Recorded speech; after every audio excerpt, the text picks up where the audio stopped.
Mohammed. Yes, Ahmed. Yeah, right, yeah.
countries as dry runs for the.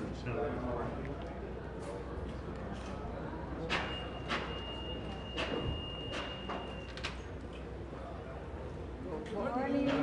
How are you today? Fine, and you? Are there any progress on the economic negotiations?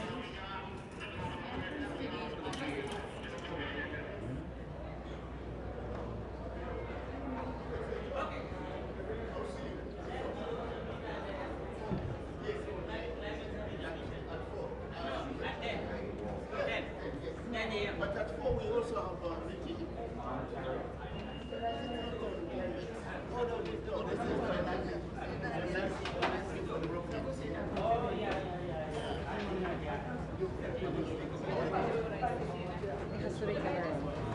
He has the flag. It's Cameroon.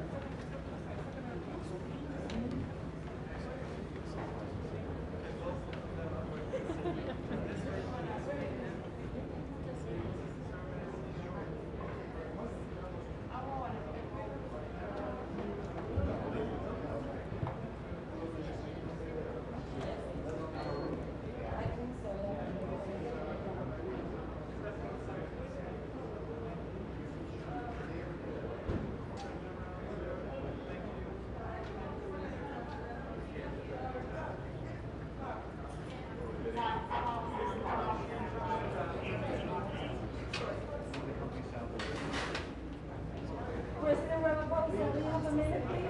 Hello, good morning. Do you have any comments on the migration issue with the border? Do you think that immigrants can be processed humanely? How couldn't have turned away any faster after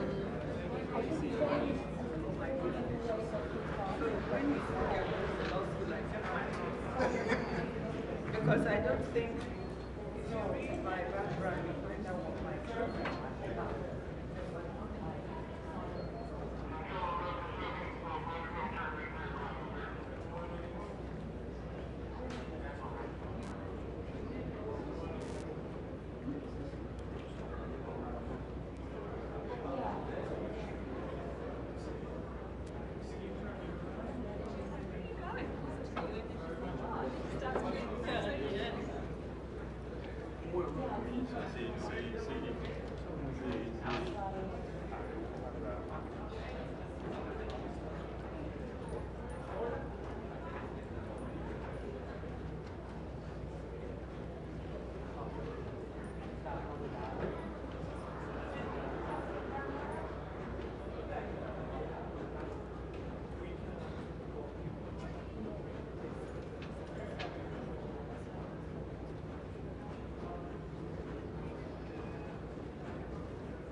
The Assembly will hear an address of His Excellency Weifel Ramkelawan, President of the Republic of Seychelles.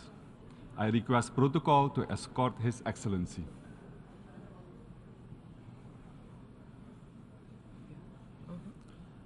On behalf of the General Assembly, I have the honor to welcome His Excellency Weifel Ramkelawan, President of the Republic of Seychelles, and to invite him to address the Assembly.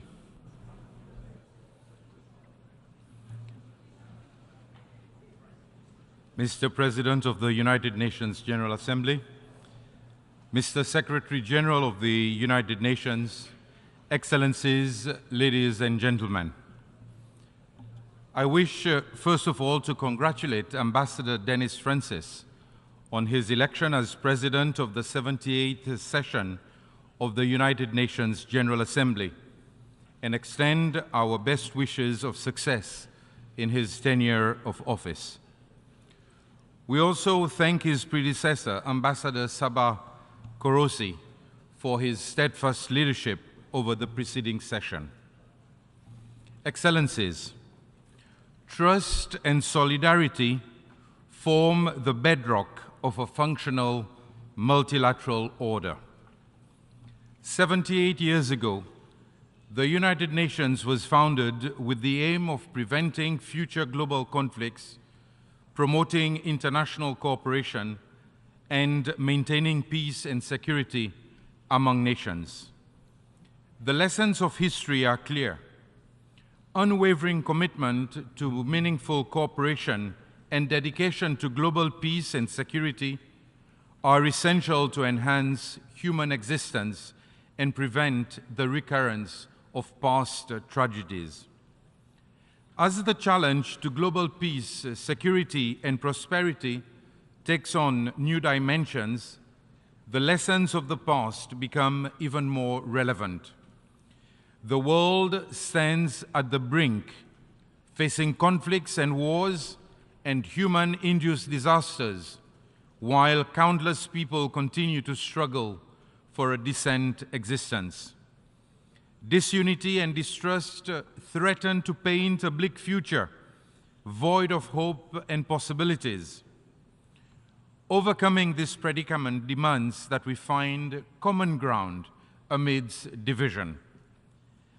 As we gather here today at the 78th session of the United Nations General Assembly, we are confronted with the urgent need to rebuild trust and reignite global solidarity in order to accelerate action on the 2030 Agenda and its Sustainable Development Goals. Only through collective action can we achieve the vision of a better world for all.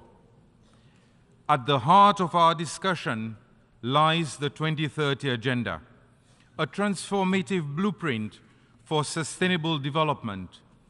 It serves as a roadmap to eradicate poverty, promote human rights, protect our planet, and ensure that no one is left behind.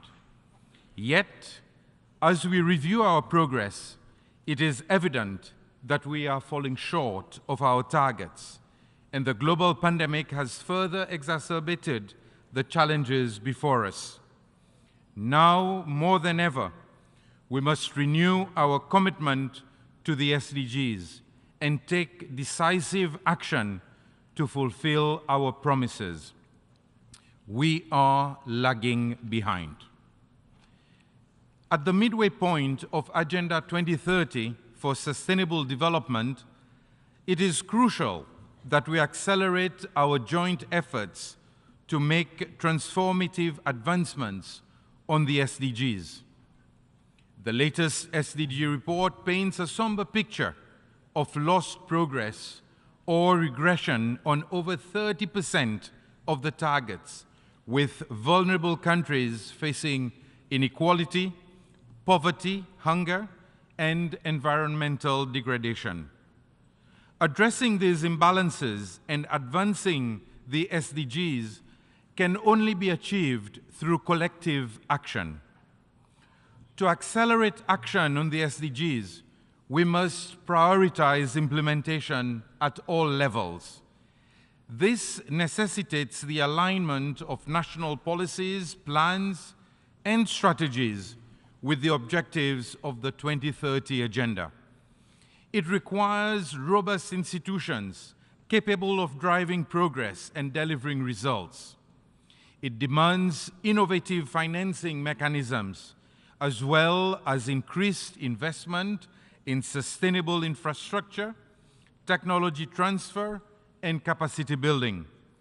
We must foster an enabling environment for entrepreneurship, innovation, and inclusive economic growth, while also addressing the root causes of inequality, poverty, and environmental degradation. Furthermore, we must harness the power of partnerships. The achievement of the SDGs requires collaboration between governments, civil society, the private sector, and international organizations. By forging strategic alliances, we can leverage resources, expertise, and influence to catalyze change. South-South cooperation, in particular, holds great potential for knowledge exchange and mutually beneficial development. We must also reaffirm our commitment to multilateralism, as the United Nations serves as the cornerstone of our collective efforts towards peace, prosperity, progress, and sustainability. Excellencies, Seychelles, through processes like the African Peer Review Mechanism and the Voluntary National Review, seeks to consolidate gains from prevailing political and socio-economic successes.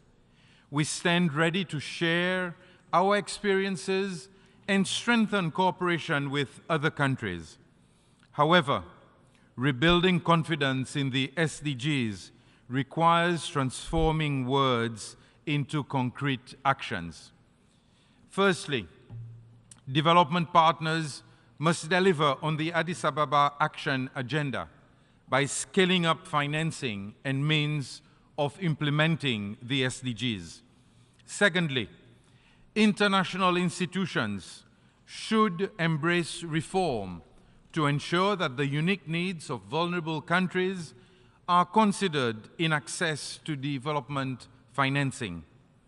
Seychelles firmly believes in the critical importance of adopting a multidimensional vulnerability index that fully responds to the needs of small island developing states. Thirdly, we need to leverage effective financing mechanisms such as impact investments, public-private partnerships, and debt relief to yield greater results for development agendas like Agenda 2063 and the forthcoming outcome of the 4th SEEDS Conference in 2024. The Secretary General's SDG stimulus aimed at transforming the global financial system is commendable, and international financial institutions must collaborate to support our collective ambition for a sustainable future. Redressing these imbalances and advancing on the SDGs will only be achieved if we work together. If we are to make progress on our development agenda, we can no longer call what we are facing climate change. The point at which lives and livelihoods are lost with frightening frequency due to environmental disasters means that we are living through a climate crisis. Addressing the climate crisis is no longer optional. It is an immediate necessity.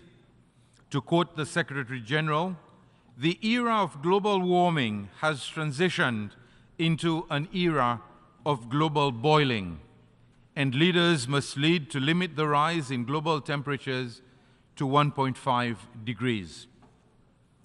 Seychelles is committed to renewable energy and energy efficiency. But as a small island developing state, we lack the capacity and infrastructure to develop these solutions fully. OECD and G20 countries, as major emitters, must take decisive actions to lead in combating climate change. The establishment of the Loss and Damage Fund is a positive step, but its operationalization is crucial to compensate those most at risk. Nature-based solutions, exemplified by Seychelles' pioneering of blue bonds and the blue economy, showcase the potential for sustainable development. Transparent ocean governance offers opportunities for development and environmental protection. In this context, I pay tribute to the bold actions of SEEDS such as Bermuda and Tonga, which have purposefully moved to harnessing wave energy as feasible solutions to independent and clean energy futures. Seychelles will continue the same ambitious approach as we assume the presidency of the SEEDS DOC from Tonga.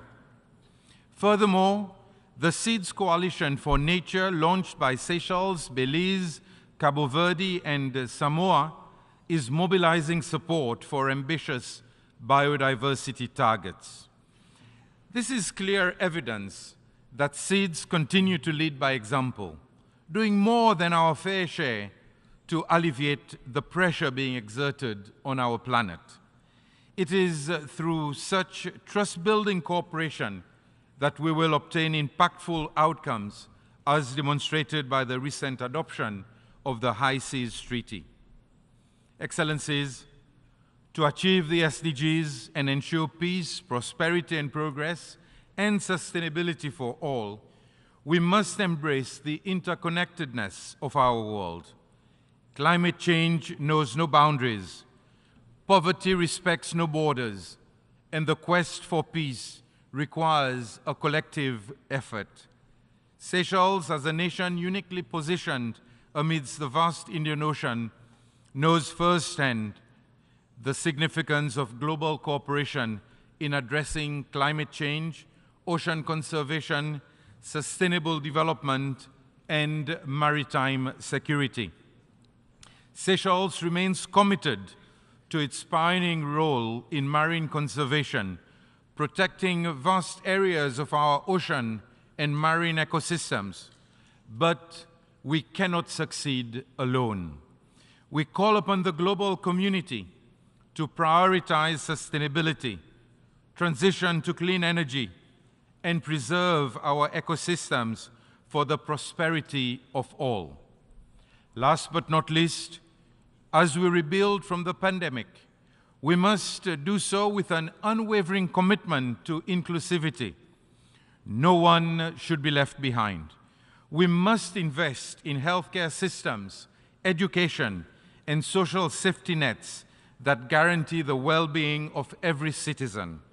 We must promote gender equality, empower youth, and create opportunities for marginalized communities. Inclusivity is not just a goal. It is the cornerstone of a just and equitable world. Excellencies, to conclude, rebuilding trust is paramount. Trust is the foundation on which nations cooperate, and it is through trust that we foster meaningful partnerships and collaborations. We must rekindle trust among nations, between governments and citizens, and across various sectors of society. This requires transparent and accountable governance, bolstered by an unwavering dedication to the principles of democracy, human rights, and the rule of law. By doing so, we can restore the faith of our people and mobilize their active participation in the pursuit of sustainable development. Our success hinges on global solidarity. The challenges we face are interconnected and transcend national boundaries. No nation can solve them in isolation. Therefore, we must strengthen our bonds of solidarity, cooperation, and mutual support. This includes sharing experiences, knowledge, and best practices, as well as providing assistance to those most in need. The principle of leaving no one behind should guide our actions, ensuring that the most vulnerable among us receive the support they require. Let us rise above our differences and work together for a better world. Rebuilding trust and reigniting global solidarity is not just an option, it is the only way forward. Together, we can accelerate action on the 2030 Agenda and its Sustainable Development Goals, creating a world that embraces diversity, respects nature, and ensures a future of peace, prosperity, progress, and sustainability for all. I thank you. On behalf of the Assembly, I wish to thank the President of the Republic of Seychelles for the statement made, and I request protocol to escort His Excellency.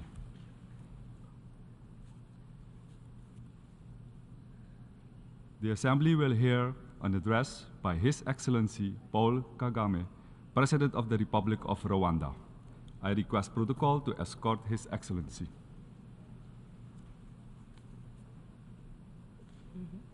On behalf of the General Assembly, I have the honor to welcome His Excellency Paul Kagame, President of the Republic of Rwanda, and to invite him to address the Assembly.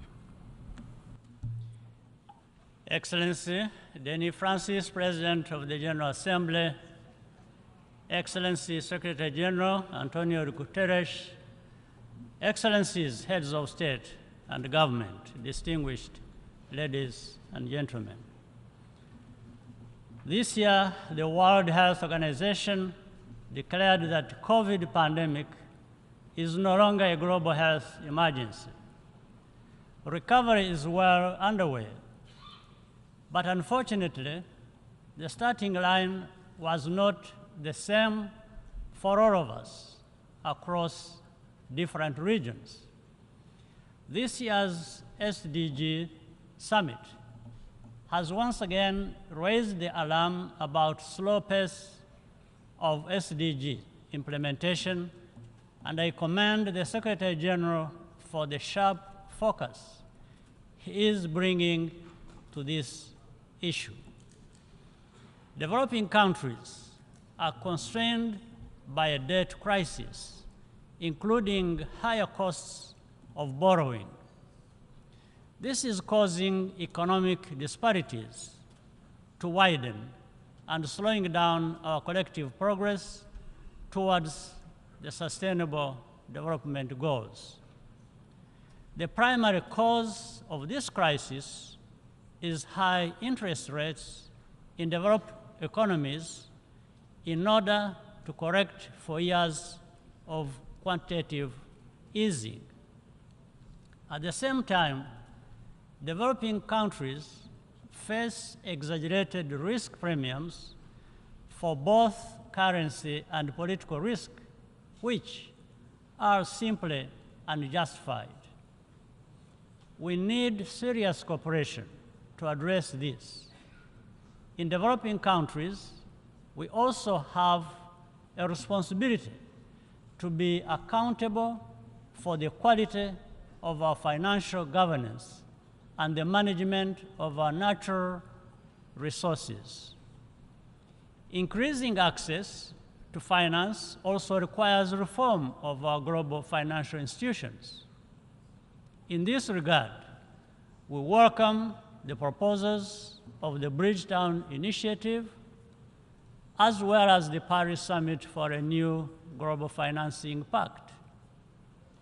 Rwanda also supports the second replenishment of the Green Climate Fund to create the fiscal space for vulnerable nations to tackle climate change. Africa and small island developing states, many of which are represented in the Commonwealth, want to work with partners and be part of the solution. That is an important outcome of the recent African Climate Summit held in Nairobi under the leadership of President William Ruto. However, we must not only cool down on climate, we must also cool down on conflict. Today, there is no sign of ongoing conflicts ending anytime soon. We do not even see hope from those with the most influence that an end is in sight. Innocent lives are left alone to carry the burden of this instability. That is a profound injustice. The migration crisis is a case in point. Every year, migrants and refugees undertake dangerous journeys in search of a better future. Rwanda remains committed to working with partners, including the United Nations High Commissioner for Refugees, to contribute to a durable solution. This decision is informed by our experience and knowing firsthand the pain of losing everything and not having a place to call home. That is part of our promise to leave no one behind. We continue to need a more effective forum to manage global crises. That's why the United Nations was created in the first place. However, that does not absolutely absolve any country or region of the responsibility to address the governance shortfalls which are the root cause of instability. In this regard, I welcome the Secretary General's report on a new agenda for peace. Bilateral interventions, to which Rwanda contributes actively in various places, can provide a rapid response to a crisis situation. But to have a lasting effect, the need to pave the way for multilateral engagement and international political progress. No matter the amount of troops deployed, their mindset should be to get results which serve the interests of the people on the ground. Paying lip service to peace and getting lost in process and formalities only serves to confirm the selective attention of some in the international community. We still have a long way to go. Africa urgently needs to be fully represented in bodies where decisions concerning our future are made. Just as urgently, Africa must be fully prepared to speak with one voice. Ultimately, a more effective development cooperation framework must give equal weight to everyone's needs and priorities. That is what builds fair and equal partnerships and a more just and peaceful world. That's what we all claim to want, even as we too frequently fall short. In that spirit, allow me to commend the United Nations Development Program, led by Akim Steiner, for the Timbuktu initiative to strengthen the African startup innovation ecosystem. This week, the International Telecommunications Union, led by Doreen Bodan Martin, together with UNDP, unveiled a major new initiative on inclusive digital public infrastructure. Rwanda is very happy to be associated with these efforts, which show the United Nations at its best. For Rwanda, the source of our solidarity comes from our commitment to never allowing a repetition of the tragedy that was inflicted on us nearly 30 years ago. We continue to remain grateful to all who have accompanied us on our journey as we plan to commemorate the genocide against the Tutsi for the 30th time in April 2024. To conclude, I look forward to welcoming leaders at the third United Nations Conference on landlocked developing countries, which Rwanda will host in June 2024. I thank you for your kind attention.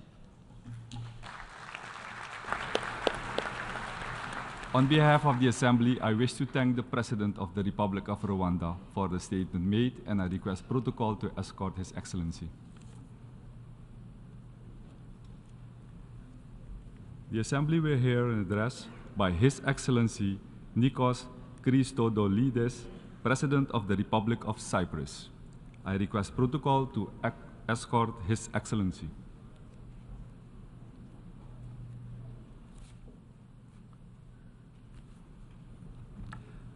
On behalf of the General Assembly, I have the honor to welcome His Excellency Nikos Christodoulides, President of the Republic of Cyprus, and to invite him to address the Assembly.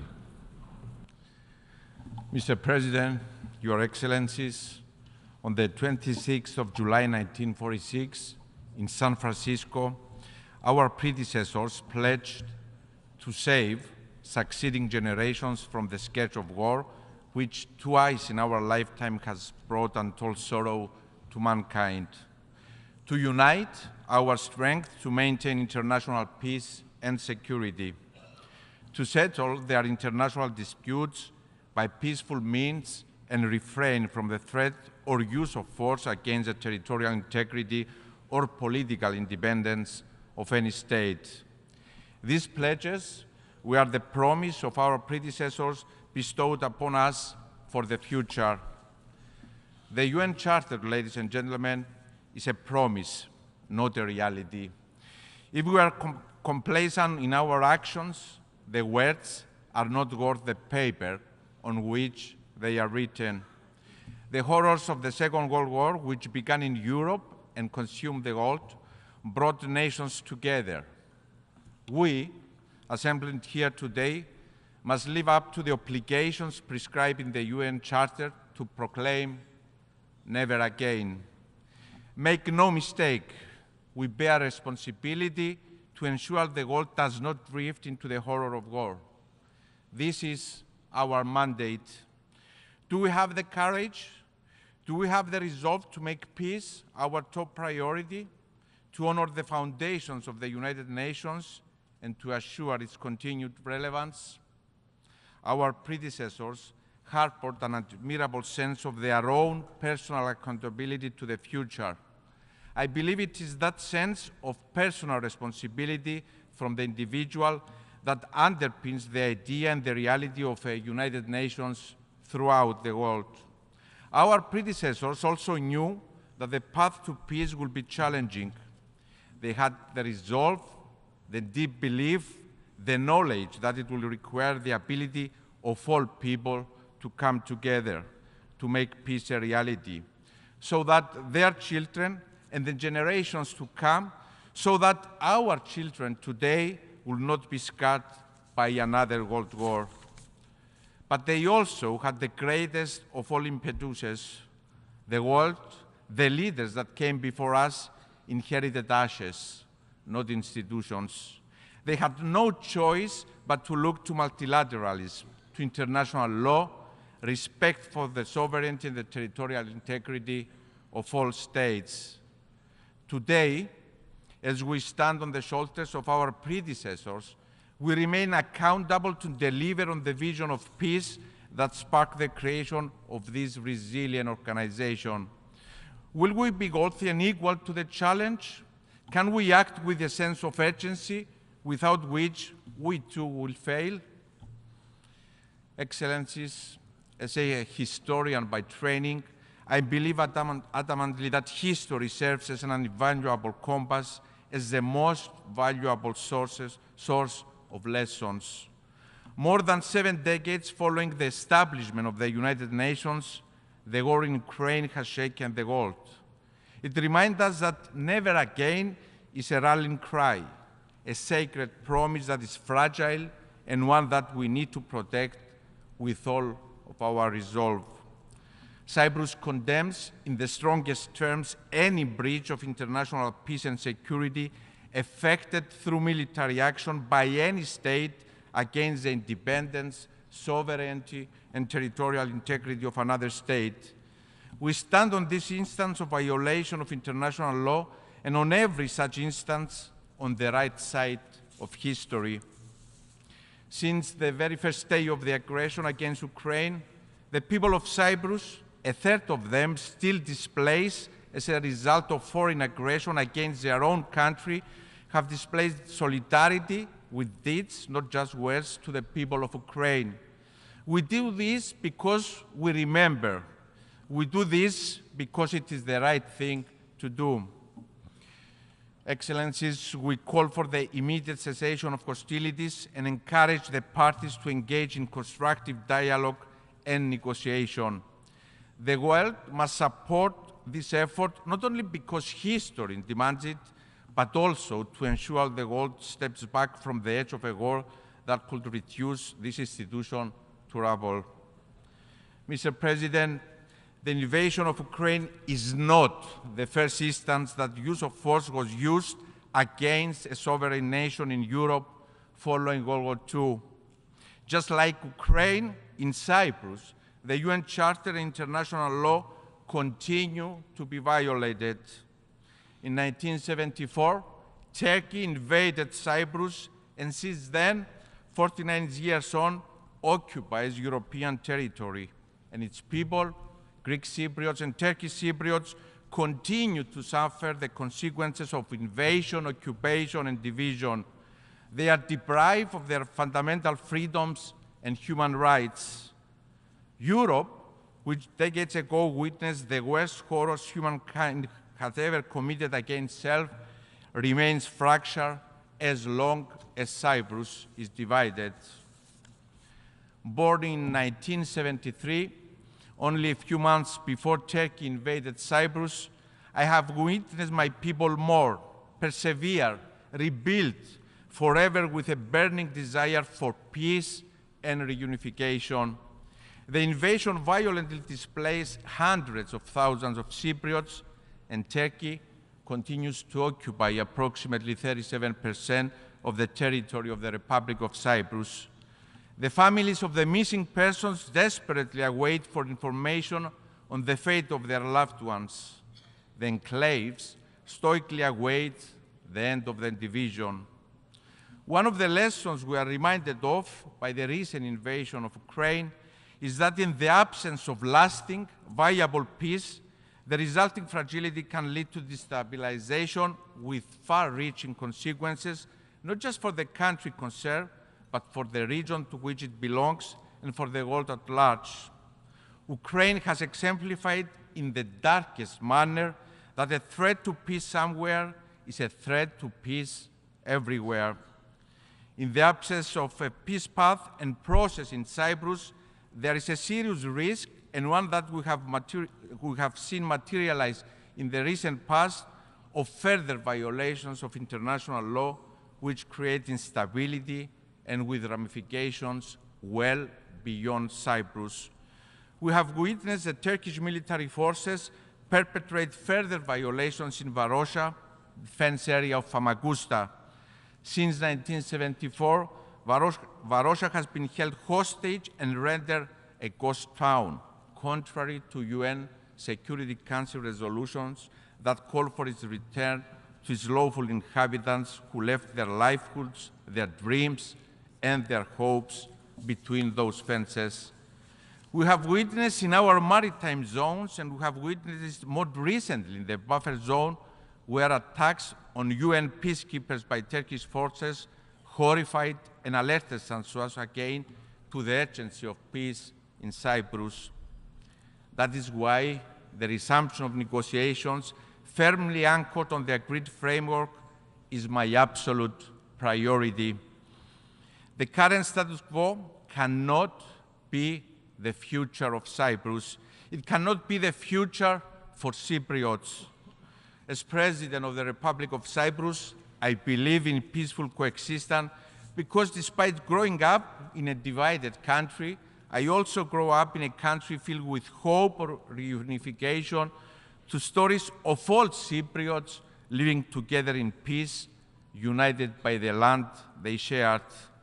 The new generation of Cypriots is also eager for peace, and that gives me hope and courage.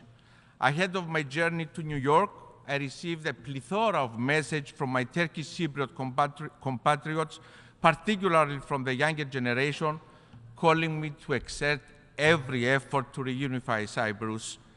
My message from this podium to my Turkish Cypriot compatriots, to all Cypriots, is that I hear their call for peace. I understand their concerns, and I assure them that I will spare no effort to make our common dream of reunification and peace on our island a reality. And I want to be able to tell them that the world, the United Nations, the living words of the UN Charter also hear their call for peace. Excellencies, I stand in the General Assembly for the first time, fully aware of the responsibility that has been bestowed upon me to do my utmost to safeguard the future of the Cypriot people, Greek Cypriots and Turkish Cypriots alike, who want to end the division of their country, to coexist and to co-create. Working towards peace in Cyprus is my absolute priority, and I want to take today's opportunity to also send a personal message to President Erdogan.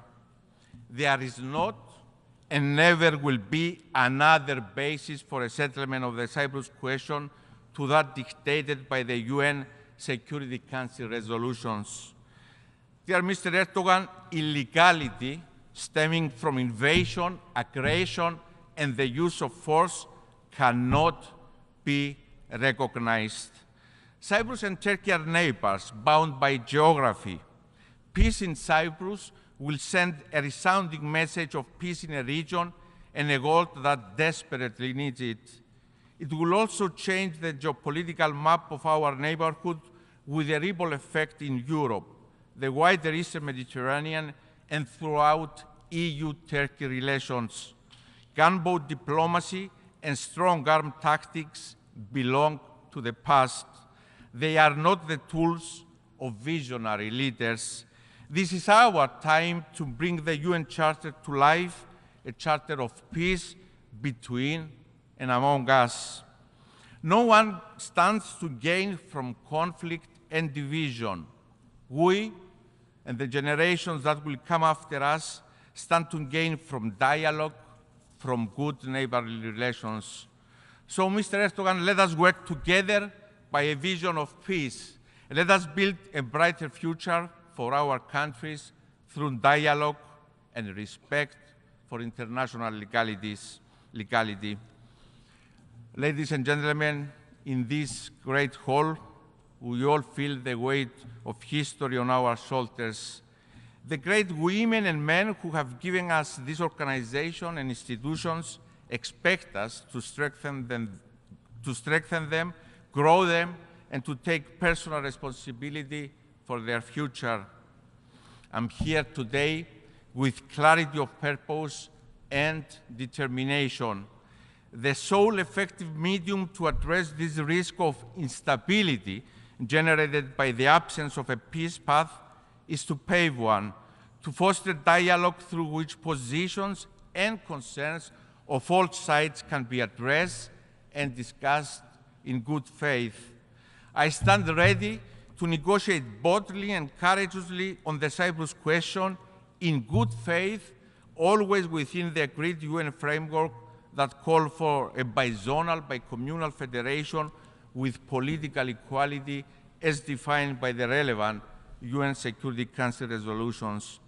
At a time when international legality is under attack, international law, the UN Security Council resolutions must be prevail. I'm committed to negotiating a settlement that will safeguard the fundamental freedoms and human rights, the interests of all my Cypriot compatriots, Greek Cypriots, Turkish Cypriots, Maronites, Armenians, and Latins, all equal. A comprehensive settlement that will allow them to prosper in coexistence and peace, free of any anachronistic dependencies and system of guarantees that have no place in a European country. That is why resumption of peace negotiations based on the agreed framework, preserving the acquis of the previous round of negotiations, is essential.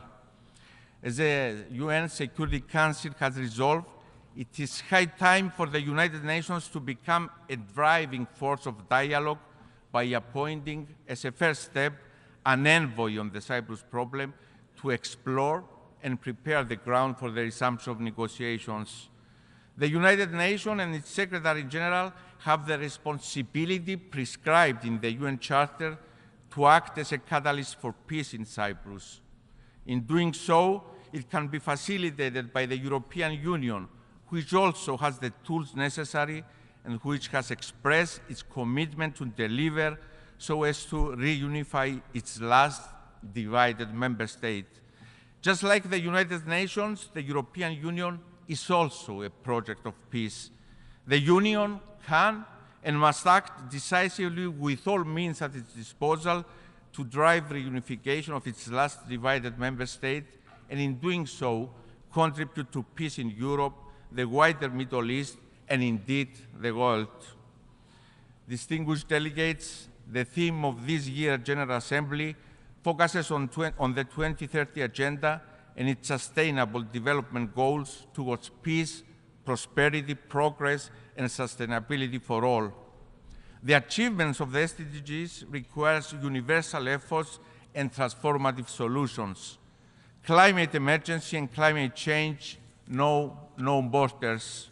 On our region, the Eastern Mediterranean is especially vulnerable in this regard. The raging wildfires and the floods during the summer are a somber reminder of the fact that we are failing to act at our own peril. We have regrettably all observed nature's wrath from the storming countries of our region and in countries such as Libya, in which thousands so tragically lost their lives. To this end, Cyprus is actively participating in a new international climate change initiative to address the specific needs and challenges countries are facing in our neighborhood to advance mitigation actions. The Climate Ambition Summit taking place today is a critical milestone in confirming our collective political will towards achieving the transition to a climate-resilient global economy. At the same time, recognizing that human rights are essential for lasting peace and sustainable development, we must ensure that they guide the solutions to our challenges. The International Human Rights Agenda is a priority policy for Cyprus, and it is exactly for this reason that we announce our candidacy for the Human Rights Council for the period 2025-2027. As an European Union member state, we are committed to action against gender-based violence, and we have also joined the Secretary General's Circle of Leadership on the prevention of and response to sexual exploitation and abuse in the United Nations.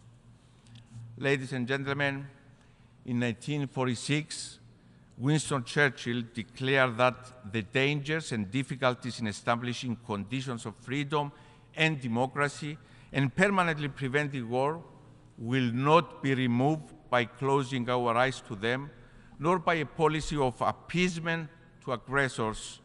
What is needed is real action, and the longer this is delayed, the more difficult it will be and the greater the dangers will become. Cyprus is at the crossroads of Europe and the Middle East, in part of the world that is no stranger to conflict and instability. We are, however, convinced that the Eastern Mediterranean and the wider Middle East are changing the narrative of being a region in turmoil. We can become a hub of stability, peace, and cooperation, an exemplar of the change capable in the 21st century. Cyprus seeks to act as a facilitator for this common vision and has come together with its immediate neighbors, with Egypt, Israel, Jordan, Lebanon, Palestine, and Greece, building a solid network of cooperation that is underpinned by a vision to make the Mediterranean Sea a sea of peace, cooperation, and prosperity. We shall continue on this path of multilateralism anchored on respect for international legality, and we call on all countries of the region that share these values to join us. This is, after all, the essence of the guiding principles that founded the United Nations 78 years ago. Peace. I come before you today asking for us all to work together toward peace. It is nothing new or groundbreaking, but it's a world changing, and we need to remind ourselves every day that it is within our reach and our responsibility. Thank you very much for your attention.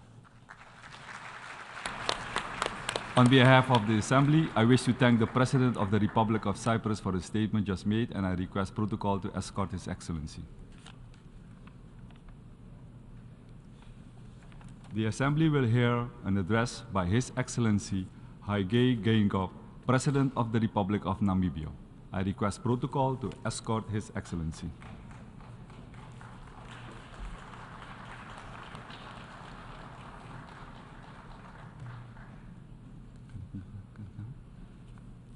On behalf of the General Assembly, I have the honor to welcome His Excellency Haile Geingob, President of the Republic of Namibia, and to invite him to address the Assembly.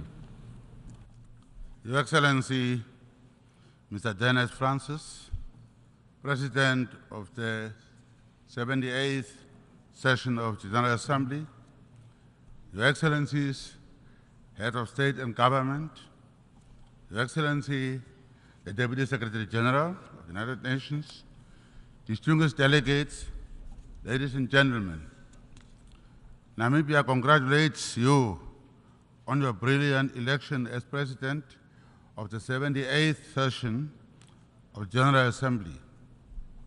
Allow me to use this opportunity to pledge to you the commitment of Namibia to support the priorities you have set out, namely peace, prosperity, progress, and sustainability. Namibia would like to thank your predecessor, His Excellency Shapa Korosi, for steering with diligence the work of the 77th session of General Assembly. Let me state that Namibia agrees with Secretary General Antonio Guterres, who a few months ago said, quote unquote, unless we act now, the 2030 agenda will become an epitaph for a world that might have been. Therefore, the theme of this session, quote, rebuilding trust and reigniting global solidarity, accelerating action on the 2030 agenda and its sustainable development goals towards peace, progress, and sustainability for all is fitting. With the onset of COVID-19, the number of people living in extreme poverty rose for the first time in a generation. It demonstrates that the fact at midpoint to the global goals, we face the stark reality that we will miss our goals and targets.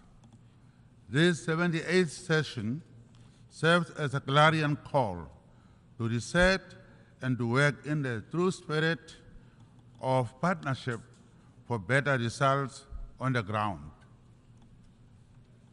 Indeed, the world is in a state of flux, and progress is uneven.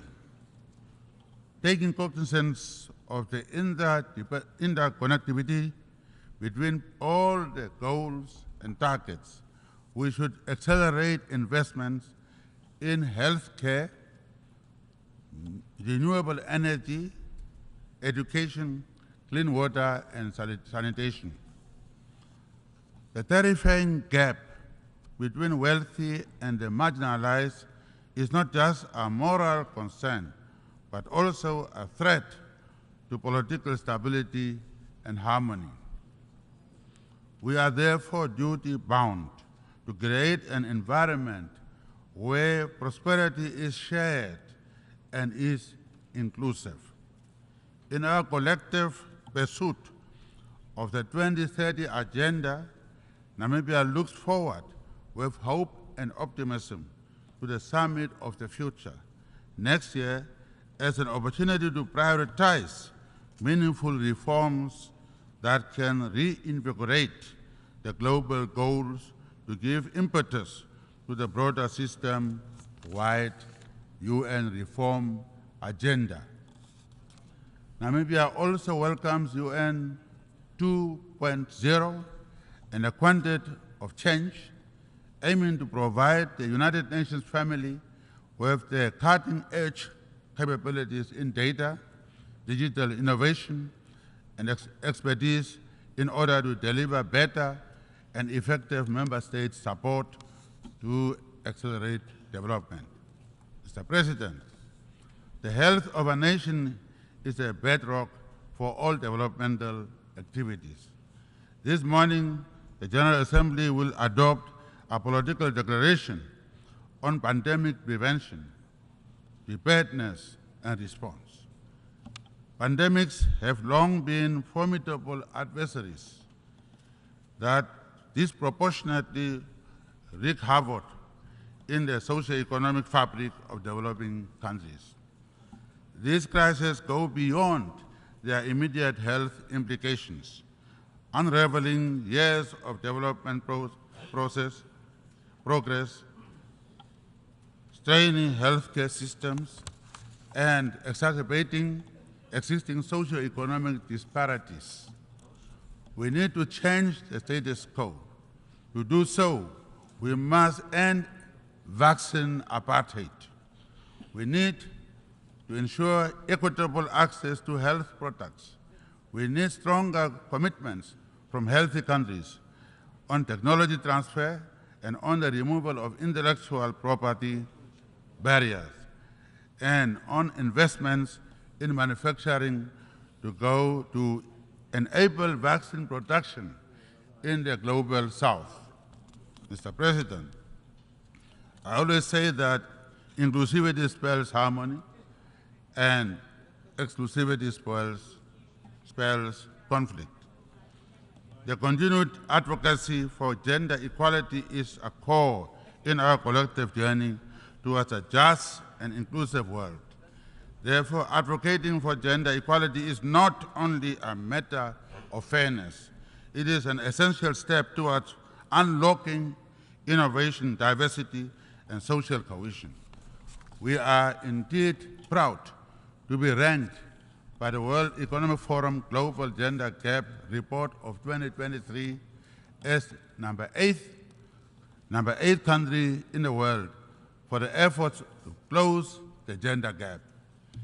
In addition, In addition to having 44% female representation in Parliament, we have women in the positions of Prime Minister, Deputy Prime Minister, and current Deputy Prime Minister has been selected by the ruling party to be the candidate. And very soon after I leave, in a year's time, she may be the one to come and stand here, who is here with us. And 2/3 of our key banking institutions are headed by women. In the same vein, we believe in promoting inclusive and effective governance that ensures that the youth are integrated into decision-making structures to play their part in the future they have helped to shape. Mr. President, rapid advances in technology, quantum computing, and artificial intelligence are transforming the global landscape, offering unprecedented challenges and opportunities for growth and development. Therefore, developing countries should not be left behind in this digital revolution. Access to technology can bridge gaps in education, healthcare, and economic development, propelling nations towards progress. We must navigate technological challenges and harness opportunities by fostering an environment that is conducive to technology transfer, technology adoption, skills development, and collaboration. As we march towards COP28 for the final global stocktake, we are acutely aware that the energy transition is not only a necessity for the combating climate change, but also an opportunity for economic development. Consistent with their pledges made at the Paris Climate Summit in 2015, developed nations must provide financial and technological support to enable developing countries to shift to cleaner energy sources without hampering development.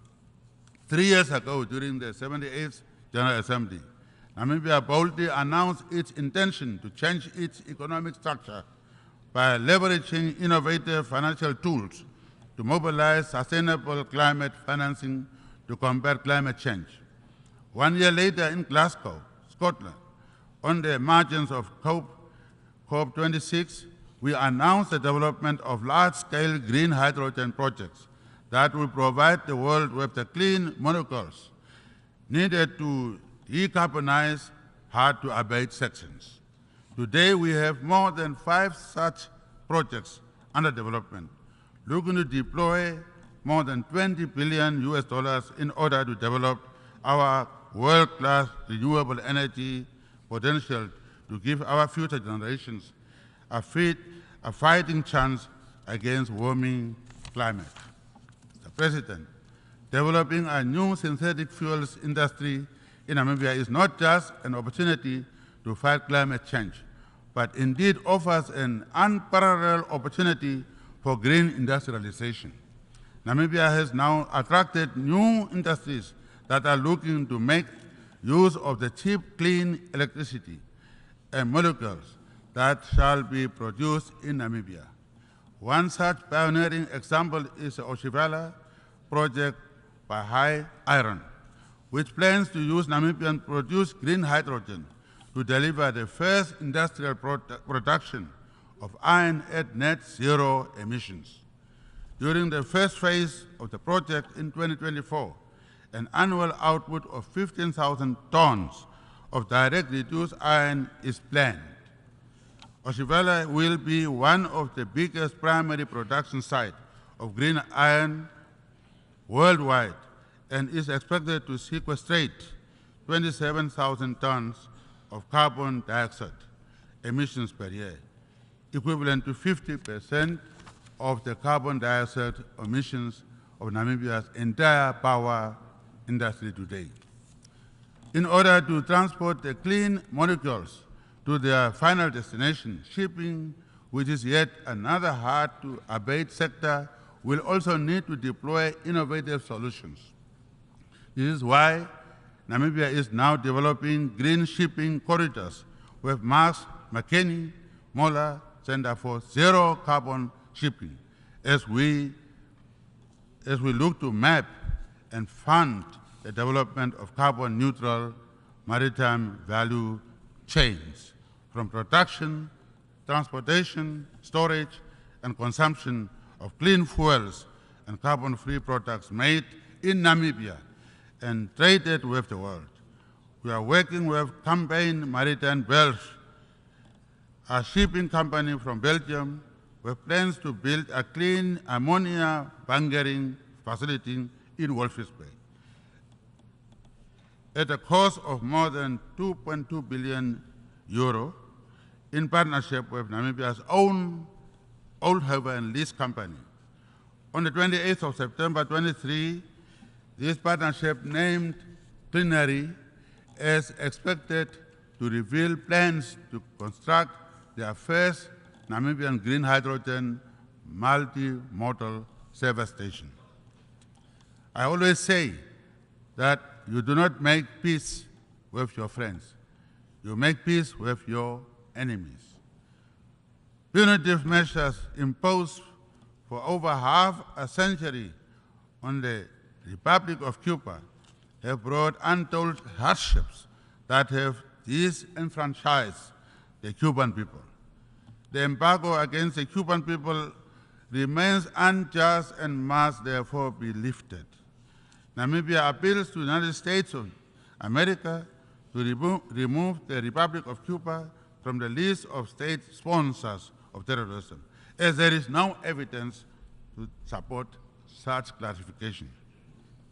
Selective punitive measures against Zimbabwe and Venezuela must also be lifted, as these measures constitute the greatest obstacle to the implementation of 2030 Agenda for Sustainable Development. The United Nations Charter remains an important source of inspiration, reflecting the commonality, agreed upon values of diplomacy and peaceful coexistence. We regard the Charter enshrined rights to self-determination for all peoples as essential. This rings true for the people of Western Sahara. While our right to self-determination has been upheld, the people of Western Sahara continue to remain under occupation. We recall how Morocco supported our right to self-determination, and now we call on them to do the same for the people of Western Sahara. Similarly, the people of Palestine yearn to transition from the inhuman conditions of oppressive rule. Namibia is therefore pleased with the decision of the General Assembly to submit to the International Court of Justice a request for an advisory opinion on legal consequences arising from the ongoing violation by Israel of the right of the Palestinian people to self-determination. Mr. President, the challenges we face today are not insurmountable.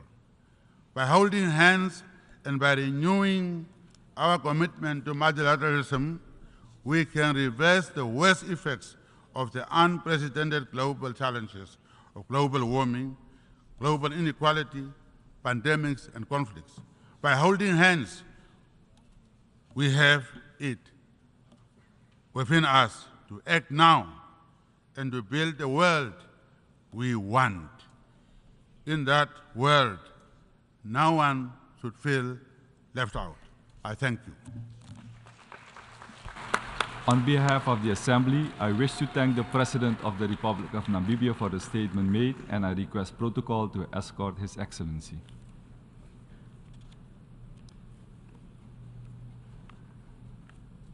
The Assembly will hear an address by His Excellency Klaus Werner Iohannis, President of Romania.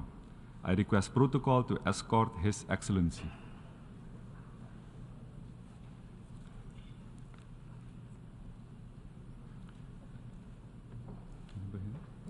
On behalf of the General Assembly, I have the honor to welcome His Excellency Klaus Werner Iohannis, President of Romania, and to invite him to address the Assembly. Mr. President of the General Assembly, Mr. Secretary General, Excellencies, The world, as we know it, is enduring profound and rapid transformations under the impact of so many challenges which humanity must face. At the same time, against this difficult, very difficult background, we continue to defend our core values, the United Nations Charter, and effective multilateralism. Our decisions are critical for the future of humanity. We, the leaders, are called on now to take decisive actions for the generations to come in a spirit of solidarity and shared responsibility, and stand up for rules-based international order and for the full respect of international law. Ladies and gentlemen, Romania is a direct neighbor to the continued war of aggression of Russia against Ukraine, and we acted with all our energy to bring a solid contribution to regional and international security and stability.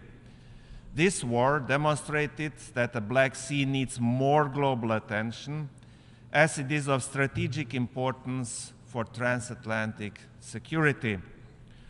Romania also stands for more efficient multilateralism alongside like-minded partners across the globe in the fight for freedom and democracy. Since day one of the war, Romania has acted in full solidarity with the brave Ukrainian people. We will continue to provide safe haven and protect refugees coming from our neighbor, as we did for over 6 million Ukrainians who already crossed our borders. We fully support the Ukrainian peace formula as the most suitable framework conducive to a fair, lasting, and sustainable peace. We also support the pursuit of international law and accountability so that all those responsible for atrocities are brought to justice. Ladies and gentlemen, our region, the wider Black Sea area, must be protected against the effects of Russia's war against Ukraine and its hybrid war and malign interference. Romania has been constantly arguing on the need to keep the so-called protracted or frozen conflicts in the region high on our agenda. Romania has also been at the forefront of supporting, in a multidimensional manner, the vulnerable partners in the region. We have thus offered substantial support to our neighbor, the Republic of Moldova, the country most affected by the war after, of course, Ukraine itself. Ladies and gentlemen, while we work in the present to defend our values, we should also continue to project a sustainable future. We thus continue to actively pursue the 2030 agenda. Food insecurity, energy, and economic instability affect the entire world, and especially the most vulnerable in the global south. By terminating the Black Sea Grain Initiative and by attacking Ukrainian ports, Russia further exacerbates the global food crisis. We once again urge the Russian Federation to cease blocking the initiative. As a direct neighbor of Ukraine and a responsible and solidary international actor, Romania has played an active role in the global efforts on food security. Since the beginning of the war, we have facilitated the delivery of more than 25 million tons of Ukrainian grain. Romania will not let down our most vulnerable partners who need our support, especially those from least developed countries, including from Africa. We also invest and bring our contribution for African institutional resilience, peacekeeping, and capacity building. Ladies and gentlemen, Through our Sustainable Development Strategy, we advance an efficient, transparent, and citizen-centered governance. Our second voluntary national review, issued this July, is proof that we are on the right track, as we already achieved 62% of our national targets for 2030. But as we are keenly aware that globally we are lagging behind, we put trust in the Sustainable Development Goals Summit and the Summit of the Future. We are also aware of the importance of financing for development. Romania is committed to increase its official development assistance to 0.33% of its GDP by 2030.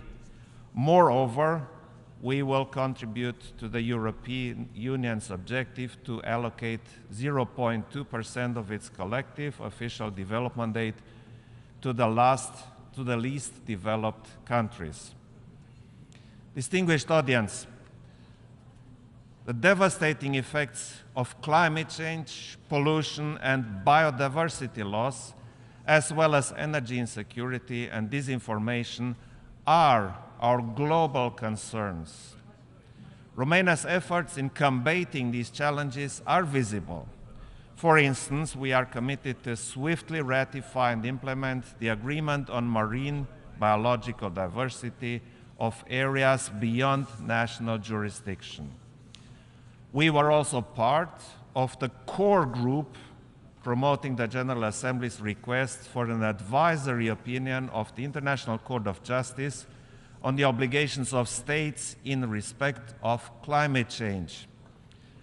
We remain vocal in supporting climate education, a priority for Romania and for me personally. I also strongly believe that the climate and security nexus should be more prominent on the United Nations agenda, including in the Security Council. We hope that the Climate Ambition Summit and the COP28 will mobilize the political will to keep the 1.5 target alive. We must accelerate a just energy transition and emissions reduction while ensuring energy security. Countering disaster risks also requires joint efforts, and the Emergency Platform Initiative is a step in the right direction. Romania actively participates in international assistance missions, shares best practices, and offers training on response measures. In our endeavors, we should use the opportunities brought by digitalization, innovation, and new technologies, as well as the strategic investments in renewables as enablers of sustainable development. At the same time, Romania welcomes the Secretary General's initiative for a code of conduct for information integrity on digital platforms. Distinguished audience, in the current geopolitical context, the key for an efficient multilateralism is to ensure its successful reform, which cannot be delayed any longer. An enlarged Security Council could include important additional voices from the African group, from various small island developing states, and even from the smallest regional group, the Eastern European one. As we celebrate 75 years since the adoption of the UN Declaration on Human Rights, Romania strongly advocates for strengthening the UN human rights system, including for its adequate funding. As a member of the Human Rights Council, we continue to be an active supporter of democracy, rule of law, non-discrimination, freedom of expression, children's and women's rights. At the same time, the full respect and promotion of international law remain at the very core of our foreign policy. As an example, Romania is advocating for an enlarged acceptance by states of the jurisdiction of the International Court of Justice, and we count on your support for our solid candidature for the World Court. Dear colleagues, next year's Summit of the Future represents an excellent opportunity to find joint global solutions. The Pact for the Future must provide the United Nations with the tools to deliver for us and for future generations. We must stand for our people and for the future we want. I thank you. On behalf of the Assembly, I wish to thank the President of Romania for the statement made, and I request protocol to escort His Excellency.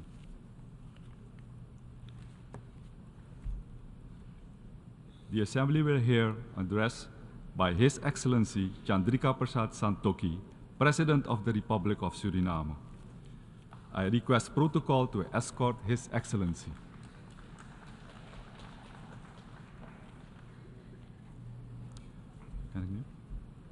On behalf of the General Assembly, I have the honor to welcome my own President, His Excellency Chandrika Prasad Santokhi, President of the Republic of Suriname, and to invite him to address the Assembly.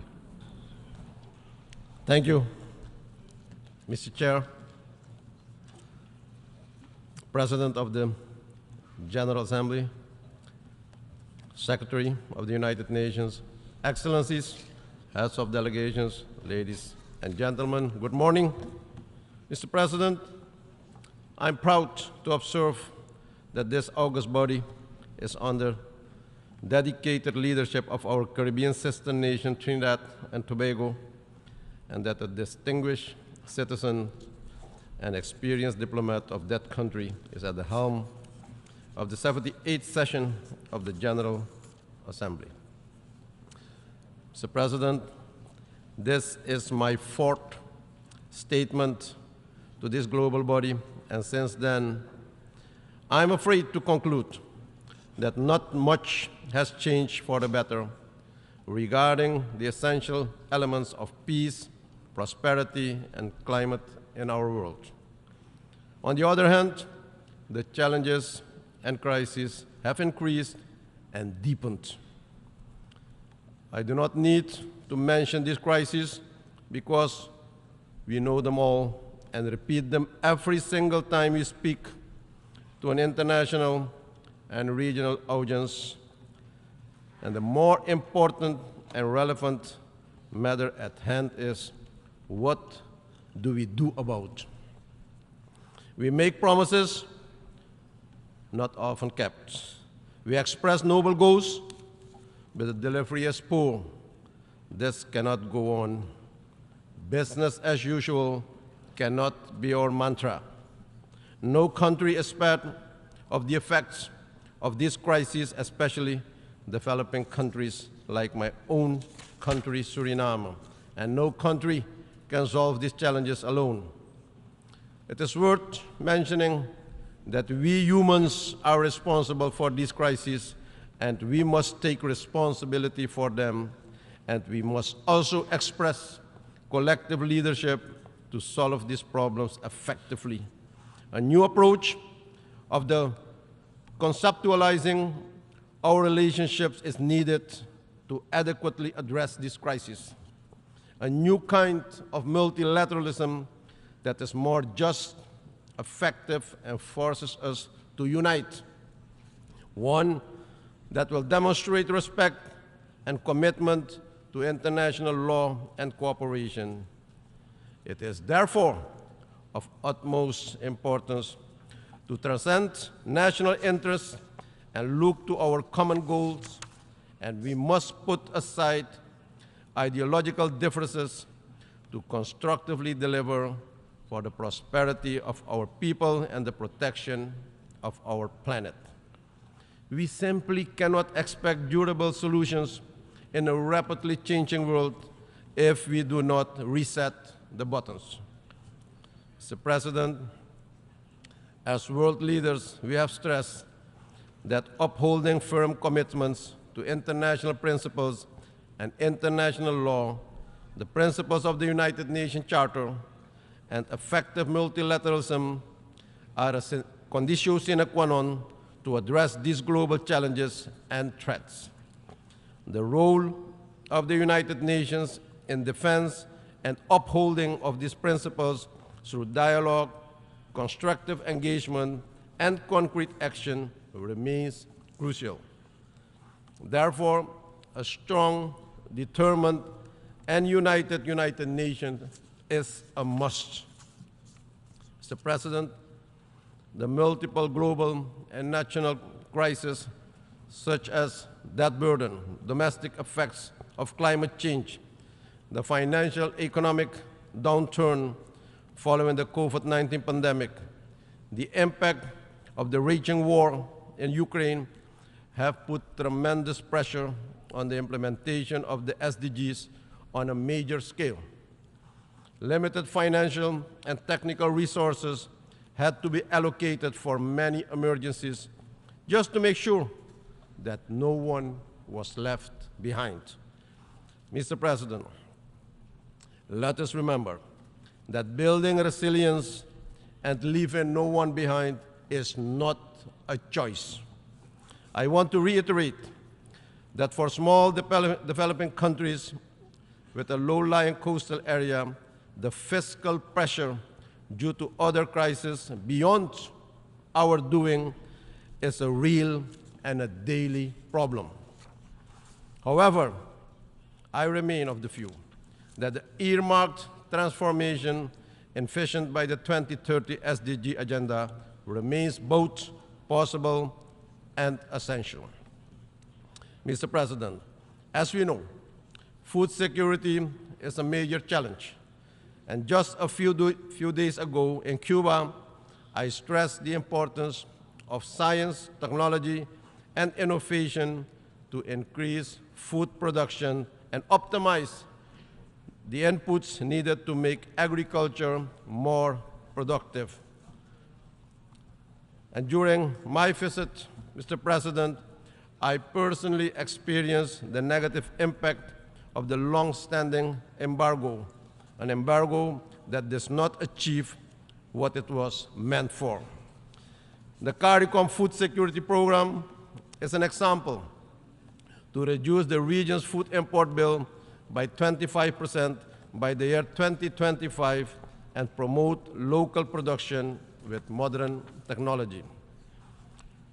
Mr. President, the reach and impact of digital technologies will only continue to increase in the coming years, and it is crucial that the benefits of this innovation are leveraged to ensure an accessible, transparent, safe, and secure, digitally transformative environment.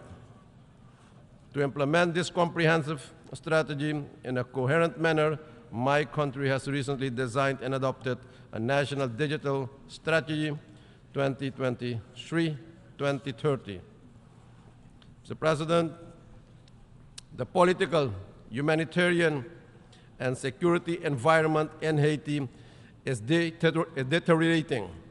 While I appreciate the efforts made so far to assist in finding an immediate solution, much more political efforts need to be made to translate the intentions into real actions. The people of Haiti are looking toward a regional and international community for assistance. At the same time, the Haitian stakeholders, which are divided in opposing groups, must demonstrate the will to dialogue and reach consensus for a way forward in the shortest time possible.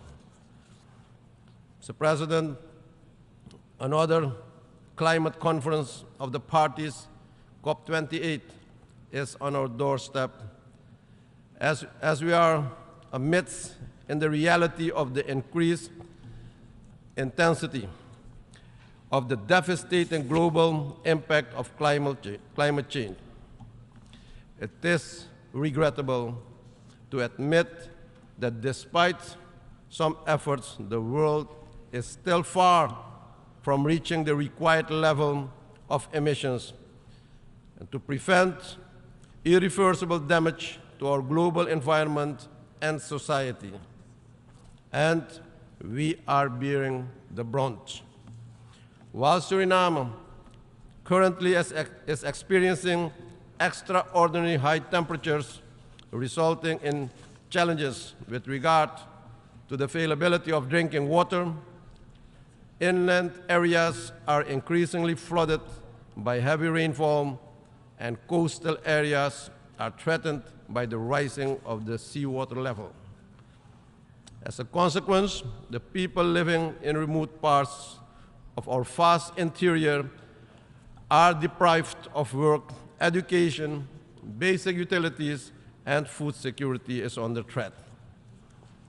As one of the only 3 carbon negative countries in the world, Suriname remains committed and continues to play its part in protecting the planet through national actions, but also through engaging in strategic international public and private partnerships that will contribute to remaining carbon negative for now and also for the future.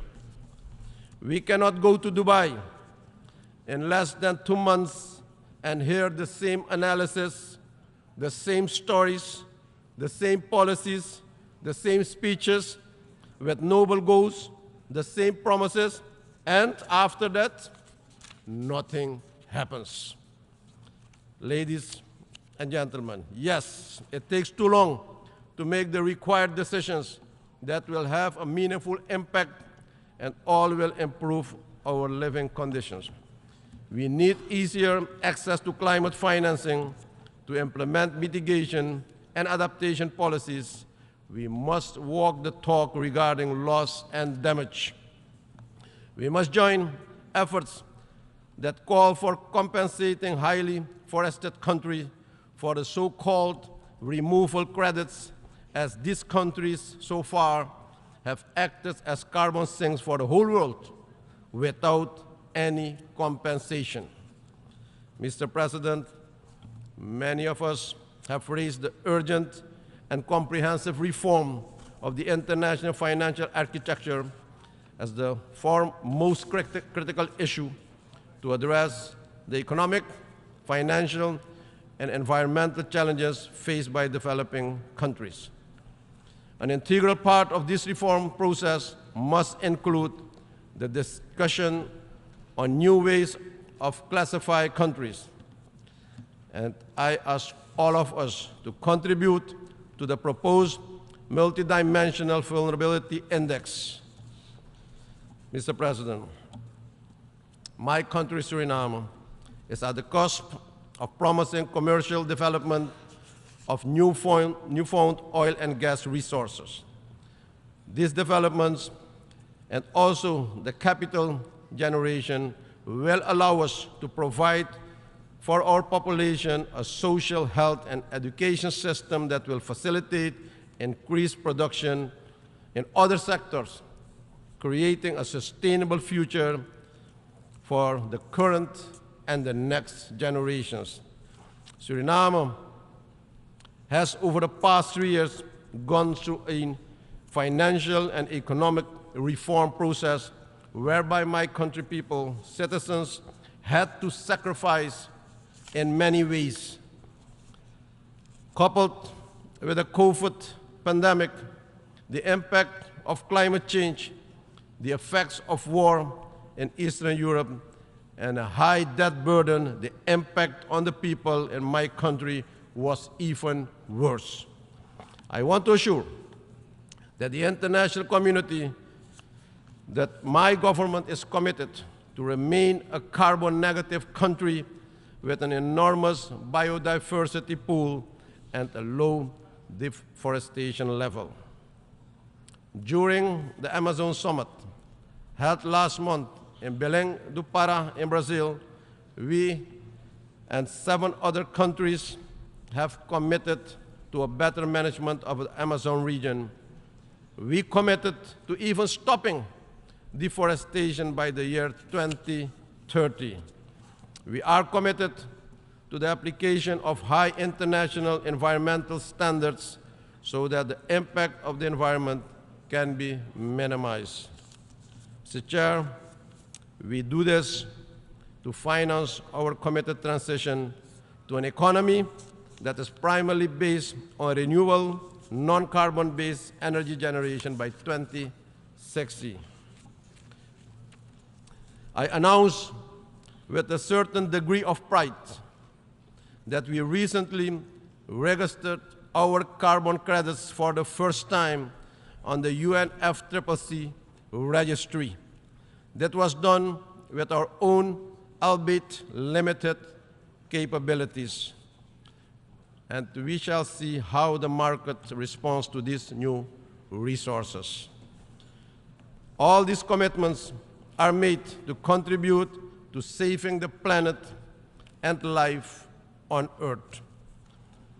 But I call on all heavy polluters to start with this process as well, and not to try to manage tax or punish environmental friendly production in developing countries, which are at least responsible for the climate crisis. Real change must particularly come from the more developed countries. In closing, Mr. President, together, let us harness our collective strengths, knowledge, determination to create a world where resilience and inclusivity are not just aspirations, but realities. Only through joint efforts, we can build a future where no one is left behind and where the Sustainable Development Goals become a shining beacon of hope and progress for all. We owe this to the current and future generations, and I appeal to all of us to work constructively and collectively towards a better and a new world order, and to recommit to the original goals of the Charter of the United Nations, but now, ladies and gentlemen, with more dedication, with more passion, and with more love for each other. I thank you, and may God bless you all. Thank you. On behalf of the Assembly, I wish to thank the President of the Republic of Suriname for the statement just made, and I request protocol to escort His Excellency.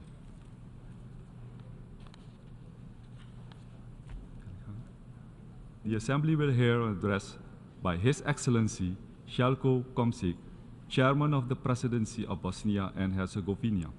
I request protocol to escort His Excellency. On behalf of the General Assembly, I have the honor to welcome His Excellency Željko Komšić, Chairman of the Presidency of Bosnia and Herzegovina, and to invite him to address the Assembly.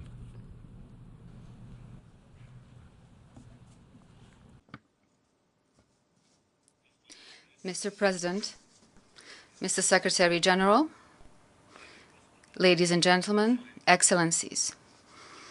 Building on the theme of this year's session of the United Nations General Assembly, which is rebuilding trust and reigniting global solidarity, accelerating action on the 2030 Agenda and its Sustainable Development Goals towards peace, prosperity, progress and sustainability for all. At this important place, allow me to talk about important elements from the point of view of a small yet proud state of Bosnia and Herzegovina.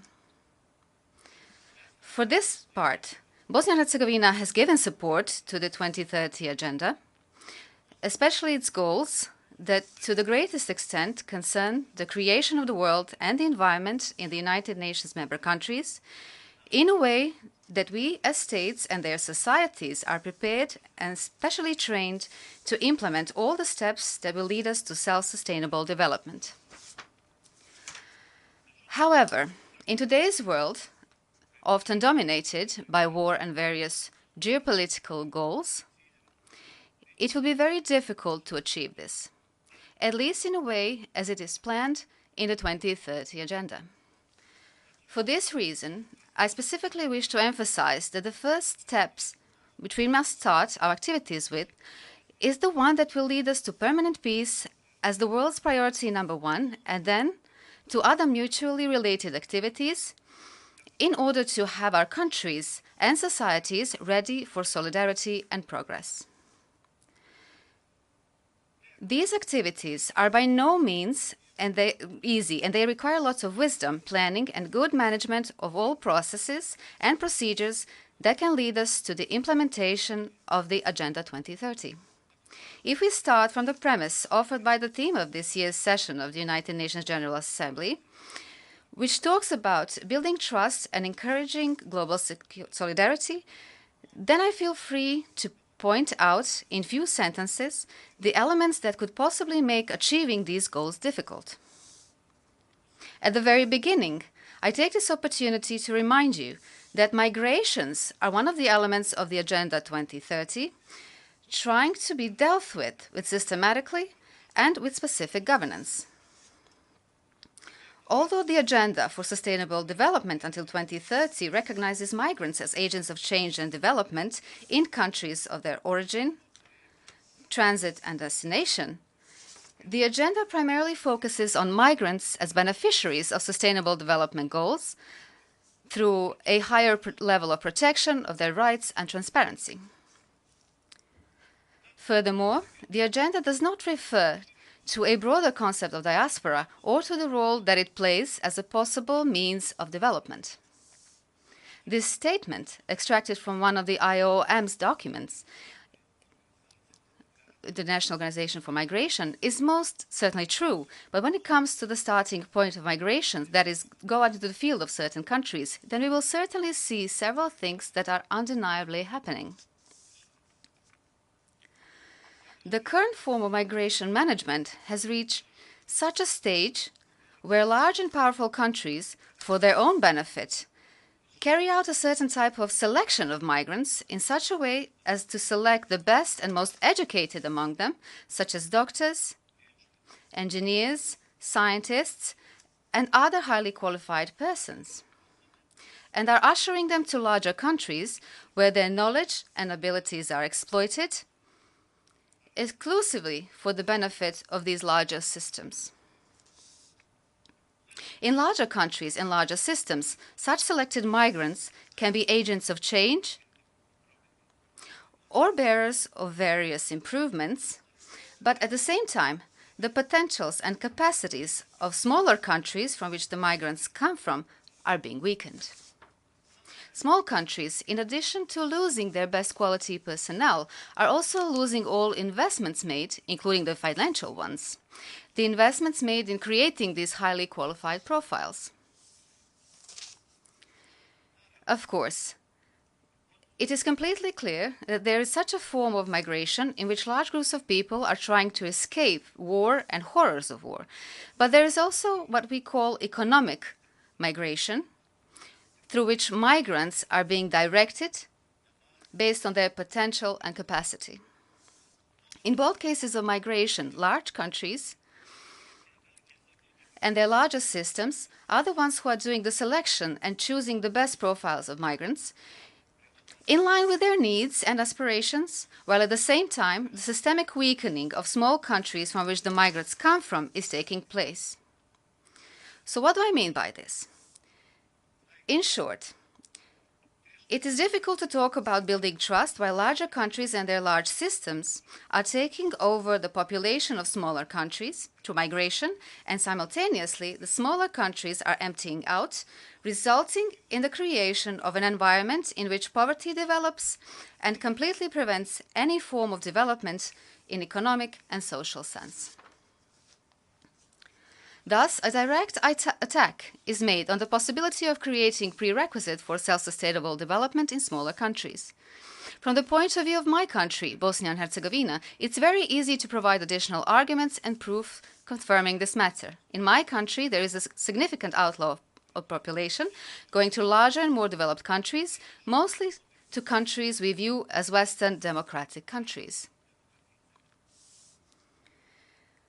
while investigating why our people, Bosnian and Herzegovinians, decide to leave their country and look for better living conditions in some other countries, we came to a conclusion that the fundamental reason for their departure is their conviction of the lack of perspective in Bosnia and Herzegovina. When we took into account that our people have stated as one of the basic shortcomings of the perspective in their country, we saw that it refers to how specifically the political system in Bosnia and Herzegovina does not entail complete democracy, but rather a form of ethnocracy, or a system in which elections for government institutions, exercise of power, distribution of jobs in the state, even in the real sector, are primarily based on ethnicity as a prerequisite. In such a system, you usually don't have the best people in key positions, people who, with their knowledge and abilities, can build a political, economic, and social system in Bosnia and Herzegovina. On the contrary, you have ethnically and politically suitable staff who can hardly be expected to lead the overall progress of the country.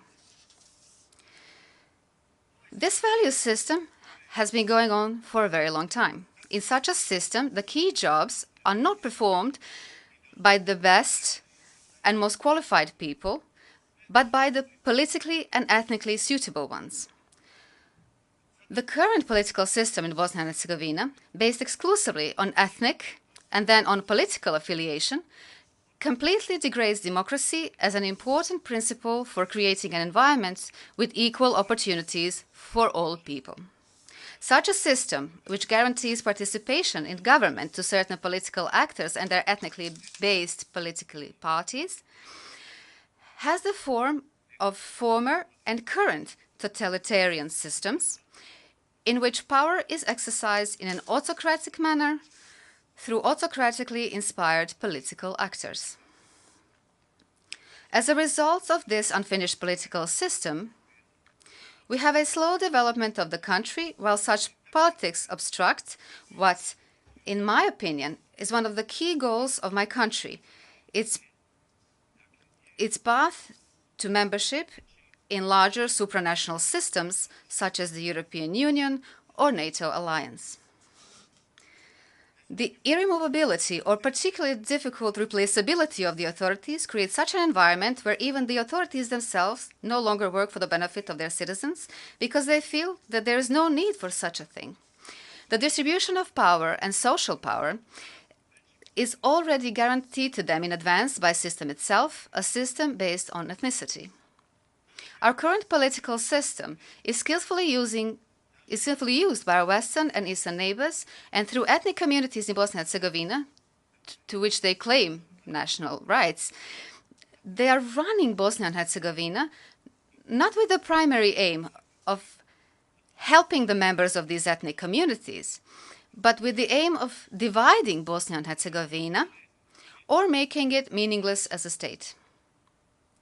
Our two neighbors, through the ethnic communities in Bosnia and Herzegovina, to which they strive to claim every right, even 27 years after the aggression they had carried out over Bosnia and Herzegovina, are in this manner making an attack on the sovereignty of our country, which makes it almost completely impossible to have any democratic development of Bosnia and Herzegovina.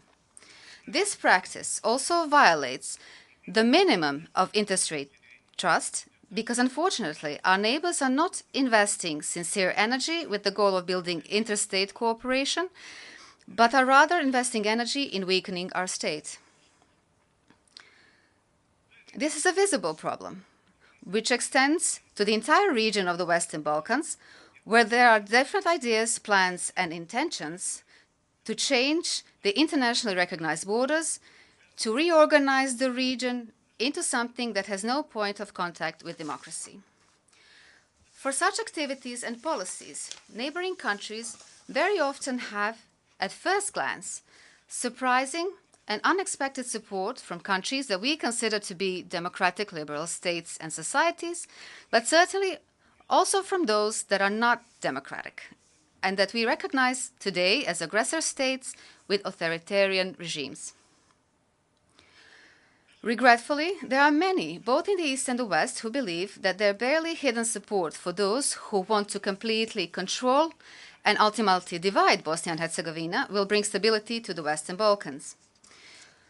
We, who represent the state of Bosnia and Herzegovina here at the United Nations, believe that this will not bring either stability or progress in the Western Balkans. Our neighbors cannot divide Bosnia and Herzegovina amongst themselves without entering into mutual conflict. We will certainly not allow the division and disappearance of our 1,000-year-old state at any cost, no matter what anyone thinks about it. That is why I believe that it's in the interest of the United Nations, if peace is to be preserved in the Western Balkans, to support the state of Bosnia and Herzegovina and its institutions. If the United Nations wishes to preserve peace in the Western Balkans, then it should support those who have not violated democratic and civilization norms, who have not committed genocide, who were not part of joint criminal enterprises, did not destroy people's lives because of their ethnicity, did not destroy other people's temples or shrines, did not advocate revanchism or revenge. If such support is absent, then the responsibility and blame for this destabilization does not lie with us, who will certainly not calmly and idly observe some new attempt to destroy our Bosnia and Herzegovina. However, the fundamental problem of Bosnia and Herzegovina lies in the inequality of citizens in the political and electoral system, the result of which is an ethnic system of governing the country, a system that is destined to be conflictual in itself. In addition, the ethnic system of exercising power in my country continuously creates space for nepotism and corruption in all segments of society, especially in government institutions. As a consequence of the ethnic system of exercising power, we have a nepotism in the selection of people to perform the most important political and economic jobs. The ethnic political system in my country is the one that generates and encourages nepotism and corruption the most, and nepotism and corruption destroys social cohesion and trust within a society the most. That is why we, for decades, have not been able to create a society of equals, and with that, a society of equal opportunities, because with the employment through family connections and corruption pertaining to most important positions, one loses hope on the possibility of having positive perspective. From this place, I want to ask an important question, and allow me to do this. How is it possible to build and achieve trust that will lead to the creation of prerequisites for development when we don't actually have enough democracy in our country? When our right to democracy is being taken away, and when an embargo to democracy is being imposed upon us, which leads citizens to great uncertainty and is the reason why they often decide to leave the country. The latest interventions of the international representatives in Bosnia and Herzegovina, like the intervention of the High Representative, by means of legal violence and the suspension of the entity constitution for 24 hours, which is an inconceivable precedent in the democratic world, did not remove obstacles to the normal functioning of the state, but rather strengthened the undemocratic ethnic principle and deepened the discrimination of citizens in the constitution and the electoral law. Democracy is the most important segment for building trust, both in our countries and globally. It is very important, in order to create prerequisites for self-sustainable development, that the transition in these societies ends as soon as possible, through the transition from former totalitarian autocratic systems to a system based on full democracy. That is why we expect the support of actors from the international community, even though they occasionally resort to undemocratic tools, while they occasionally completely deny the possibility of development of democracy in Bosnia and Herzegovina for the sake of their goals. Of course, we are fully aware that there is a number of countries, members of the United Nations, with which such history and historical context, that they are not interested in democracy and its development. On the other hand, some indicators tell us that over 2/3 of the countries members of the United Nations are oriented towards democracy and its development, so my point of view is oriented in that direction as well. I wish to add another important element here, which is indispensable in building trust for self-sustainable development. It is achieving a system of full human rights, which, as its final outcome, offers a society of equal people, equal citizens, and as a result of that, we can have a society of equal chances with open perspectives for everyone.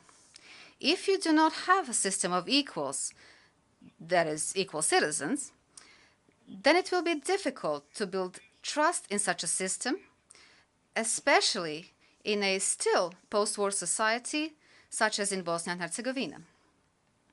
Particularly, if you have in mind that our society has suffered aggression from our Western and Eastern neighboring countries, a direct consequence of which were the committed atrocious war crimes and even the crime of genocide. Such scenarios for Bosnia and Herzegovina continue to be implemented through political means this time, in peacetime conditions, while continuously asking for support from various parts of the international community. At the same time, and regardless of the aforementioned scenarios, our obligation is to create internal prerequisites for building a society of equal people and equal citizens, and one of the basic tools that will enable us to avoid the possibility of future conflicts. Contained within the judgments of the eminent courts that deal with the protection of human rights, such as the European Court of Human Rights, there is a valuable resource for building a stable society in which the risk of internal conflict is reduced to a minimum. But potentially, aggressive policies we take away an efficient mechanism to violate territorial integrity and sovereignty of Bosnia and Herzegovina from neighboring countries. In short, this means that we in Bosnia and Herzegovina will have to change the entire paradigm within society and shift from ethnic political representation to civic political representation, which is a standard in a democratic world. We must use this opportunity to draw attention of the United Nations on something that is, in my opinion, and I'm sorry to say this, a very uncivilized stand of the government and the Prime Minister of our neighboring country, who have rejected the judgment of the European Court of Human Rights in the latest judgment in the Kovacevic case, and have stood up for the very principles that were rejected in the mentioned judgment, like the political principle of legitimate representation based on ethnicity, which is a generator of inequality among the citizens of Bosnia and Herzegovina, and the means by which the neighbors undermine the state of Bosnia and Herzegovina. This was done in such a way that it can be qualified as an interference in the internal affairs of Bosnia and Herzegovina. The disrespect of the judgments of the international courts, as could be heard from the Prime Minister of a neighboring country, is reminiscent of the attitudes towards international law that Vladimir Putin has built in the case of Ukraine. However, this is not only about having a negative attitude towards the international standards of the United Nations, but also a policy towards Bosnia and Herzegovina conducted by its neighbors.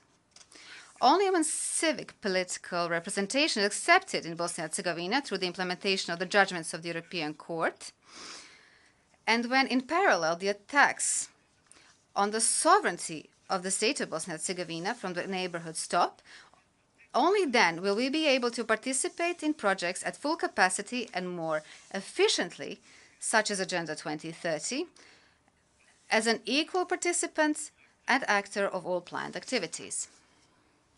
In that case, we, as a country, will be ready and equipped with potential to accept all the challenges posed before us by the self-sustainable development activities, to build our mutual social trust and as a society of equals, and to be an active actor in building trust on global level. I believe you share my opinion in that, in societies dominated by inequality, you will not be able to be a legitimate actor in promoting ideas of self-sustainable development through building trust and global solidarity for all.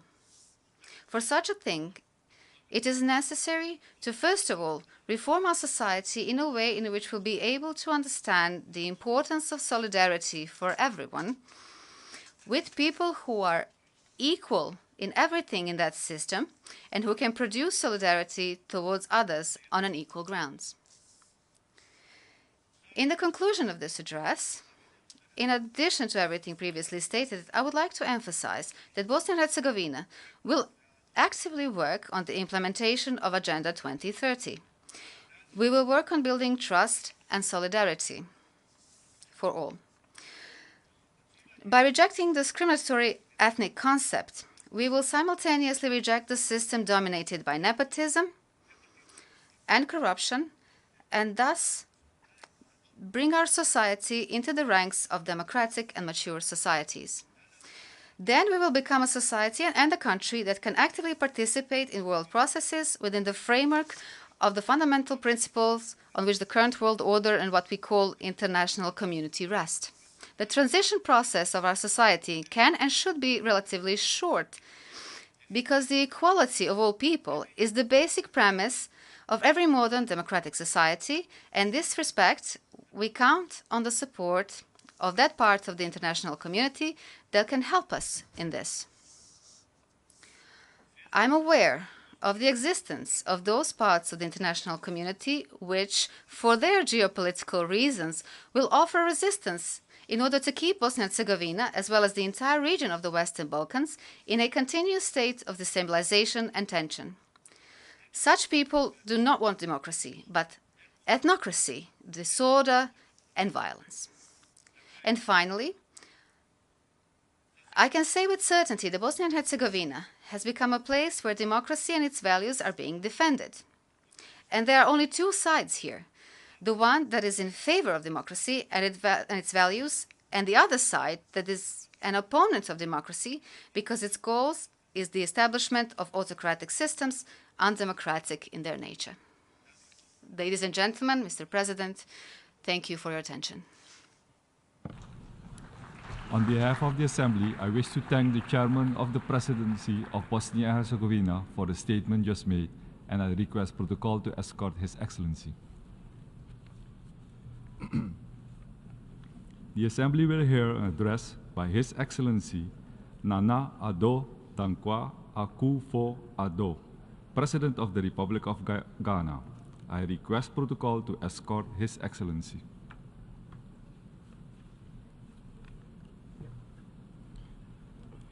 On behalf of the General Assembly, I have the honor to welcome His Excellency Nana Addo Dankwa Akufo-Addo, President of the Republic of Ghana, and to invite him to address the Assembly.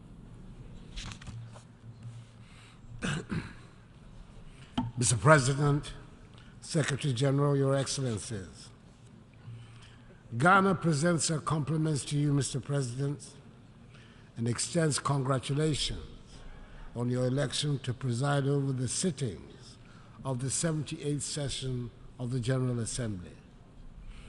Ghana will also use this, the greatest of all platforms, to express the deep condolence and sympathies of our people and government to the peoples and governments of Morocco and Libya over the recent tragic events that have engulfed their countries. I do not need to employ any hyperbole, nor find any fancy words to state the reality of the situation humanity currently faces. Our world is not a happy place today. Wherever we look, and in whichever area of our lives to which we turn our attention, there is unhappiness, distrust, and loss of confidence in the structures that have guided the governance of the world since the end of the Second World War, nearly 8 decades ago. Mr. President, the theme chosen for this meeting is rebuilding trust and reigniting global solidarity, accelerating action on the 2030 Agenda and its sustainable development goals towards peace, prosperity, progress, and sustainability for all. The choice of the theme implies that there's general acknowledgement that things are not what they ought to be in our world. The mutual trust among nations that is required to ensure harmony has considerably diminished. The cohesion that we need to build the peace and prosperity of our societies is disintegrating and nearing Cold War lows. We do not seem to have any common values on which we can all agree, nor common goals to which we all aspire. The fault lines are not just between poor and rich, or the South and North, or the developed and developing countries. Even within well-established and rich countries, the tensions over trade, climate, political boundaries, and geopolitical spheres of influence are palpable. Long-held definitions are being challenged, and sacred truths and beliefs are being questioned or discarded outright, and in some instances, the deliberate peddling of blatant untruths has become acceptable. This organization, the United Nations, under whose auspices we, the nations of the world, are gathered for the annual review of the world, was established in the belief that our common humanity would be the overriding consideration in dealing with the problems that would invariably arise when we deal with one another. There is no doubt that the organization has achieved a great deal in its 78 years of existence, of which we can all be justifiably proud. But it is also true that the reluctance by the nations that were the major powers at the formation of the organization to agree to any reform to reflect present realities has led to the undermining of the credibility of the United Nations and some of its organs, in particular, the Security Council. Ghana is currently serving out the second of its two-year term on the Security Council as a non-permanent member. This is the fourth time in the 66 years since we joined the UN, the first post-colonial African nation to do so, that we've had the privilege of serving on the Council. Mr. President, it has been a sad and disappointing experience for us. We've witnessed it firsthand, over and over again, that the big powers of the United Nations might be preaching democracy, fairness, and justice around the world, but are happy to practice the opposite here at the United Nations, prioritizing parochial interests over those of humanity. Back in 2017, the first time I addressed the General Assembly as President of my country, I spoke at length on the need to reform of the United Nations and of the Security Council in particular. I said then that the urgent need to reform this organization had been talked about and scheduled for a long time, but somehow we've never found the courage and the will to execute it. I said then that Ghana supports UN reform, especially of the Security Council, as set out in Africa's common position on UN reform, based on the Ezulwini Consensus. Mr. President, I said then that the time was long overdue to correct the long-standing injustice that the current structure and composition of the United Nations Security Council represent for the nations of Africa. After serving on the Council at this difficult time in the world, our views on the need for reform have been even more strongly reasserted. We cannot continue to preach democracy, equality, and good governance around the globe. We cannot insist on peace and justice in the world when our global organization is seen by the majority of its members and the people of the world as hampered by an unjust and unfair structure. Mr. President, the Assembly has quite properly chosen the rebuilding of trust as critical in restoring stability and prosperity to our world. We cannot rebuild that trust when the organization that should bind us is seen by many as helping to perpetuate an unfair world order, which is reinforced by an inequitable, dysfunctional global financial architecture. Mr. President, for the past year and a half, a full-scale war is being waged in the center of Europe. The United Nations appears unwilling or unable to influence the events taking place in Ukraine. Ghana has sat on the Security Council throughout this period and can testify that the global solidarity we seek to reignite under the umbrella of the UN will only happen if and when it suits those who wield the mighty power of veto. And at the moment, there's nothing to show that these countries have any interest or inclination to do so. Ghana still believes that this organization provides the best vehicle for the world to manage its hydra-headed problems, but it can only function effectively and meet our expectations when we reform the pillars upon which it rests. Anything short of that will continue to undermine its credibility.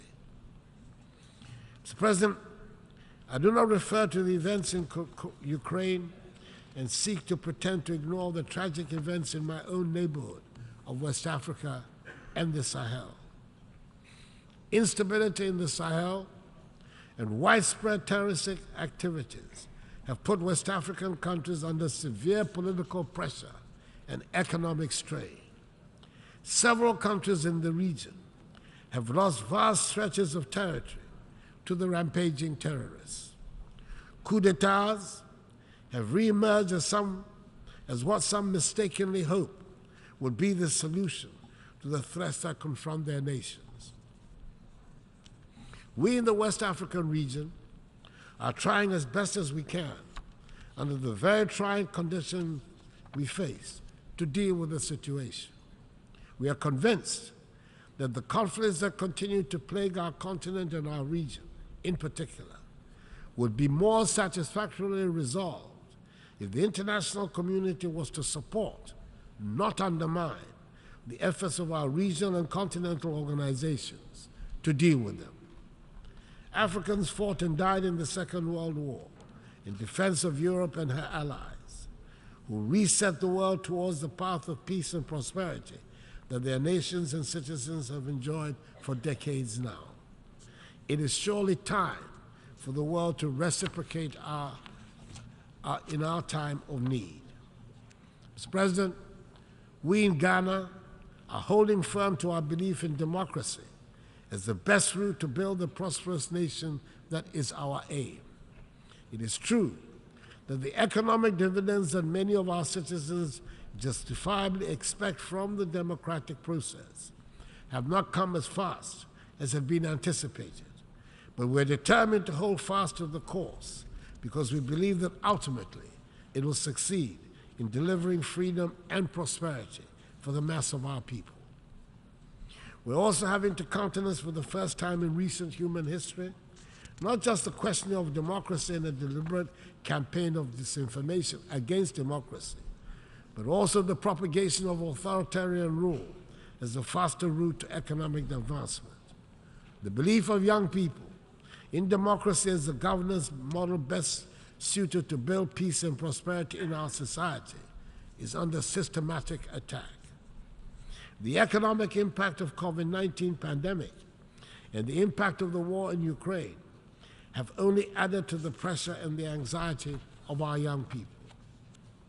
We can also certainly do without having to spend the huge amounts of money we currently spend on security at our northern borders in particular. At this time, unhappily, we feel no sense of the international solidarity that we believe we should receive. It is surely in the interest of the whole world that West Africa should be peaceful and prosperous. We want our young people to be part of a peaceful and prosperous West Africa, rather than part of the thousands that arrive at an unwelcoming Europe after perilous journeys across the Sahara and the Mediterranean Sea. Mr. President, we do not seek to shirk any responsibility for the problems we face that are of our own making. And it bears repeating that we are not craving for sympathy, and we do not want to be a scar on anybody's conscience. But we cannot, and the world should not pretend that the present-day economic and social conditions of Africa have nothing to do with the historical injustices that have fashioned the structures of the world. It is time to acknowledge openly that much of Europe and the United States have been built from the vast wealth harvested from the sweat, tears, blood, and horrors of the transatlantic slave trade and the centuries of colonial exploitation. Maybe we should also admit that it cannot be easy to build confident and prosperous societies from nations that for centuries have their natural resources looted and their peoples traded as commodities. For centuries, the world has been unwilling and unable to confront the realities of the consequences of the slave trade. But gradually, this is changing, and it is time to bring the subject of reparations firmly to the fore. Granted, the current generations are not the ones that engaged in the slave trade, but that grand inhuman enterprise was state-sponsored and deliberate, and its benefits are clearly interwoven with the present-day economic architecture of the nations that designed and executed it. Reparations must be paid for the slave trade. No amount of money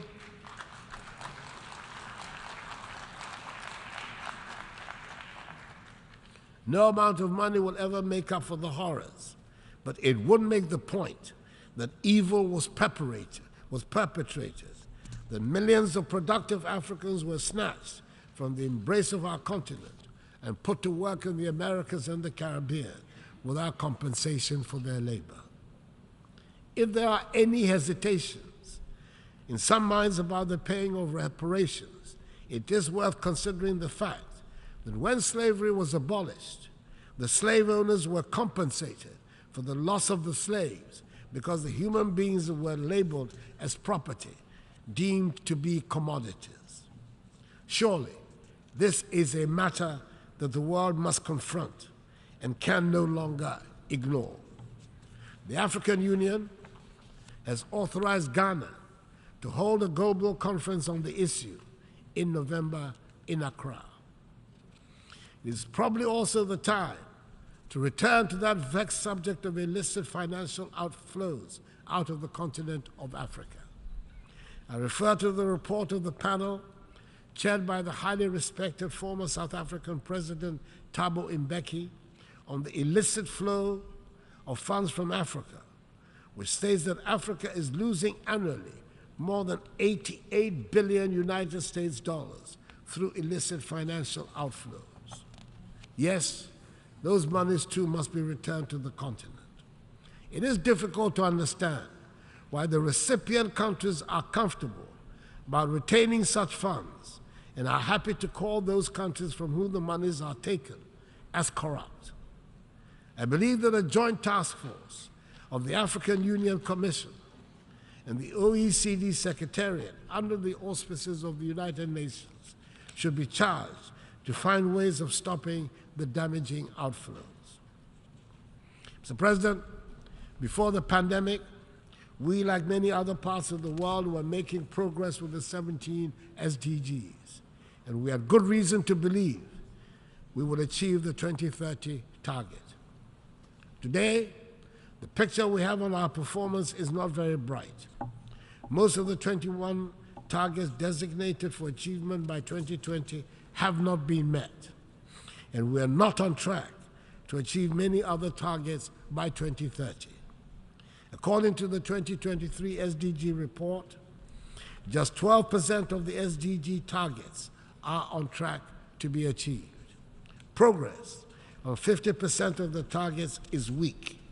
The most disappointing part is that we have stalled or retrogressed more than 30% of the targets.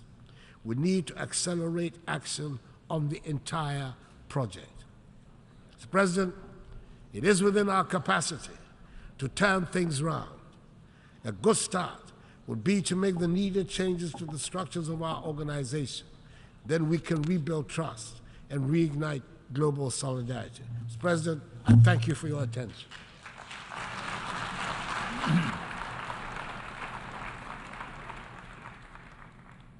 On behalf of this Assembly, I wish to thank the President of the Republic of Ghana for the statement just made, and I request protocol to escort His Excellency.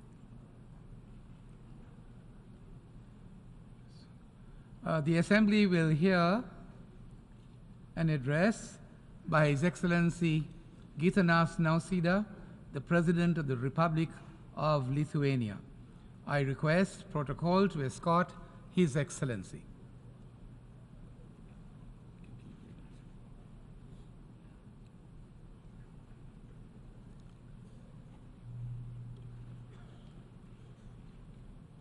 On behalf of the General Assembly, I have the honor to welcome His Excellency Gitanas Nausėda, President of the Republic of Lithuania, and to invite him to address this Assembly. Dear President of the General Assembly, Excellencies, ladies and gentlemen, we are meeting at a critical moment. Before our eyes, political, economic, and cultural divisions are deepening. Conflicts, instability, and civil unrest are erupting around the globe. Disruption of the world order based on international rules threatens the world we all know and cherish. The time for decisive action is now. We must rise to the challenges and work together to preserve peace, prosperity, and stability, to safeguard the rules-based order, democracy, and the universality of human rights, to save our home, planet Earth, from the effects of disastrous climate change, to fight hard against global poverty and inequality. For sure, this will not be easy. Global trust will have to be restored, sustainable development goals implemented, meaningful pact for the future negotiated and signed. I stand here to express my great concern about the devastating impact of climate change and to share the Lithuanian experience. Today, green transformation is no longer a matter of choice. We need decisive actions to keep the goals and the spirit of the Paris Agreement alive. Lithuania is resolutely committed to averting, minimizing, and addressing climate change. We aim to achieve a 70% reduction in greenhouse gas emissions by 2030 and become climate neutral in 2050. The central role in our strategy will be played by renewable energy. Our ambition is to turn Lithuania from a net importer of electricity to a self-sufficient green energy producer by 2030.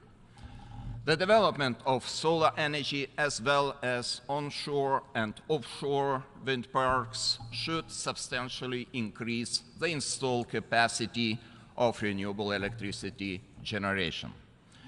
Mr. President, ladies and gentlemen, there cannot be sustainable development amidst a war. Wherever we look, be it Europe, Asia, Africa, or the Americas, peace is an all-important condition for humanity to thrive and to create. An old-style colonial war is back in Europe. Russia's aggression against Ukraine aggravates the global situation across many areas, such as food and energy security, climate, finance, global health, and migration.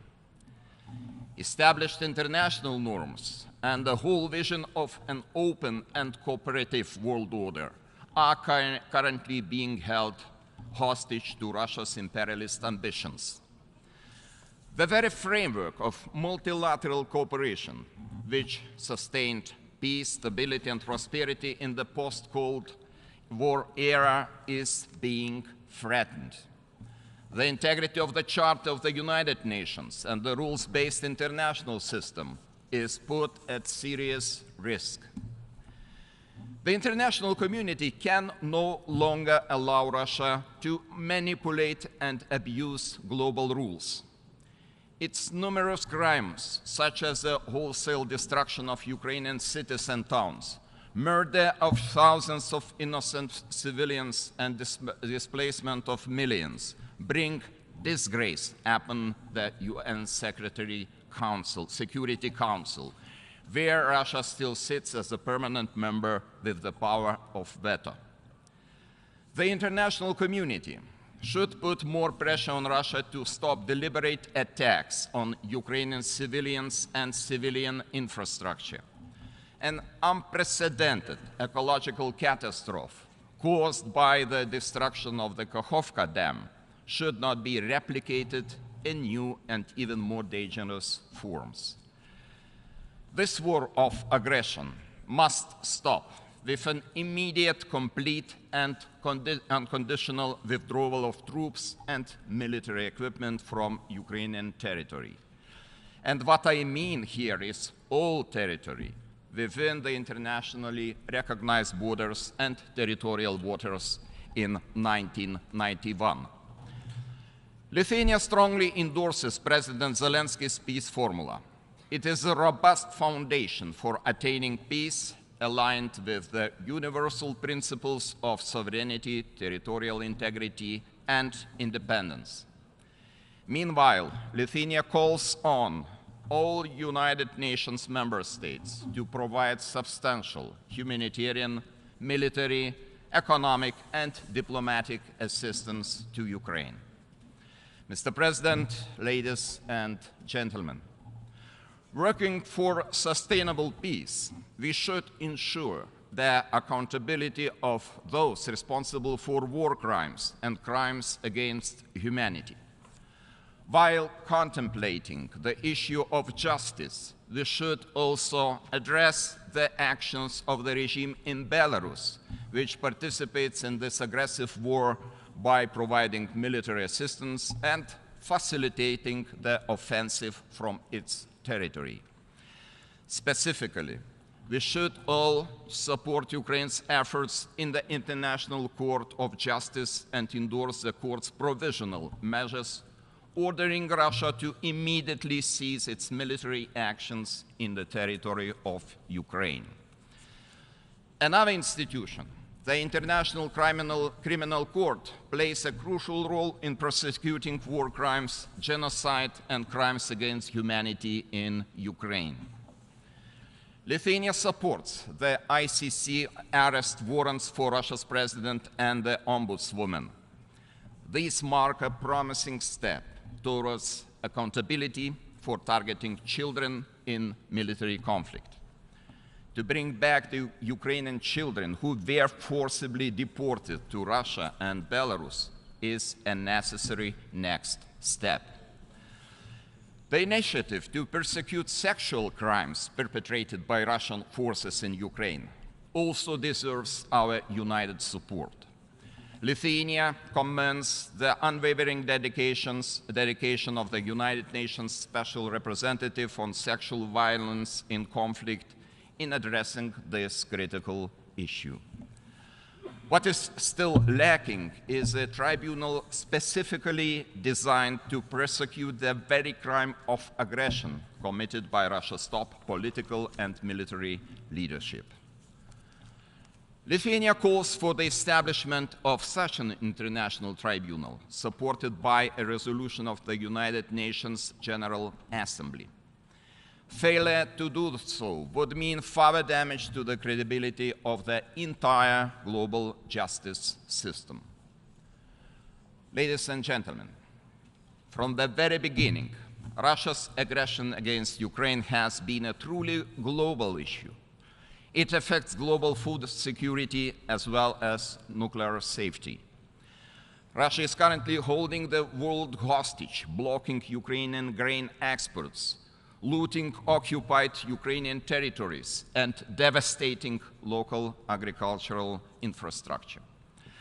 Unilateral actions, such as Russia's withdrawal from the Black Sea Grain Initiative, endangering at least 82 countries and 350 million people currently on the food insecurity frontline, should be universally condemned.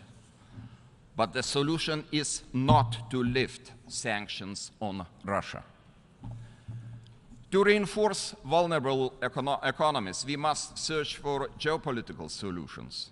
One possibility could be the opening of more solidarity lanes by offering alternative transportation for Ukrainian food products, for example, through the trusted Baltic Sea ports.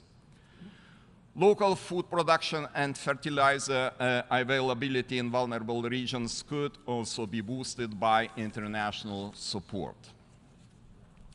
Looking into the issue of nuclear safety, Lithuania expects more active cooperation by Russia in protecting the Zaporizhzhia nuclear power plant, according to recommendations of the International Atomic Energy Agency. It is also with greatest concern that we follow recent decisions by Russia on arms control. Last year, Russia broke the emerging consensus in the Nuclear Non-Proliferation Treaty Review Conference. Later, Belarus announced agreement to deploy Russia's nuclear weapons on its territory, which goes against the international commitments under the same treaty.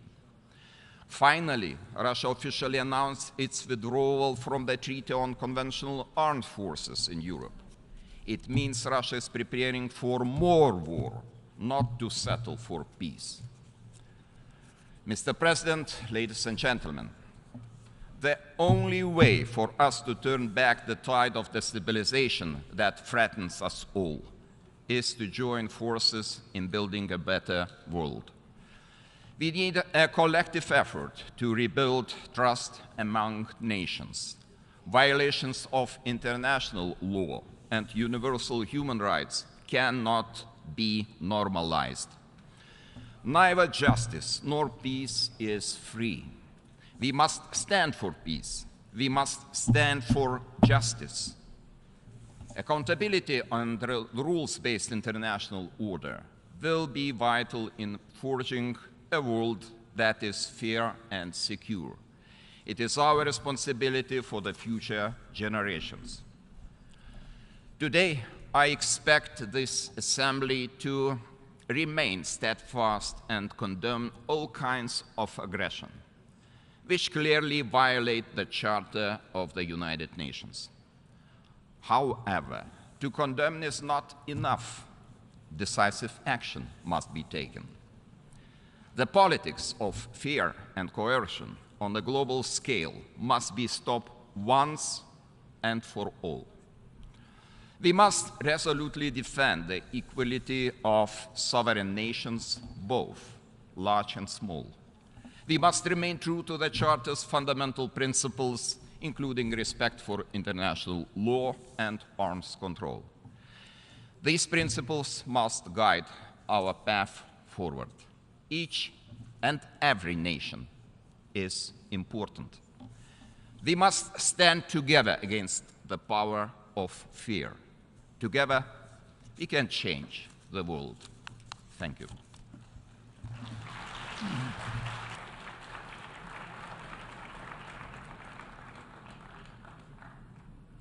On behalf of the Assembly, I wish to thank the President of the Republic of Lithuania for the statement just made, and I request protocol to escort His Excellency. The Assembly will hear an address by Her Excellency Zuzana Kaputova, President of the Slovak Republic. I request protocol to escort Her Excellency.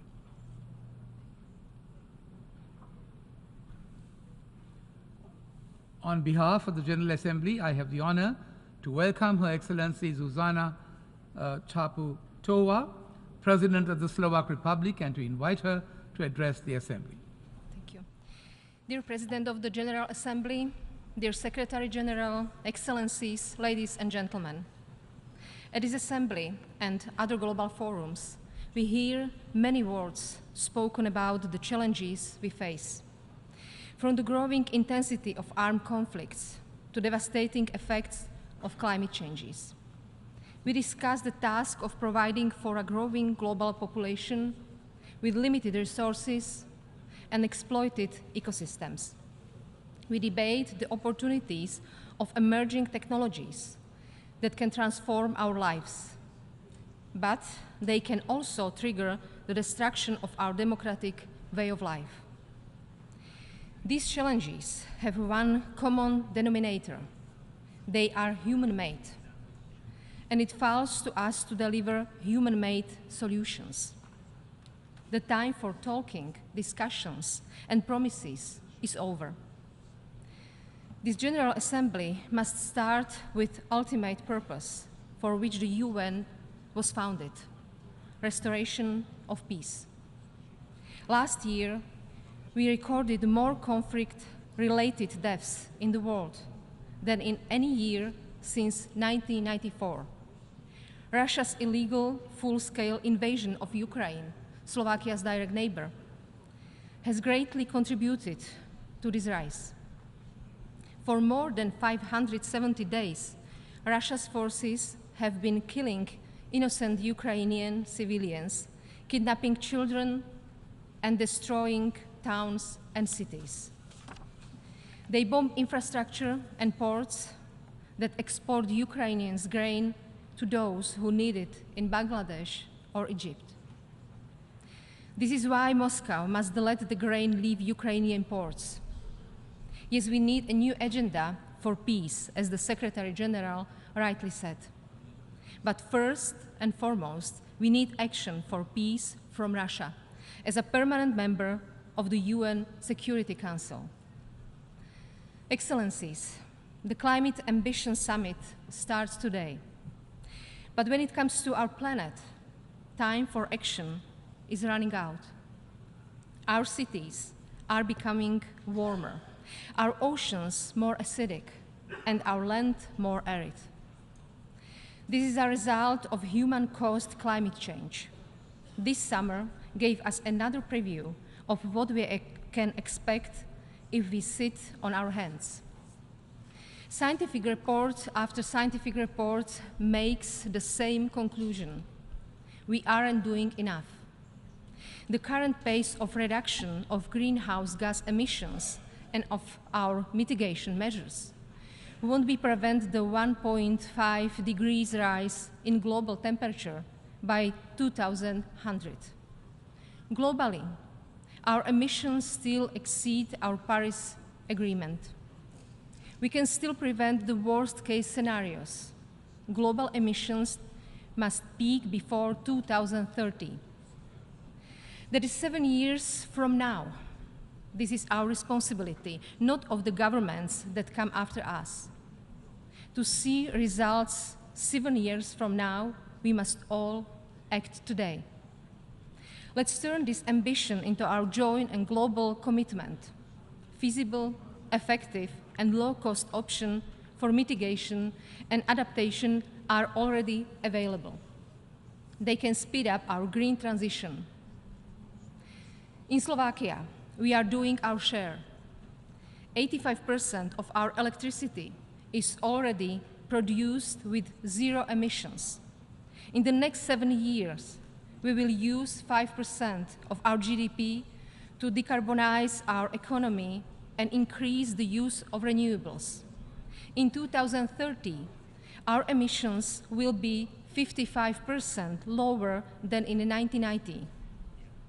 Europe may be warming twice as fast as any other continent, but Africa, while responsible for less than 4% of global emissions, is the most vulnerable to the effects of climate change. Working together as partners, we can solve this challenge. The already existing green technologies must be available to everyone. Slovakia will continue to meet its obligations under the Global Climate Finance Commitment. Finally, a remark on climate change is simple. We need to wake up. We are not battling an external threat. This is not a meteor heading for Earth. This is an existential crisis that we created and we alone must solve. Excellencies, this crisis hit hardest those who are least responsible for their creation: vulnerable population, women and children, and the poorest. No peace and prosperity can be achieved if they are excluded. We have been seeing for decades that women's rights are human rights. It's time to return these words into action. Our collective wealth allows us to provide dignified conditions for everyone on this planet. But today, halfway to 2030, only 12% of the Sustainable Development Goals are on track. These targets are not advisory guidelines. They are the benchmark for creating a world built on fairness, equity, and stability. 75 years ago, we adopted the Universal Declaration of Human Rights. Human dignity, freedom, and justice must be universally protected. This is even more importantly today, when new technologies promise to unlock huge potential in areas such as public health, connectivity, or addressing climate change. But technological progress is sometimes moving faster than the evolution of human minds and emotions. The rapid rise of social media platforms and the related flood of disinformation and hate speech prove this. Platforms have removed barriers across the globe, linking people like never before. But they have also destroyed barriers that protected the rights and integrity of others. Any technology must be used with one goal in mind, that of dignity and rights of every individual. If not addressed, social media platforms, artificial intelligence, and other emerging technologies can act like steroids for the current crisis. That is why we cannot postpone their democratic regulation. Facts and science are essential to overcoming our global challenges. The COVID-19 pandemic illustrated this well. Disinformation undermined our efforts to build consensus and a common vision. If humankind continues to build alternative truth and distrust each other, we will never be able to take the actions needed to address these universal challenges. In my final words to you, let me leave you with a message of hope. When I meet Slovakia's young people, I am left with great optimism for the future. Data shows that for them, equality is the most important societal value. We should listen to our children and work on achieving a vision of humankind where equality is a rule, not the exception, where development can be sustainable and climate resilient, where we can live in peace. They are looking to us for actions. The cost of our joint failure is not an abstraction. It will count in concrete deaths, displacement, injustices, and the loss of species and ecosystems. We politicians are often asked about our legacy. Should this be our legacy? For me, the choice is clear. Our response should be clear as well. Thank you.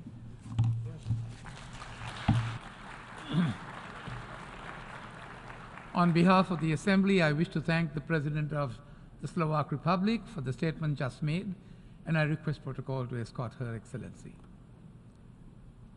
The Assembly will hear an address by His Excellency Sauli Niinistö, President of the Republic of Finland. I request protocol to escort His Excellency.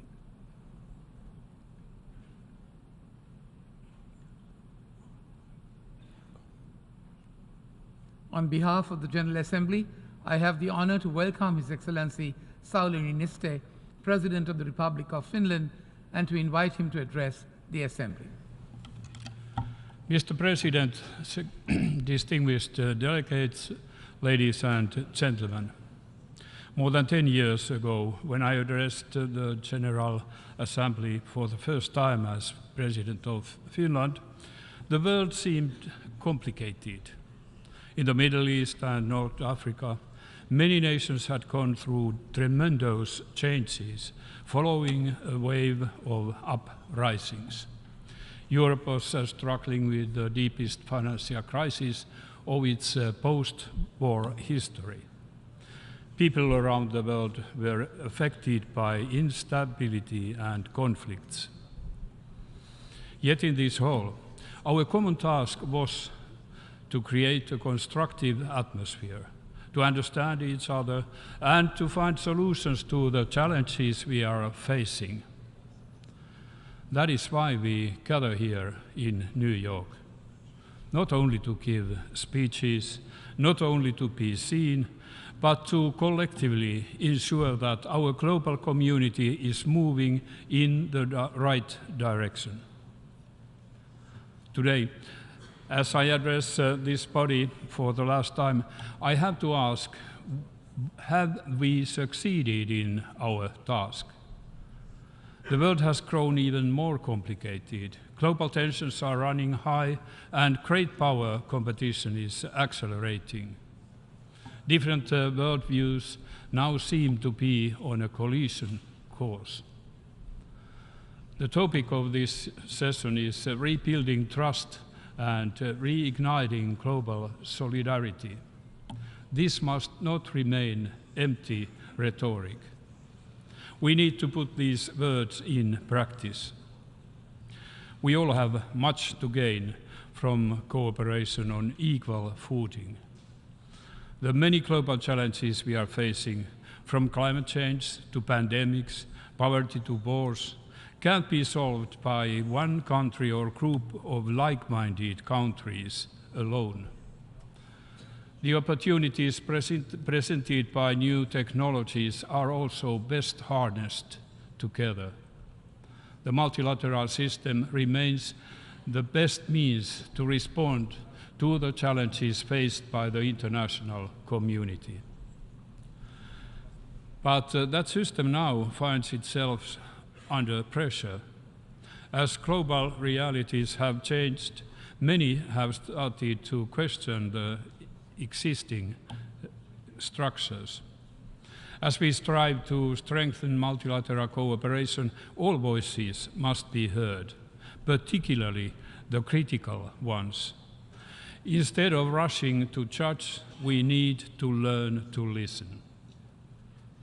In my first speech here, I spoke of the rapid economic growth in the so-called Global South, and then the tremendous changes it was bringing about. Those changes have been clearly visible for quite some time now. Asian, African, and Latin American countries are powerful geopolitical players. The fastest growing and most populous economies of today are found in precisely those regions. That needs to be reflected in our debates. Ladies and gentlemen, more than 1.5 years ago, Russia launched its large-scale war on Ukraine. Russia's aggression is a direct violation of the United Nations Charter, to which we are all committed. By aiding Ukraine, Finland, together with many others, supports Ukraine's inherent right to self-defense. For many Finns, Ukraine's fight for freedom carries echoes of our own history.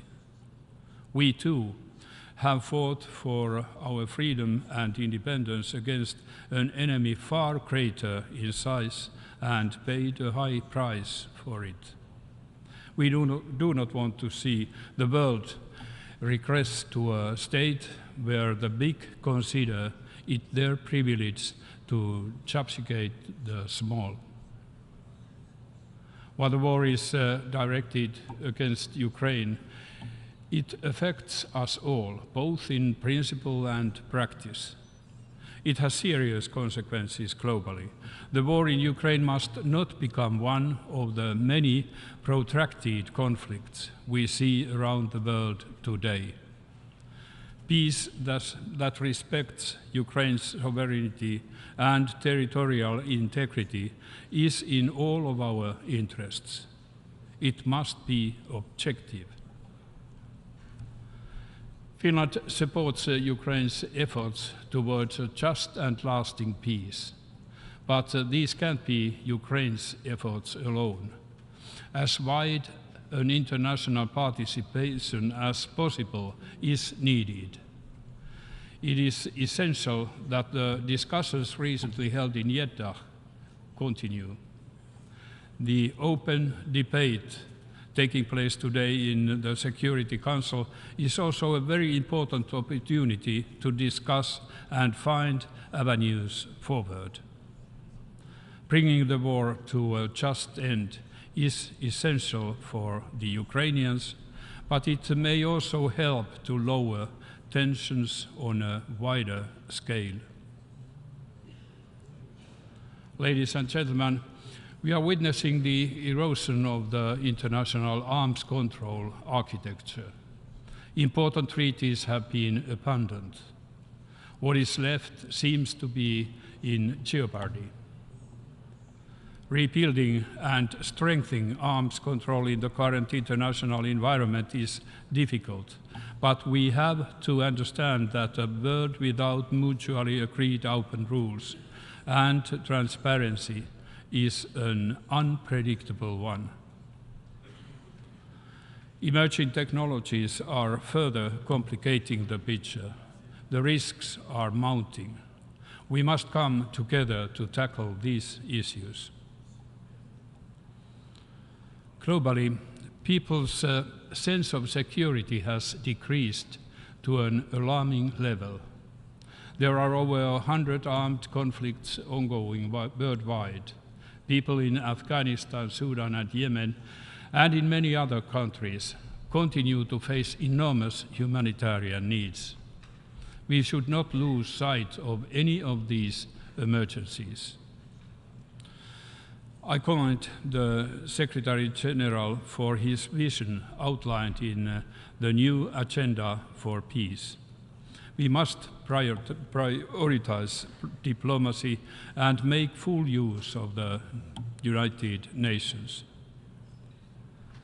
Finland has long underlined the importance of the universal and binding nature of human rights. Human rights need to be respected even when our societies face turmoil. In difficult times, the rights of women and girls are often eroded. We need to be decisive in safeguarding these rights. As a member of the UN Human Rights Council, Finland works together with all stakeholders to uphold universal human rights. No country is perfect when it comes to human rights. We can learn from each other. When one of us fails, the international community needs to ensure accountability for violations. Ladies and gentlemen, earlier this week we were rightly reminded that the lack of progress on the Sustainable Development Goals has severe implications, both for people's life and prosperity and for global peace and security.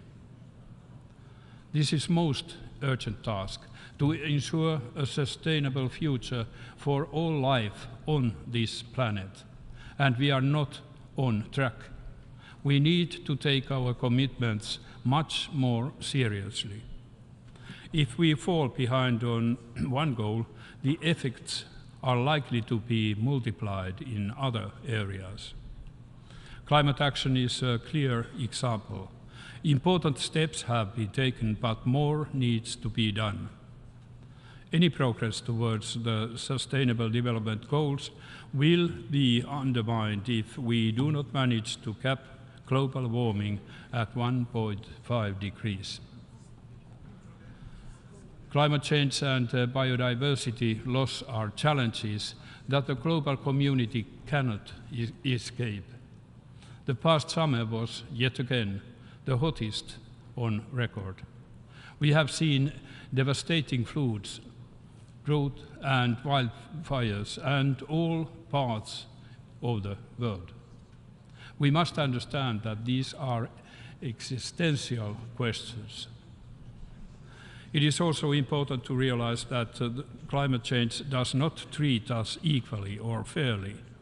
Those least responsible for it are often the ones who suffer the most. We must raise our collective ambition. New, strong commitments to reduce emissions are urgently needed. These must be backed by swift and effective action. Ladies and gentlemen, as Secretary General Guterres yesterday aptly stated, the United Nations was created precisely for moments like this, moments of maximum danger and minimum agreement. During the years that I have been attending this assembly, we have seen tremendous challenges. We have also seen concrete efforts to make the multilateral system work better in responding to them. Yet, we often fail to deliver. We should all take to ourselves to find the root cause of these repeated frustrations. The UN is a sum of its members. It is our task to make sure this system rises to the occasion. Mutual understanding and agreement can only be increased through dialogue and genuine willingness to engage. None of us can afford to dismiss the concerns of the other. None of us has the right to impose our thinking or constructs on others. We, as the global community, have to be prepared to meet each other from a position of mutual respect and with a keen understanding of our common obligation to work together. If we do so, I'm convinced that we will find we have much more in common than we have thought. Thank you.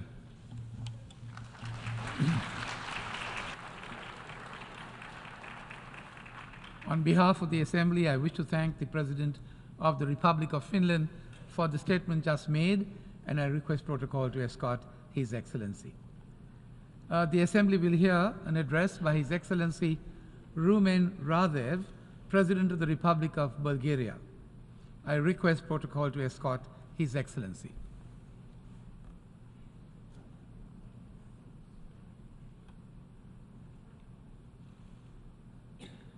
On behalf of the General Assembly, I have the honor to welcome His Excellency Rumen Radev, President of the Republic of Bulgaria, and to invite him to address the Assembly.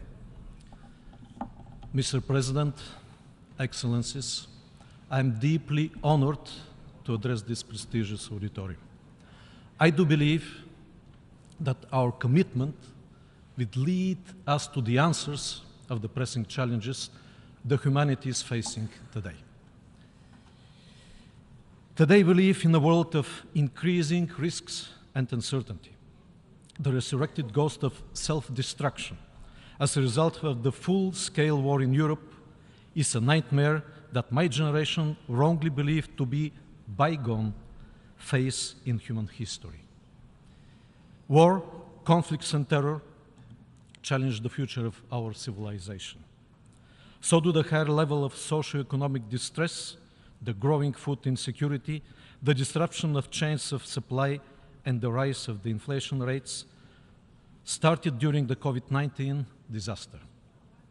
After the weakening of the pandemic, the hopes for rearranging the broken societal and economic links brought some optimism. But then the war in Ukraine blazed out. It exacerbated all these crises of various kinds and destroyed not only thousands of human lives, but also the optimism that we are able to build back better. The systematic erosion of democracy and human rights and the rise of authoritarianism are completing the picture. The consensus that the humanity may live according to the rules of internationally adopted world order is blatantly violated.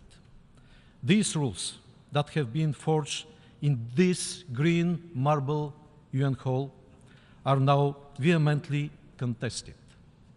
All these negative developments are about to distract our attention from the challenges that may turn to be equally deadly for the humanity. The triple planetary crisis of climate change, biodiversity loss, and pollution threatens the life on our planet. All these risks and challenges must be addressed in full consciousness that the future of our civilization is at stake. The first mission that the leaders must see as their historical vocation at this crossroad for the humanity is to rebuild trust in multilateralism and to uphold the rules-based international order. This order must serve to the firm will of the peoples to live in peace. This is the fundamental precondition to survive and to embark on the path of building prosperity. Restoring peace and security is our most pressing priority. It has been 19 months since a permanent member of the Security Council unleashed a war of aggression against its neighboring country, violating the principles of the UN Charter and international law. From the first day, Bulgaria strongly condemns the aggression of the Russian Federation against Ukraine. Every day of this war threatens the global peace and security. Moreover, it has turned into a war of attrition, challenging the economic and social development worldwide. The last events show an increasing risk of spillover in the Black Sea region, affecting countries neighboring Ukraine. An important priority of the 7th session should be to find modalities that may pave a way towards restoring the peace in Ukraine. What we need is stronger political will, diplomacy, and active talks about comprehensive, just, and sustainable peace, based on the internationally recognized UN's chapters. Bulgaria is deeply concerned by the decision of the Russian Federation to withdraw from the Black Sea Grain Initiative. The bombing of the Ukrainian harbor infrastructure and the restriction of navigation in the Black Sea leads to further escalation of global food insecurity, especially in the global south, where the price of the war is particularly high. Ladies and gentlemen, the maintenance of the international peace and security faces challenges all over the world. The attention is to Ukraine, because this conflict has a growing potential to turn into global. Nonetheless, we have ever been deeply concerned by the victims of each and every war and conflict. Human lives are equally precious all around the globe. The Middle East and the use of violence in the Israeli-Palestine conflict are a source of great concern. We call all parties for refraining from the use of force and for the assumption of direct negotiations conducing to fair and sustainable two-state solution. The political solution to the ongoing conflict in Syria marks the only way ahead. Bulgaria maintains its unwavering position in support of the unity and sovereignty of Yemen. We support the international efforts for peace solutions and humanitarian assistance for the entire region. On Afghanistan, we emphasize the importance on preventing terrorist threats and irregular migration. We strongly condemn the Taliban's actions, worsening the human rights situation, especially of women and girls, of ethnic and religious minorities, and human rights defenders. My country is a strong supporter of the European path of the Western Balkan countries as the most effective way for stabilizing the region. Good neighborly relations, comprehensive reforms, and fulfillment of accession criteria are the core of integration process. Bulgaria is a staunch supporter of further strengthening the global nuclear disarmament and non-proliferation architecture. We call for dialogue among nuclear weapon states on confidence building. Russia's suspension of its participation in the New START Treaty is a cause of great concern. Its intention to deploy nuclear weapons in Belarus undermines the strategic stability and the overall security architecture. We call on Russia to prove its commitment to the January 2022 joint statement on preventing nuclear war and avoiding arms races. We call on Iran to come back to its obligations under the Joint Comprehensive Plan of Action and DPRK to stop challenging the international non-proliferation agreements. Ladies and gentlemen, the SDG Summit is a vital opportunity to get the implementation of the 2030 Agenda back on track. Access to financing and strong partnerships between the United Nations and international financial institutions is a key to achieving sustainable development. Bulgaria is actively participating in focusing their activities on effective financial support for all the countries in need. The Global Digital Compact should harness the potential of the digital technologies to accelerate the achievements of the SDGs. Our digital future and artificial intelligence should be guided by a human-centric approach based on human rights, democracy, and the rule of law. Bulgaria welcomes the adoption of the political declarations at the 3 held summits during this high-level week. These documents of high political commitment will foster the One Health approach, thus contributing to the strength of the national health systems and the global health architecture. The COVID-19 pandemic resulted in a setback in the realization of the 2030 Agenda, especially in education. We support the vision of the Secretary General for the creation of learning societies, for recognizing education and lifelong learning as a public good. And we stand ready to deliver on the commitments made at the 2022 Transforming Education Summit. Excellencies, these days we spoke a lot about peace among nations, but we need as well making peace with the nature. Climate change is a threat multiplier and mitigating it is essential. Decisive climate action is a pressing global imperative and a test for the ability of the multilateral system to respond. Urgent action is crucial to halt and reverse biodiversity loss. Bulgaria welcomes the recently established Global Biodiversity Framework Fund and the adoption of the agreement under the UN Convention on the Law of the Sea. Sustainable water management is critical to the achievement of the entire 2030 Agenda. This year, we celebrate the 75th anniversary of the Universal Declaration on Human Rights. This remarkable document is a powerful enabler of equality, fundamental freedoms, and justice. Bulgaria remains a firm supporter of the mandate of the United Nations High Commissioner for Human Rights and of the UN human rights system at large. Strongly committed to the further advancing the human rights agenda worldwide, my country has presented its candidature for the Human Rights Council for the period 2024-26 and will strive to ensure their wide support and successful implementation. As co-chair of the group of Friends on Children, Bulgaria consistently advocates for the rights of the child, and this issue ranks high among our priorities as member of the UNICEF and UN Women's Executive Boards. Investing in children's health, nutrition, education, and protection from violence is crucial for the responding to the 2030 Agenda's basic principles of leaving no one behind.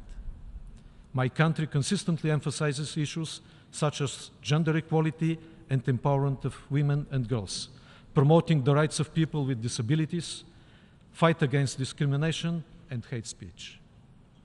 This year, Bulgaria also commemorated 80th anniversary of the rescue of the entire Jewish population of my country, counting 50,000 people during the Second World War. This remarkable episode of our modern history inspires us to continue efforts to affirm tolerance and understanding as core values of modern democracy. Excellencies, taking into account the increasing challenges to the fundamental principles enshrined in the UN Charter, Bulgaria welcomes efforts towards increasing transparency and accountability of the Security Council, and is among the co-sponsors of the landmark UNGN resolution on the use of the veto. While the veto initiative empowers further the General Assembly, the real reform of the Security Council remains a difficult and sensitive issue.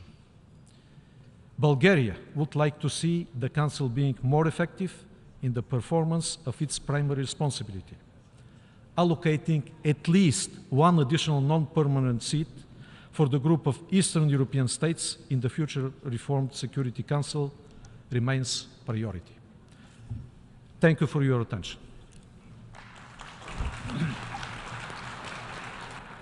On behalf of the Assembly, I wish to thank the President of the Republic of Bulgaria for the statement just made, and I request protocol to escort His Excellency. The Assembly will hear an address by His Excellency Mohammed Irfan Ali, President of the Cooperative Republic of Guyana. I request protocol to escort His Excellency. On behalf of the General Assembly, I have the honor to welcome His Excellency Mohammed Irfan Ali, President of the Cooperative Republic of Guyana, and to invite him to address the Assembly. Mr. President, please accept my warm congratulations on your election to the presidency of the General Assembly for its 78th session. I assure you of Guyana's full support as you carry out your responsibilities. I also take this opportunity to express our appreciation to His Excellency Shaba Kurosi for his leadership as President of the 77th session of the General Assembly. I join those before me in expressing Guyana's solidarity with the governments and peoples of Libya and Morocco in the wake of the recent devastating flood and earthquake. The theme of this year's Assembly recognizes the need for us to collectively reset global relationships and imbue them with enhanced trust and solidarity. Only in doing so can we aspire to confront the most pressing challenges of our era: climate change, conflicts, the energy and food crisis, and achieving sustainable development. I remain convinced that multilateralism remains the most effective approach to address these challenges, foremost of which is climate change. We are all experiencing its devastating effects. The difference, however, is our capacity to respond.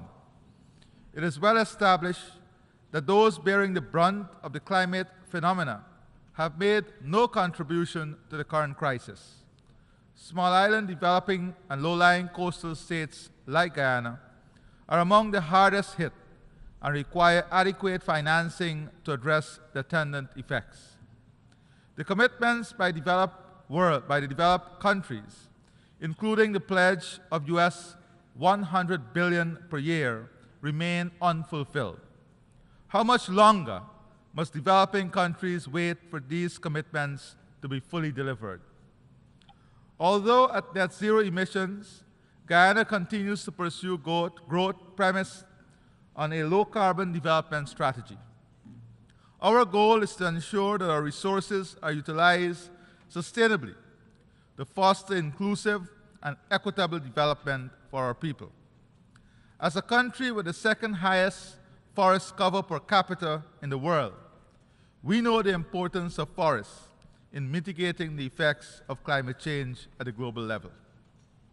Our advocacy in this regard has resulted in Guyana being issued 33.4 million tons of carbon credits, the first jurisdictional scale program in the world.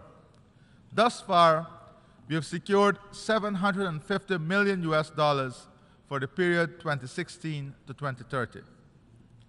Guyana is committed to a clean energy transition. We're aiming for over 80% reliance on renewable energy by 2030.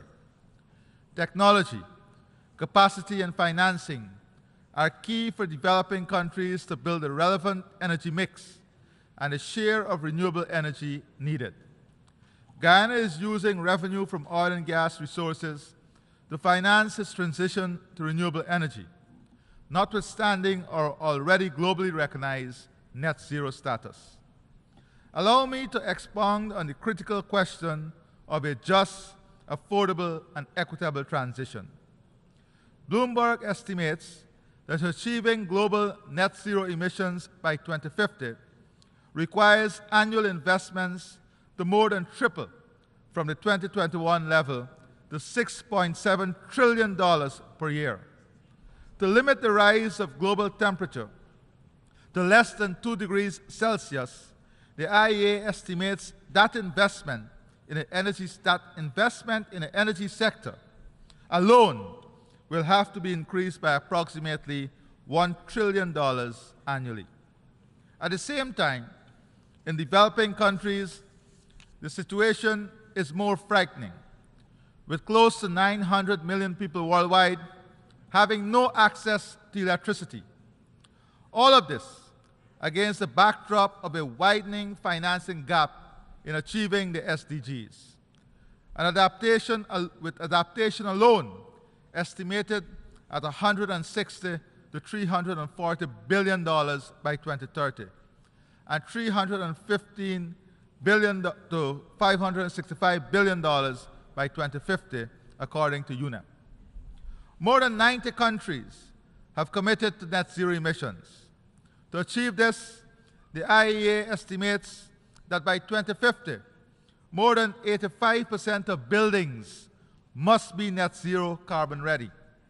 More than 90% heavy industrial production must be low emissions, and almost 70% of electricity will have to come from solar photovoltaic.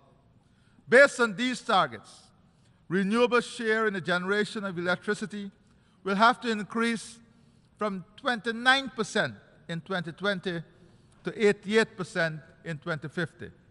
Meanwhile, to remove carbon from the atmosphere, the world will need to simultaneously halt deforestation and increase tree cover gain 2 times faster by 2030. This means by 2050, 7.6 gigatons of carbon will have to be captured and stored compared to 0.4 gigatons in 2020. According to McKinsey & Company, it would cost $375 trillion in cumulative spending on physical assets to transition to net zero by 2050. Mr. President, the question is, under these circumstances, how realistic is the transition path to net zero? It is clear that the global ambition of net zero by 2050 is not currently realistic given the cost of transition and the financing commitment thus far. I say all of this not to reduce ambition, but for us to honestly and frankly direct our energies to a more balanced approach towards net zero in a realistic environment. My country, Guyana, is blessed with the best of both worlds. That is the ability to lead on climate change and the use of our expansive oil and gas reserves to contribute to the advancement and development of our country and region. But let me hasten to add, Mr. President, COP28 will not achieve the desired objectives of definitively putting our planet on a net zero trajectory if we continue to address this matter in a doctrinarian way, ignoring the current realities. Given the growth in demand for energy, a significant part of that demand will come from many in the developing world who continue to live in energy poverty.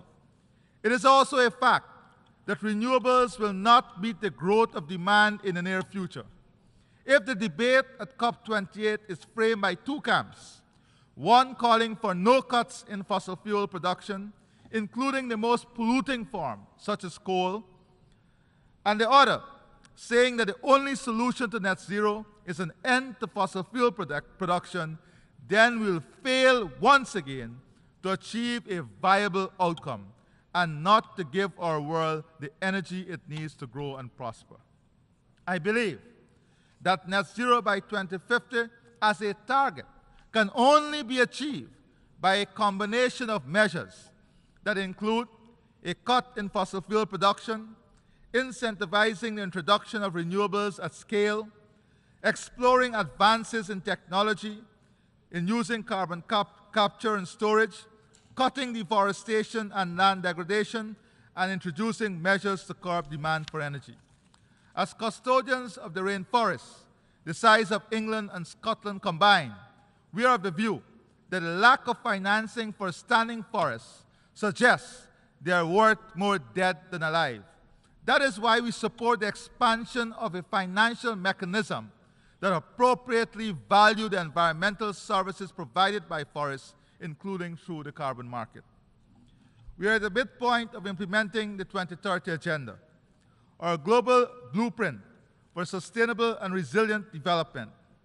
Financing is a cornerstone of all efforts to achieve the SDGs and the challenges faced by developing countries, including the funding gaps, which I highlighted in the SDG Summit commitments, including those made 50 years ago to provide 0.7% of GNI in ODA, must be fulfilled. The existing financial architecture is incapable of addressing current global challenges and must be reformed. In this regard, the early adoption of the Multidimensional Vulnerability Index, implementing the measures in the Bridgetown Initiative, and addressing liquidity support, private capital, development lending, trade, and more inclusive governance of the international financial institutions must form part of the reform agenda. Mr. President, the world is presently experiencing a global food crisis marked by soaring food prices, heightened food insecurity, and increasing levels of hunger. Conflict, climate change, and the effects of the pandemic contribute to this dire state. Approximately 198 million people in 26 least developed countries face severe food insecurity since the beginning of 2022. Due to rising food prices and trade restrictions, this situation has worsened. By 2030, it is estimated that nearly 670 million people, equivalent to 8% of the global population, will suffer from undernourishment. Global agri-food systems must be urgently transformed to ensure they are more resilient and that nutritious food is affordable for all. We also condemn the weaponization of food as an instrument of war. Guyana welcomes the convening of the 3 high-level meetings on health and the important commitments in the political declarations. But we must together move rapidly to implementation if we are to achieve universal health coverage for all and be adequately prepared for future pandemics. Guyana has already made tremendous strides on the path to universal health coverage. In so doing, we have increased our health spending per capita by 64% in the last 3 years. Mr. President, global peace is hinged on respect and human dignity. Our work at all levels must advance the dignity and rights of every person on our planet to create a just, equitable, and peaceful world. We have noted that since the war began in Ukraine more than a year ago, the developed world provided approximately $220 billion in support to Ukraine. The World Bank has added more than $37.5 billion in emergency financing. almost $260 billion mobilized in less than 2 years. On the other hand, aid to the Palestinian people over a period of 26 years amounted to just over $40 billion, according to figures compiled by the OECD.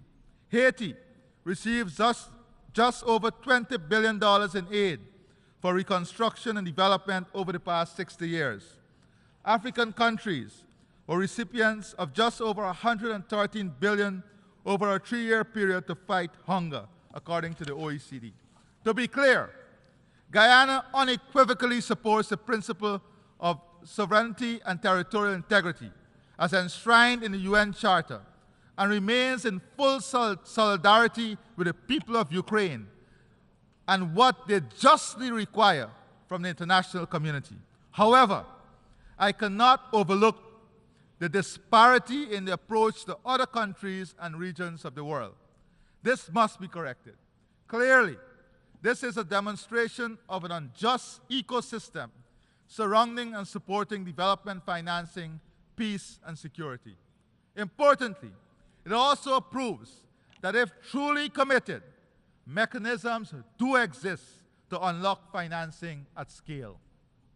Mr. President, adherence to the rule of law, including international law, must continue to be the cornerstone of all of our engagements. This is being undermined by threats and naked acts of aggression against sovereign states and by the perpetuation of old conflicts and disputes between states. The Russian invasion must end. Greater diplomatic efforts must be made to bring an end to this war. The ongoing crisis in Haiti is of grave concern. Urgent and decisive action must be taken to secure a comprehensive solution. I commend the offer of the governments of Kenya and Rwanda to lead the multinational force in Haiti, as well as the offers by the Bahamas and Jamaica. Guyana is committed to working closely with partners within the UN and CARICOM frameworks to find a long-lasting, stable, and sustainable solution to the Haitian crisis, so that our Haitian brothers and sisters can live in peace and dignity. The Republic of Cuba has been the object of aggression for more than 6 decades. We repeat our call for the dismantling of the unacceptable embargo against our sister Caribbean state.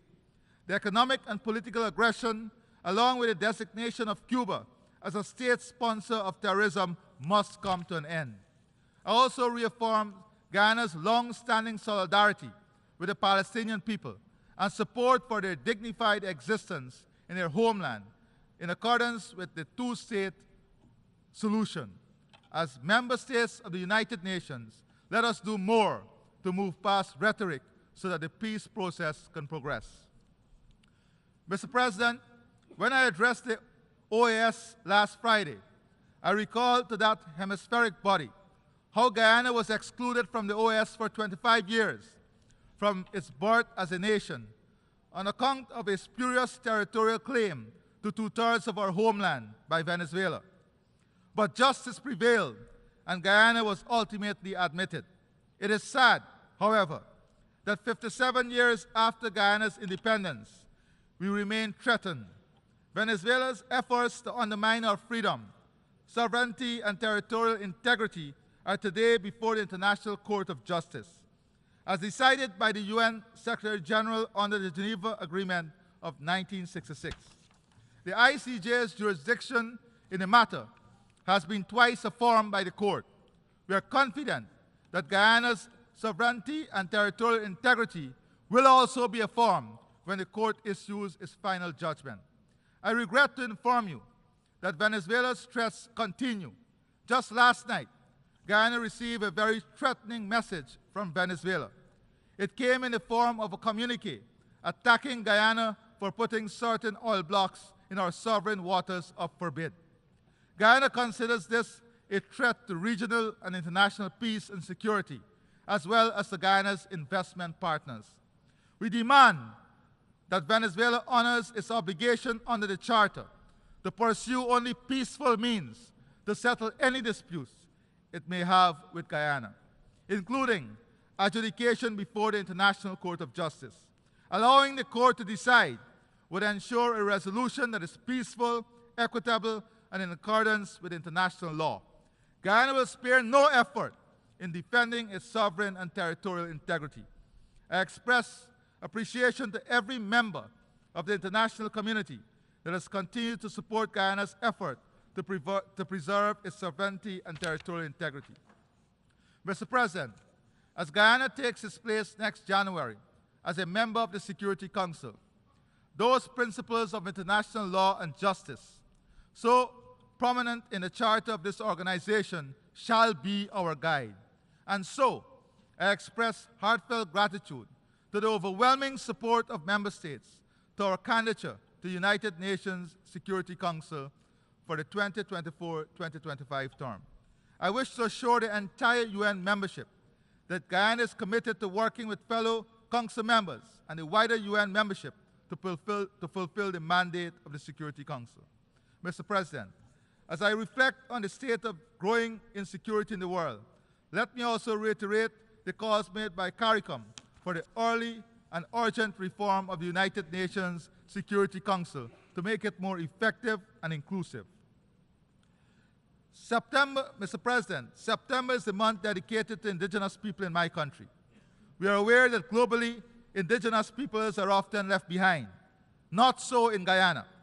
My government is investing heavily in indigenous peoples' development, ensuring their inclusion and participation in decision-making at all levels. Our land titling program has resulted in indigenous peoples obtaining legal ownership of 16.4% of Guyana's land mass. In addition to regular government investment, 15% of all proceeds from the sale of carbon credits go directly to indigenous villages to finance their development. Guyana is the first country to implement such an initiative. We are proud of our record and stand ready to share our experiences. Mr. President, allow me to conclude by renewing Guyana's solidarity with the peoples of the world, our commitment to multilateralism, our readiness to partner with states large and small in the quest for peace and prosperity for all. I thank you. On behalf of the Assembly, I wish to thank the President of the Cooperative Republic of Guyana for the statement just made, and I request protocol to escort His Excellency. The Assembly will hear an address by His Excellency Zoran Milosevic, President of the Republic of Croatia. I request protocol to escort His Excellency.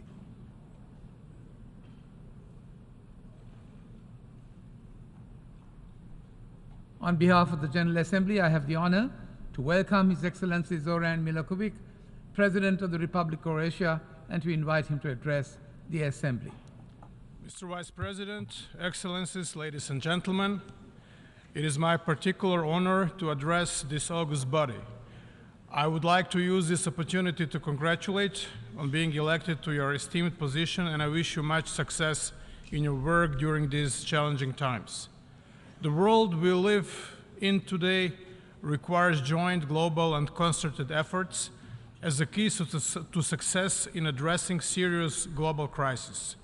We strongly believe that we have to strengthen the multilateral system based on international law and make sure it is effective and fair, able to endure and deliver results that will serve to achieve our common goals, commitments, and a better future for the people and the planet. We need to safeguard the role of the UN as the center of the global cooperation. We are also hopeful that genuine efforts will be invested in the reform of the Security Council, our main instrument for securing global peace and security. In 2015, we adopted 2030 Agenda for Sustainable Development, also on the basis of the consensus that to transform our world, we need to realize that sustainable development cannot be realized without peace and security, and the peace and security will be at risk without sustainable development. In 2023, at a midpoint in implementation of the 2030 Agenda, The assessments of the Global Sustainable Development Progress Report showed that the efforts to achieve that synergy so far have proved insufficient.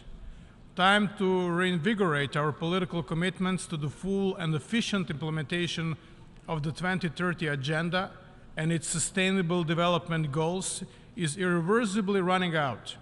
In the meantime, the necessary boost came with the UN Secretary General's vision offered in our common agenda as an overarching roadmap in fighting the multiple crises. The preparatory process for the next year's Summit of the Future, along with its outcome, the Pact for the Future, represents a unique opportunity to strengthen national and international governance and to make it more sustainable and resilient to future crises and shocks, safeguarding the planet for future generations. The international financial system is increasingly unable to adequately and efficiently respond to the challenges at hand.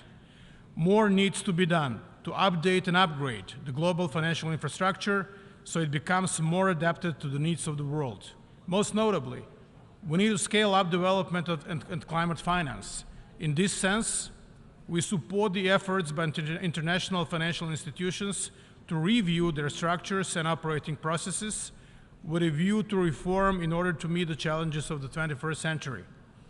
Peace is not maintained by itself. Investment in conflict prevention is far more cost-effective than investing in the conflict resolution and recovery after the fact, post facto. This is why prevention of conflict and sustaining peace should be at the center of the framework of the new Agenda for Peace, intertwined with a renewed commitment to multilateralism, global solidarity and trust. Croatia is the chair of the UN Peacebuilding Commission for 2023, strongly advocates its strengthening and enlarging of both its geographical and thematic scope. We support the Secretary General's call for the universality of conflict prevention and sustaining peace, and the assessment of the Global Sustainable Development Progress Report showed that the efforts to achieve that synergy so far have proved insufficient. The PBC should also work more closely with international financial institutions and regional actors, forming the Sustainable Peace Network. In addition to its advisory powers, the PBC could also be vested with decision-making powers, enabling it to establish UN civilian missions upon the request of countries concerned, helping to address the root causes of instability. In this regard, 2030 Agenda for Sustainable Development and its Sustainable Development Goals can be an excellent prevention tool by bringing prosperity and inclusion by leaving a safer place for future generations. According to the Sustainable Development Report 2023, Croatia's performance in implementing the Sustainable Development Goals was assessed among top ranks. However, a lot of work is still in front of us. Croatia has a large natural heritage that it wants to preserve for future generations through the implementation of the SDGs. While accepting the clean energy transition, Croatia is taking a number of measures to alleviate the transition shock in the rejection of fossil fuels and to ensure a fair transition and prevent energy poverty. With regard to biodiversity, Croatia is committed to work jointly for the development and full implementation of an ambitious and transformational Kunming-Montreal Global Biodiversity Framework. Furthermore, we firmly believe that the protecting, restoring, and sustainably using biodiversity is essential for the pandemic prevention and promotion of the One Health approach, which needs to be included in future prevention plans. We are also committed to working together to intensify cooperation in protecting the marine environment and combating plastic pollution. If we want healthy oceans and seas, our ambition needs to be high and ocean protection stepped up significantly. Croatia welcomes the landmark adoption of the Treaty of the High Seas on Ocean Biodiversity. The successful negotiation of the BBNG agreement is the most recent proof of devoted multilateral work and presents not only a milestone in conserving marine biodiversity of nearly 2/3 of the world's ocean, but also a triumph for multilateralism. Today, Croatia proudly joined the first tier of countries that have signed the treaty and commits to ratify it as soon as possible. We call on other countries to do so as well, to enable its swift entering into force and to start its effective implementation. As a member state of the EU, Croatia has already committed itself politically and legally to contribute in making Europe the first climate-neutral continent by 2050. By further pursuing that course and by accelerating development of renewables and increasing green investments, we believe we can turn current crisis into a new chance for our economies. Here I will mention as an example one of such project that can boost new growth of European economy based on decarbonization and clean industry. It is the project of North Adriatic Hydrogen Valley, which encompasses Italian region of Friuli Venezia Giulia, Slovenia and Croatia. By putting the clean energy transition in the heart of the fight against climate change on the global level, we should not forget that the most vulnerable communities who have historically contributed the least to climate change are often the ones most and the worst affected, both by the climate conditions and by the costs of the green energy transition. As a remedy, establishment of a loss and damage fund to help vulnerable countries cope with the destructive impacts of climate change at COP27 marked a historic breakthrough in this respect. How we go about this issue at Climate Ambition Summit and COP28 will be a true test of trust and solidarity among nations and will impact current and future generations. Creating a world of peace and security that respects human rights and promotes social progress is the very foundation of the UN. The amount of human rights violations and humanitarian crises around the world demonstrates that more must be done in terms of atrocity prevention and the operationalization of the responsibility to protect. Croatia is honored to contribute to this cause by serving as a co-chair of the group of friends of R2P in New York, along with Costa Rica and Botswana. Croatian government remains committed to determining the fate of 1,806 persons that went missing during our homeland war in the 90s. Based on such tragic national experience, we continue to render our unwavering support to all efforts to provide answers to those still suffering the anguish of uncertainty anywhere in the world. We remain committed to combating hate speech, advancing the rights of women and children, protecting minorities, and the abolition of the death penalty. Gender equality is the foundation of a peaceful, prosperous, and sustainable world. In that vein, we highlight the importance of education and equal opportunities for girls and boys. We will continue advocating against discrimination and hate speech, including anti-Semitism. Croatia continues to attach the utmost importance to its immediate neighborhood in the Southeast Europe. Issues of the past and war legacy, like resolving remaining cases of missing persons and engaging in meaningful cooperation in handling the war crimes without discrimination and in line with international standards, access to archives, as well as other unresolved and highly sensitive issues must be fully tackled. We actively support the European perspective for our close neighbor Bosnia and Herzegovina and have warmly welcomed the recent EU decision on granting the BH the status of the EU candidate country. We continue to advocate electoral reforms that would ensure legitimate representation of all constituent peoples, in particular Bosniaks, Croats, and Serbs, at all the levels of the government, which is, in our view, essential for the future stability and prosperity of the country. We're very concerned about the latest development in Kosovo-Serbia relations and would like to encourage measures for de-escalation of tensions. Similarly, these two countries need to focus on normalization of relations and deliver on their commitments and start implementing on what was agreed this year in Brussels and Ohrid. We continue to advocate universal recognition of Republic of Kosovo and its right to existence as an equal member of the community of nations. It is in our interest to promote stability and further development of this region, as well as the process of European integration, which we believe remains crucial for the future prosperity of our neighbors and for which we are hopeful will be accelerated in the coming years. Thank you.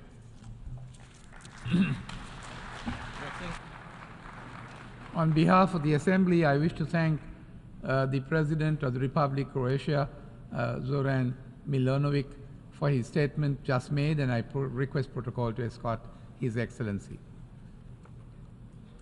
The Assembly will hear an address by His Excellency Guillermo Lasso Mendoza, Constitutional President of the Republic of Ecuador. I request protocol to escort His Excellency.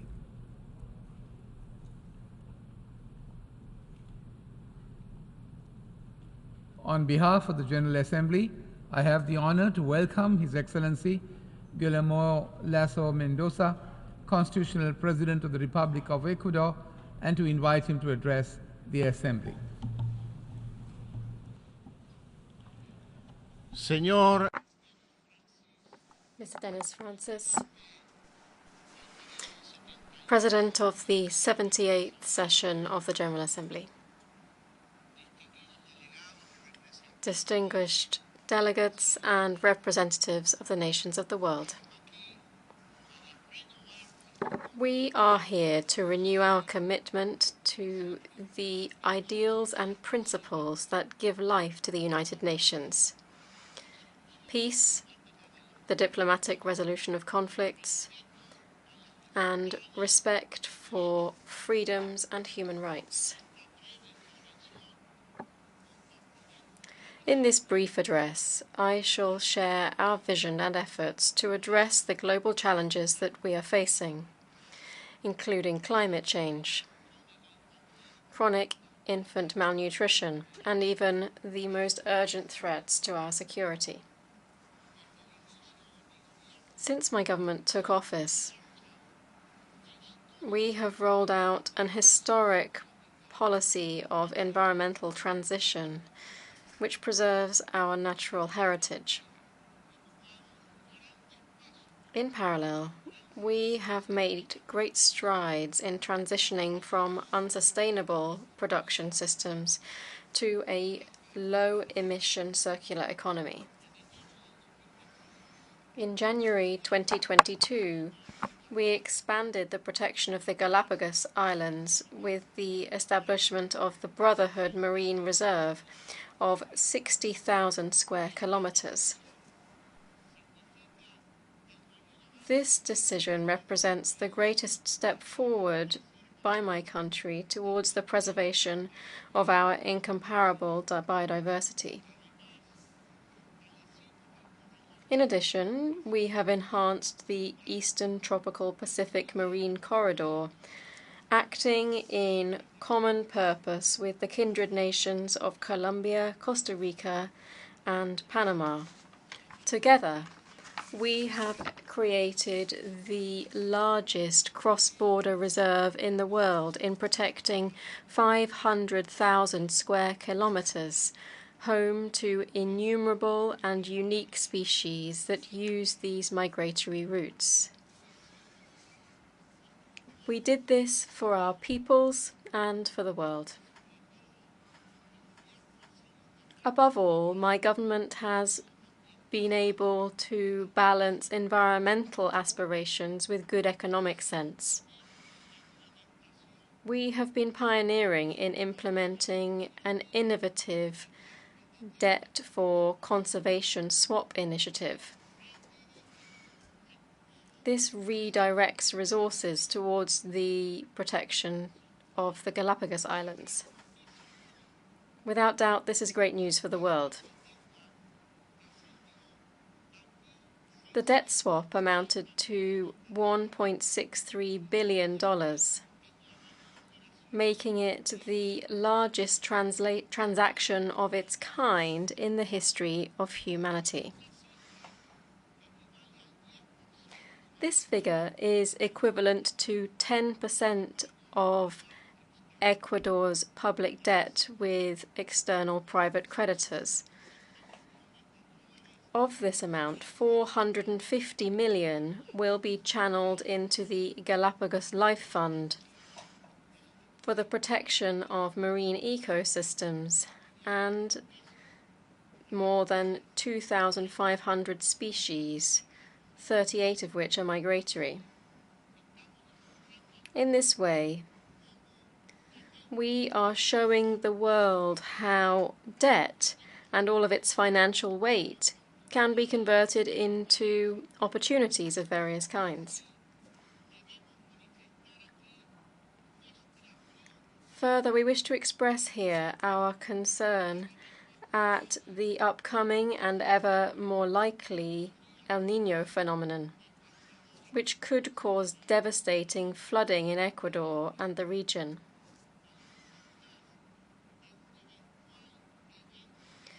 To prepare for a potential event on such a scale, we have prioritized prevention. And we are working with the United Nations to seek alternative forms of financing through multilateral organizations. We appeal to the international community to consider risk mitigation measures through the large financial funds and non-reimbursable international cooperation. Because the severity of this event is related to climate change.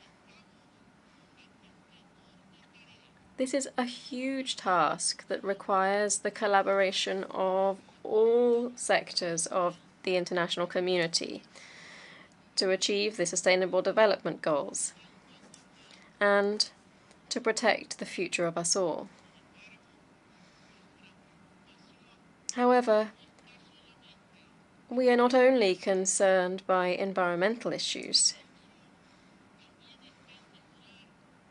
We are also focusing on improving the quality of life of the most disadvantaged in society, particularly children. Faced with alarming figures of chronic infant malnutrition, we have implemented the successful Ecuador Grows Without Child Malnutrition program. Through this program, in just 28 months, we reduced the rate of malnutrition in infants under the age of 2 by 3.5%, shrinking it from 23.6% to 20.1%.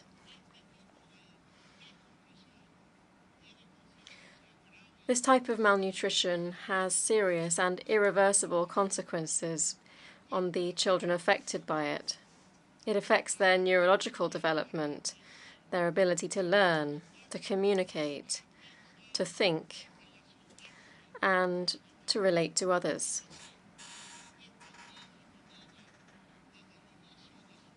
So these children from the beginning of their lives face enormous disadvantages that have negative repercussions on their future.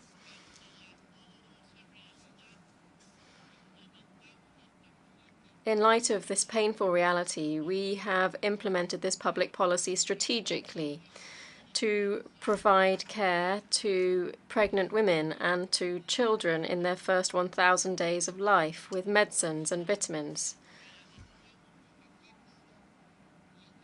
We have repurposed and equipped health centers.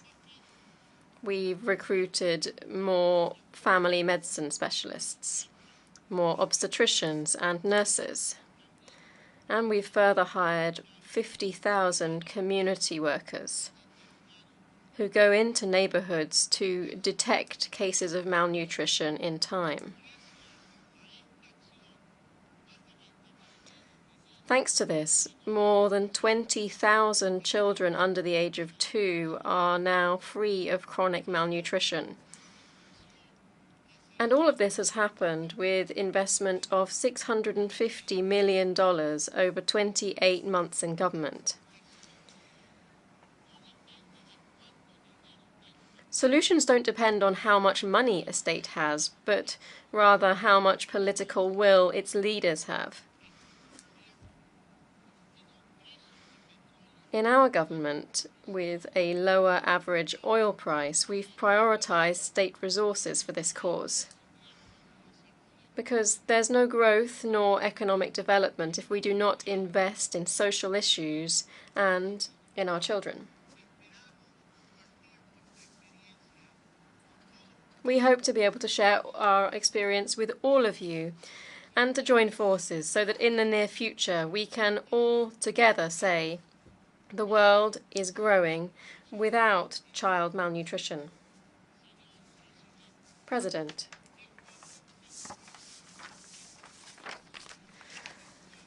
Ecuador strives to promote safe and responsible migration. We are one of the few countries that experiences all facets of migration. We are a country of origin, of destination, a transit country, and a country of return and even of refuge. Migration in recent years has been a challenge for the region because it has meant facing complex situations posing enormous challenges with cultural, economic, and social impacts. Ecuador has hosted thousands of migrants of different nationalities.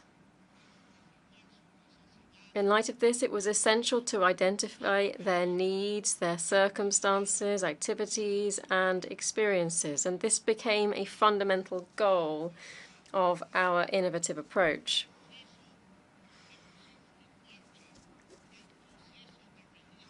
It led us to begin a registration process for foreign migrants residing in our country, irrespective of their migratory status. And we have now registered 201,711 citizens. Most of them are Venezuelan citizens who reached Ecuador fleeing hunger and authoritarianism. We want to give them a better future, guaranteeing all of their rights, giving them a humanitarian visa so that they can regularize their stay in our country and find it easier to integrate into society.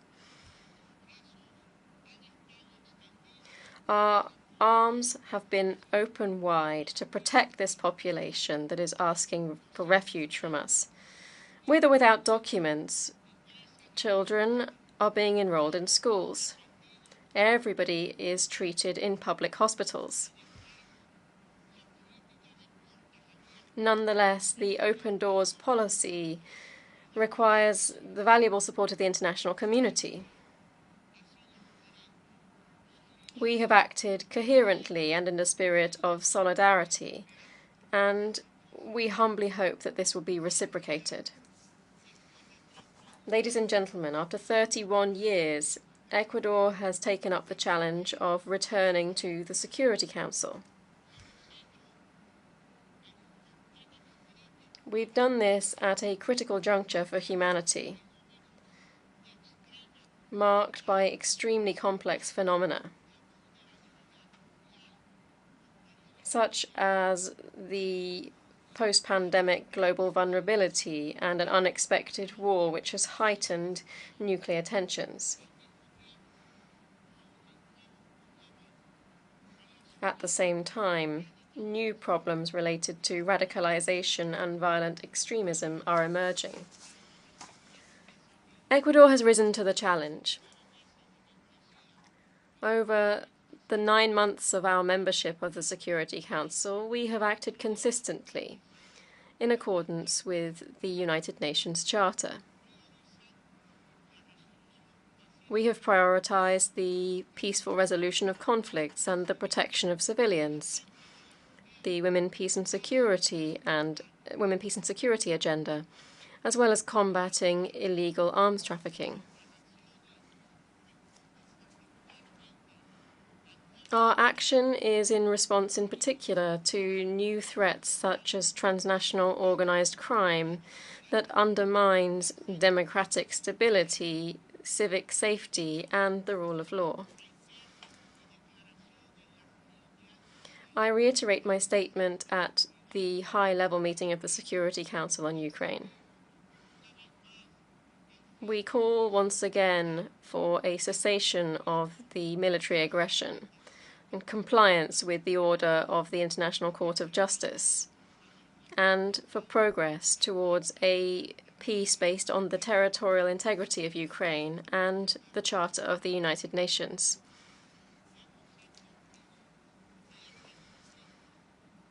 We have warned that this conflict not only inflicts pain and destruction on the people of Ukraine, but also worsens global food insecurity and destabilizes the global economy,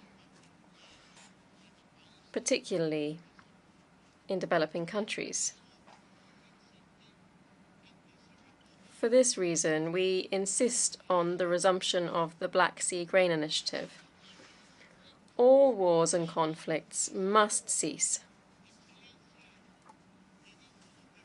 Excellencies, I dedicate the rest of my statement to a topic which is of the utmost concern to Ecuador and the world.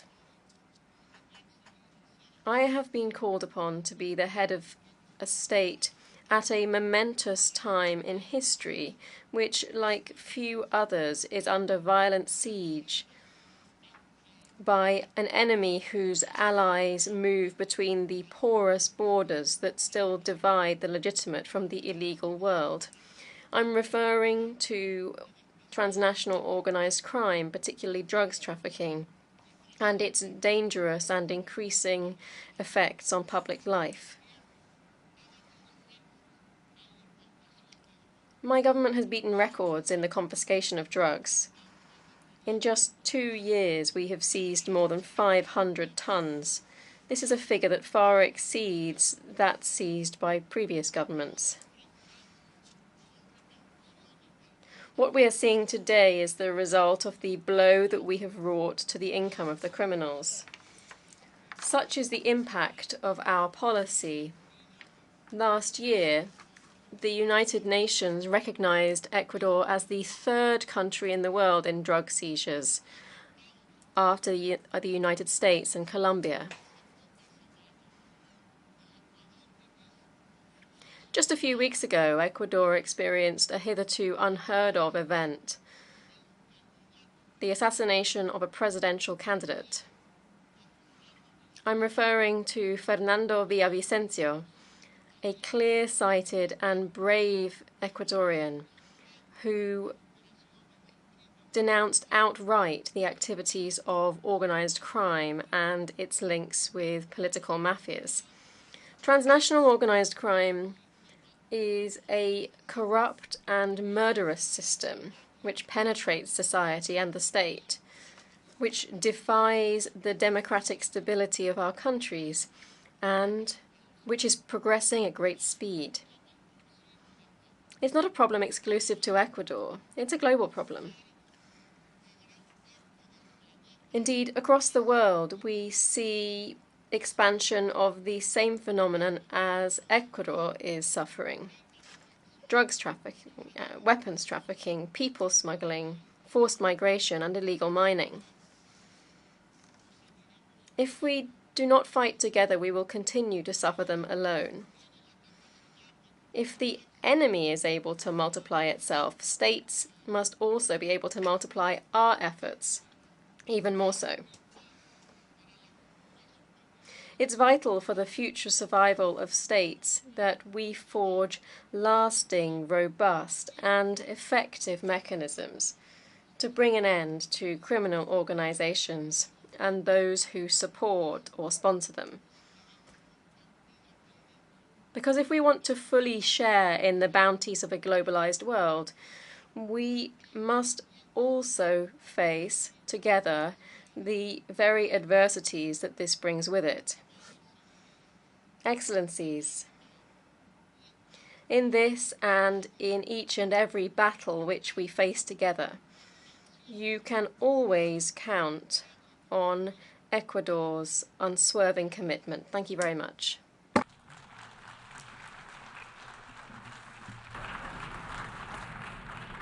On behalf of the Assembly, I wish to thank the Constitutional President of the Republic of Ecuador for the statement just made, and I request protocol to escort His Excellency.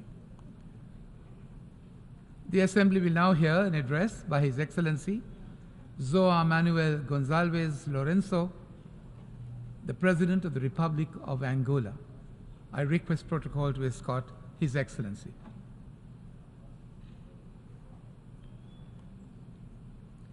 On behalf of the General Assembly, I have the honor to welcome His Excellency João Manuel Gonçalves Lourenço, President of the Republic of Angola, and invite him to address the Assembly.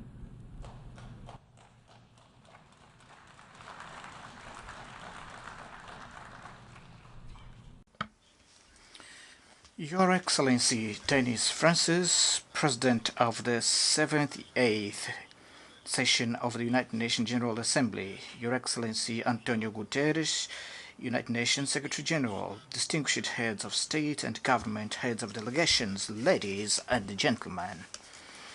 It is with great pleasure that I take floor at this August Assembly of United Nations within a context where the world is facing a highly complex situation, which requires this organization to strengthen its role and capabilities in crafting the most adequate responses and tackle the serious challenges facing the world.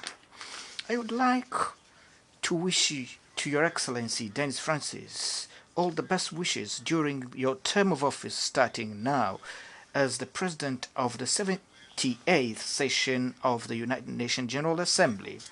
I also would like to express my thanks to Mr. Antonio Guterres and UN Secretary General for the tireless effort you've been undertaking towards peace and development under very challenging circumstances. Excellencies, as I was not present at the 2022 General Assembly session, I did not have the opportunity to, on behalf of Angola and Angolans, to express our views and concerns about the problems faced by the world, which were exacerbated by the eruption of the conflict between Russia and Ukraine in that year. Despite of the great efforts made in order to create a more peaceful and prosperous world, we recognize that after 78 years of foundation of our organization, it's not been possible to build a solid base of trust among nations in order to prevent the emergence of tension hotspots here and there that degenerate in open conflicts in Africa, Asia, Latin America, Middle East, and now in Europe, where it would be less expected to have a war of great proportions, such as that one is happening right now. The management of interest at global level in matters of security, science and technology, as well as resources in general terms, where I highlight the strategic raw materials and energy sources, do not yet meet the interests and expectations of different nations and peoples of our planet.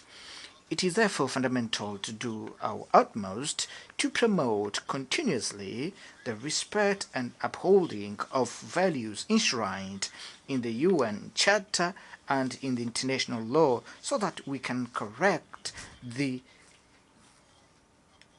dangerous trajectory that the war had taken after the fall of Berlin Wall.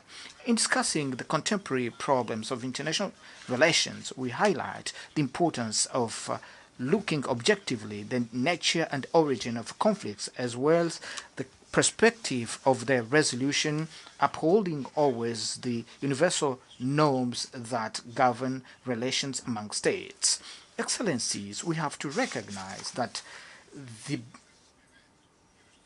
gap between the developing countries and the developed countries is still an unacceptable reality, because in some case there is no political will to overcome them. As consequence, we have difficulties in accessing financial resources and material resources that are necessary to implementing development projects, as well as the conditionalities imposed in know-how transfer that become factors that delay the implementation of the sustainable development goals provided in 2030 agenda of the United Nations.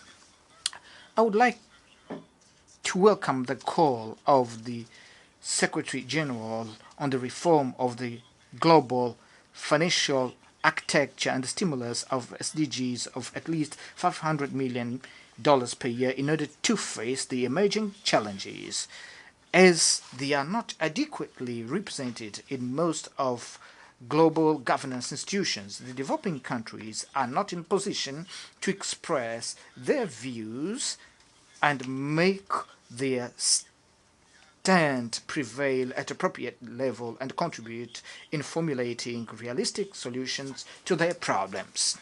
This situation generates anxiety and frustration of the most vulnerable population, who, by not seeing their expectations met, they become easily prone to negative and dangerous influences to the order and stability of their respective countries. Excellencies, over the past decade, Africa has witnessed transformations that galvanized changes with impact in the upcoming generations. Many African countries have resolved their conflicts, invested as much as they could in social and economic development, and have promoted the education of their citizens, making them more informed and ready to contribute to the economic and social development of their respective countries. Democratic transitions have become regular, and essential institutions for consolidation of democracy have become more active and therefore more capable of giving support and solidity to the democratic conquest achieved in our nations. It is a record that should be highlighted, and we are convinced that all must be done in order to prevent the return to models that govern previous the advent of democracy in Africa. Nevertheless, the lack of perspective that is observed in many of our countries in social and economic fronts creates a fertile land for unrest and weakening of the recent democracies on our continent. Therefore, it is urgent and imperative that real support is given to development through financing in favorable conditions for the construction of power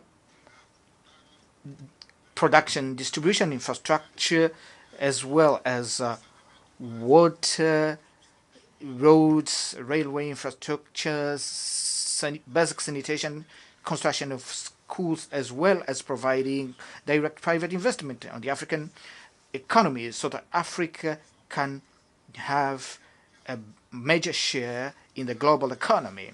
In Africa, we've been seeking ways that would help us get out of the current status, such as the initiative of establishment of the African Continental Free Trade Area with more than 1 billion consumers that constitutes an important boosting platform for the progress of the continent.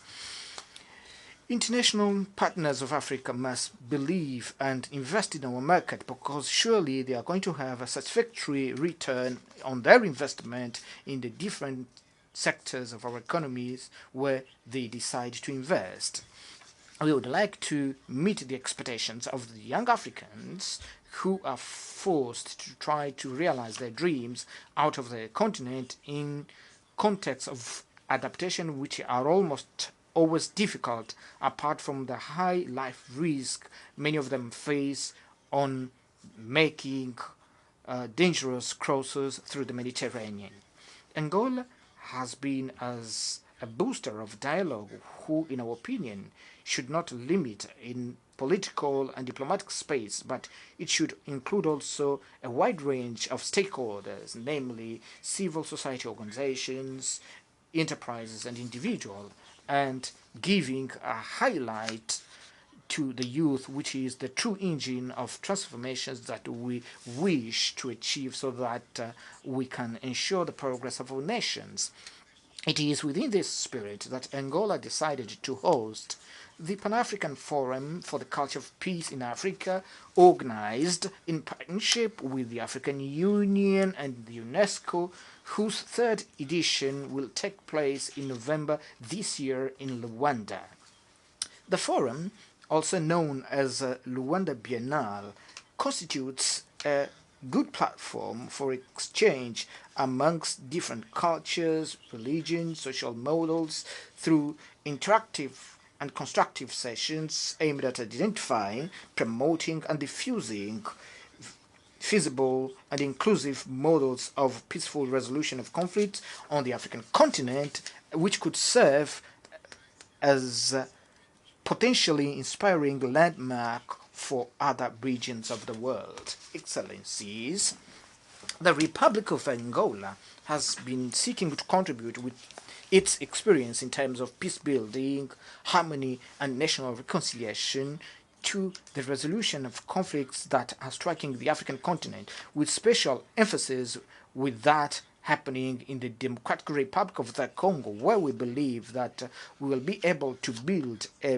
base of trust between the warring parties that would contribute to slowing down the tensions in the Great Lakes region and lead us to so much awaited peace.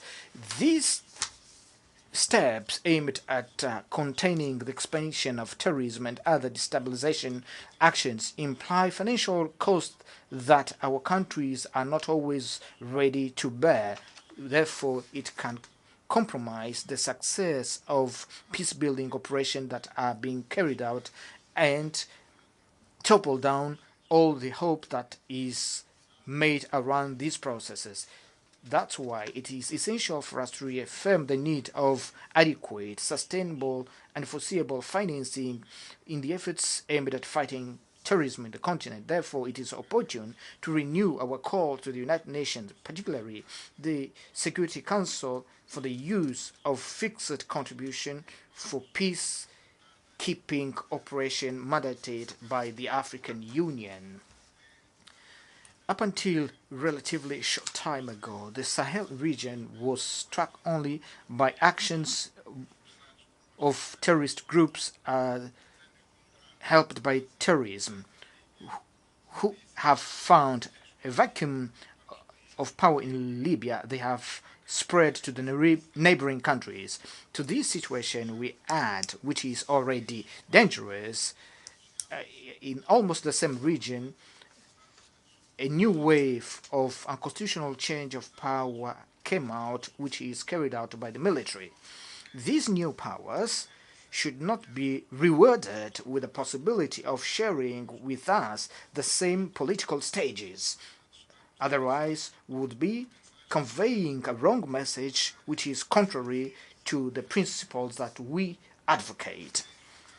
We are increasingly convinced of the existence of an invisible hand that is interested in creating instability in our continent, only concerned with expansion of their sphere of influence, which we know will not bring the necessary guarantees for the economic and social development of the African countries. The international community is concerned not only with the situation in Sahel countries, in the Horn of Africa, in Mozambique and the DRC, as well as with the conflict in Sudan, which, apart from the high number of deaths, wounded people, destruction of infrastructure of the country, has caused a high number of internal displaced people and refugees, and that has become one of the biggest humanitarian catastrophe that the world has witnessed, whose consequences are felt in the neighboring countries. The world should not forget the suffering of the Palestinian people or ignore the need of enforcing the resolution of the conflict in the Middle East, highlighting the Israeli-Palestinian conflict, whose formula of two-state living side by side peacefully has been found by the United Nations years ago without having any positive evolution, whereby we are lacking implementation. The international community runs the risk of being accused as giving different treatment and privileged treatment to the conflict in Europe to the detriment of others, because they are in Middle East and Africa, whereby the one of Sudan is so deadly and devastating as that of Ukraine, but which receives less coverage of international media and less attention of the biggest center of decision on global peace and security. In Europe, the war between Russia and Ukraine should deserve all our attention, urgency of putting it to an immediate end due to the level of human and material destruction that is seen there, and also risk to escalate to a big conflict of global scale and its negative effects on energy and food security. All evidences indicate that it's unlikely to have winners and losers on the battlefield. That's why we have to engage the involved parties to give privilege as soon as possible, the dialogue and diplomacy, establish a ceasefire and negotiate a long-lasting peace, not only for the belligerent countries, but that would ensure the security of Europe and contribute to the global peace and security. Excellencies, over the past 3 years, we faced a great global challenge that was raised by the COVID-19 pandemic, which has demonstrated the importance and the need of solidarity among nations as base of facing and resolving the big global challenges. And this example should serve as a paradigm of our behavior in facing other challenges, mainly those that have to do with the fight against poverty, disparities between the developing and the developed countries in the field of science and technology, which represent, as we all know, important and indispensable factors to boost development and well-being of peoples of our planet. Coordination and articulation among all nations of the world, which was the dominant tone in the process of fight against COVID-19, put into evidence the crucial role of the multilateral institutions. Therefore, we consider pluralism in international relations is the main safeguard of the efficacy of the actions that we undertake to resolve the big challenges affecting humanity at this time. It is true that in the perspective of multilateralism, United Nations have to empower itself in order to assume an effective role in fulfillment of its task and imposing urgently the need of UN Security Council reform, whose reform should reflect the reality of current times that is totally and deeply different from that reality right after the end of the Second World War. The Republic of Angola advocates, therefore, the need to revise the representation of different regions of the world in the Security Council. In this regard, as for the African continent, we advocate the Ezulwini Consensus and the Sirte Declaration, which established the need of giving Africa seats as permanent member of the Security Council with all privileges inherent to that post. Excellencies, the United Nations have been dealing along decades with a number of situations to which they have adopted a number of resolutions that are simply ignored and disregarded without any consequences to the protagonists. I therefore think it is necessary to reflect together on the need to seek creating mechanism that would strengthen the authority of the United Nations in order not to debunk, weaken, the decisive role in the construction of efficient architecture of global peace and security to which all nations of the world should be bound with strong sense of commitment regardless of their economic or military might. It is therefore opportune to highlight the importance of enforcing the resolution in force with regard to embargo on Cuba and the prevailing conflict in the Middle East between Israel and Palestine. One should recall that in 2021, I participated in this city of New York at a meeting of the Security Council with the purpose of discussing the issue of lifting arms embargo on the Central African Republic. No progress since then has been recorded in this matter, which affects seriously the exercise of a fundamental right of countries of having their own national armies to ensure the defense of independence, sovereignty, and normal functioning of the institutions of the country.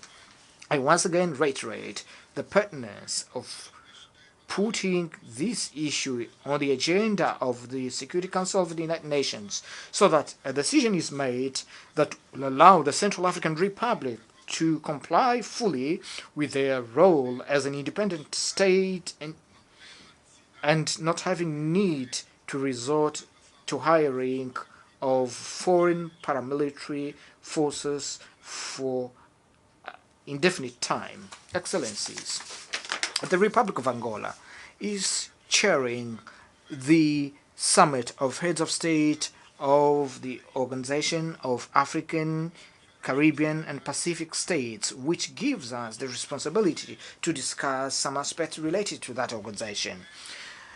The negotiation of the partnership agreement between the Organization of African, Caribbean, Pacific States Organization and the European Union was concluded, whose signing ceremony will take place shortly, which will mark a game-changer of cooperation tailored to the reality of to the current reality and aspiration of member states of this organization.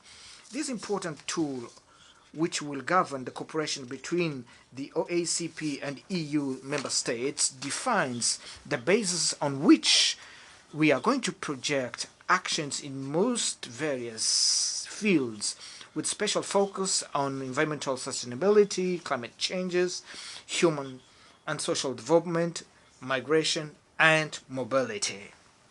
As your excellencies know,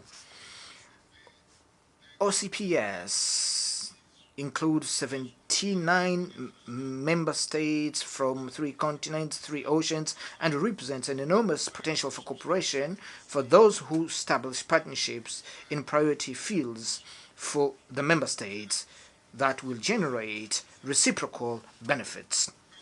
I seize this occasion to make a call to investors in order to look at the OACP's countries as a safe destination with important advantages for their businesses.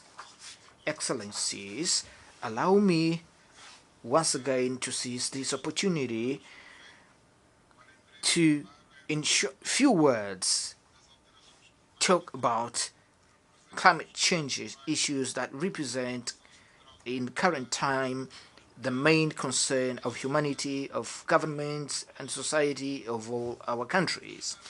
International community should seek to comply within its reach the pledges made in the 2 last edition of COP on environment funds, so that at the next COP summit that will take place in United Arab Emirates, this topic must absorb a meaningful part of our agenda so that we can discuss concurrently on the need to implement the measures to be taken with a view to reducing polluting gases, reduce deforestation, reduce global warming, and save our planet Earth while we still have time. Allow me to seize this occasion to, on behalf of the Angolan government and people, to express our deep condolences to the authorities and peoples of Morocco and Libya for the loss of thousands of human lives and valuable national heritage as a consequence of natural disasters. Our total solidarity goes to the families and beloved ones who feel the pain of loss of their beloved ones. Thank you very much for your attention. Je tiens à remercier le président de la République d'Angola de l'allocution qu'il vient de prononcer et je prie le protocole de bien vouloir accompagner son Excellence. I thank the President of Angola for that statement, and I request protocol to escort His Excellency. The Assembly will now hear an address by His Excellency. I ask protocol to escort His Excellency. Au nom de l'Assemblée générale, j'ai l'honneur. On behalf of the General Assembly, I have the honor to welcome His Excellency Mr. Edgar Venkovic, President of the Republic of Latvia, and I invite him to address the Assembly. Mr. President, Excellencies, distinguished delegates, first of all, I wish to congratulate Mr. Dennis Francis of Trinidad and Tobago on assuming the post of President of General Assembly. I assure you of Latvia's full cooperation along the way. The topic of this year's general debate invites us to focus on rebuilding trust and global solidarity. Rooted in the United Nations Charter, both concepts are crucial for effective multilateralism. Today, I would like to highlight the following points. We are at a transformative moment for the global order. Russia's unprovoked war of aggression against Ukraine continues to challenge the world in many ways. It is a test for the rules-based multilateral system. The Russian Federation's brutal invasion of its neighbor runs counter to the United Nations fundamental principles to refrain from the use of force against the sovereignty and territorial integrity of states.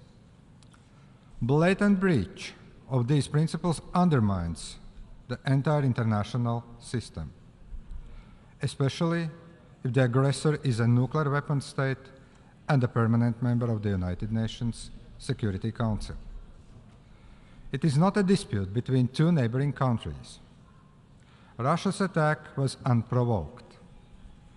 Russia is trying to redraw international borders by force to restore its former sphere of influence. In 2008, and in 2014, international community made a grave mistake by not responding to Russia's aggression against Georgia and to the illegal annexation of Crimea. It sent a wrong signal to Russia, allowing its aggressive imperial ambitions to advance. We are now seeing the consequences. Russia's invasion of Ukraine is a reminder of the struggle of a colonial empire to keep its territories. Ukraine is not Russia, never was, never will.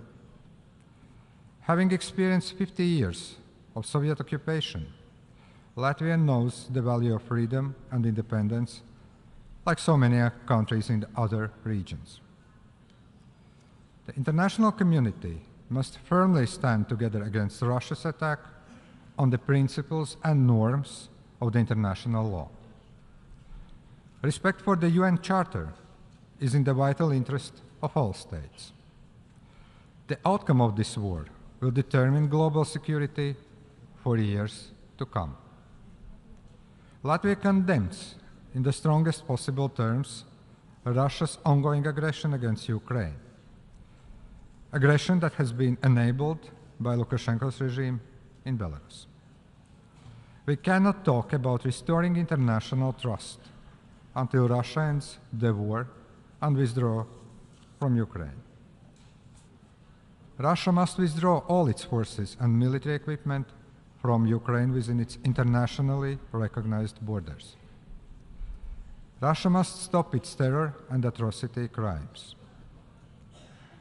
In response to those who call for ceasefire and peaceful dialogue, I wish to remind that only Ukraine can decide when to start negotiations about peace.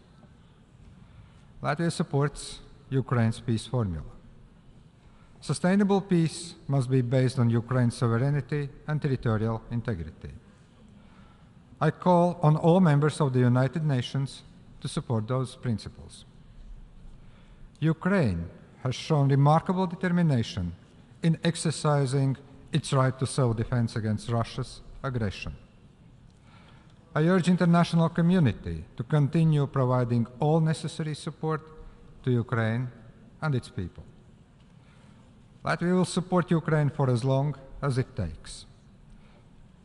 Our assistance to Ukraine has already exceeded 1.3% of Latvia's GDP.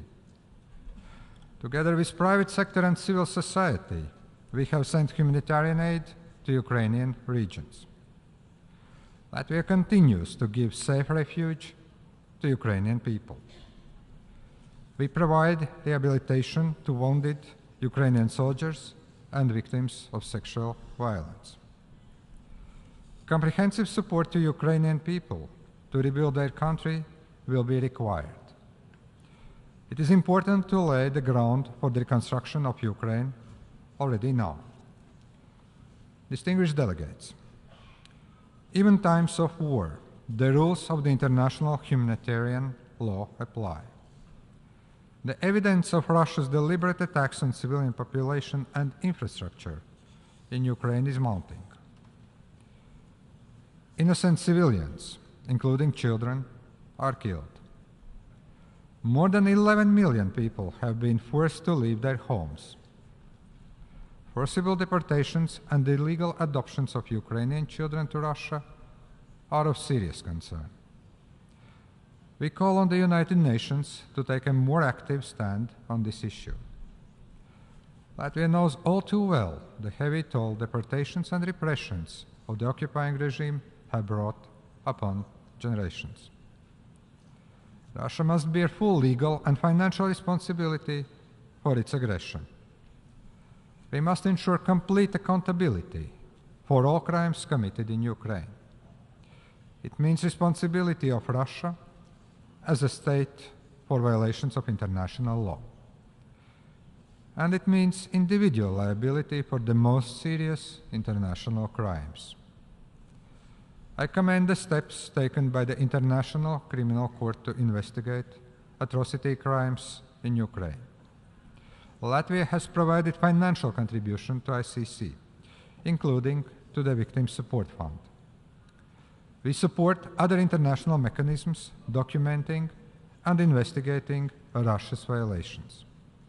However, the International Criminal Court or any other existing mechanism cannot exercise jurisdiction over the crime of aggression against Ukraine. Every effort should be made to hold Russian leadership and military personnel accountable. What is at stake is whether impunity or abiding to international rules of law will prevail. Latvia reiterates the need to establish a special international tribunal for the crime of aggression against Ukraine. The creation of a tribunal under the auspices of the United Nations would provide the strongest international legitimacy. I encourage other countries to support this proposal. The Register of Damage created by the Council of Europe is an important step towards a future international compensation mechanism. Currently holding the presidency of the Council of Europe, Latvia has launched the register. We hope more countries beyond members of the Council of Europe will join this important initiative. By blocking Ukraine's exports and destroying its agricultural sector, Russia has disrupted grain deliveries worldwide. Yet it claims to care about global food security.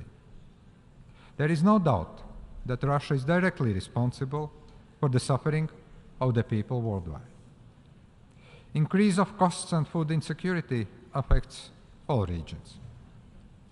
The Black Sea Grain Initiative was paramount for global food security. We condemn Russia's single-sided termination of this initiative. Food and energy are instruments in Russia's warfare, fueled by disinformation. Lies must be countered with truth and facts. Russia's invasion of Ukraine has caused shortage of food and fertilizer supplies. Those were not the sanctions. Sanctions do not block the export of mineral fertilizers and grain from Russia. The truth is that Russia is benefiting from higher prices. Access to food is a human right, and hunger must never be used as a political tool. International efforts to facilitate Ukrainian exports for global food security must continue. Latvia cooperates with the World Food Programme to improve food security worldwide. I urge the United Nations to resolve the removal of the remaining Russian-owned fertilizers from the territory of Latvia, so they can be delivered to the countries in need as soon as possible. The UN system must respond more effectively to humanitarian needs. Mr. President, the concept of solidarity has defined the work of the United Nations since the birth of the organization. The Sustainable Development Goals Summit, held 2 days ago, reaffirmed the importance of dialogue, cooperation, and solidarity. At the same time, the summit acknowledged stark reality. The achievement of global goals by 2030 will be very challenging for many countries. International cooperation will be key. The Global SDG Index ranks Latvia in the 14th place among UN member states for overall achievement of global goals. Latvia is convinced that strengthening of innovative and eco-efficient economy, quality education, and good governance will contribute to our development. Participation of the non-governmental sector and youth has become an integral part of our national decision-making processes. In the spirit of solidarity, Latvia's development cooperation policy is becoming more global. Notable part of our development support has been provided to Ukraine and countries of the European Eastern Partnership and Central Asia. Latvia now extends cooperation projects to countries in Africa. We are willing to contribute to the promotion of peace, good governance, economic growth, digitalization, and gender equality. Latvia recognizes the climate-induced challenges that small island developing states face. Strengthening resilience remains at the core of its sustainability. Latvia is committed to contribute to successful preparation of the UN SITS conference next year, including financially. We will follow an evolving work of the International Law Commission on the legal aspects of the sea level rise. Moreover, Latvia is already engaged in international legal proceedings addressing the obligations of states regarding climate change. Resilience against disinformation is an area where Latvia has meaningful experience. We must address accountability of the actors in the information environment also at the global level. Distinguished delegates, the United Nations is not a perfect institution. Inability to stop the aggression or conflicts has often called this organization's effectiveness into doubt. Still, as the only truly global organization, it is the core of multilateral system uniting all sovereign states. It is especially important for smaller countries like my own country, Latvia. revitalization of the United Nations system and meaningful reforms of the Security Council are necessary. The inability of the Security Council caused by the abuse of the veto is a serious concern. That is why Latvia supports efforts to make the Security Council more transparent and accountable for its inaction. Veto power was not created as a privilege, but as responsibility. Latvia supports a more just, equitable representation of the regions on the Security Council, including countries from Africa and SEEDS. Latvia remains a responsible and reliable partner. We will continue to be involved in peacekeeping and peace-building efforts. Determination to protect the fundamental values of the United Nations Charter guides Latvia's candidacy for the Security Council elections in 2025. This organization will be as effective as the collective will of its member states. It is in our hands to safeguard and to improve it. I thank you very much.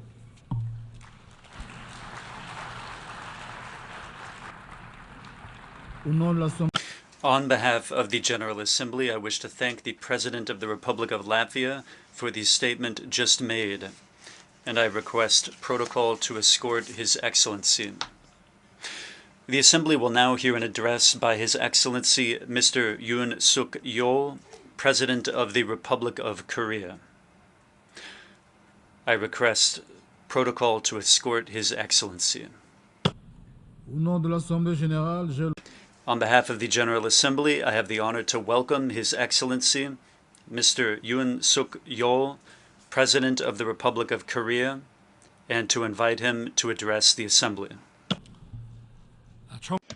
Mr. President, Mr. Secretary General, distinguished delegates, I extend my congratulations to His Excellency Dennis Francis on assuming the presidency of the 78th session of the General Assembly. Let me also pay tribute to Secretary General Antonio Guterres for his dedication to global peace and prosperity. This year marks the 70th anniversary of the Korean War armistice. After the invasion by communist totalitarian forces, the fate of the Republic of Korea hung in the balance. Thankfully, with the support of UN forces, the nation dramatically defended its freedom. The determined decision of the first UN Secretary General, Trygve Lie, who viewed the armed invasion against the Republic of Korea as a challenge to world peace, led the efforts to convene the Security Council to adopt the resolution intervening in the war, remains deeply ingrained in the minds of the Korean people. Over the past 70 years, Korea has risen from the ashes of war to blossom into liberal democracy and a market economy.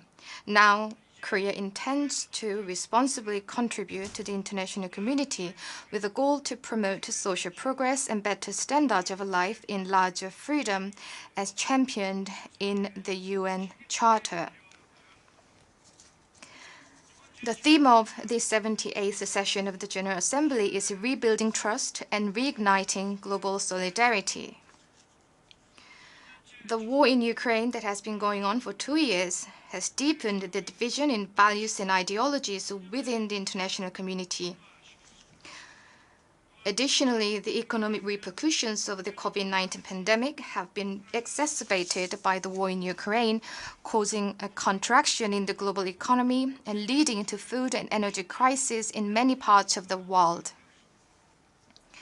In difficult times, it is the vulnerable who suffer more. In the face of today's multifaceted global crisis of an unprecedented scale, divides among countries are widening across various areas, including security, economy, technology, health, environment, and culture. To narrow these divides and ensure harmonious coexistence among all nations, the international community must stand united with the United Nations at its core. Today, I wish to address the divide issue in 3 key areas: the development divide, climate divide, and digital divide. Many countries around the world still lack the essential infrastructure necessary for everyday living. Development is unattainable without basic infrastructure, such as water and sewage systems to process and supply drinking and daily use water, energy facilities to provide electricity, and healthcare facilities to treat the sick. To narrow the development divide, countries with financial and technological capacities must assume responsible roles. Korea is set to boldly increase its official development assistance volume. Despite this year's fiscal austerity measures, the Korean government has raised the ODA budget planned for the upcoming year by over 40%.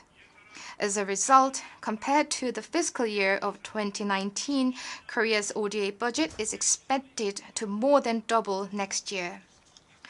We'll allocate the increased ODA funds to foster development cooperation tailored to the needs of our partner countries. In particular, we'll actively channel our ODA efforts into education and training to help partner countries build the capacity to progress economically and socially on their own. It is said that a year of education can increase income by approximately 10%, and this impact is more pronounced among low-income groups and women. We must expand these benefits on a global scale. The climate crisis is another challenge that exacerbates the economic divide between nations and impedes humanity's sustainable development. This past July, we experienced the hottest summer ever recorded on Earth. On this boiling Earth, extreme weather events such as heat waves, torrential rains, and typhoons have become the norm. Climate change is causing geopolitical shifts in agriculture and fisheries, worsening the crises in countries vulnerable to food shortages. To assist the countries vulnerable to climate change in reducing their carbon emissions and accelerating their transition to clean energy, Korea will scale up its green ODA. In particular, we'll contribute an additional $300 million to the Green Climate Fund. We anticipate the international community's active financial support for the Green Climate Fund. We also hope that the international community's collective resolve to bridge the climate divide would lead to tangible actions. Korea will not only harness renewable energy, but also extensively employ high-efficiency, carbon-free energy, such as nuclear power and hydrogen, as a realistic measure to hasten our pursuit of carbon neutrality. We also plan to share these energy sources with countries vulnerable to climate change, ensuring they too can benefit. To this end, Korea aims to pursue an international joint research on carbon-free energy and facilitate technological innovation and investment from the private sector. Moreover, Korea will launch a carbon-free alliance, an open platform that anyone in the world can join to promote the adoption of carbon-free energy. Next, Korea plans to play a leading role in bridging the digital divide, utilizing our strength in information and communications technologies.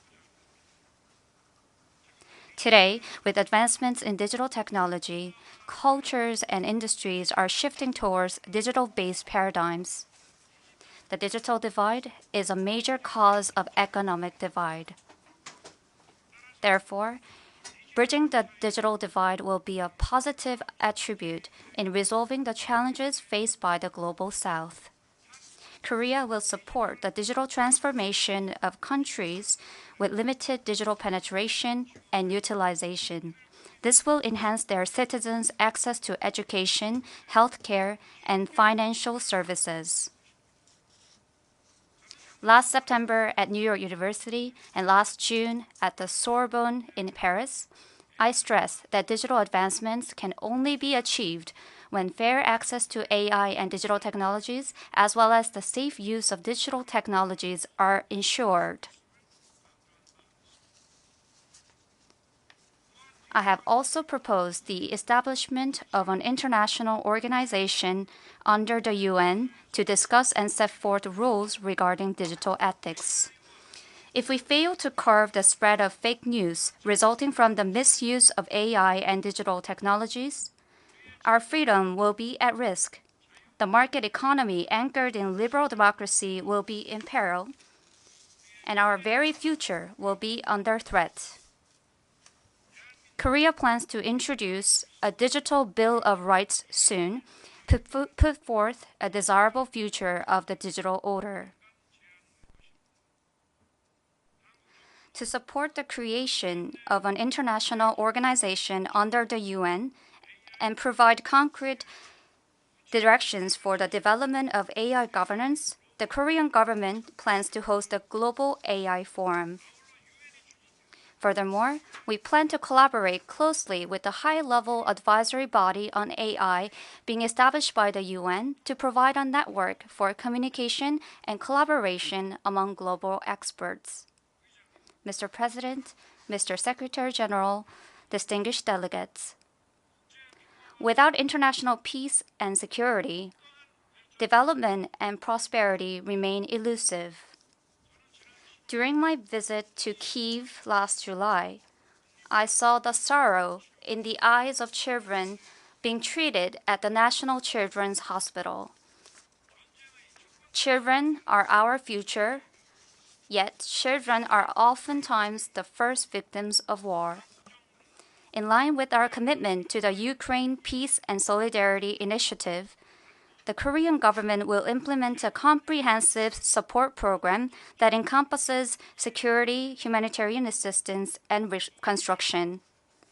Furthermore, as I pledged at the G20 summit just 2 weeks ago, Korea will actively support Ukraine's reconstruction by providing $300 million next year and a mid to long-term support package exceeding $2 billion.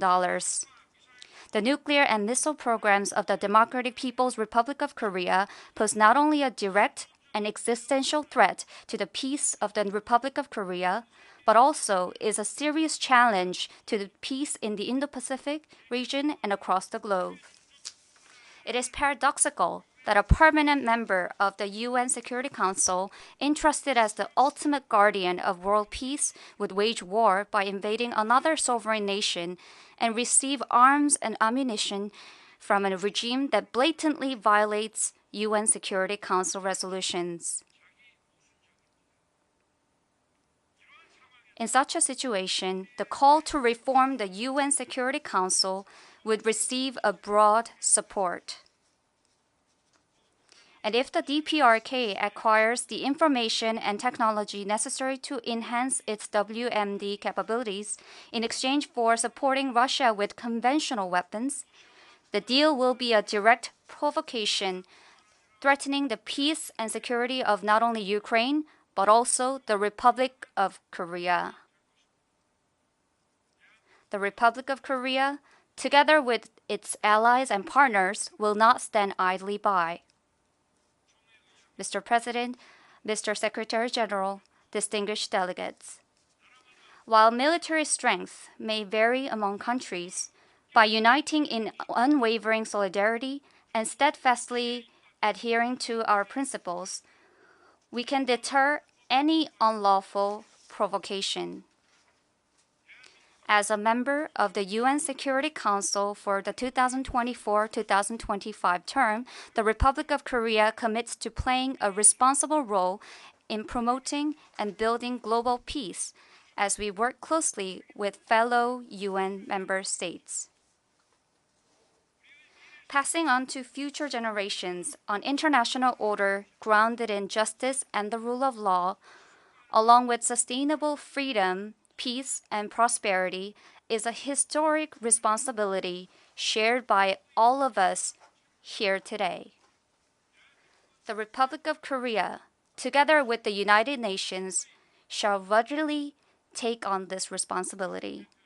Distinguished delegates, the Republic of Korea aspires to host the World Expo 2030 to fulfill its responsibility and contribute to the international community. It was Busan that served as the last bastion defending the freedom of Republic of Korea when the most of the country was invaded and conquered by the communist forces more than 70 years ago. It was also Busan that rose from the ruins of the Korean War and became the second largest transshipment hub in the world, leading the miracle on the Han River. Without Busan, Korea would not have been able to stand where it is today.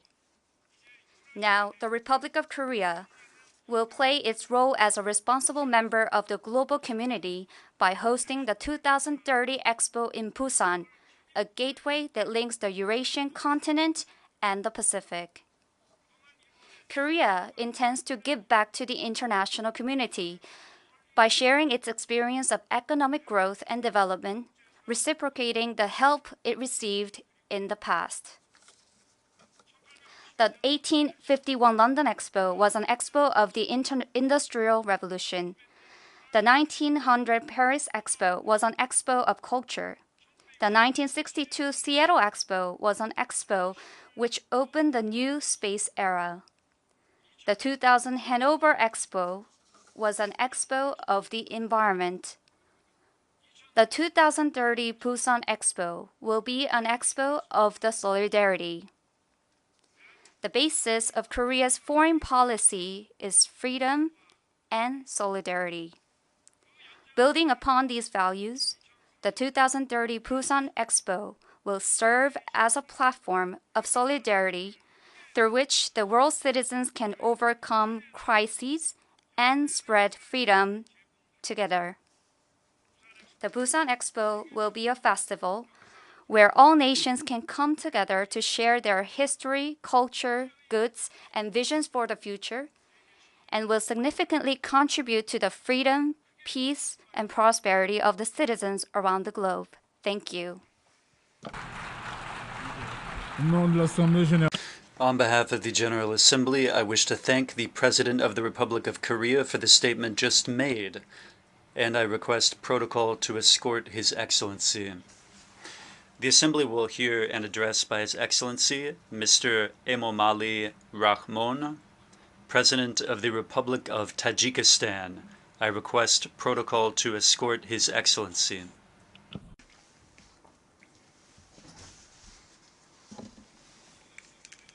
On behalf of the General Assembly, I have the honor to welcome His Excellency, Mr. Emomali Rahmon, President of the Republic of Tajikistan.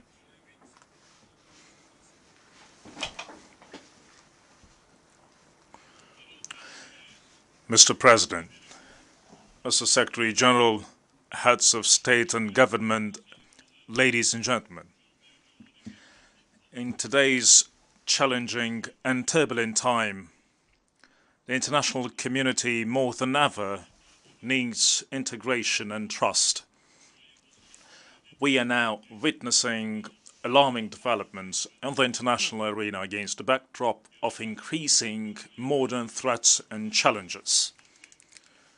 Terrorism, extremism, and transnational organized crime, rapid armament, as well as the escalation of the Cold War, threaten international peace, security, and development.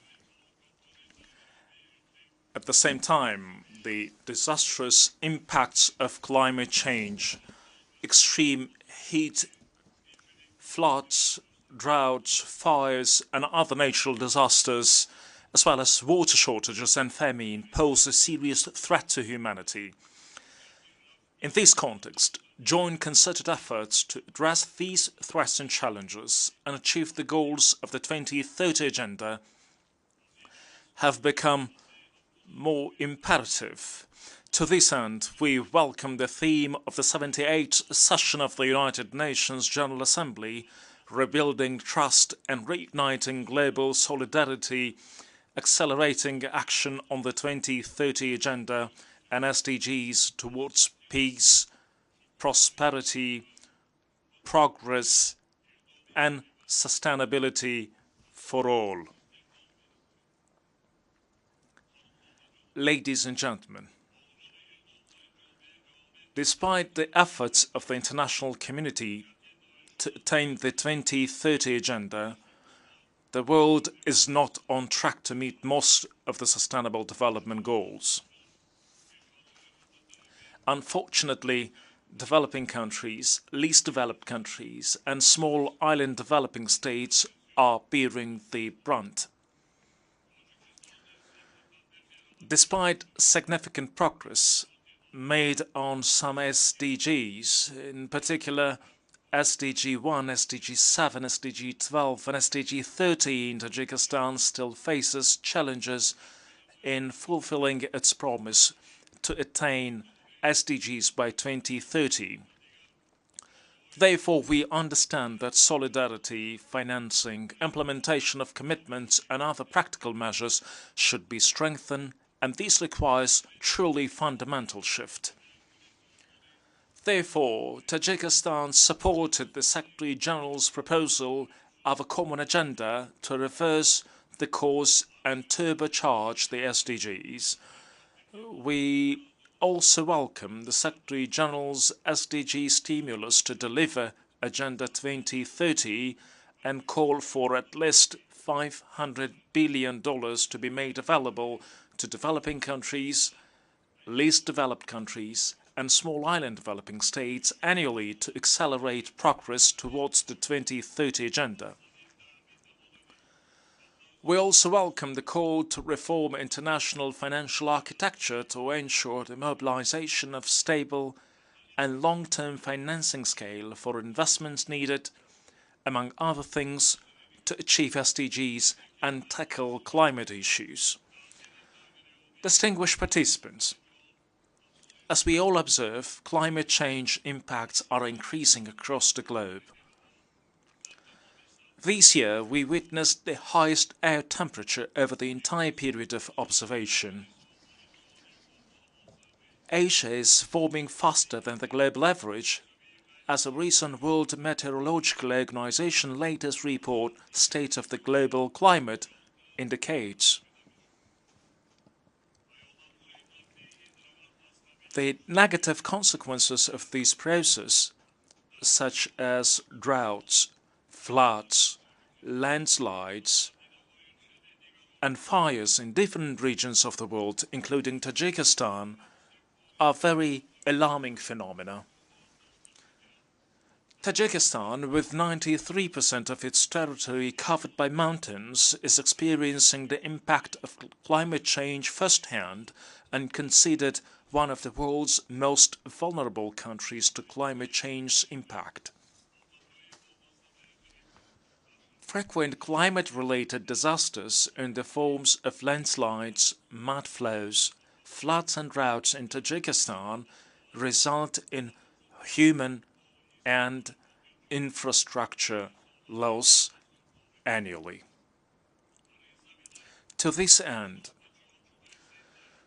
Tajikistan attaches particular importance to the Sendai Framework for Disaster Risk Reduction 2015-2030, which is called upon to promote the improvement of early warning systems, to increase investments in programs on natural disaster risk reduction, and to render financial assistance to developing countries.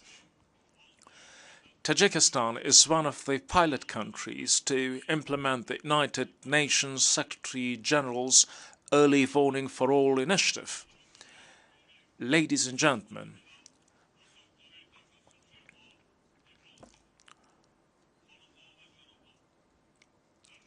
more than 13,000 glaciers are registered in the Republic of Tajikistan, and 60% of the region's water resources form in our country. Unfortunately, over the past decades, Tajikistan has lost more than 1,000 of glaciers, which will have significant implications for future food security, water availability and ecosystems of Central Asia and beyond. The intense melting of glaciers as the primary source of fresh water requires the adoption of concrete measures, including research, data collection and processing, and enhanced international cooperation. I express my profound gratitude to all member states for their cooperation in adopting the United Nations General Assembly Resolution 77/158 from 14th December 2022 on declaring the 2025 as the International Year of Glaciers Preservation. I invite all interested parties to join efforts to ensure the targeted implementation of this resolution. We stand ready to work with the international community within the newly created group of Friends of Glaciers and beyond to implement the mandates of the resolution. Tajikistan is convinced that this initiative will give a powerful impetus to a new global movement to take necessary collective action and to protect glaciers from intense melting. I would also like to highlight the successful outcomes of the United Nations Conference on the Midterm Comprehensive Review of the Implementation of the Objectives of the International Decade of Action Voted for Sustainable Development 2018-2028. I do believe that fulfilling the commitments made by the international community at the conference will contribute to achieving SDG 6 and addressing other internationally agreed water-related goals. Recently, the General Assembly unanimously adopted another resolution following this conference, proposed by Tajikistan, the Netherlands and Senegal. We hope that member states and other partners will join our efforts in this process. It is worth noting that Dushanbe will host the third high-level conference on the implementation of the Decade for Action Water for Sustainable Development in 2024 and the International Conference on Glaciers Preservation in 2025. We expect the international community to take an active part in these important international conferences. As a proactive and champion country in the global water and climate agenda, Tajikistan will continue to strive to promote cooperation between countries and organizations. In modern conditions, the formation of a green economy has become one of the urgent tasks of humanity. In our country, 98% of electricity is produced from renewable sources, that is, hydropower, and according to this indicator, Tajikistan ranks the 6th in the world. Effective and rational use of Tajikistan's tremendous hydropower resources can provide a favorable ground for the development of green energy generation throughout the region. We consider the role of the Green Climate Fund to be positive and constructive in the process of addressing environmental challenges and adapting to climate change. In support of the Fund's strategic plan for 2024 and 2027, we invite member states, especially developed countries, and other stakeholders to contribute to financing its implementation. Dear friends, regional solidarity and integration is of paramount importance in today's interconnected world. It enables countries to address shared challenges, promote peace, and respond effectively to emergencies. Currently, as a result of joint measures taken by the countries of Central Asia, a favorable atmosphere has been created for strengthening regional integration. It was fully demonstrated during the 5th consultative meeting of the heads of state of Central Asia, which took place on 14th and 15th of September 2023 in Dushanbe. This initiative will contribute to a stable atmosphere of peace, cooperation, sustainable development and prosperity in our region. Ladies and gentlemen, security, stability and regional cooperation in Central Asia are directly linked with the situation in neighboring Afghanistan. Afghanistan continues to face a difficult political, economic and social situation. As the United Nations Secretary-General puts it, 97% of Afghans live in poverty. In these challenging times, Tajikistan reaffirms its commitment to continue providing humanitarian assistance and allowing its infrastructure as well as 6 bridges on the border to support the Afghan people. Taking this opportunity, I would like to once again appeal to the international community to increase the volume of humanitarian aid to the suffering people of Afghanistan. We in this regard are ready for further increased cooperation with international partners and other interested parties. We continue to consider the establishment of intra-Afghan dialogue and the creation of a truly inclusive government with the participation of representatives of all peoples, nations and political and social groups as an important ground for achieving lasting peace and genuine stability in Afghanistan. Drug trafficking, especially from Afghanistan, has increased dramatically over the past 2 years.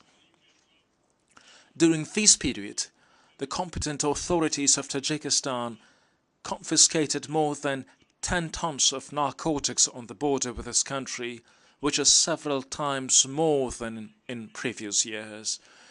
The government of Tajikistan is continuously taking practical measures within the framework of the National Strategy for Combating Terrorism and Extremism for 2021-2025.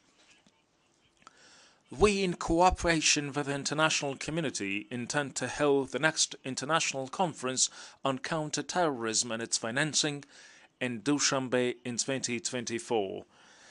Tajikistan reiterates that the response to the growing threats of terrorism, extremism, trafficking in narcotics and other global modern threats and challenges must be comprehensive and uncompromising.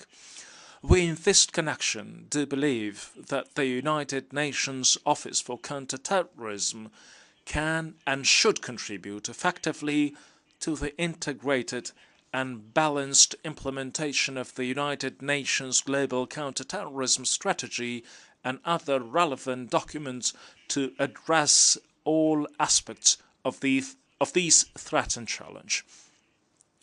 The efforts should also be focused on preventing the use of the Internet for radicalization, recruitment and propaganda of extremism and violence. Tajikistan welcomes the adoption in June 2023 the 8th review of the United Nations Global Counterterrorism Strategy. We believe it provides a robust framework in further guiding our counterterrorism efforts. Distinguished participants, the fabric of our societies is woven with the thread of different cultures, traditions and faiths. This solidarity is a good basis for peaceful life in a space of mutual understanding between different cultures and religions.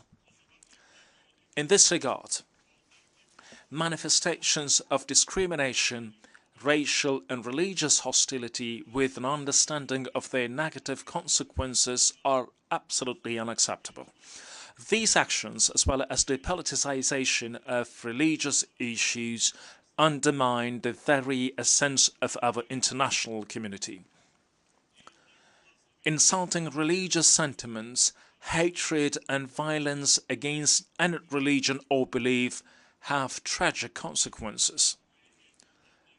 In most cases, such provocative actions trigger intolerance and mistrust, causing divisions and conflicts among civilizations. In this sense, Tajikistan strongly condemns any insult to the religious sanctity of the people, including the Holy Quran or other cultural and religious values of humanity. As a co-sponsor of the recently adopted United Nations General Assembly resolution entitled Promoting Interreligious and Intercultural Dialogue and Tolerance and Countering Hate Speech, Tajikistan reiterates the importance of promoting dialogue and mutual understanding among civilizations for peace and harmony in the world. We believe spreading the values of tolerance and peace is the best way to confront hate speech, fanaticism, extremism, violence, and incitement. Let us stand united against actions that seek to divide us and instead work towards a world where mutual respect and recognition are the cornerstones of our global society. Ladies and gentlemen, as a nation that has demonstrated resilience, stability and commitment to peace, Tajikistan seeks to secure a non-permanent seat on the United Nations Security Council for 2028-2029. I take this opportunity to call on the United Nations member states to render their valuable support for Tajikistan's candidacy during the 2027 elections. To conclude, I would like to once again emphasize that achieving all our agreed goals is possible only based on mutual understanding, coordination, integration, and tolerance. To this end, let me recite a poem from the famous Tajik Persian poet, writer, and thinker Saadi Shirazi that is very relevant and speaks to the theme of the 78th session of the United Nations General Assembly and correspond to our shared commitments. Human beings are members of a whole in the creation of one essence and soul. If one member is afflicted with pain, other members uneasy will remain. I thank you for your attention.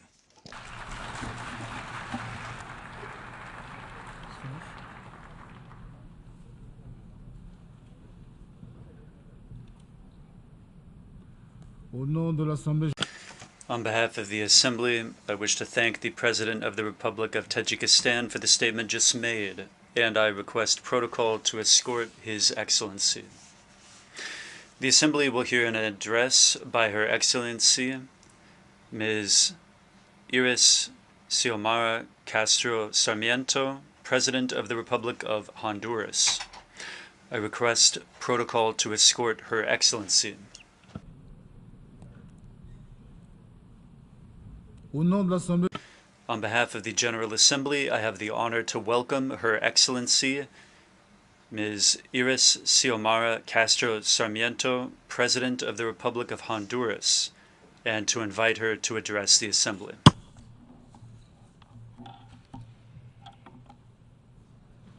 Distinguido señor presidente. President of this General Assembly, Secretary General of the United Nations,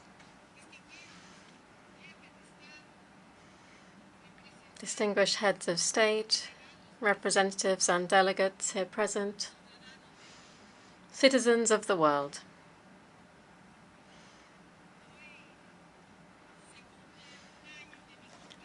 Today marks 1 year since I last appeared before this Assembly as the first female president of the Republic of Honduras. I arose out of resistance in the streets, fighting the coup d'etat that overthrew Manuel Zelaya Rosales, a democratically elected president. The progress made and the results of my government have already been recognized by the international community and by financial organizations. We have seen greater economic growth, rescued public finances through the cancellation of corrupt trust accounts, a single window system, fiscal discipline, the prompt payment of onerous debt, and reduced inflation, as well as a decreased risk profile for the country. With the National Congress, we repealed the Secrets Law. This was an instrument that served the corruption of the former regime. We repealed the ZEDE law, the law on employment and economic development zones, which split the country into 17 areas shared between 25 economic groups. In security, we have already achieved a significant cut in extortion, murders, and violence. We've done so through the Resolving Crime program, through interventions in the penitentiary centers, and through a state of emergency.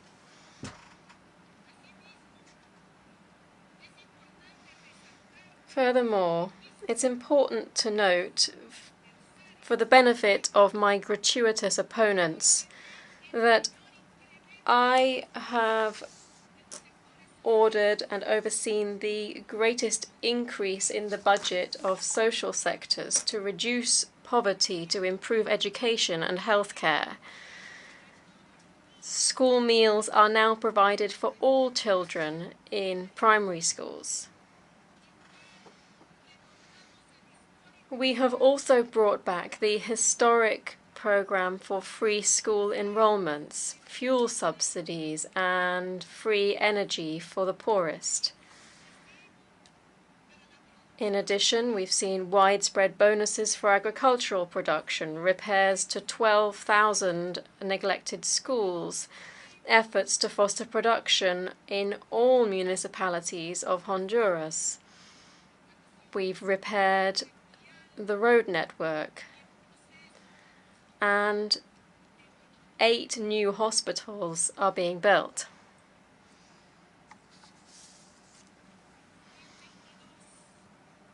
In 2022, the former president of Honduras was accused by the United States of conspiring and organizing for more than a decade in the trafficking of thousands of tons of drugs, of leading a criminal organization involving different people from the underworld, state authorities such as mayors, ministers, deputies, generals, and police chiefs, some of whom have already been convicted.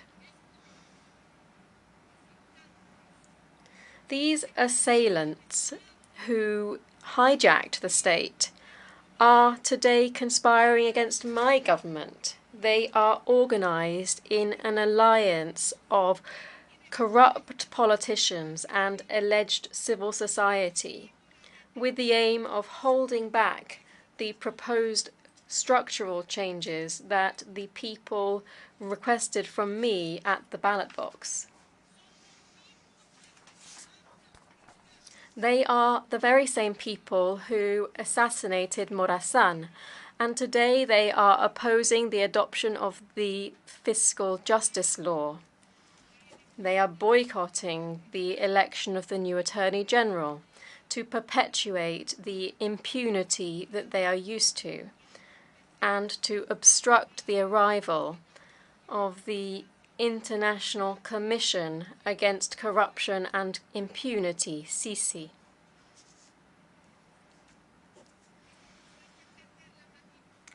It's impossible to understand the magnitude of the tragedy that has befallen the majority of Honduran people and the constant caravans of emigrants that reach the United States if we overlook the 13 years of dictatorship overseen by the international community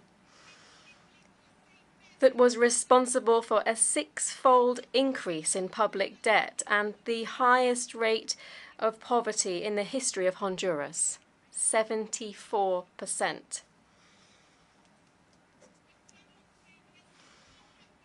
The Honduran people, in its noble aspiration for justice, has given me a robust mandate to combat and dismantle the narco-state and public-private corruption that plundered and destroyed our institutions,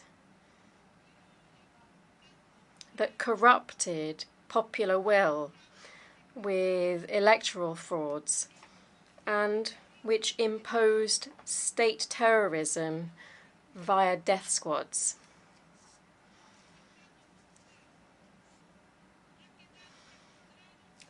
Popular support has been made clear with the recent mobilizations of popular resistance at a national level, with hundreds of thousands of grateful men and women who have shown me their backing in the fight to return the rule of law and to restore the dignity of the Honduran people and the presidency of the Republic.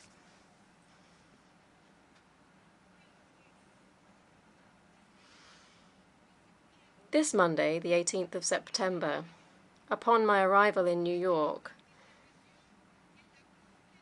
after attending the summit of the G77 and China in Havana, Cuba, in line with the commitment made in my plan of government and in line with the Memorandum of Understanding signed with the UN in 2022, I gave the United Nations Secretary General the official proposal for an agreement to establish the International Commission Against Corruption and Impunity in Honduras, CICI. This is an impartial, autonomous, and independent body, able to investigate and prosecute cases of high-impact corruption networks and financial crimes.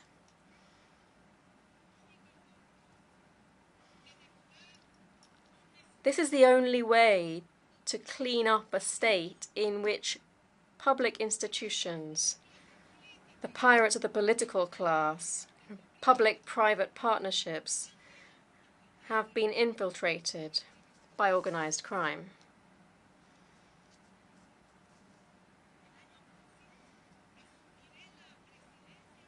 Next year, I shall take up the pro tempore presidency of the Community of Latin American and Caribbean States, CELAC, and the Central American Integration System, SICA.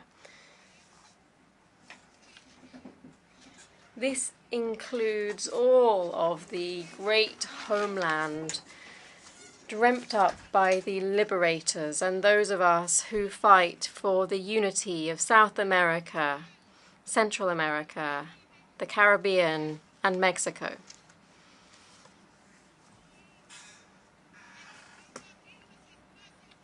Today, I propose to open spaces of dialogue between us, to craft proposals that resolve the challenges afflicting our region.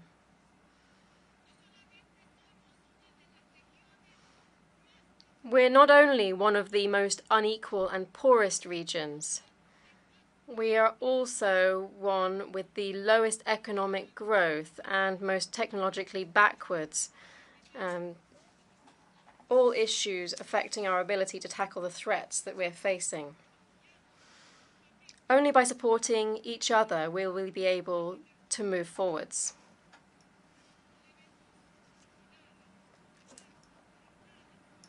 We mustn't forget our brothers and sisters in Haiti. The humanitarian crisis of an oppressed and revolutionary nation warrants our full support and solidarity.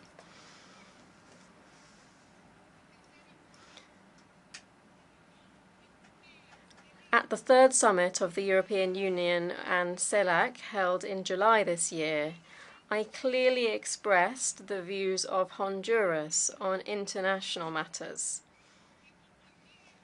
which, as I've mentioned here, need to be urgently resolved.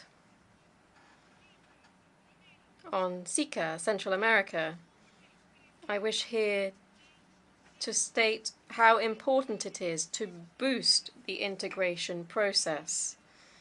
This is a process that has seen sluggish development over the last 30 years.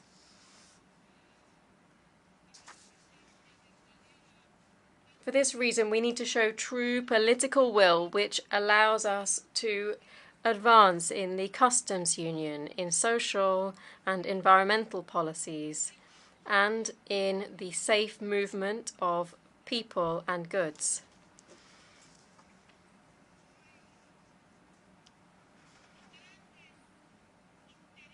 Today, the great economic interests are coming face to face in the war in Ukraine.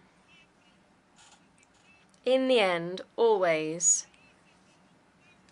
the poorest countries and peoples on earth are those most affected, crushed by inflation, food shortages, and high fuel prices. The complex military industry accounts for the majority of budgets in developed countries, with trillions and trillions of dollars. But this is in contrast to their indifference and incapacity to contribute to humanity and to protecting nature.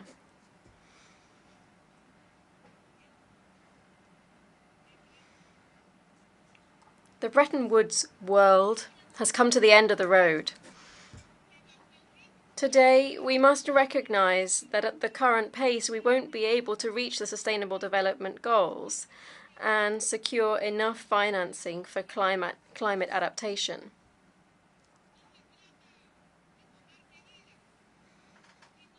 It's not an issue of taking steps, but rather proposing changes to the economic system that requires a deep-rooted commitment to humanity and to nature.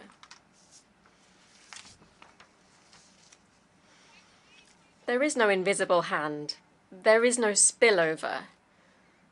Practice has shown us that the application of global capitalism and the neoliberal model only causes misery, inequality, and a crazy individualism from consumerist societies against enormous deprivation for billions of people.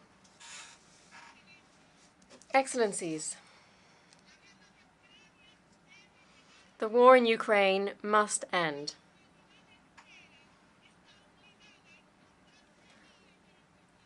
All of humanity must find a way to achieve peace. We cannot live with the permanent threat of a conflict that might mean the end of our planet. It's important to stop with the practice of sanctions, piracy, and confiscating the assets of one nation against another. We can't talk about a civilized world when we live with the risk of being embargoed and our accounts being frozen in foreign banks. This is currently happening to Venezuela, whose assets have been confiscated against all norms of international law.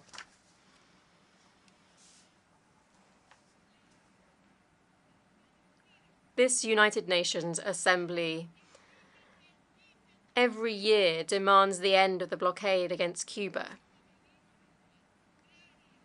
which is an arbitrary, outdated measure, contrary to international law.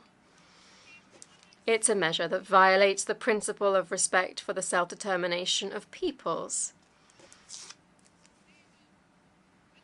And it sacrifices a noble people who, despite the limitations imposed upon it, continues to contribute its solidarity to the world.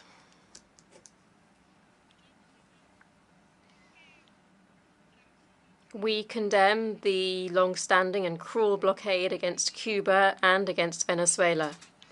Further, we demand the removal of Cuba from the list of terrorist countries. This is a manipulative, false, and capricious measure.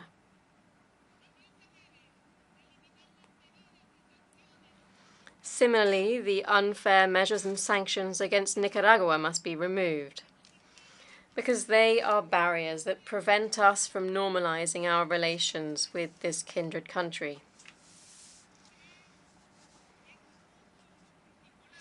I believe in a multipolar world where exchange and cooperation for development are based on the principles of independence, sovereignty, and non-interference.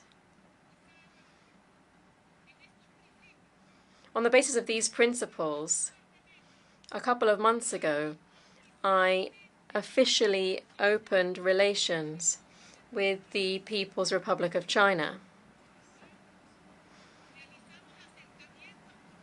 Likewise, we have reached out to financial organizations and innovative initiatives for us, such as the Andean Development Corporation, CAF, and we have already joined as a member of that corporation. Further, also the administration of the BRICS New Development Bank.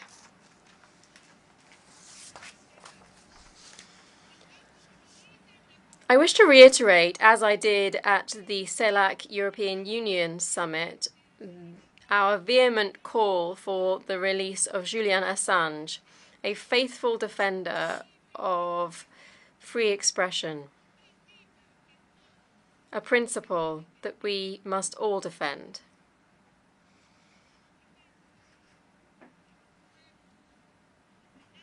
In defense of the indigenous peoples who fight for land and for rivers, I feel proud as a woman to convey the message of our compatriot and our martyr, Berta Cáceres.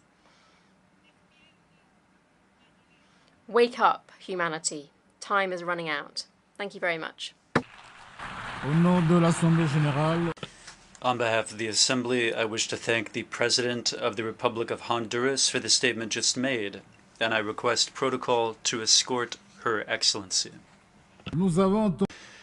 We have heard the last speaker for this meeting. The general debate will continue with the 7th plenary meeting to continue with the general debate at 3:00 p.m. The meeting is adjourned.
Okay. Can you start?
Le gavel.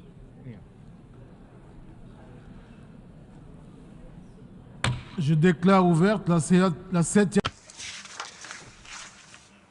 The Assembly is declared open.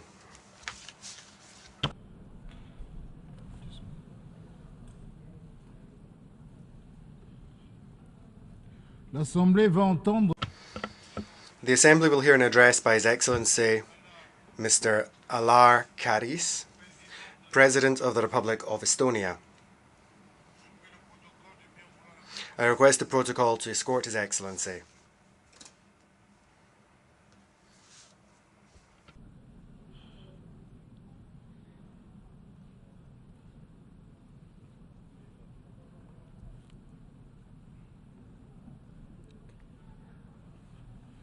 Au nom de l'Assemblée générale, j'ai l'honneur de souhaiter.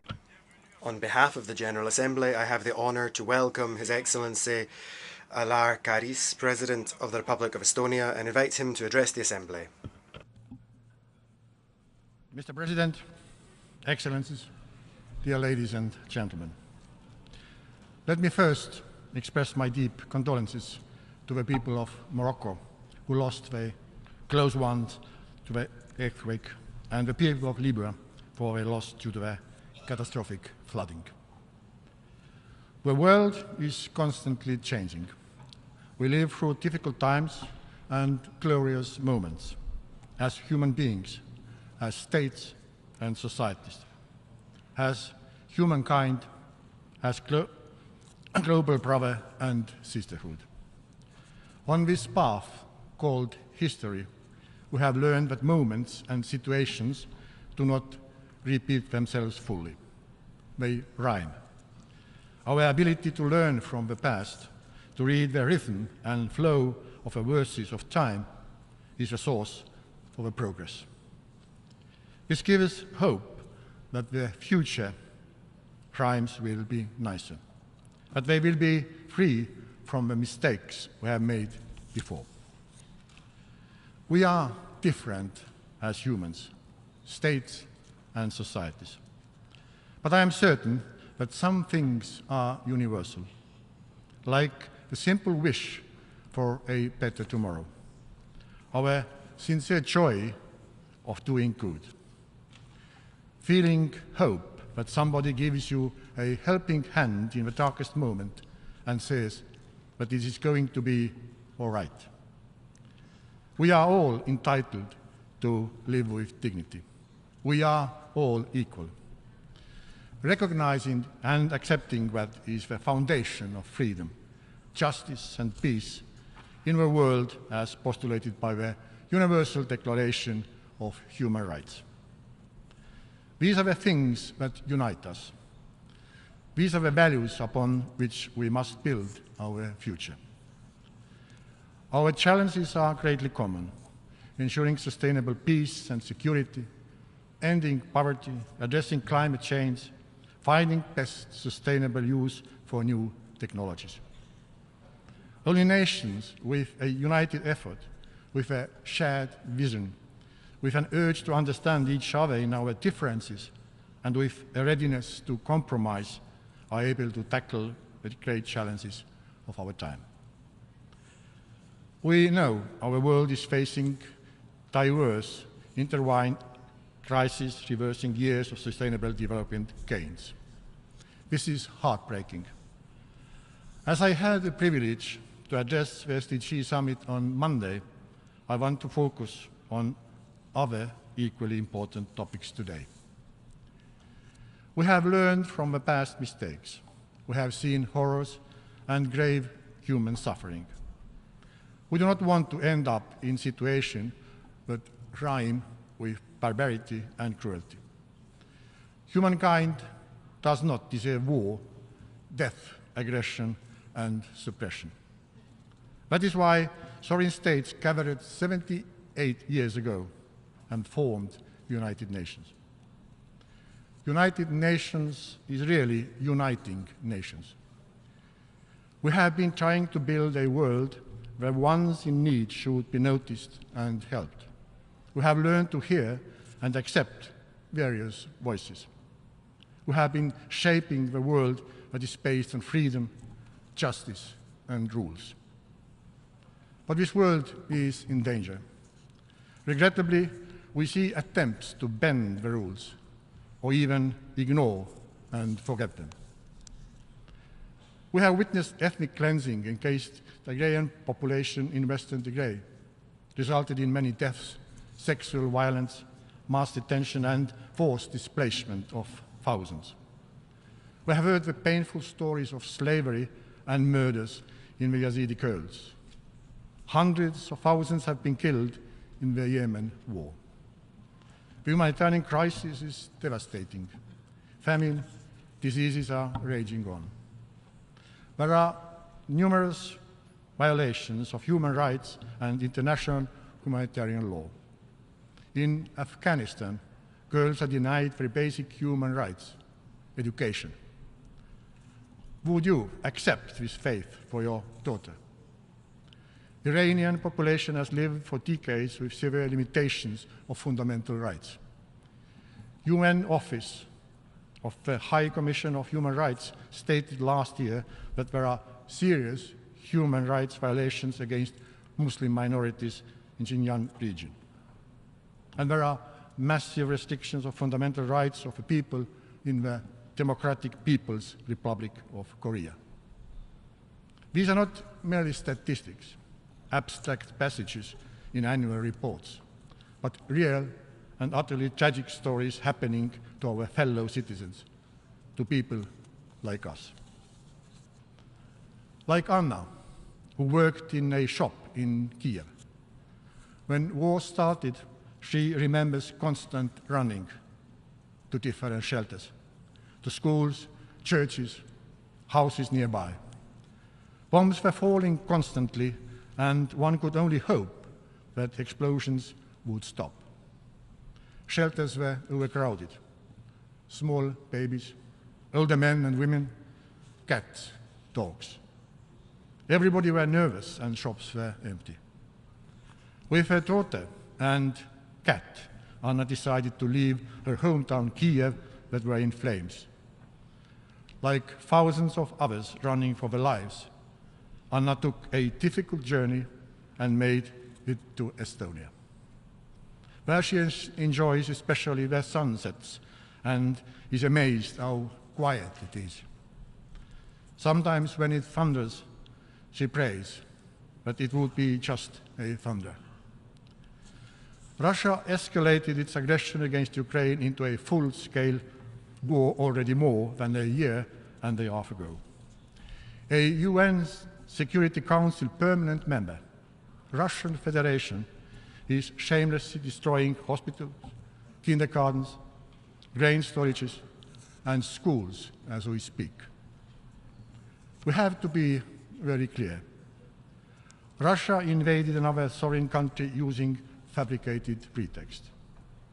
The real reason for aggression against Ukraine lies in Russian neo-imperial and neo-colonial aspirations.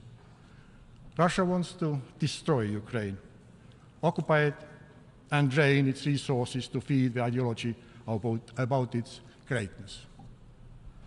But what is there great about colonizing another country? The outcome of this war will greatly determine the future world. we and our kids are going to live in? Will it be dominated by brutal use of violence by those who commit crimes and destroy others? Or will be living in a world where law and order, justice and universally approved rules will prevail? What kind of lessons will be learning from Russian aggression? How can we discredit the aggression as a rogue tool of statecraft for generations to come? The answer is that Russia's political and military leadership must bear individual criminal responsibility for planning, launching and waging a war of aggression against Ukraine. It is a crime against peace. It is a crime of aggression. It's a leadership crime. Russia misuses its place in the Security Council and tries to convince the world that the black is white. But it is not. Lie is always a lie, no matter how nicely it sounds. Votes in the General Assembly have proven that there are less and less of those who tend to believe Russian lies. UN Charter says that the purpose of the UN is to prevent and remove the threats of peace and the suppression of acts of aggression. Russia has continuously breached this core principle. The fact that Russia is a member of the Security Council does not legitimize its actions. Crime is a crime anyway. Therefore, tribunals should be created, and if it's based on the suggestions from General Assembly, it would have been desired international legitimacy. If we let the impunity to prevail, we put our own virtues and values, our moral norms under question mark. The whole concept of international trial and arbitration will be under threat. This undermines deeply the international law. This is why the international reaction and response to Russian crimes has an existential significance for us all.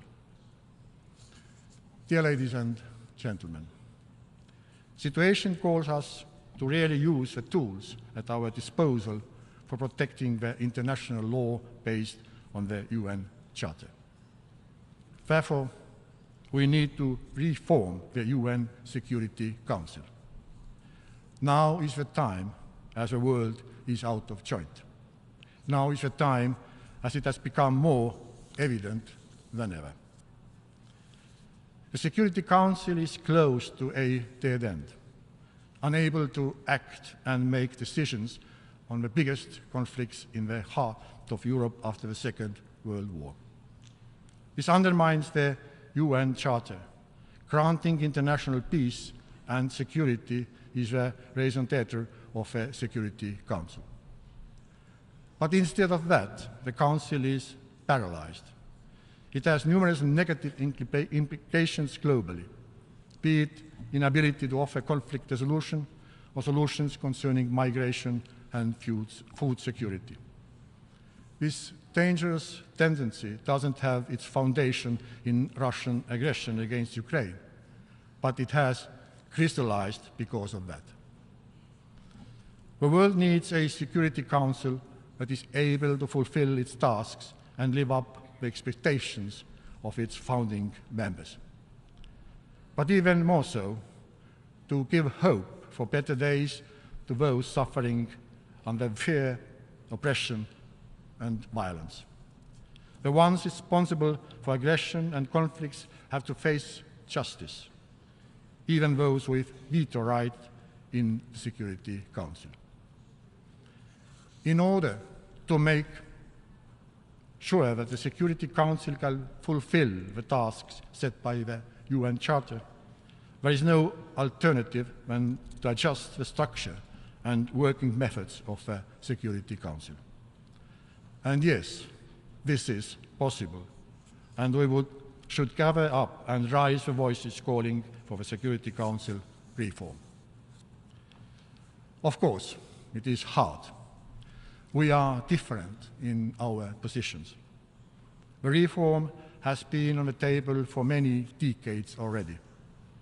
But instead of complaining how impossible the Security Council reform will be, let us make an extra effort towards it.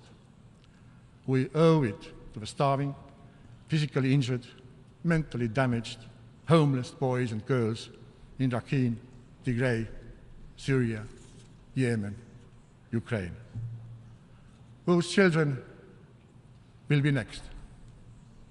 We need to stick together and protect the international law based on the UN Charter. If we cannot agree on all the reform ideas, let's concentrate on commonalities.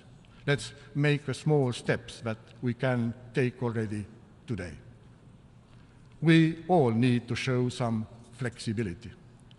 Both issues, the composition of the Security Council and its working methods, have to be seriously addressed. It is time to abandon the well-known and documented group positions. We, as a united world community, need to start fresh. Let's turn blank page and work closely together to make a strong point that enough is enough. For the greater good, it would make perfect sense to take one step back from the old positions in order to move 3 steps ahead. Let's keep in mind what is at stake here. The central issue is, of course, using the veto right. There should be no veto right if there is a suspicion that the one who uses it may have acted itself against the international law. Estonia supports the proposal of Accountability, Coherence and Transparency Group to limit the veto rights in case of war crimes, crimes against humanity, and crime of aggression.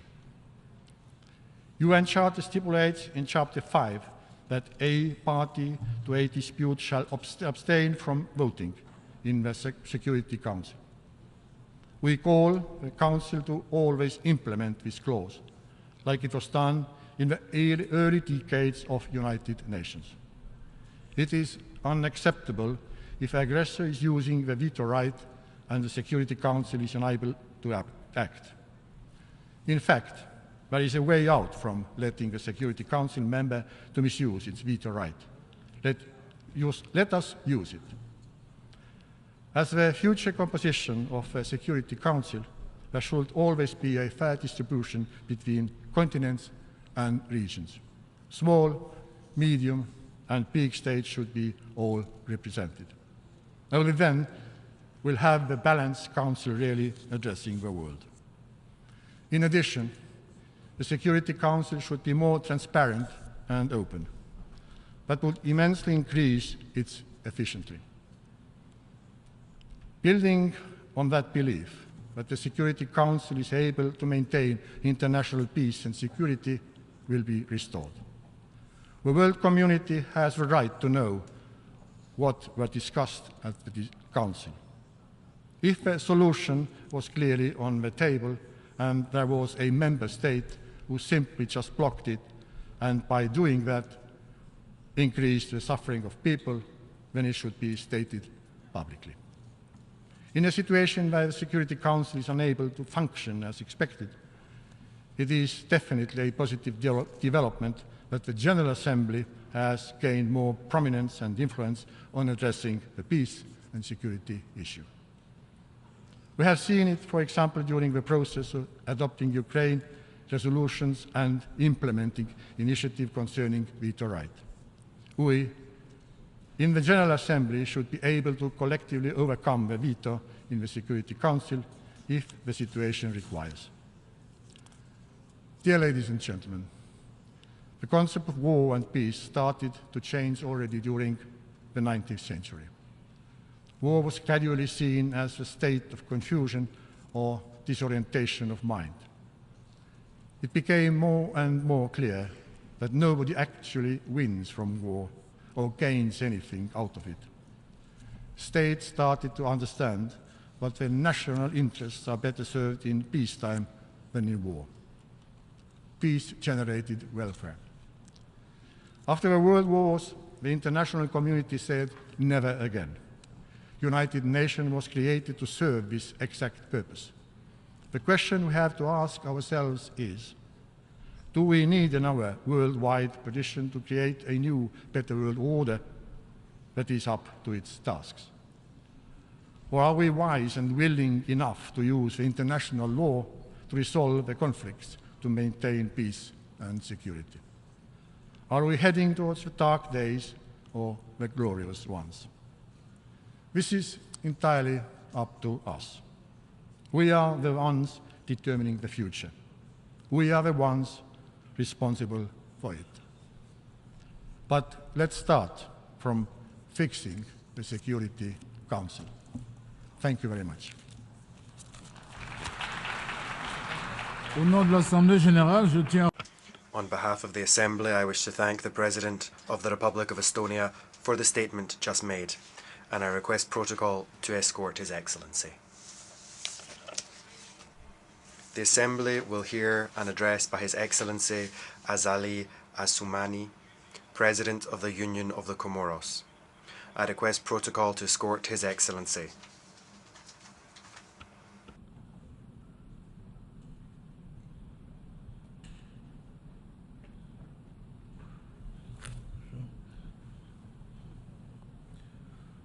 Au nom de l'Assemblée générale, j'ai l'honneur de souhaiter la bienvenue à son Excellence. On behalf of the Assembly, I welcome His Excellency Mr. Azali Assoumani, President of the Union of the Comoros, and I invite him to take the floor. President of the General Assembly, Secretary General of the United Nations, Your Majesties, Highnesses, Excellencies, heads of governments, distinguished representatives of countries and institutions. Assalamu alaikum wa rahmatullah ta'ala wa barakatuh. It is a real pleasure for me to address you here today, and I would like to first thank the American authorities. We thank you very warmly for the warm welcome that we see every time we are here in New York in order to participate in this great annual gathering of the international community. Next, I would like to express my very warm congratulations to His Excellency Mr. Dennis Francis and congratulate him on being brilliantly elected to preside over the 78th session of a regular session of the General Assembly of the United Nations. And I'm all the more happy to do so since this is a distinguished representative of an island developing state. My country is one as well, and we now have such a person assuming a high office. There's no doubt, Your Excellency, that your professional qualities and your experience, together with the particular sensitivity you have when it comes to development issues, which is a characteristic of a person coming from an island, will be a token of success of this current session. I would like to also use this opportunity to pay a much-deserved tribute to your predecessor, His Excellency Mr. Csaba Kőrösi. Congratulate him on the effectiveness with which he has discharged his high duty on behalf of us all. And finally, I would like to, on behalf of my country and the African Union, express all of my thanks to His Excellency Mr. Antonio Guterres, Secretary General of the United Nations. We thank him for his constant engagement in the engagement of all of his teams in the service of our common institution for the benefit of one and all.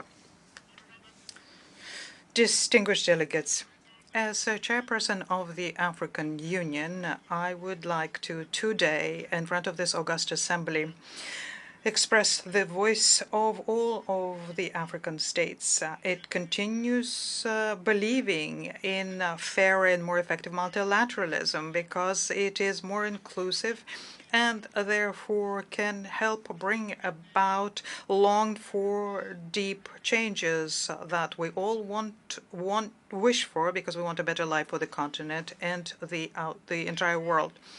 And this will be realized, we are convinced, in an in-depth reform of the United Nations system. Africa, where 3.8 billion people will live by the end of this century, intends to play a crucial role in attaining the SDGs and therefore has the right to participate in global decision-making bodies and to, inter alia, be on the Security Council as a permanent member and thus realize its rights in line with the Essolvini Consensus. It is a question of equity. This reform of the United Nations that Africa has been asking for loudly and clearly, but it's also a question of effectiveness because it becomes a matter of legitimacy and therefore of the effectiveness of multilateralism. I would like to furthermore use this opportunity so as to reiterate on behalf of Africa our thanks, very sincere thanks, to the members of the G20 who have just integrated the African Union, which it is my honor to chair in this year 2023, within their group.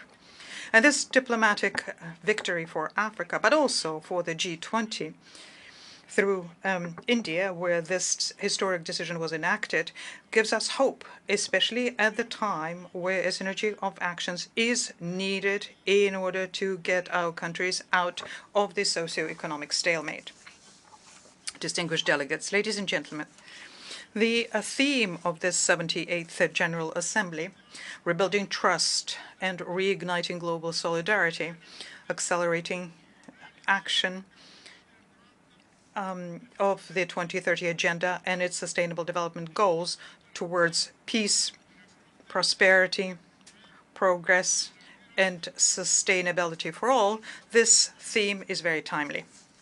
The African continent is facing numerous challenges, and there is a danger that these challenges can compromise its future. And I think that the trust and the solidarity which has pride of place this year will provide us with the solutions which are adequate for our concerns.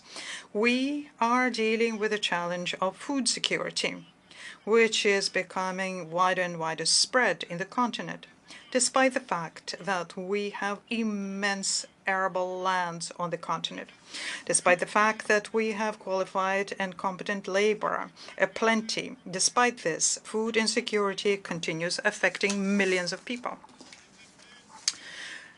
Climate change and the numerous conflicts on the continent compound this situation, as does the Russian-Ukrainian war, which brought in its wake the disruption of supplies of grain and fertilizer, and also brought in its wake an unprecedented inflation.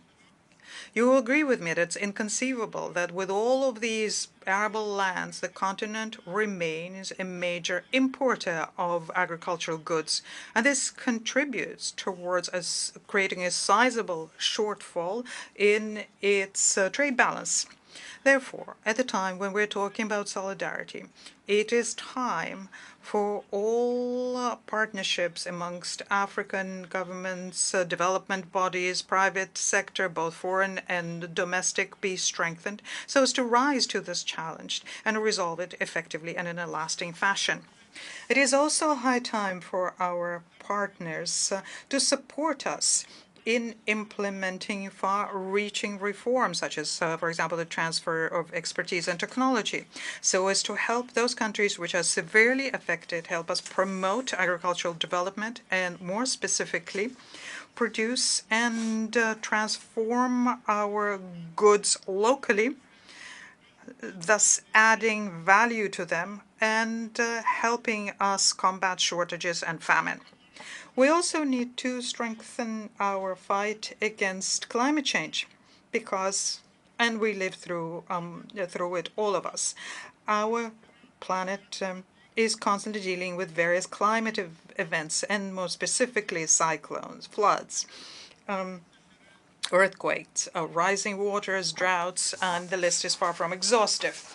frequent disasters, of course, have devastating effects on our economies, on our social infrastructure, on our agriculture, and on our people, in particular the most vulnerable, and brings in its wake public health crises, which further underscore the vulnerability of the continent.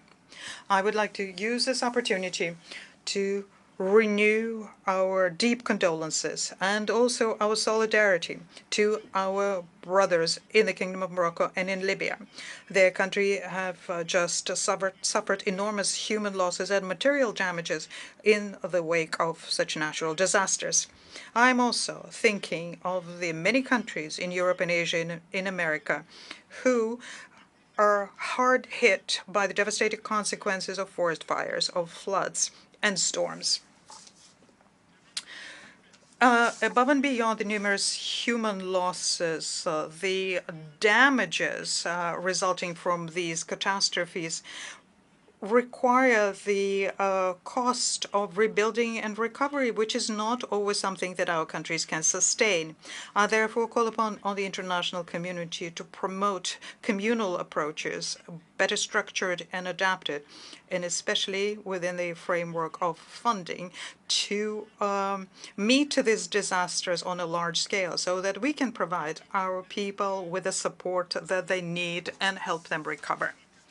And especially, I call for the effective implementation of the recommendations having to do with the protection and safeguarding of the environment, for the implementation of the commitments undertaken in the area of adaptation and mitigation. The lowering of the level of the greenhouse effects and the funding pledged to combat climate change have to, in fact, be translated in specific actions if we want to live in future in a world which is safer and more prosperous. I call, therefore, for support to the Moroni Declaration issued last June on blue economy and the Nairobi Declaration of last September, and this to make sure that the countries can defend with one voice their common interests and helps develop sustainably, in particular to do this during the upcoming COP28 in Dubai, to which we would like to wish every success.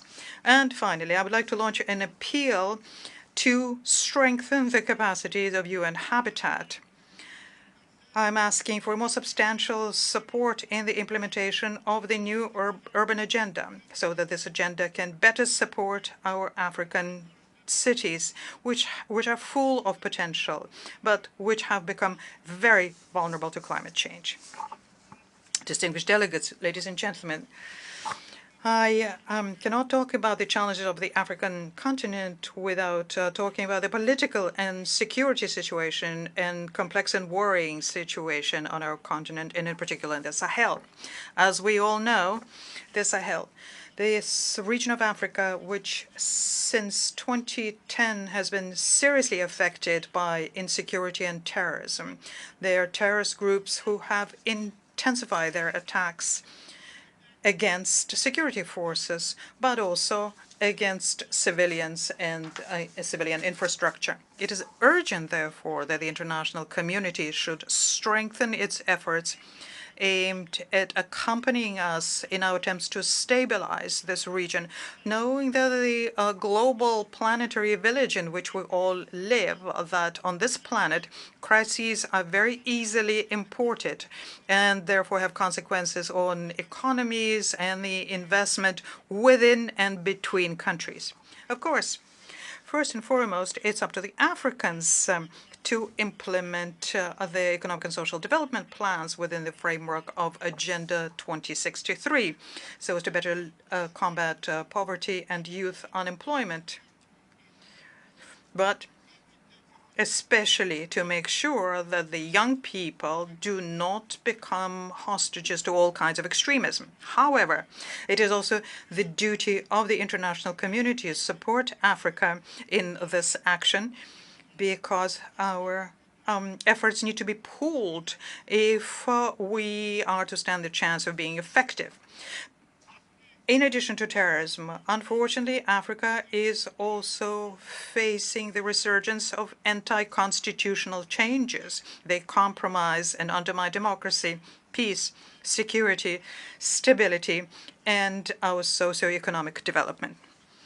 And it is in this regard that the African Union has undertaken sanctions against those who commit such acts and demands a rapid return to constitutional order in the countries concerned. And I would like to here recall solemnly that a political life worthy of its name is not possible without respecting electoral timetables and legitimate institutional mechanisms which undergird a democratic public life.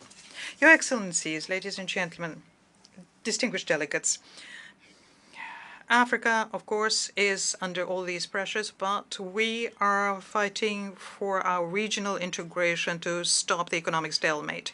The economic shocks that our countries underwent, in particular inflation and logistical and food crises, have seriously affected our growth potential, our daily life for our people, and the stability of our states. And it is in this regard that since 2021, we have been implementing the African Continental Free Exchange Area, a major continental common market, and this is with a hope to give new impetus to growth and African GDP. Having this tool at our disposal, it is my task to accelerate during the time that I'm chairperson of the AU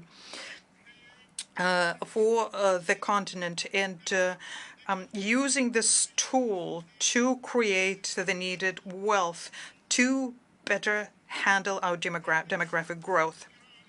This area will contribute to the implementation of our common ambition to move towards industrializing the continent, because Africa has to stop being a simple provider of raw materials. Whilst enabling us to strengthen our secondary and tertiary sectors to create jobs, the common market area on the continent would also stimulate technology transfer and promote foreign investment, because it will open for other continent immediate access to a market of more than 1 billion people. And here I would like to reiterate our request for support and strengthening of a strategic partnership between Africa and the Community of Latin American and Caribbean States, CELAC, even making its institutional and put together a joint AU-CELAC commission. This partnership will not only strengthen cooperations between South-South, but in the mutual interest of our states, it would also help us to capitalize on the partnership with our friends and brothers in the North.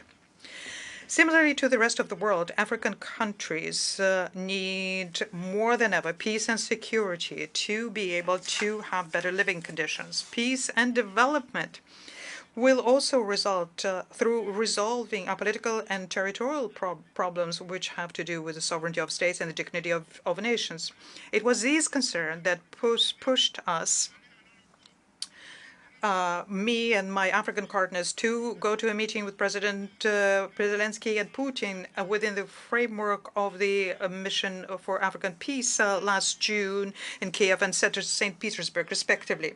We therefore stand ready to support any and all other initiatives aimed at ending this war, which negatively impacts our goals to increase the well-being of our people. Let me also reiterate, once again, with the goal of safeguarding peace and stability, and on behalf of the African Union, that there is a high need to come up with a just and fair solution to the issue of Palestine, a solution which would enshrine the right of the Palestinian people to have a sovereign state living in perfect harmony and security with the State of Israel.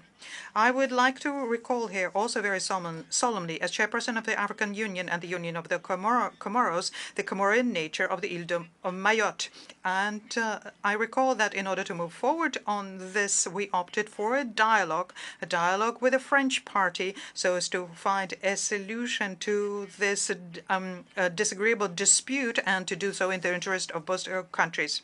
I would like to underscore my determination, a determination of my government, to honor the institutions and the democratic life in the Comoros by organizing free, transparent, and democratic upcoming presidential elections and governor's elections in 2024. I would like to also recall that the Union of the Comoros managed to put an end to this cycle of political instability, which used to be the characteristic of our political life since independence in 1975. And this was done thanks to the policy of national reconciliation that I have been conducting since 2000. This policy of reconciliation, supported by the African Union, the United Nations, and all of our partners, have brought stability to the country, and it is our duty to build on it and to sustain it. Since 2002, in fact, the date of the 26th of May have become a symbolic date of the transfer of power in the Comoros, because it is on this date we have the transfer of power as resulting from free and transparent presidential elections. It is with this concern in mind, the concern to preserve peace and stability and democracy in the Union of the Comoros, that I am asking once again for your support and your accompaniment so that the upcoming presidential elections and the election of governors planned for the month of December and January next should be conducted under good conditions. To conclude, let me say that I am confident that on the 26th of May 2024, we will once again celebrate the political maturity of the people of the Comoros, and that the inauguration ceremony of the next president of the Union of the Comoros will symbolize the deep rootedness and the strength of our democracy. I thank you.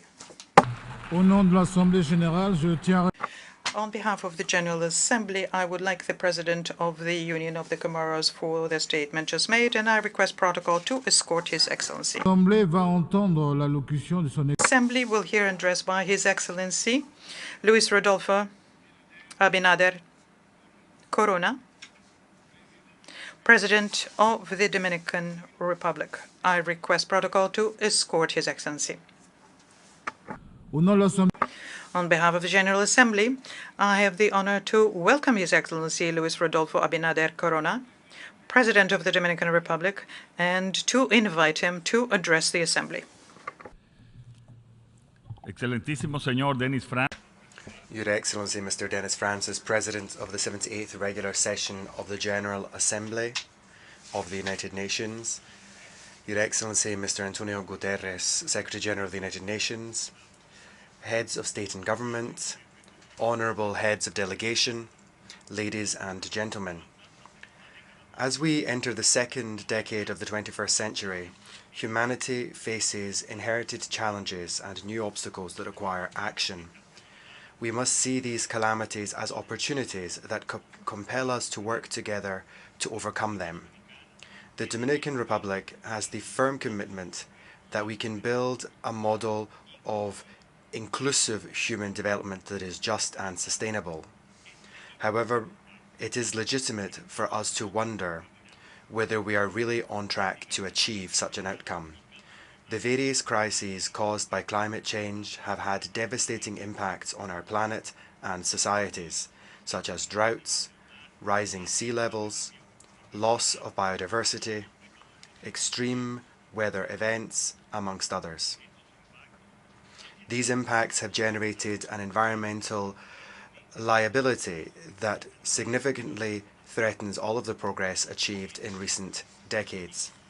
As a developing economy with a negative carbon footprint, we are making our contribution to mitigating climate change by incentivizing the use of renewable energies. But we know that this is only one step on the long road to sustainability, because we still have significant dependence on fossil fuels. Oil is still important to us. I take this opportunity to draw attention to the practice of supply control by exporting countries in order to keep crude oil prices high to the detriment of importing countries. In this Assembly, representative of all, we should discuss and approve a financial mechanism to guarantee the stability of crude oil prices for low and middle income importing countries such as mine.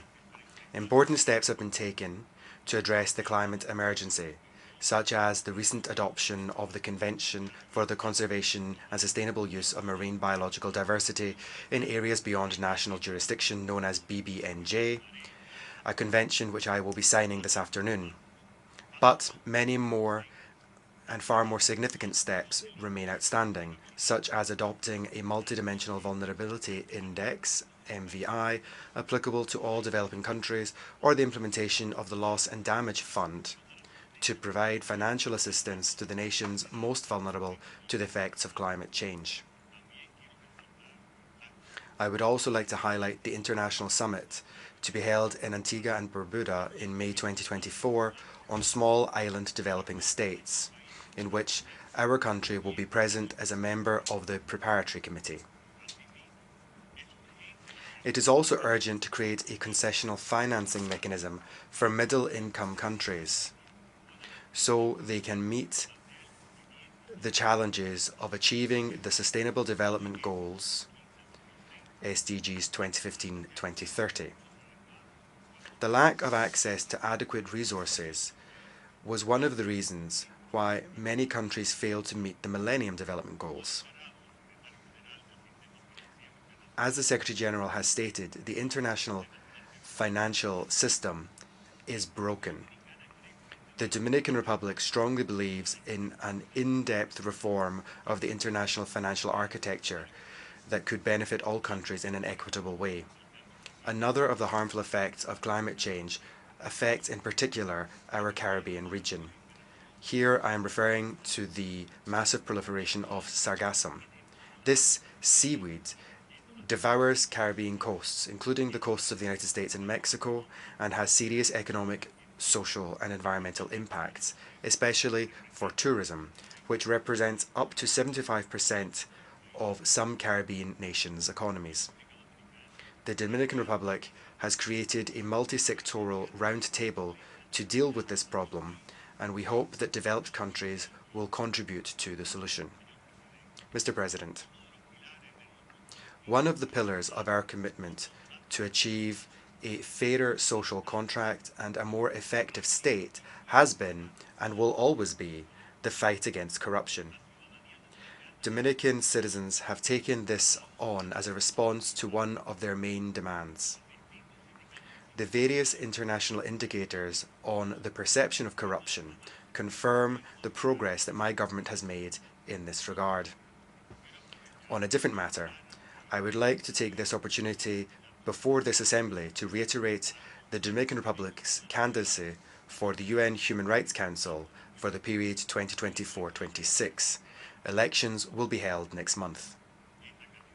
This candidacy represents our firm commitment to the defence of human rights. Distinguished colleagues, looking at the island of Hispaniola from space, you could do this on your mobile phone, for example, using Google Earth. You can see a palpable and heart-wrenching difference. One half of the island is green and flourishing. That is the Dominican Republic, which has prioritized the conservation and sustainable management of its natural resources. The other half is devoid of that rich forest cover. This is a reflection of Haiti's dramatic deforested landscape. This natural frontier is not only a geography lesson, it is a potent reminder of what awaits the world if we continue to ignore nature's alarms. Ladies and gentlemen, Haiti today suffers not only from an environmental tragedy, but also from political and social instability that may become a threat to the entire region. I am not happy to have to recall the call I made 2 years ago to this General Assembly when I said, since this government took office, we have been warning of the possibility that the Haitian situation could spill over its borders into our country, becoming a factor of insecurity for the entire region. That is why this community of nations, once and for all, has to take up the Haitian issue at the highest level of priority with permanent monitoring. Today, 2 years later, the harsh reality of that warning is coming home to roost. A small group of Haitian private individuals have resumed the construction of an illegal diversion canal in Haitian territory to extract water from the Dajabon River in violation of border treaties between our two countries. The international community should realize that the Dajabon River originates in Loma de Cabrera and most of its 55 kilometers run through our territory before emptying out into Bay of Montanillo in Montecristi. Only 2 kilometers run through Haitian territory. It is in that small stretch on the Haitian side that a canal is being dug. The information available to us indicates that this is a maneuver to control the water by a small economic political elite in order to profit from its sale to small producers in the area. The idea behind this project has never been officially communicated to the Dominican government, nor has documentation been provided on its scope, environmental impact, or the identity of its final beneficiaries. Despite the highly limited information available, our analysis shows that the project puts at risk access to water for hundreds of Dominican and Haitian farming families downstream of the canal's construction site. Moreover, the project puts at risk of flooding an industrial park which is 300 meters downstream from the canal, as well as 19,000 Haitian workers in Mendez, as well as inhabitants in the border towns of Dajabon and Juana Mendez. Additionally, it would have harmful ecological impacts affecting Saladillo Lagoon, one of the main wetlands in the Dominican Republic. Since April 2021, our government has repeatedly sought for the Haitian authorities to stop the unilateral and illegal construction of this project. The Haitian government itself has indicated that it is not a government-run project, but it has not been able to stop it because of institutional weakness and the public order and security crisis ongoing in that country. The situation has already led to a fragile animosity on both sides of the border. Faced with this illegal international act committed by private individuals in a part of the river that is on Haitian territory, the Dominican government has been forced to take forceful measures, such as closing the border with Haiti, in order to guarantee security and our national interest, as well as to protect our rivers, environment, and agricultural production. We do not have, nor do we seek or desire, a confrontation with the Haitian people, but we face uncontrollable actors who foment insecurity in Haiti for their particular interests and who are now conspiring against their own government's stability and the security of water resources. Mr. President, there can be no doubt that the problem of Haiti is no longer just in Haiti. It is in the hands of the international community. That is why we strongly support the responsible position of the President of the United States, Mr. Joe Biden, expressed yesterday from this rostrum, and which we will repeat now. The Security Council must authorize urgently the UN-backed security mission as a matter of urgency. The Security Council has already passed 3 important resolutions creating a sanctions regime, an effort to stop the illicit flow of arms, and a call for the creation of a multinational force to assist the Haitian National Police as requested by the government of that country and the Secretary General of this organization. We applaud Kenya's major gesture of solidarity in leading the multinational force, as well as the gestures of Jamaica and Bahamas in providing personnel. I take this opportunity to thank in particular the President of Kenya, William Ruto, for his solidarity and humanitarian willingness to lead, via that mission, the search for peace and stability for the Haitian people. Moreover, we urge all those countries that are considering playing a role in this commendable effort to act with determination. What is happening in Haiti is a breakdown of law and order caused by criminal elements without any political or ideological claims, and therefore welcoming the Haitian authorities' request for assistance by sending a multinational force would be in keeping with the spirit and the letter of the United Nations Charter and the mandate of this organization, in accordance with international law, as a way of guaranteeing the peace. We are all aware that the process of achieving peace in Haiti must be undertaken together with a social and political agreement.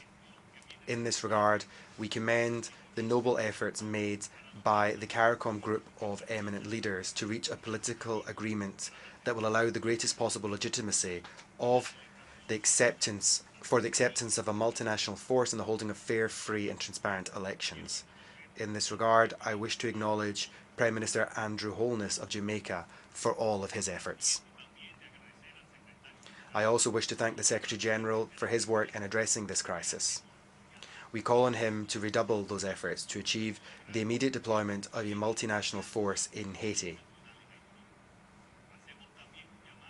We also call on the Security Council to pass a resolution as outlined already, and to do it now, because time has run out. Mr. President, for centuries of often difficult coexistence with the Haitian people, the Dominican Republic has given clear signs of untiring solidarity. Haiti has significant needs. I would like to reiterate our solidarity with the Haitian people, but without forgetting that our main responsibility is to defend the interests of the Dominican people. That is what we have always done.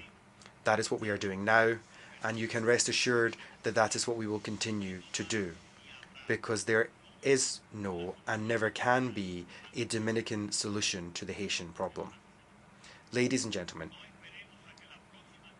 let us not wait for the next warming to be the story of a tragedy foretold. At this session of the General Assembly, we should mark a renaissance in our collective determination to forge a more secure, inclusive and sustainable future for Haiti and for all. I would make one final call. The current global scenario challenges us to act not only as individual nations, but as a united world with a shared vision and common purpose. History will judge us not just for the words which we pronounce in these hallowed halls, but more crucially, for our actions on the ground. Let's not fail the future. Thank you very much. On behalf of the Assembly, I wish to thank the President of the Dominican Republic for the statement just made, and I request Protocol to escort His Excellency. The Assembly will hear an address by Her Excellency Maya Sandu, President of the Republic of Moldova. I request Protocol to escort Her Excellency.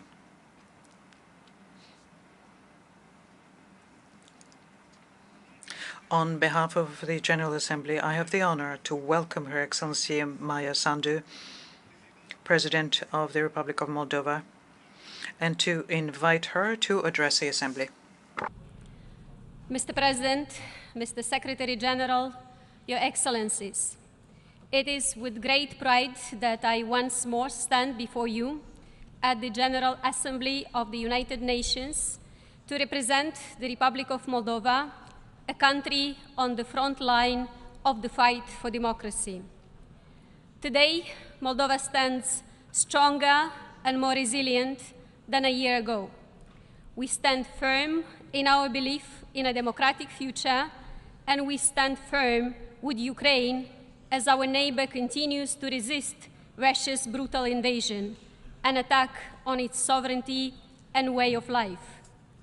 We stand firmly for Ukraine's victory, because when Ukraine wins, the free world wins. Now, more than ever, support for Ukraine must not diminish. Please continue supporting Ukraine. Ladies and gentlemen, Ukraine, Moldova, Europe, and the free world are facing an external assault on our values. But countries like mine haven't broken free from imperial chains only to be brought back into servitude. We push forward.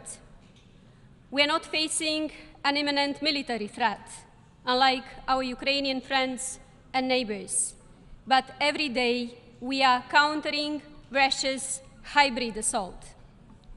Russia has teamed up with corrupt crooks to destabilize us. Their hybrid toolbox includes energy blackmail, support for separatism, cyber attacks, and disinformation campaigns. They also tried to overthrow our democratically elected government, but each time they failed. We know they will try again. In soon-to-be-held elections, they will attempt to undermine our citizens' ability to make their own democratic choice. This threat is not unique to us. Many countries in Europe and beyond our continent are feeling the sting of foreign interference in their democratic processes. This hybrid assault is conducted by those who oppose not just our democracy, but all liberal democracies. We must stay vigilant, and we must stand united. Distinguished audience, against all odds, we preserved peace across all of Moldova, including in the breakaway Transnistrian region, where Russian troops are stationed illegally and where concerns about human rights violations are deeply worrying. Our commitment to a peaceful resolution remains steadfast, and I call here today for the unconditional withdrawal of those Russian forces. In light of intertwined challenges, building Moldova's resilience has not been an easy task. Yet, we take heart in the fact that Moldova is not alone. Our friends and partners, the entire free world, stand with us. Building resilience means that Moldova has moved from relying solely on Russian gas to having a mix of energy sources and backup storage. We are also building electricity lines to Europe, investing in energy efficiency, and pursuing renewable sources. The true measure of a democracy's success rests in its ability to deliver a better life and real economic benefits to citizens. Strengthening our economy as the war rages across the border is a daunting challenge, but we are determined. Small and medium-sized enterprises can now access funds to grow. Digital public services are helping to cut red tape. The EU market is open to exports of our fruit and vegetables. Inflation is down to 10% from a peak of 35% last October. A major ratings agency has upgraded our outlook to stable. We are comprehensively reforming the justice system, redoubling our efforts to defeat corruption and organized crime. Part of this effort is reducing the malign influence of fugitive oligarchs who at one time captured our state. I'm grateful to many of you in this room for imposing sanctions on those individuals. The next critical step in this journey is to ensure that the stolen money is returned to the Moldovan people. As evidence of our commitment on corruption perception, as measured by Transparency International, we improved by 24 places in the past 2 years, our best score in a decade. On the Rule of Law Index, part of the World Justice Project, we have advanced by 14 places since 2020. Greater resilience will also come through enhanced transport links with Europe, vitally important given Russia's blockade of Ukrainian ports and the disruption of trade routes. We are upgrading roads and railways, and this modernized infrastructure will not only boost our trade and create jobs, but will support solidarity lanes for Ukraine, ensuring that its grain reaches the regions where it's needed most. And one day, these very connections will be aiding Ukraine's post-war reconstruction. As we build up defenses and resilience, Moldova is increasingly recognized as a contributor to regional security, a strong neighbor to Ukraine and partner to the EU in countering security challenges. But our commitment extends globally. Moldovan servicemen actively contribute to peacekeeping missions, including most recently in the United Nations Interim Force in Lebanon. Underscoring our commitment to the security of our continent, we hosted the European Political Community Summit last June, a summit that further cemented our place in the European family. Ladies and gentlemen, economic progress, improving security, and reinforcing our democracy are part of our journey towards membership of the European Union. Moldova's European aspirations have long been well known. Last May, 100,000 Moldovans rallied in Chisinau to reassert their commitment to democracy and to EU membership. Let me be clear. Moldova's EU membership is not just a political choice. It is the only way to protect our liberty, peace, and democracy. The enlargement of the EU is the sole path to ensure our neighborhood stays anchored in the free world and that we deliver better lives for our citizens. It would also demonstrate the Union's commitment to peace, the very reason the European Union was built. When it comes to membership, we believe in a fair and merit-driven process and have been doing our work diligently. With this in mind, I call on the European Commission and all EU members to support us. I extend this call beyond the EU borders to all the countries of the free world, especially those with well-established, robust democracies who have long reaped its benefits and understand its worth. The success or downfall of one democracy resonates globally. When one thrives, it inspires hope in others. When one falters, it risks a domino effect. Today, the fight for democracy anywhere is the fight for democracy everywhere. And in this interlinked fight for democracy, we will prevail. Thank you.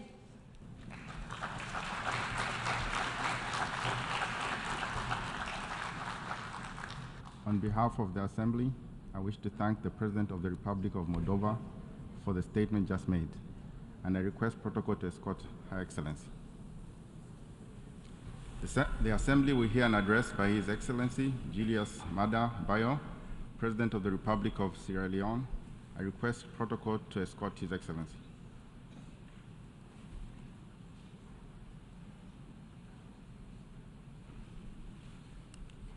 On behalf of the General Assembly, I have the honor to welcome His Excellency Julius Maada Bio, President of the Republic of Sierra Leone, and to invite him to address the Assembly. Your Excellency Denis Francis, President of the General Assembly, Your Excellency Antonio Guterres, Secretary General of the United Nations, Excellencies, colleague heads of states and government, distinguished ladies and gentlemen. Your Excellency, permit me to extend my heartfelt congratulations on your auspicious assumption of the presidency of the 78th session of the General Assembly. My delegation and I stand unwaveringly by your side, committed to fortifying the bedrock of global unity during your tenure. I offer my profound respect and gratitude to your predecessor Mr. Saba Kurusi of Hungary, whose deft stewardship of the 77th session is a guiding beacon for all. To our esteemed Secretary General, Mr. Antonio Guterres, your dedication to weaving together the strands of global consensus for battling poverty, planetary crisis, and championing sustainable development goal is a testament to your leadership. Mr. President, the soul of Sierra Leone, echoing the spirit of Pan-Africanism, resonates with the clarion call of this year's theme: rebuild trust and reignite global solidarity. A testament to our enduring democratic spirit was showcased on June 24th, when in free, fair, and peaceful multi-tier elections, the Sierra Leonean people elected their leaders across various tiers of governance. My re-election as president for a second final term serves not merely as an endorsement of my leadership, but a solemn testament to my government's commitment to fashioning a Sierra Leone that thrives as a united, peaceful, and dynamic bastion of hope and opportunity. A nation where our aspirations for abundant jobs, food security, quality education, and equitable healthcare are not mere dreams, but manifest realities, where justice and opportunities are not mere prerogatives of a few, but the birthright of all. Mr. President, in the face of global upheavals, from the pandemic to geopolitical tensions exemplified by the war in Ukraine and the ensuing food crisis, my first term stood as a beacon of our commitment to democratic freedoms and human rights. We rooted out the unpleasant legacies of the past, repealing antiquated laws such as the seditious libel statute that lingered for half a century. We consigned the death penalty to the annals of history and charted bold advances against the scourge of corruption. Our devotion to education was unambiguous. Over 800,000 new learners were introduced under our aegis, and we significantly augmented domestic educational funding, ensuring it constituted an average of 22% of our national budget. We championed an ethos of radical inclusion, providing unfettered and tuition-free access to quality primary and secondary school education for all. In our unwavering commitment to dismantle the barriers of gender inequality, my administration declared a state of emergency on the heinous crime of rape and sexual and gender-based violence. Sierra Leone urged the global community for solidarity on access to justice and remedies for survivors of sexual violence and the recognition of November 18 by this General Assembly as World Day for the prevention of healing from sexual exploitation, abuse, and violence. Our Gender Equality and Women's Empowerment Act of 2022 shows our commitment to equality. With this act, I've proudly inscribed our nation's pledge to reserve a minimum of 30% of seats in elected and appointed offices for women, ensuring equal employment opportunities, lengthening maternity leaves, and compelling our financial institutions to chart pathways that amplify women's access to financial resources that they so rightfully deserve. As I step into my second term, Mr. President, my government has carved out 5 pillars that guide our national development trajectory to spur sustainable development and social progress. food security. One, food security, intertwined with investment in agriculture, is poised to just feed, not just to feed our nation, but to fuel job creation, propel economic growth, and alleviate the weight of poverty. Two, human capital development, meticulously crafted for the modern era with a special lens for gender equality. Three, youth employment scheme. This promises our younger generation that their energy, passion, and ambition will find fertile ground in Sierra Leone. Four, cutting-edge technology and infrastructure program. This is conceptualized to pave sustainable pathways of economic ascent. And a thorough revamp of public service architecture, refining its essence for utmost efficiency, professionalism, and service delivery. SDGs towards peace, prosperity, progress, and sustainability for all. Mr. President, 78 years ago, the United Nations was born from the profound understanding that peace, development, and human rights are inextricably intertwined.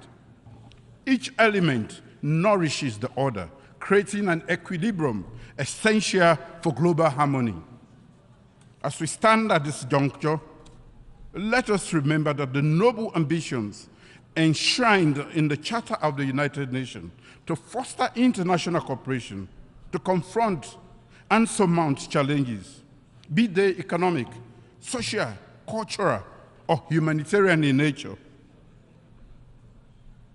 It is in unity and shared purpose that the promise of a brighter, just, and peaceful world is realized.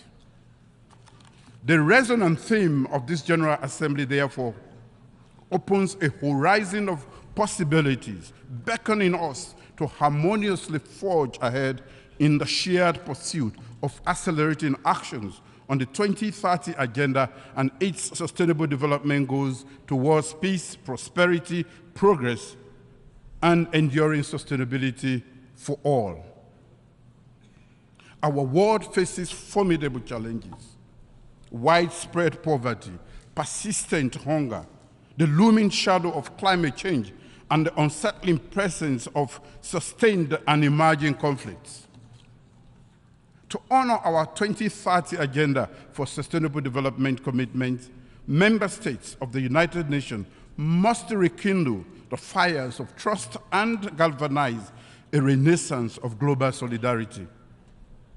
Trust requires a harmonious amalgamation of our collective wisdom and resources. Solidarity mandates our unwavering cohesion, even when navigating different and opposing philosophical terrains. In pursuing the 2030 Agenda, we must resolve to leave no one behind. We must fervently champion inclusivity, recognizing the intrinsic value of every individual, irrespective of their circumstances. Progress has been made, but we acknowledge that the road ahead is challenging. However, this challenge also presents an opportunity for innovation and collaboration and reimagining our global priorities. ECOWAS regional peace and security. Mr. President, we view with deep concern the rising tides of insecurity and the subtle erosion of democratic governance and ideas in the West African sub-region and the Sahel. Sierra Leone raises its voice alongside our ECOWAS allies, expressing unequivocal dissent towards an extra-constitutional changes of government. Such challenges to the very bedrock of our democracy threaten the stability of individual nations and the fabric of our collective African identity. While we stand united, It is not simply a call to maintain things as they are. Real stability and lasting peace don't come from resisting threats or building defenses. Instead, they arise from genuine, open conversations. True dialogue requires that everyone at the negotiating table must be ready to seek and find common ground. While we emphasize the importance of dialogue, we cannot ignore the crucial reality. The ongoing threats to our continent's constitutional stability are signs of deeper problems. Every action that undermines the rule of law is connected to underlying issues. These range from past and present injustices to the burden of poverty, widespread unemployment, and the dangers of discrimination. Our duty is clear. We must lift our people from poverty. We should focus on creating jobs and supporting industries that benefit our countries and our continent. Mr. President, national electoral reforms. Elections as vehicles of democratic transformation fortify governance and allow peaceful transitions. After our nation's multi-tier elections on June 24th, we stand resolved to strengthen our democratic foundation, recognizing the significance of deepening our democracy. I have instituted a National Electoral Systems Review Committee to address historical challenges to our electoral processes. Since our first multi-tier elections were conducted after the Civil War in 2002, the electioneering process has been plagued with persistent challenges, including contestations of declared presidential election results by the constitutionally mandated Electoral Commissioner. To address these historical challenges and consolidate our democratic gains, a comprehensive review of the electoral system is necessary to reform Sierra Leone's electoral landscape. The National Electoral Systems Review Committee will comprise the government, civil society, political parties, professional organizations, and development partners. It holds the mantle of evaluating existing frameworks, institutional arrangements, and observer mission reports. Its mandate extends to proposing vital reforms fortifying Sierra Leone's electoral integrity. These actions encapsulate our commitment to forging a fertile environment for dialogue, affirming democratic governance, and fostering enduring peace. Mr. President, it is regrettable to note the decision of certain member states to introduce unilateral cohesive measures, including visa restrictions on Sierra Leonean citizens following the recent multi-tier national elections. We observe that such unilateral measures, which are in contravention of international law, have sometimes been the response to electoral outcomes in other African nations to exert political pressure. As members of the international rules-based community, African states strive for sovereignty and meaningful cooperation based on mutual respect and understanding. In democratic processes, every democracy faces unique challenges. However, the essence of sovereignty, as contained in the UN Charter, is the ability of member states to address and resolve internal matters independently and without external pressure. In our engagement on the international stage, we hope for understanding and mutual respect, especially on important issues like national elections. Constructive dialogue and open channels of communication should be the pillars of our global interaction and not punitive, unilateral, cohesive measures that do not further the entrenchment of democracy, but instead strain relations between nations. Sierra Leone remains steadfast in its commitment to free, fair, and credible elections alongside our dedication to the rule of law. We believe that democratic progress is a journey, and its pace varies from one nation to another. We respect the individual paths countries have taken in their quest for democracy and anticipate the same level of understanding and respect for ours. We aspire to nurture relationships rooted in solidarity, cooperation, and mutual respect, all directed towards a shared global future. United Nations security tenure. As Sierra Leone takes its non-permanent seat at the United Nations Security for the 2024-2025 term after a hiatus of 53 years, we are deeply aware of our shared duty to uphold international peace and security.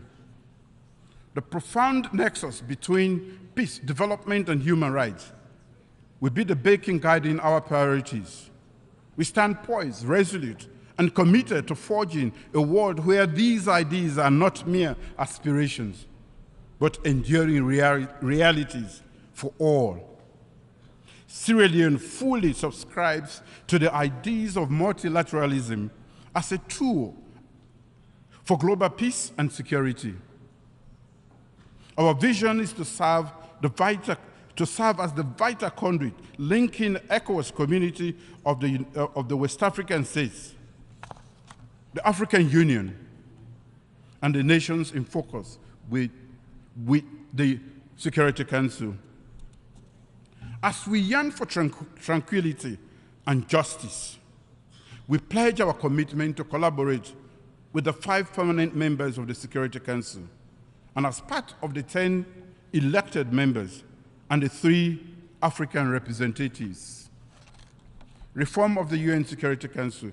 Mr. President, Sierra Leone recognizes the pressing issue of Security Council's legitimacy, equitable representation, and transparency.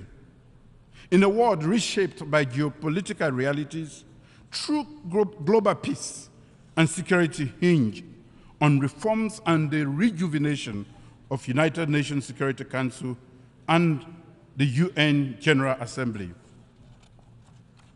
Joined by fellow United Nations member states, Sierra Leone committed at the 2005 World Summit to support reforms of the Security Council as essential elements of our overall effort to reform the United Nations, to make it more broadly representative, efficient, transparent, and thus to enhance further its effectiveness and the legitimacy and implementation of its decisions.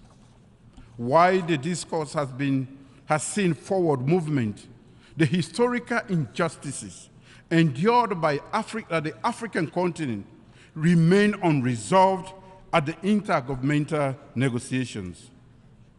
Africa, glaringly, stands alone as the only region without permanent representation within the Security Council, and is conspicuously unrepresented in its non-permanent category.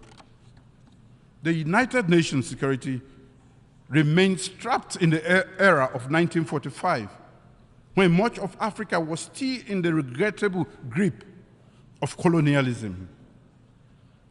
We must not allow this colonial ethos to persist 3/4 of a century later.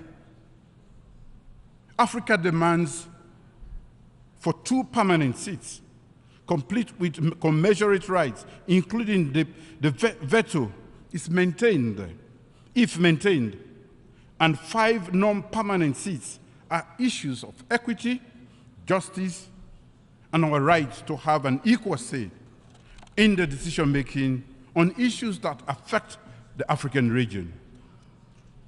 Our conviction is steadfast. Security Council reform should squarely confront these long-standing inequity and imbalance, addressing Africa's unique circumstances.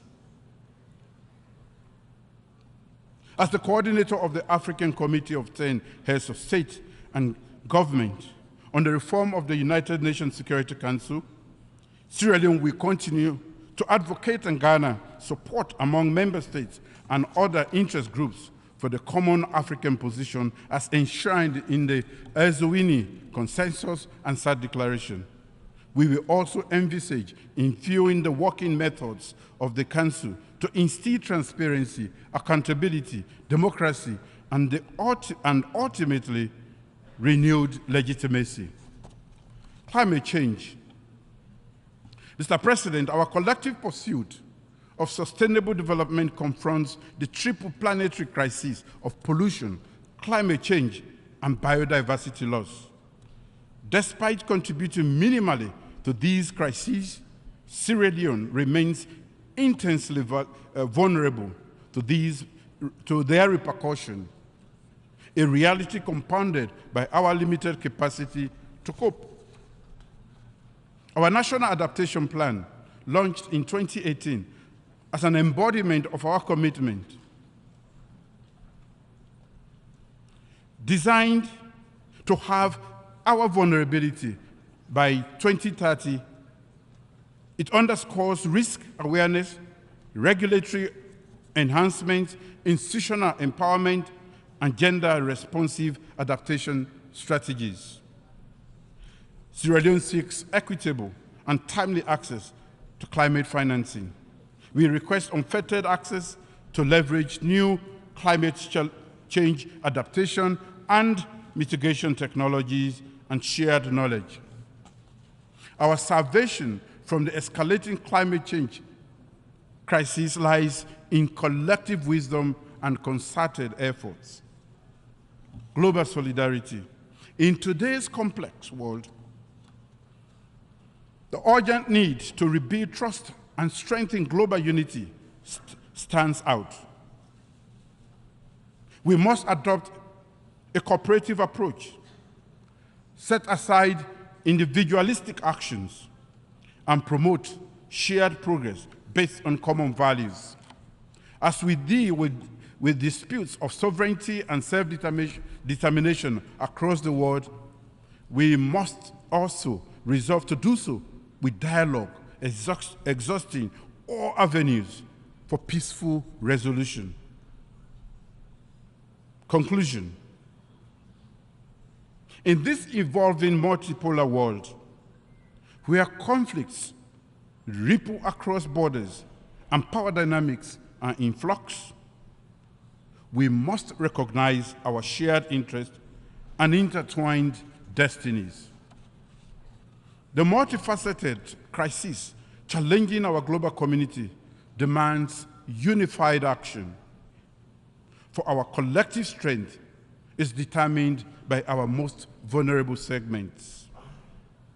The voices we make today, the choices we make today, have far-reaching implications for tomorrow. We stand at a crossroads.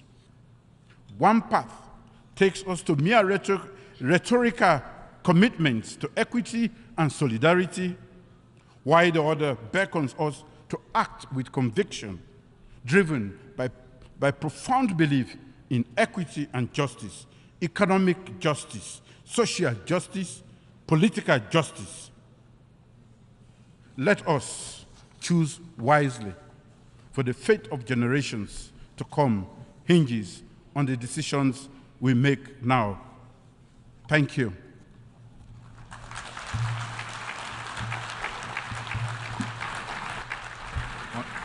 On behalf of the Assembly, I wish to thank the President of the Republic of Sierra Leone for the statement just made, and I request protocol to escort His Excellency.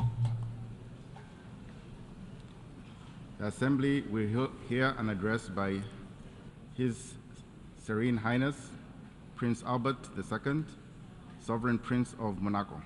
I I request protocol to escort His Serene Highness, on behalf of the General Assembly. On behalf of the General Assembly, I have the honor to welcome His Serene Highness, Prince Albert II, Supreme Prince of Monaco, and to invite him to address the Assembly.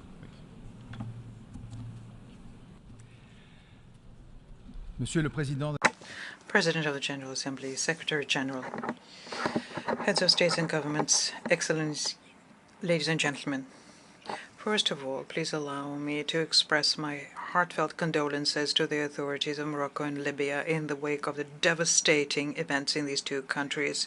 I would like to express the solidarity and the support of Monaco to the people of Morocco and Libya who have shown courage and remarkable resilience in these particularly difficult times. In 1993, I was taking the floor for the first time from this rostrum as head of delegation of the Principality of Monaco. This was what was at the 48th session of the General Assembly.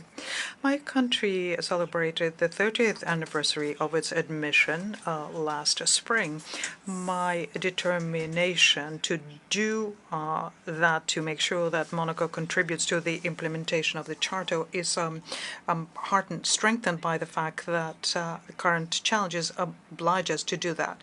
This year, we're celebrating the 75th anniversary of the Universal Declaration of Human Rights, and I would like to welcome the commitment of Eleanor Roosevelt, who played a decisive role in drafting this historic document, aiming at making sure that every human being can have their inalienable rights.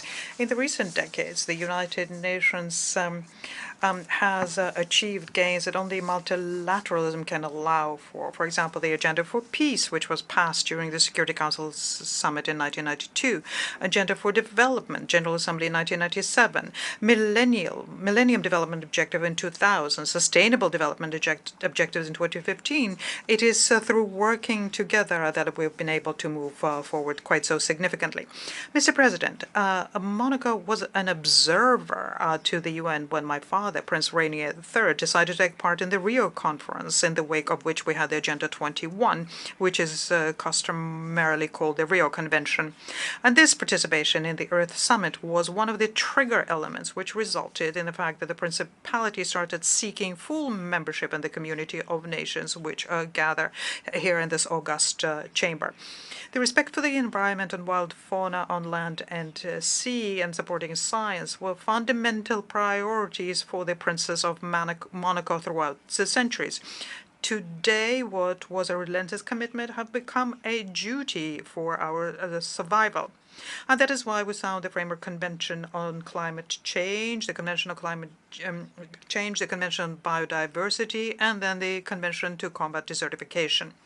These international treaties, they were added to thereafter, but they continue guided our action to preserve the planet from environmental disasters which can destroy all progress.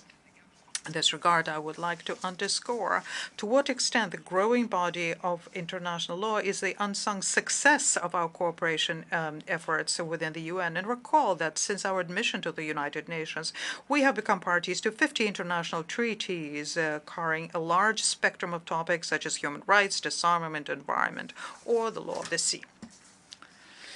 In the course of this past year, the multilateralism in certain areas has shown once again its strength and its effectiveness because it continued and persevered. In December last, we have had a historic event when we adopted the Montreal Global Framework on Biodiversity, and then we concluded about 2 decades of negotiations by finalizing the agreement on biodiversity and high sea, which I had the honor of signing. And this binding legal instrument will have another decisive step in protecting and safeguarding the seas and the oceans. And these victories, which came out of our collective efforts, have to give us hope, because above and beyond the ocean and the biodiversity, they also show the very potential of the United Nations to build common edifices for us to live better in harmony with nature. Furthermore, it seems fundamental to me to be aware of these new instruments because they give us powerful tools to combat climate change. Amongst the indigenous people or island people, the sea is a fully fledged being. The crucial role of seas and oceans in regulating climate is clearly recognized now and enables us to handle this challenge holistically. Because make no mistake, we will only able to gain the battle on climate if we work together towards the implementation of the SDGs that we have set ourselves 8 years ago. There is not a moment to lose. Extreme climate events, floods, droughts, fires, whose frequency and intensity is only growing, already result in the suffering of millions of people and require from us to undertake urgent and drastic measures. Physical modifications of the marine environment and coastal areas, the acidification of the ocean, rising sea levels are other phenomena which are threats for the very existence of coastal communities in many countries. Secretary General, your determination to bring together the leaders of states, representatives of private institutions of civil society within the framework of the Climate Ambition Summit is very timely. The very recent IPCC report has alerted that it once again showed us that our collective efforts are insufficient in order to fight this planetary scourge. Several months ago, we have started the first stage of assessing the implementation of the Paris Agreement. This will be finalized at COP28, but it cannot be simply a statement of failure. We need to, on the contrary, use this most recent opportunity we have to rectify the trajectory so as to make sure we do not raise the temperature more than 1.5 degrees Celsius. Ladies and gentlemen, let's face facts. Serious changes to our ways of life and our collective organizations are needed and needed fast. We need to redouble our solidarity so justice and equity become keywords of this phase of our transition.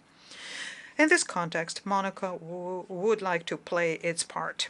The government of the Principality will contribute to the replenishment of the Green Climate Fund to the tune of 3.3 million euros for 2024-2027.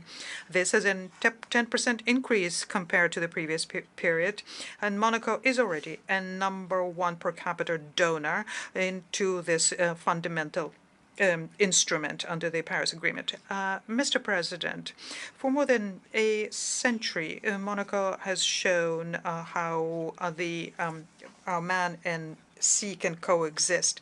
And the question of oceans will be once again, 2 years after Samoa pathway, at the center of the deliberations of the 4th conference on SIDS and the 3rd conference on SDGs for Poland in Nice, presided by France and Costa Rica in 2025. Monaco decided, together with the organizers of this conference, to host sessions on blue economy, and the conclusions of that, I hope, will enrich the deliberations of this gathering. We do still have the unexplained phenomena of the cold stretch in the east of the Pacific Ocean, but the United Nations Decade on Ocean Sciences in the Service of Development provides us an opportunity to better understand the complex phenomena of climate change.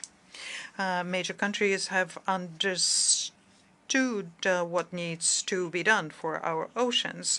We are looking for water on Mars, but we had to wait for a generation to make sure that under the impetus of the president of the 77th GA, we had another conference on water last March. The young people of our nations place a very serious responsibility on us to make sure that we safeguard the air they breathe, the land where they grow, and the seas and the oceans, the cradles of humanity and key to our survival. And this fight will never be over. Mr. President, the conflict also undermined the environment and an additional obstacle to the implementation of the SDGs.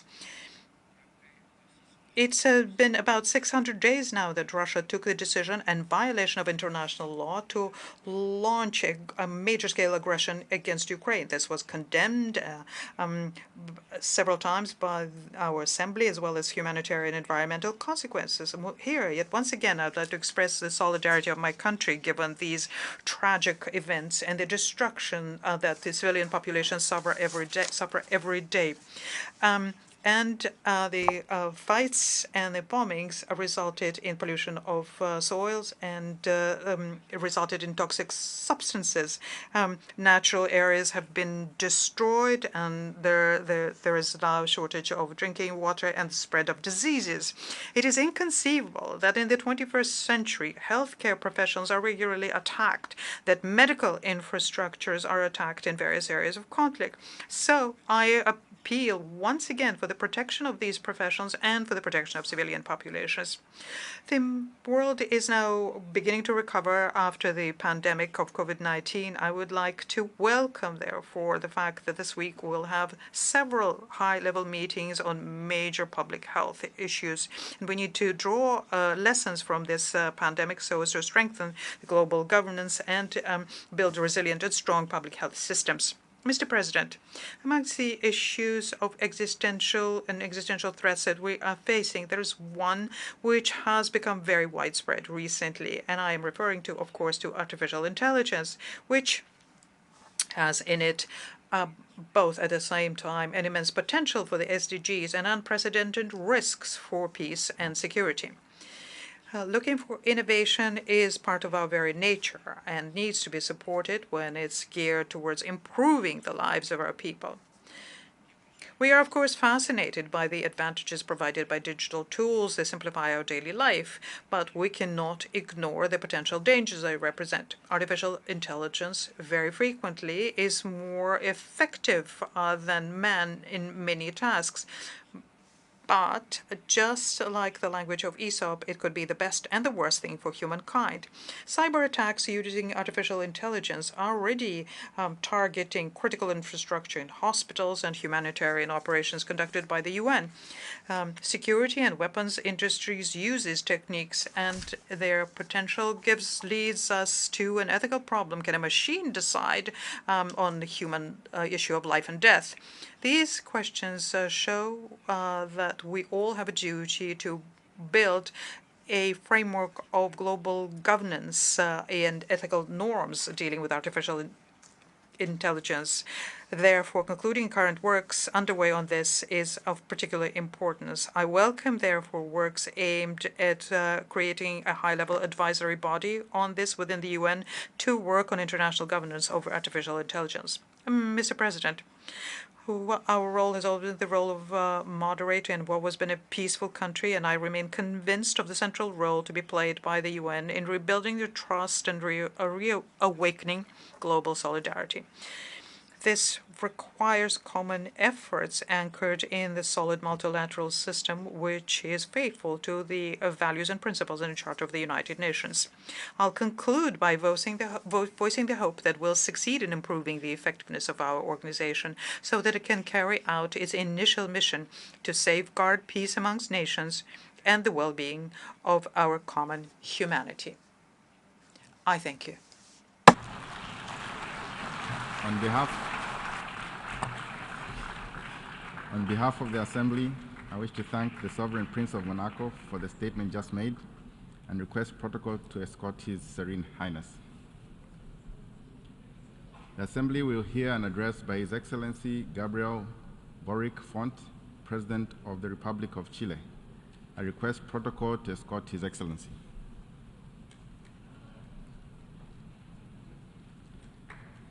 On behalf of the General Assembly, I have the honor to welcome His Excellency Gabriel Boric Font, the President of the Republic of Chile, and to invite him to address the Assembly.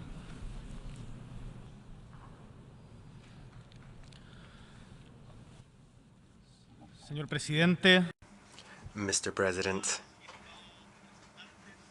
distinguished representatives of the member states of the United Nations, we have the firm conviction that democracy is memory and future, and that's why in our country 9 days ago we commemorated 50 years since the coup d'etat of the 11th of September 1973, which violently split our coexistence, bringing death, persecution, pain, and misery to my nation. The images of the presidential palace La Moneda being bombed, the immolation of the democratically elected president of the country, Mr. Salvador Allende, and the self-evident truth that the then US government, headed by President Nixon, had conspired from the outset to promote the downfall of the Chilean government, touched the democratic conscience of the wider world. While some countries at that time were betting on instability of fragile and more robust democracies, there were international organizations such as the UN itself who played a fundamental role in defending human rights and democracy. Because from the very outset, they put it on the line to defend those who were suffering most, who were most vulnerable in Latin America and Chile and throughout the world. That is why United Nations and several of the countries here today, we have a great debt of gratitude to you. There were thousands who provided support to the persecuted, who saved lives, and who showed solidarity, which up to today we continue to commemorate on behalf of the victims of the Pinochet regime. Since then, my country has covered a great distance. We've come a long way. As Chilean citizens, we feel proud that we have come together to recover our democracy, restore our republic, and return to the path of human rights and fundamental freedoms, which had been founded by the founding fathers of our democracy. Chile is a country which loves and promotes peace. That is our identity, and that is what we choose to carry forward. 50 years after the tragedy which I've just outlined, we have borne our pain, and we have done so via initiatives such as the Redditch and the Balic Commissions and the Search Committee. But at the same time, Chile remains a country which is progressing because we've learned from the lessons of the past. We have analysed our past to build a better future, and it's through that learning that we can project ourselves into, we can see into the challenges of the future. One of those challenges where there is great agreement, having listened to the speeches which came before mine, is that the problems of democracy must be solved with more and never less democracy. A coup d'etat is never inevitable. Democracy always offers alternatives. We've also learned that human rights are an irrenounceable ethical basis in politics, and that human rights are of no individual party and must be defended in all places at all times, whatever the political colour of the government which undermines them. That is a principle which we have upheld and will continue to uphold, in particular as a member of the Human Rights Council. We have learned through our history that democracy is vulnerable, fragile, that it is not guaranteed forever, and therefore we must look out for it. That violence is not acceptable as a method of political action in democracy. That dialogue must always be the priority amongst those who have different views, and that applies also to relations between states. That is why I want to reiterate Chile's profound conviction and commitment to multilateralism and peaceful mechanisms for resolving conflicts. We have also learned, and I think it is important to highlight this at times of polarization, that when we manage to come together around shared goals, we can make progress in a shared and plural way to the benefit of all of our peoples. Because it's true to say, and you just have to follow the debates in my country to realize this, it's true that there are major differences of opinion in Chile today, but there are also major consensuses. And taken together, along with the four former presidents who are currently still alive, we have signed a firm commitment for the future of democracy and human rights in our country. And we invite other state leaders to join us in this effort. Even at the moments of most political turmoil, we are able to come together to seek ways out of our difficulties and which put our people ahead of our legitimate differences. That is why together, and I underscore this, together, both the government and the opposition are seeking paths forward to meet the demands of our people. The generations which came before us, ladies and gentlemen, assumed the responsibility of making our nations independent, of building democratic institutions, and creating leadership and universal human rights, and progressively moving forward on achieving social rights. My generation, which hadn't yet been born when the coup d'etat happened in 1973, it falls to us to consolidate and to enhance many of the achievements of the past at the same time as with optimism we tackle new threats and challenges ahead. Mr. President, distinguished members of the General Assembly, today there are 3 urgent tasks which I humbly today wish to bring to your attention and which my country thinks deserve our priority and which have already been mentioned by many in this General Assembly today. It is an urgent task, this is number 1, that we look out for democracy, that we take care of it. We must put a stop to the advance of totalitarianism. We must be decisive in confronting disinformation, which is corroding our democracies from the inside. We must do it from an institutional and clear way. We must defend the rights of minorities, but also of those who are not minorities, who are in fact the majority, such as women, whose progress is threatened by various forms of totalitarianism and fanaticism. We must tackle the profound causes that are undermining our democracies. We are concerned that these vulnerabilities or the loss of democracy will take on new forms, not of the coup d'etats of the 20th century, but new forms in the 21st century, some of which may even have the sheen of majority to them. Democracy today is not satisfying all of the yearnings of people who urgently want and need security, greater equality, a way out of poverty. Democracy must be able to come up with results. We must pour all of our efforts into that. When institutions fail or are too slow in coming up with results, corruption and organized crime, various forms of inequality, all of these challenges which are corroding our institutions lead to a lack of trust among the people. That is why, ladies and gentlemen, looking after democracy means tackling the frustrations and the yearnings and the needs of our people. We have to channel them through the challenges which we face and make progress with shared action, greater freedom, more prosperity, social justice, sustainability. We must always put the collective interest ahead of individual interests, and in particular of the individual interests of those who have the most power, including ourselves as the governing class.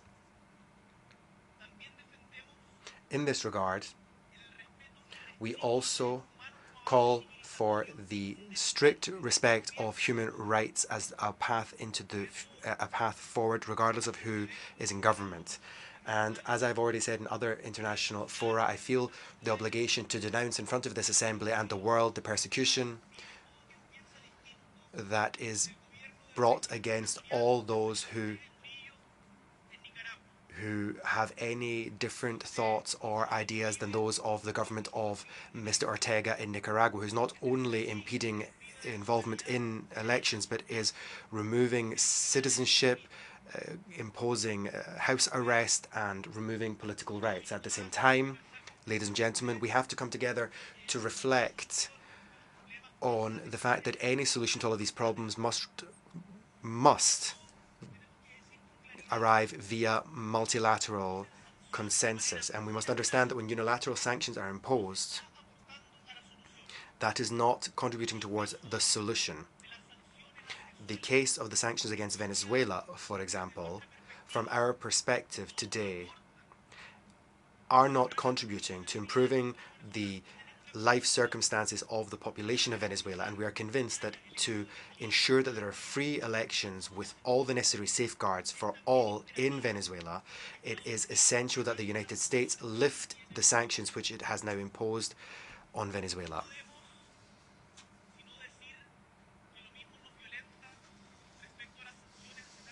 The same applies to the sanctions which have been in place for so very long against Cuba.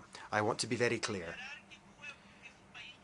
Declaring that Cuba is a country which promotes terrorism is not just false, it is violent, it is brutal, and we would call on the United States to follow the line which was taken a few years ago by the government of Barack Obama when it took Cuba off of that list. These sanctions hurt not the government of Cuba but the people who don't deserve it. At the same time, I feel obliged to raise my voice when it comes to two conflicts which are tearing apart humanity and which come to us from two different times. Some of you legitimately will be wondering why Chile wishes to discuss conflicts which are happening in such far-flung parts of the world. It's because humanity as a whole is important to us, and we should not remain silent when we see the illegal, for example, the illegal occupation of Palestine and the inability of Palestine to form its own state and government, the wall which is enclosing its citizens. We must recognize the right to exist of both of those countries, Palestine and Israel, and that is why at this podium we call for the respect of international law. A more recent conflict now, where also we see ambiguities which tend to come out when these events happen, and we must clearly condemn, explicitly condemn, the illegal invasion by Russia of Ukraine.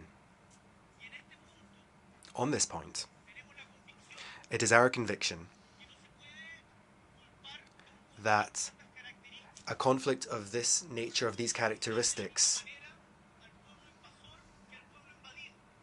we cannot blame the invading government, the invading nation, in any way in the same way as the invaded nation, and we are convinced that peace can only be achieved by respecting the territorial integrity of nations. And we say that as a country which is a small or medium country, which is what we are, a country from the far south of the world. And we say it because we understand that countries such as ours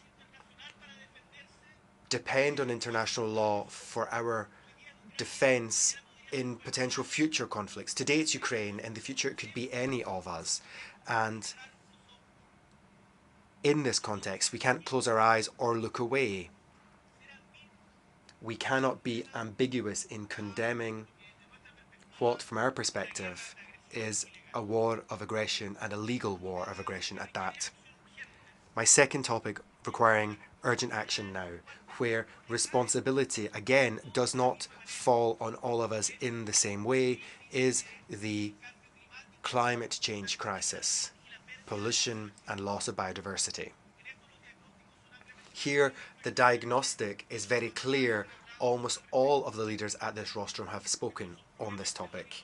These are problems of today, not tomorrow. In my country, we faced it with forest fires and other disasters, and we know that many of you, particularly the most vulnerable, those who have contributed least to global warming, are the ones who have suffered the most. The ones who have burned the least fossil fuels are the ones suffering the most from this climate crisis. And that is why we make a call, as we did earlier this morning at the high-level panel on this topic, for rapid action to accelerate the transition, to change our consumption, to establish new rules which allow us to meet these demanding challenges.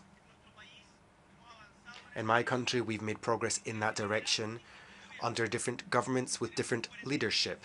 We have 43% of protected marine areas and a very high percentage of terrestrial protected areas. We've set up a number of protected areas, and we've also made commitments whereby, at the very latest, by 2050, we'll be climate neutral, if not before. However, climate change means that we are facing increasing and more complex challenges.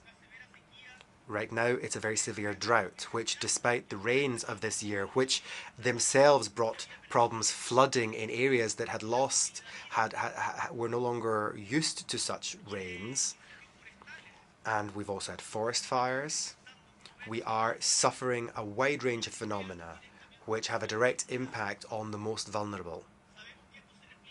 We understand that the same problems are happening elsewhere in the world. For example, the major floods recently in Libya, which the Secretary General and the President both mentioned in their addresses yesterday. Last year in Pakistan, there was a drought. In Argentina, in the Horn of Africa, in Central America. These are just a few examples which should move us into action now. And that is why we need to do more. I would make a call on the countries with greatest industrial activity to assume their full responsibility, not just to be more environmentally respectful, but also to show greater solidarity with those who are suffering most, such as the small Pacific Island nations, who are suffering the effects of climate change. Also Central America and the Caribbean, they are suffering the devastating effects of climate change, a crisis which we had no hand in causing. In Chile, we are putting all of our weight behind environmental agreements and making huge efforts since last year, for example, for an agreement to protect the oceans. This year we signed the BBNJ Convention, and today before this Assembly I wish to reiterate our commitment and willingness for Valparaiso, the historic gateway to America, the Pearl of the Pacific, to become the headquarters of that treaty's secretariat. You can count on us for its proper development and to contribute to a more sustainable and fairer, more equitable development. Finally, the third challenge, which I think has to be a priority, relates to technological change, which can only be compared with the Industrial Revolution of the mid-18th century, which will change entirely the way that we think, that we relate, that we produce, that we work. Only a few weeks ago, we saw in a small town in Spain how a few hours ago, in fact, how a mother had to report to the police how a group of boys at school had taken images of her daughter and, using artificial intelligence, created pornographic images of her daughter and distributed them. The world is changing. People have a right to privacy, to their integrity. All changes in technology throughout the history of humanity have been a major opportunity to create fairer societies. But if we get it wrong, they can also be sources of new injustice. And in this context, it is the obligation of all to create multilateral consensus, to create an ethical framework for the development and use of new technologies such as artificial intelligence. We need a framework which takes the human rights perspective into account in the research and development of new technologies in order to protect and foment the dignity and the rights of peoples and individuals. Societies must make progress, there can be no doubt, but we have to do it in a responsible way. That is why understanding and better managing the opportunities of new technologies to put it to use for our benefit before it becomes a threat is so important. And I would conclude by saying that this is an obligation. And it is what we've been doing in Chile since the Congress on the Future, which I am absolutely sure you all have initiatives of a similar nature in your country. With humility, but with pride, I can state here today that my country can stand as a Latin American reference for the future of artificial intelligence, and we are going to work tirelessly in that responsible direction. Democracy, as I said, is memory, but it is also future. And that's why we think that technological development has to be a tool for unity, not division. It has to promote the empowerment of all of society We must tackle the phenomenon of disinformation, which is brought to bear in particular against the most vulnerable in society. We must ensure that it does not drive us further apart, both within our countries and at the international level. I conclude by saying that the challenges we face require audacious and collective solutions, because none of us, even the most powerful country in the world, can tackle these challenges in isolation. The phenomena of the climate crisis, migration, pandemics, no borders, no flags. They affect all countries of the world. And that is why this forum, this General Assembly, must stand up to these challenges. We must rise to the occasion. We must show that we are more than just empty words and more than the speech made yesterday by the Secretary General, Mr. Antonio Guterres. We must reform global governance, both in its political aspects as well as financial. It is reform or the descent into barbarism. We stand for reform, and we can tell the Secretary General that he has our support, not just in reforming the Security Council, but also the financial institutions that were born out of the Bretton Woods Consensus. I underscore, democracy is memory and future, and on the path to a better world, the role of this General Assembly will be decisive. That is why, and because we've learned from our past, and as a representative of a new generation, I am optimistic about what is yet to come in our future. This General Assembly, throughout its more than 70 years of history, has shown that even at the most difficult times, it is possible for humanity to strike agreements on the path towards civilized cooperation and coexistence. Distinguished delegates, you will always be able to count on Chile to promote and to defend human rights, multilateralism, democracy, and together to build a sustainable future and a world free of poverty which has greater social equality. Thank you very much. On behalf of the Assembly, I wish to thank the President of the Republic of Chile for the statement just made, and I request protocol to escort His Excellency. The Assembly will hear an address by His Excellency Kurel Shaw Ukna, President of Mongolia. I request protocol to escort His Excellency.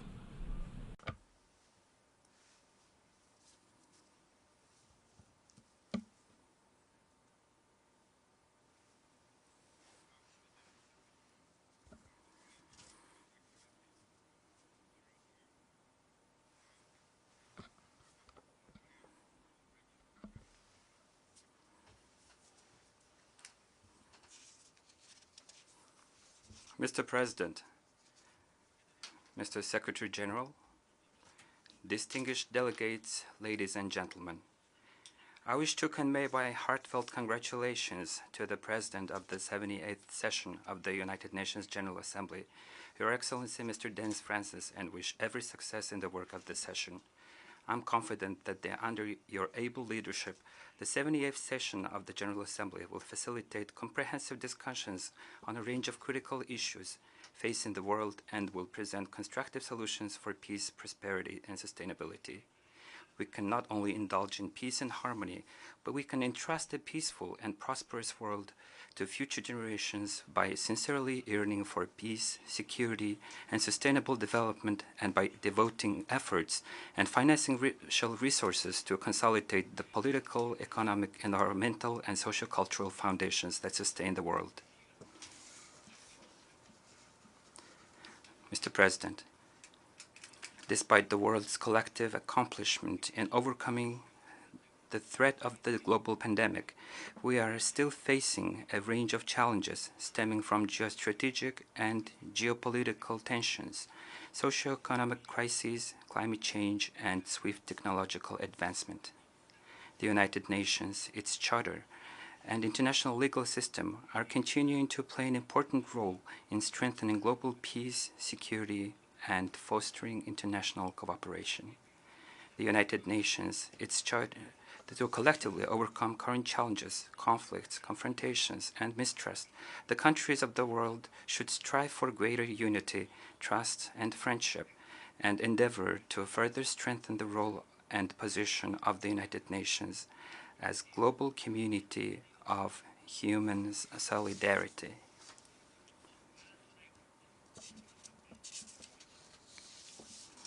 Mongolia commends and supports the initiatives outlined in the United Nations Secretary General's report, Our Common Agenda, including the recent new Agenda for Peace, which offer proactive solutions to global challenges in international relations by amplifying preventive diplomacy and invigorating multilateral cooperation and dialogue. The rapid advancement of digital technology is unlocking new prospects for global development. Yet, on the other hand, it is also reshaping the landscape of threats that jeopardize world peace and security, such as terrorist attacks, their financing, money laundering, and proliferation of weapons of mass destruction.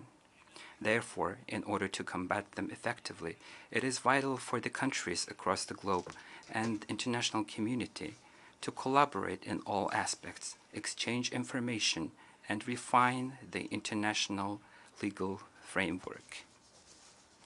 In this context, Mongolia fully supports the initiatives and activities of the United Nations and its system organizations, and has been actively contributing to the establishment of a comprehensive international convention on countering the use of information and communication technologies for criminal purposes. Mr. President, today's tense and complex geopolitical dynamics are undermining both global and regional security and provoking misunderstandings among nations. Consequently, the most effective means to address these complex issues is peaceful dialogue.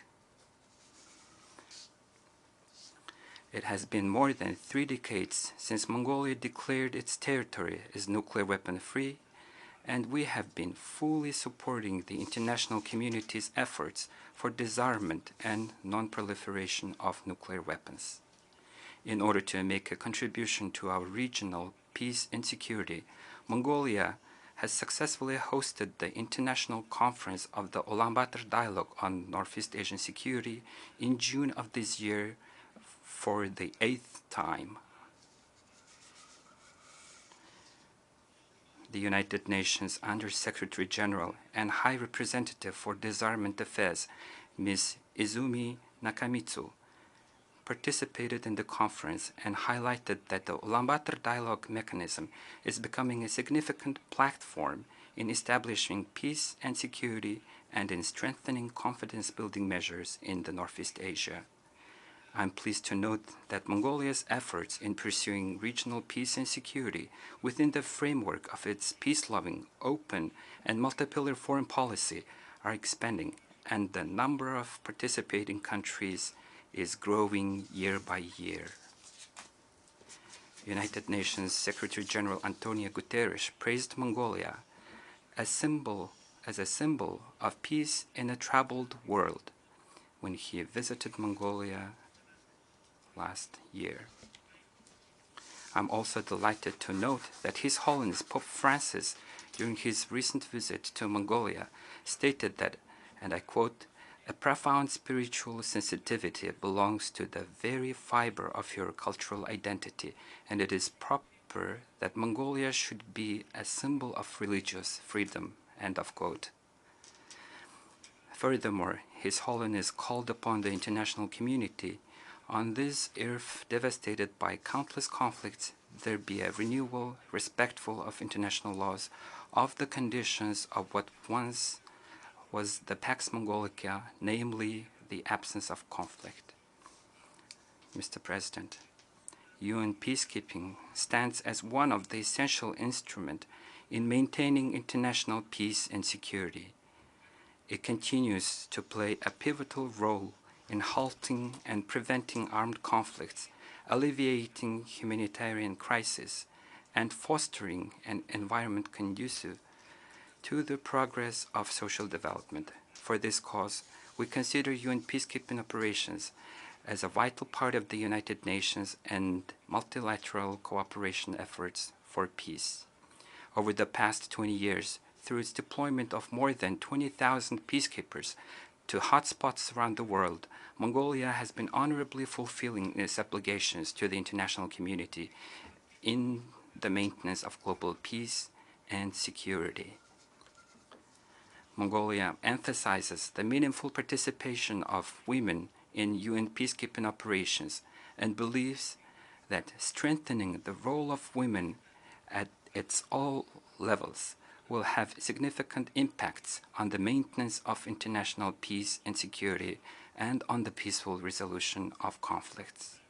To contribute to the implementation of the UN SCR 1325, we successfully organized the International Conference on Strengthening the Role of Women in Peacekeeping in June 22, where participants shared and exchanged their experiences and ideas on best practices and lessons learned, as well as challenges and obstacles encountered in the field. We are also aiming at implementing our national policies and activities on ensuring gender equality in line with the Women, Peace and Security Agenda.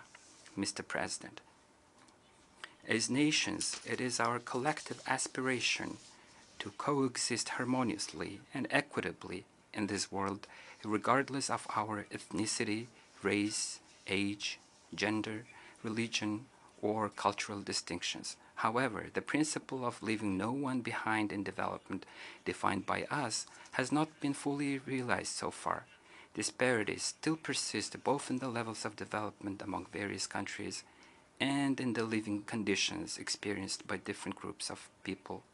The recent global challenges such as pandemic, climate change, geopolitical conflicts, financial and debt crisis, poverty, and hunger have significantly hindered development, particularly in developing countries where progress towards achieving the Sustainable Development Goals is lagging.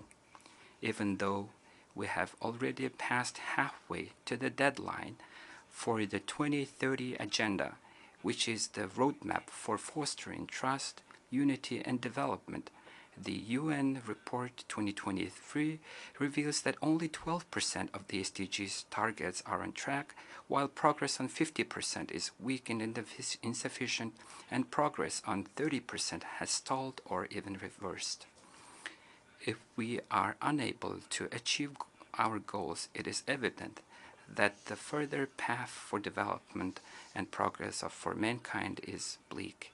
It is critical time to be responsive, as UN Secretary General Antonio Guterres warned, not to turn the 2030 Agenda for Sustainable Development into a mirage of what might have been. Prior to the pandemic, the annual SDG funding gap stood at $2.5 trillion, but as per the OECD, it has now surged at least $4.2 trillion, and 52 least developed countries are at risk of serious debt crisis. Therefore, there is an urgent need to develop a global plan for financing the SDGs. Mongolia presented its second National Voluntary Review Report at the High-Level Political Forum on Sustainable Development of the United Nations held last July in New York. According to the report, Mongolia has made a notable progress in 15 of the goals, while the implementation of one goal has been assessed as regressive. It has been estimated that Mongolia needs additional spending of approximately 18% of GDP annually on average until 2030 to achieve the SDG targets. Mr. President, climate change is sending a distress call and warning alarm of impending threat that is looming over human life and the existence of humanity on the earth. If we do not follow a resolute path to preserve our Mother Earth right now, she will inevitably find her own way to survive, even if it means doing so without us. The 2023 report of the IPCC warns that if global temperature increases by half a degree, it will lead to increased poverty, heat waves, sea level rise, coral reef decline and habitat loss, and severe drought. Every increment of global warming will be immeasurably costly. Therefore, governments should take urgent measures to implement the Paris Agreement, heed the guidance of scientists, raise public awareness, regulate resource utilization, preserve and restore biological diversity, foster ecologically friendly and economically efficient technologies, such as the use of renewable energy, and substantially bolster climate financing.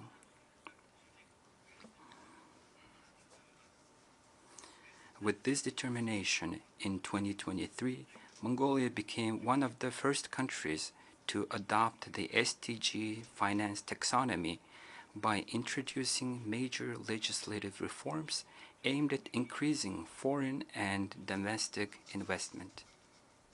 Mongolia is effectively implementing the national movements, billions trees, and food supply and security, as well as successfully hosted the World Export Development Forum, focusing on further development of green, digital, and inclusive trade and economic relations. Furthermore, in the Orkhon Valley, which has been inscribed in the World Heritage List, we commenced a major development project to rebuild Karakorum, the ancient capital of Mongols, into environmentally friendly, smart eco-city for green development. I'm also pleased to inform that Mongolia has proceeded into the preparation for hosting the UNCCD COP17 in Ulaanbaatar in 2026. Mr. President, at the United Nations, Mongolia actively endeavors to protect the interests of the landlocked developing countries and to present both the challenges and opportunities of countries with special needs to the international community. Currently, Mongolia is working as Vice Chair of the Group of Landlocked Developing Countries at the United Nations and is making advancement on the initiative to set up a group of LLDCs in the World Trade Organization and the International Civil Aviation Organization. Henceforth, during the 41st session of the Assembly of the ICAO, held in Montreal, Canada in September 2022, Mongolia submitted a working paper on improving air connectivity in LLDCs, which received a wide support from its member states. Moreover, Mongolia attaches particular importance to developing the international think tank of the LLDCs, an intergovernmental organization established in Ulaanbaatar in 2017, and strengthening its research capacities. We believe that based on the practical experiences, and lessons learned from the implementation of the VINA Program of Action, the third United Nations Conference on LLDCs to be held in Kigali, Rwanda in 2024 will be a critical occasion to adopt a renewed development framework for the landlocked developing countries for the next decade. Mr. President, it's commendable that the 78th session of the United Nations General Assembly is drawing global attention to health issues by convening 3 high-level meetings on universal health coverage, pandemic preparedness, prevention and response, and fight against tuberculosis, and adopting their political declarations. I'm confident that outcomes of these meetings will have a significant contribution to the international efforts in this field, and they will be reflected as well in the national program Healthy Mongolian, implemented at my own initiative. Mongolia fully supports and expresses its commitment to contribute to the negotiation on the development of the WHO Convention agreement, or other international instrument on pandemic prevention, preparedness, and response as agreed by the member states during the second special session of the World Health Assembly. We believe that the establishment of the international legal document will be of great importance for timely and equitable access to and distribution of pandemic-related vaccines, treatments, and diagnosis. On behalf of the people of Mongolia, I wish to express my deep gratitude to all healthcare workers around the world who selflessly and tirelessly work to save people's lives and their health. My gratitude also goes to World Health Organization, their employees, and Director General Dr. Tedros Ghebreyesus, who played an important role in overcoming the tough times of global pandemic with less damage.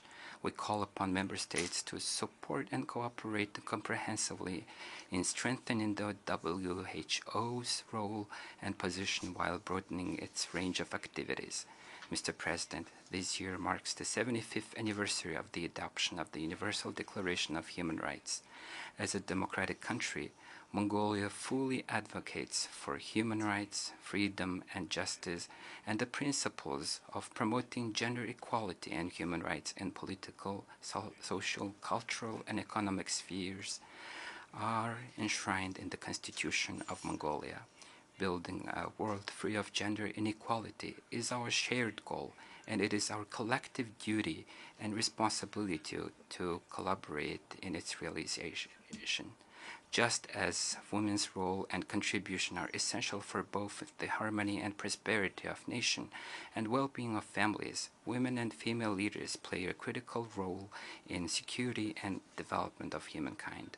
Last June, Mongolia successfully organized a female foreign ministers meeting where the participants conducted constructive discussions on presenting solutions to pressing issues of mankind and international community, including global peace and security, climate change, and food security. As an outcome of the meeting, Ulaanbaatar Declaration was adopted. To further advance this achievement, we propose to convene the World Women's Forum in Mongolia in 2024. We call upon countries to cooperate in support of this initiative. Mr. President, in this era of profound transformation in the international order and norms, the role and significance of multilateral cooperation and the international community is growing enormously. Therefore, Mongolia believes that it is important for the UN member states to actively participate in the intensification of the reforms of the United Nations, particularly in furthering the negotiations of the reform of the UN Security Council. I have a confidence that the Summit of the Future, which will be convened in September 2024 under the theme Multilateral Solutions for Better Tomorrow, will be a decisive event to reaffirm the principles enshrined in the United Nations Charter, revive multilateralism, fulfill commitments, seek solutions to global challenges, and rebuild trust among member states. Today, our leadership plays a pivotal role in shaping the destiny and well-being of our nations. Humanity is counting on our sagacious and visionary policies and initiatives that are in the best interest of the future generations and to prioritize global peace, security, and environment. Let's act together for peace, solidarity, and the world of well-being of the future generations. May the eternal blue sky bless us mankind forever. Thank you very much for your attention. Bayrata. On behalf of the Assembly, I wish to thank the President of Mongolia for the statement just made, and I request protocol to escort His Excellency. The Assembly will hear an address by His Excellency Muhammad Ould Sheikh El Ghazouani, President of the Islamic Republic of Mauritania. I request protocol to escort His Excellency.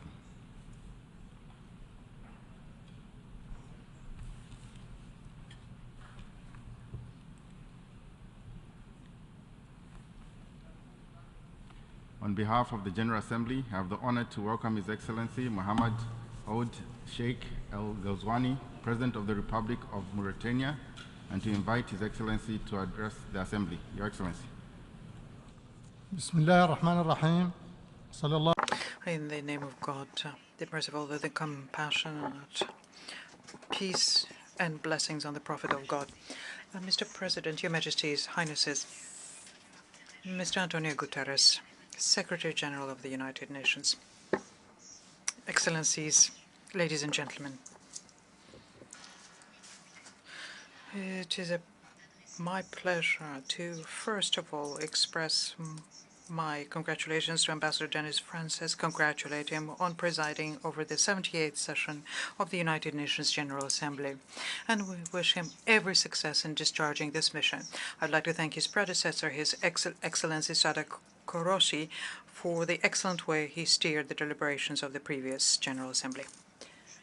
I would like to, furthermore, welcome the efforts made by His Excellency, the Secretary General of the United Nations, Mr. Guterres, efforts to strengthen the role played by the UN throughout the world and to get to the objectives the organization has set for itself. Ladies and gentlemen, our world today is undergoing through various acute and overlapping crises, so much so that their nefarious effects are sensed by one and all, even if it's not in equal measure. Our fates are therefore intertwined, and that is why we need to accelerate the implementation of Sustainable Development Goals in line with the collective undertakings we took upon ourselves to implement them by 2030. There is no doubt, in fact, that the pace and the degree of inclusivity of this implementation have so far been below our expectations, given the complexity and the diversity of the challenges we are facing. Globally speaking, we can say that the progress accomplished so far, in particular in developing countries, is slowing down. Difficulties and even stopping sometimes. For example, let me quote the worsening poverty, unemployment, public health and acute food crisis, inflation, which could lead to economic recession and greater violence, terrorism, destructive armed conflicts. All of this accompanied with environmental deterioration throughout the world. However, as grim as this picture is, we remain hopeful when it comes to implementing the SDGs. On this will depend our collective capacity to open a new pathway for multilateral cooperation, to rectify the imbalance in the system of development assistance, to create more effective mechanisms for mobilizing the funding which is needed to finance sustainable development. And that is why this 78th session of the General Assembly is of particular importance. It allows us to take a halfway look at the implementation of SDGs and also to discuss the means we can accelerate the process. Ladies and gentlemen,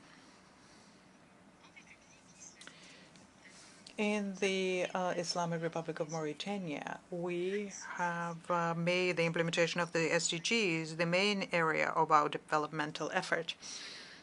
And this is shown in our accelerated growth and prosperity strategy, which is the framework for our public action for development. Thanks to these efforts, and despite the regional and international context, which is not favorable, we managed to improve many indicators having to do with SDGs. We fought against poverty, the vulnerability and exclusion. We created a network of social protection, a broad network, so as to strengthen the resilience of our most vulnerable nationals, strengthen their purchasing power, and strengthen the medical and social coverage, so as to progressively get to universal health coverage. We undertook structural reforms. We did this so as to build a diversified economy which is more resilient and better able to create jobs and add value. We also strengthened the economic governance, financial governance, and monetary governance in my country, and we did this by strengthening the productivity of such sectors as agriculture, fisheries, cattle, husbandry, so as to achieve food security and self-sufficiency. And thanks to these reforms, the economic growth in Mauritania, it was at the level of 6.4 last year. Access to basic services also improved, and the offer of health services has broadened. Access to drinking water reached 72.32%. Access to electricity 91.84% in urban area and 53% on average throughout the country. The share of renewable energies in our energy mix is 34% in 2020, and we are aiming for 50% in 2030. The energy diversification horizon has broadened in Mauritania thanks to a program for the development of green hydroenergy that we've just launched.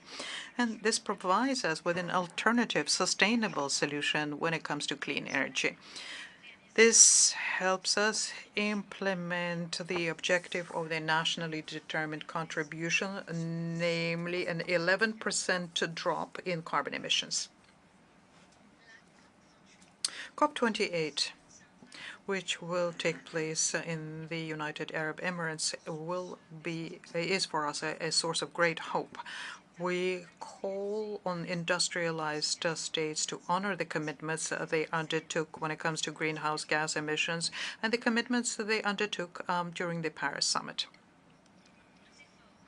Our efforts in terms of energy transition are accompanied by continued fight against desertification and other climate change. We're doing this so as to restore the balance of our ecosystems. It is within this framework that we're implementing the initiative on the Great Green Wall, and there we are active within the Permanent Interstate Committee on fighting drought in the Sahel. We're strengthening thus the green economy. We also are investing in our human capital. We implemented various youth training programs to make it easier for them to enter labor markets and to protect them against extremism and fundamentalism. We launched the programs of women empowerment and to strengthen their participation in the political and public life of the country. Numerous promising reforms are also underway in the area of education, so as to create a republican schooling system which gives all of our children quality education and gives them equal opportunity. Furthermore, we're actively working on strengthening the rule of law, good governance, social cohesion, and individual and collective freedom. In fact, we are ensuring that human rights are promoted. We're promoting the rights of women and children, and we're fighting against any contemporary forms of slavery. And we have seen positive results in all of these areas. This was also praised by our partners and international organizations involved in these matters. In all of the aspects of our public policy, we use dialogue and openness with all parties. We undertook an in-depth report of our judicial system to strengthen the independence of our judiciary and to guarantee that there is a separation of powers. We also developed various mechanisms of combating against resistance to these reforms. We heightened their transparency through reinvigorated democracy. This would have been impossible without security and stability, which we have throughout the country, despite the fact that the regional and an international environment is particularly unstable currently. Our integrated security strategy was also praised by all stakeholders. We have contributed to the stability and security of the sub-region through the G5 Sahel, which we're currently chairing. We're also contributing to MINUSCA in the Central African Republic and are hosting more than 100,000 of our Mali brothers who found refuge in Mauritania in the wake of the instability in their country. Our efforts to achieve regional and international peace and stability as part of our foreign policy based on good neighborliness, mutual respect, constructive cooperation, dialogue, negotiations, upholding international treaties, and support for any and all just cause. In this regard, I would like to reaffirm the right of the Palestinian people to create an independent state with a capital in East Jerusalem under the relevant resolutions of the United Nations. The Arab Peace Initiative. We also support any and all solution aimed at preserving the territorial integrity, stability, and security in Libya, Yemen, and in Syria. We call for the deployment of any and all possible efforts so as to put an end to the hostilities and to do this effectively in Sudan and to reach a comprehensive political solution in this brotherly country. Also, we stand with the government of Somalia in the efforts they are making so as to attain stability in their country. We reiterate our position of principle when it comes to the conflict in Western Sahara.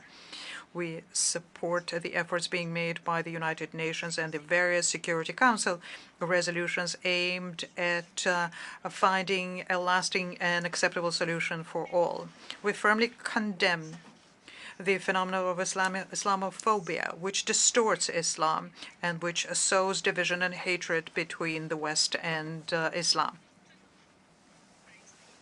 We would like to express our very serious concern as regards the continued war in Ukraine. We call for a negotiated solution, taking into account the concerns of various parties in respect of international law and the Charter of the United Nations.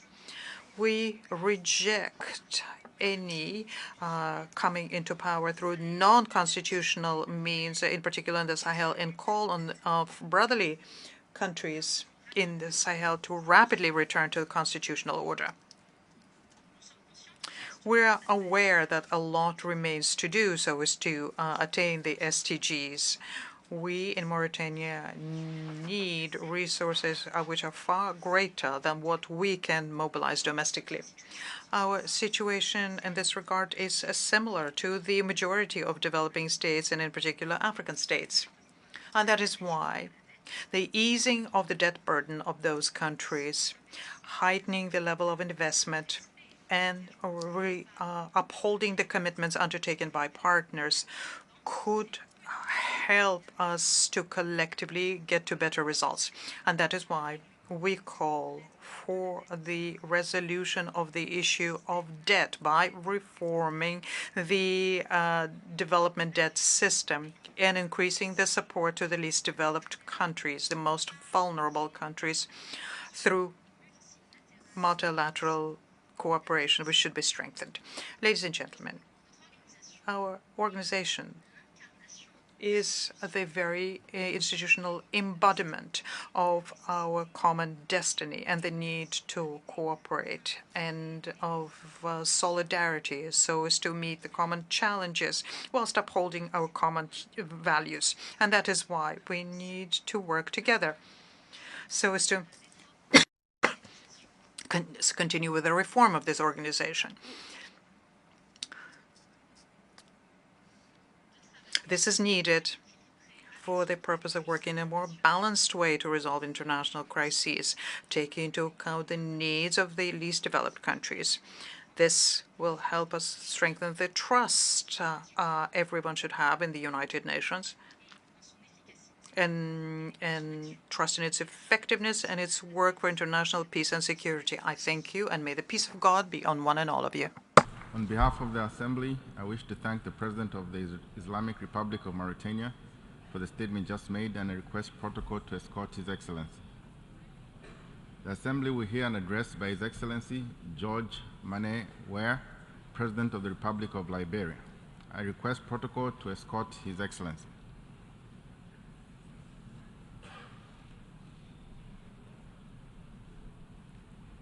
On behalf of the General Assembly, I have the honor to welcome His Excellency George Mane Ware, President of the Republic of Liberia, and invite him to address the Assembly. Your Excellency.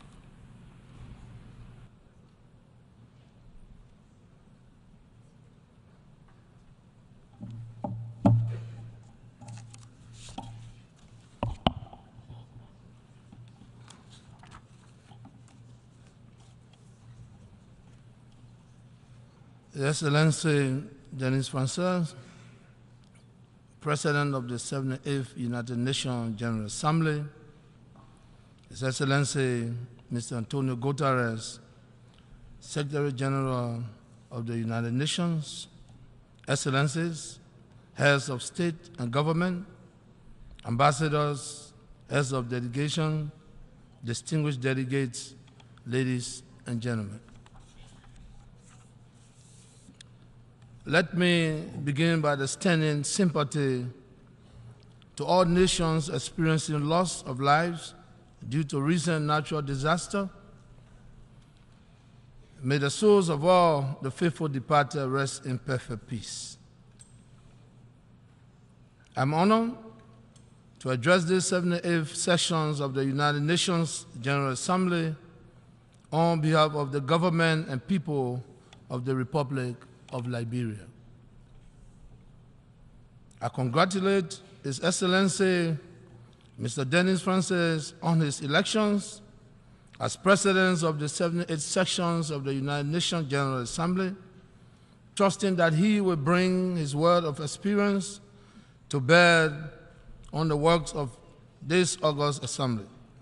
I wish to assure him of my delegation's further support as he steers the works of this assembly successfully in fulfillment of the expectation and confidence reposed in him. Let me use the occasion to congratulate your predecessor, His Excellency Saba Korosi, for the capable manner in which he administered the affairs of the 77th session of this General Assembly. Let me also commend His Excellency Mr. Antonio Guterres, Secretary General of the United Nations, for the astute manner in which he continues to administer the affairs of the United Nations in these difficult and challenging times. His foresight, commitment, and dedication have kept the United Nations firmly on course. Mr. President, Excellencies, distinguished delegates, we have convened at a time when the world is faced with many challenges: security, social, economic, political, and natural disaster. We must exert our collective efforts to confront these challenges with a view of resolving them in order to have a safer, secure, and prosperous future. We must continue to promote global solidarity and rebuild trust in accelerating progress on the Sustainable Development Goals, the SDGs. The SDGs, by design, require bilateral and multilateral collaborations to achieve the result we seek. The theme of this year's debate, rebuilding trust, reuniting global solidarity, accelerating actions on the 2030 Agenda, and its SDGs towards peace, prosperity, progress, and sustainability for all, adequately captured our current global demands.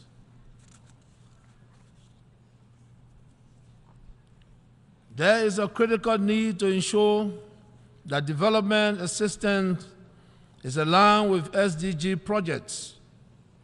That is why my delegation welcomes and supports the Secretary General agenda for actions to accelerate the implementation of existing agreements, including the Sustainable Development Goals, and to re-embrace global solidarity and find new ways to work together for the common good of mankind. As the world deals with unprecedented global political and security challenges, there are growing concerns about the proliferations of non-state armed actors, threats of nuclear escalations, and extreme climate conditions. These challenges continue to serve as obstacles to our quest for a safe and peaceful world. Reaching the 2030 vision is to ensure that the journey is secure through accountability and mutual understanding. Liberia is committed to the 2030 Agenda and the Sustainable Development Goals, the SDGs. They are in line with our flagship National Development Plan, the Pro-Po Agenda for Prosperity and Development, which represents our resolve to achieve peace and prosperity while addressing the structural impediments to economic growth and national development. Mr. President, the slowdown in global economic growth continues to be a challenge. Over the past 12 months, Liberia has made progress in areas ranging from health to education, gender equality, and infrastructure development. We are proud of our achievements in reducing maternal mortality rates, increasing gender parity in school enrollment, and elevating our overall health and well-being. Liberia appreciates the fact that this august body has once again directed its attention to issues of global health, as demonstrated by the number of high-level meetings to keep these critical issues on our collective agenda. Mr. President, we emphasize unity of purpose as we address challenges aimed at providing basic services to all peoples.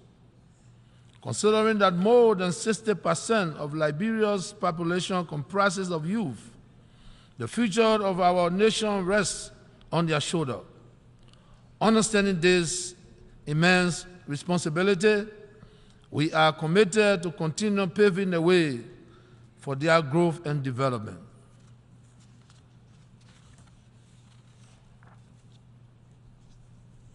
Being cognizant that structural transformation drives prosperity, we are focused on infrastructure development with roads and energy playing a critical part. Thanks to the support of our many partners, we remain unwavering in our commitment to explore means to further the implementations of the Sustainable Development Goals as it represents the roadmap towards prosperity. I support Secretary General Antonio Guterres' proposed SDG stimulus plan and call for the actualizations of the $500 billion per year in order to boost sustainable development for developing countries through tackling the high cost of debt and rising risk of debt, distress, scaling up of affordable long-term financing for development, and expanding contingency financing to countries in need. Mr. President, Liberia profoundly appreciates the continued engagement and support from the United Nations system in consolidating its peace and seeking to address emerging challenges.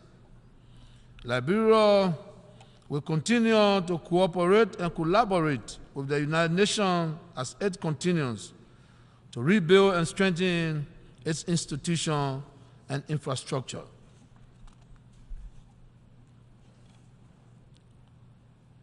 Five years ago, on the occasion of my first address to this August Assembly, we informed you of a peaceful democratic transition that had just taken place in Liberia. With your support and that of our friends, we have kept the democratic torch burning. We have maintained peace and security. We have protected human rights and the rights of the media to operate peacefully and freely. The Liberian people have enjoyed the full exercise of their constitutional rights. The country is well on course of consolidating its democratic credentials. I'm pleased to inform you again that in a few weeks, Liberia will go to the polls in keeping with the Liberian Constitution to vote in our scheduled presidential and legislative elections. The October polls will mark the fourth peaceful general elections in Liberia since the end of the Civil War in 2003. This 78th session is taking place at a time when my country is preparing for the first election since the withdrawal of the UN peacekeeping presence from Liberia. The October 10 election is an opportunity to sustain the gains made in our reconstruction and development processes. Mr. President, Excellency, distinguished ladies and gentlemen, the government of Liberia has taken all necessary measures to ensure a free, fair, transparent, peaceful, inclusive, and credible elections. The National Election Commission has been strengthened to ensure that it operates without undue influence. In addition, political parties have committed themselves to a non-violent electoral process by signing the 2023 Farmington River Declaration, which obligates all actors in the elections to continue to promote peace. As a strong believer in democracy, let me reiterate my call for the respect of constitutional governance and respect for the will of the people. While addressing the issues of elections and democracy, permit me to congratulate all democratically elected leaders around the world. Mr. President, our world is also under threat from natural calamities as seen with extreme climate conditions globally. It is therefore our collective responsibility to urgently prioritize addressing the climate crisis as we strive to reach a target of 64% reduction in carbon emissions.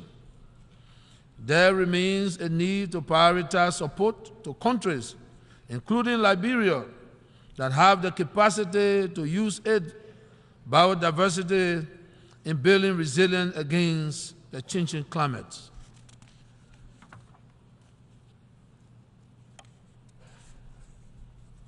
The United Nations has always been confronted with challenges and has withstood the test of time. Hence, this too will come to pass. I wish to thank the Secretary General for his new agenda for peace. Liberia is in solidarity with these bold steps needed to address the triple crisis of disruption, biodiversity loss, and pollution destroying our planet. Liberia is hopeful that concrete global actions toward the attainment of the goals of the common agenda will be achieved. Liberia's journey is best captured in the spirit of unity, resilience, and ambition. Together, through collaborations and shared purpose, we can and must shape a world that upholds the rights and dignity of every individual. In alliance with our United Nations family, Liberia remains resolute in its commitment. We pledge to protect our planet, promote peace, and prevent conflict. We vow to ensure sustainable financing and amplify our partnership, reflecting our shared determination for a better future. We must also accept that this can only be achieved through collaboration between and among governments, non-government stakeholders, and other partners, which will guarantee transparency, accountability, good governance, and the inclusion of all citizens in the decision-making process. Mr. President, Excellency, distinguished delegates, ladies and gentlemen, let us remind ourselves that our collective strength lies in unity. Together, we can overcome any challenge, rebuild trust, promote peace, religious tolerance, uphold tenets of democracy, the rule of law, support women participation, encourage diplomacy, and strengthen global solidarity. I thank you. On behalf of the Assembly, I wish to thank the President of the Republic of Liberia for the statement just made, and I request protocol to escort His Excellency. The Assembly will hear an address by His Excellency Felix Tshisekedi Tshilombo, President of the Democratic Republic of Congo. I request protocol to escort His Excellency.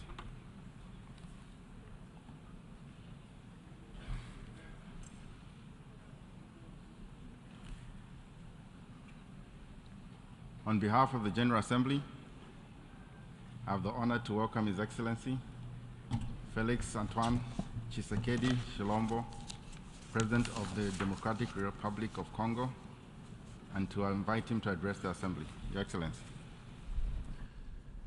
Monsieur le Président de l'Assemblée.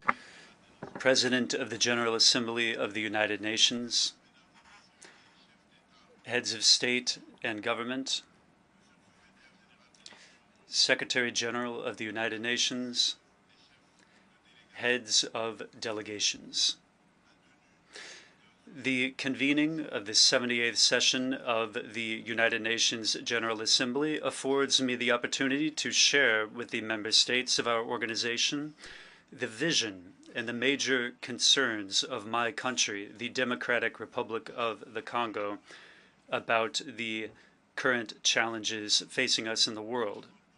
Having said that, I wish to preface my remarks by congratulating His Excellency Mr. Denis Francis upon his election as President of our august Assembly, and I assure all the members of his Bureau of the support of my country as they go about their noble mission, the mission conferred upon them by our institution. I also wish to thank the outgoing President, Mr. Chaba Karoshi, for his far-sighted leadership and his devotion, which contributed to moving forward our discussions and finding concerted solutions. I also wish to extend my gratitude to Mr. Antonio Guterres, Secretary General of the United Nations, for his active and ongoing commitment to peace and international security. President, as our session unfolds here in New York, the people of Morocco have not yet finished mourning their victims. Their wounds have not yet healed, following the powerful earthquakes which took place in the night of Friday the 8th to Saturday the 9th of September. That earthquake caused the death of 3,000 Moroccans it wounded 5,000, destroying several cities and areas of the kingdom.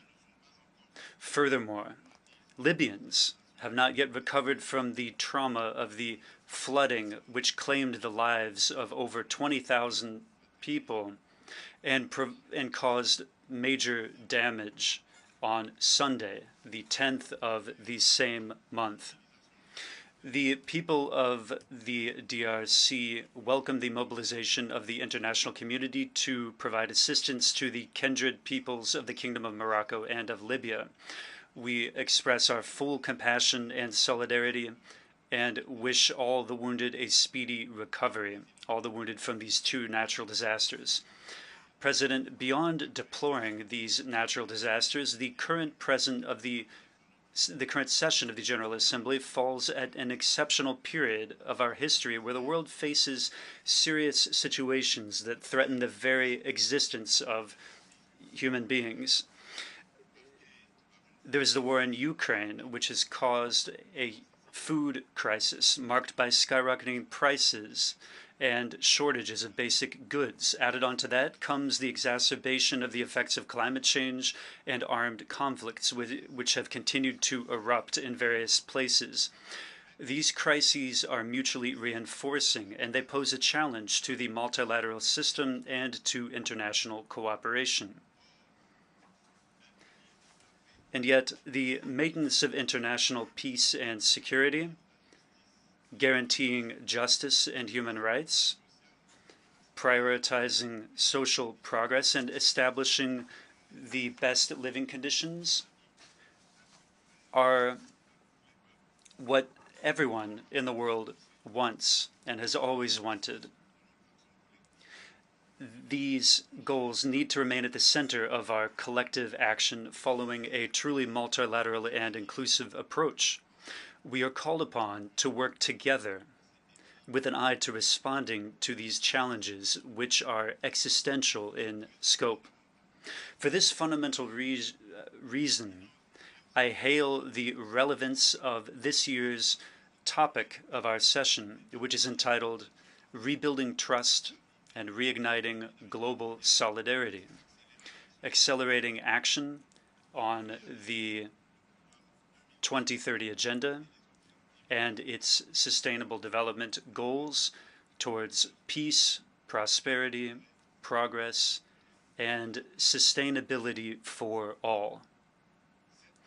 This topic places the values of solidarity and of trust at the forefront of the factors for recovery and for accelerating the solutions to closely intertwined global challenges in order to move forward peace, security, and sustainable development.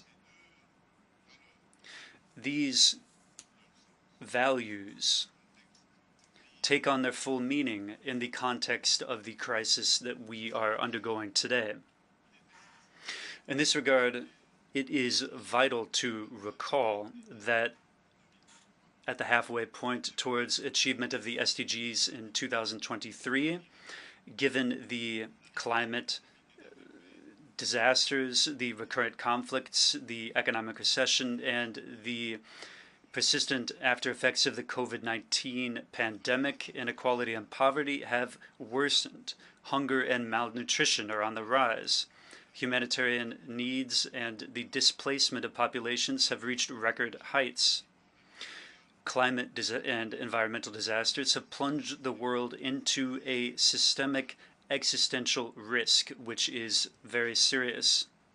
In order to tackle these scourges, which pose a genuine threat to international peace and security, and which also constitute a major obstacle to the prosperity and progress of nations, it is clear that pooling our energy and taking a multilateral approach with mutual trust and solidarity is a major and indispensable approach.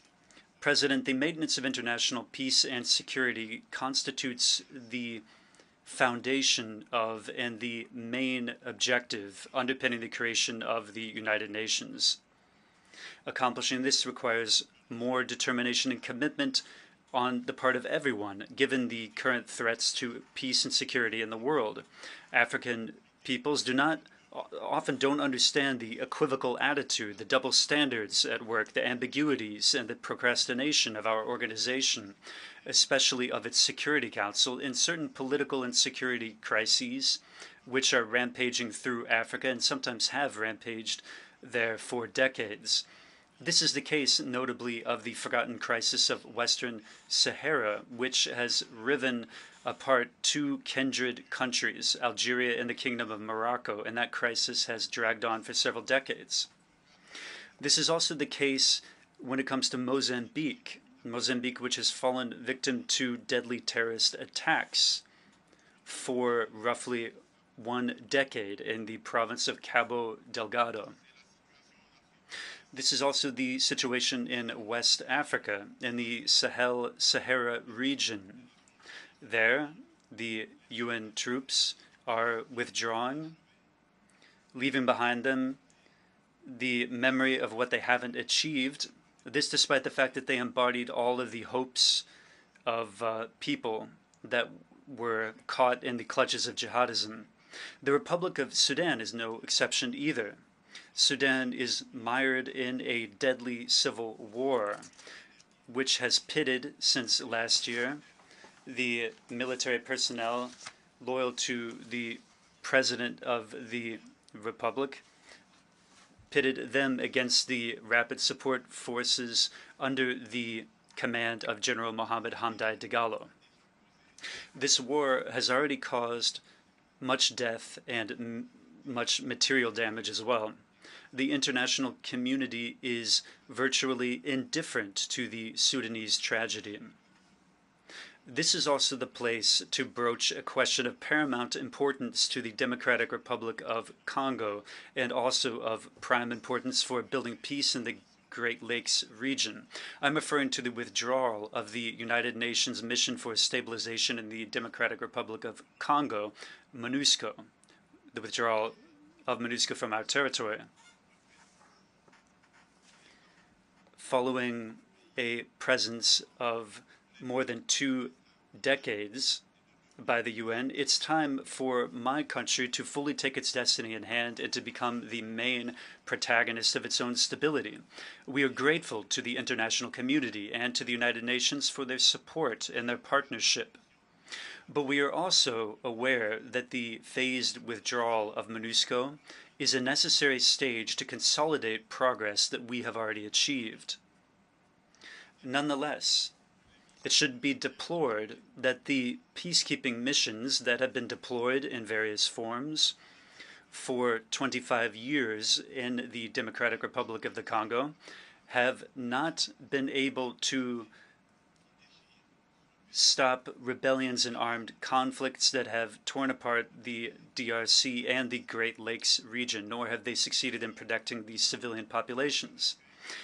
Therefore, the phased, responsible, and sustainable withdrawal of MONUSCO, which was announced in 2018 and whose transition plan was adopted in 2021, is that planned withdrawal an anachronism given the changes in the political, security, and current social contingencies? It is thus illusory and counterproductive to continue to cling to maintaining MONUSCO to reestablish peace in the Democratic Republic of the Congo and to stabilize it.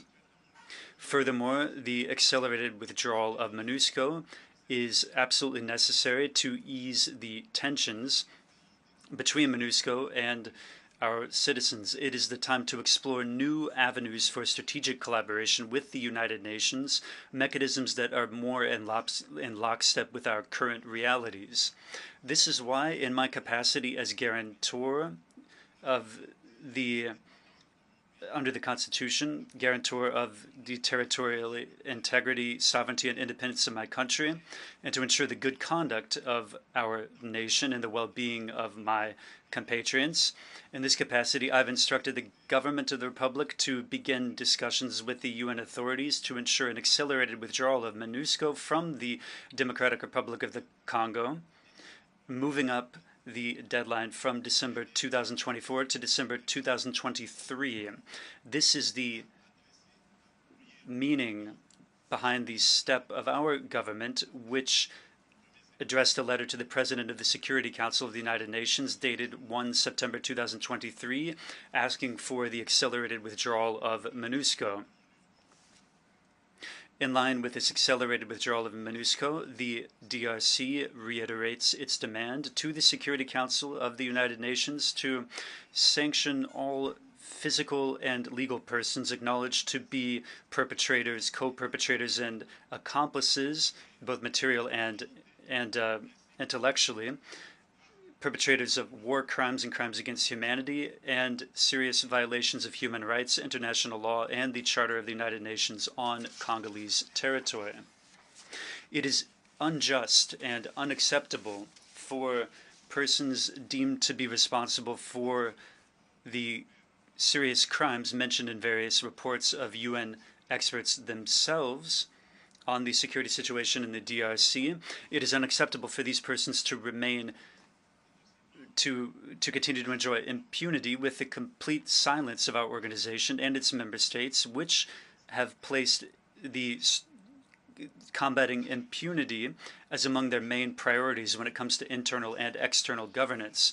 In this regard, the government of the DRC warmly welcomes the sanctions recently imposed by the United States on Rwanda for its support for the M23 terrorist groups and against one of its senior officials involved in the criminal undertakings in Congo. To recall, this terrorist group, which is a proxy for Rwanda, has not honored any of the commitments entered into by the heads of states of the region in the context of the Luanda and Nairobi process. Indeed, not only have they not left the positions they conquered, they are continuing to massacre the civilian population, and they are refusing pre-cantonment and cantonment. They are demanding a dialogue that will never be granted to them. The Democratic Republic of the Congo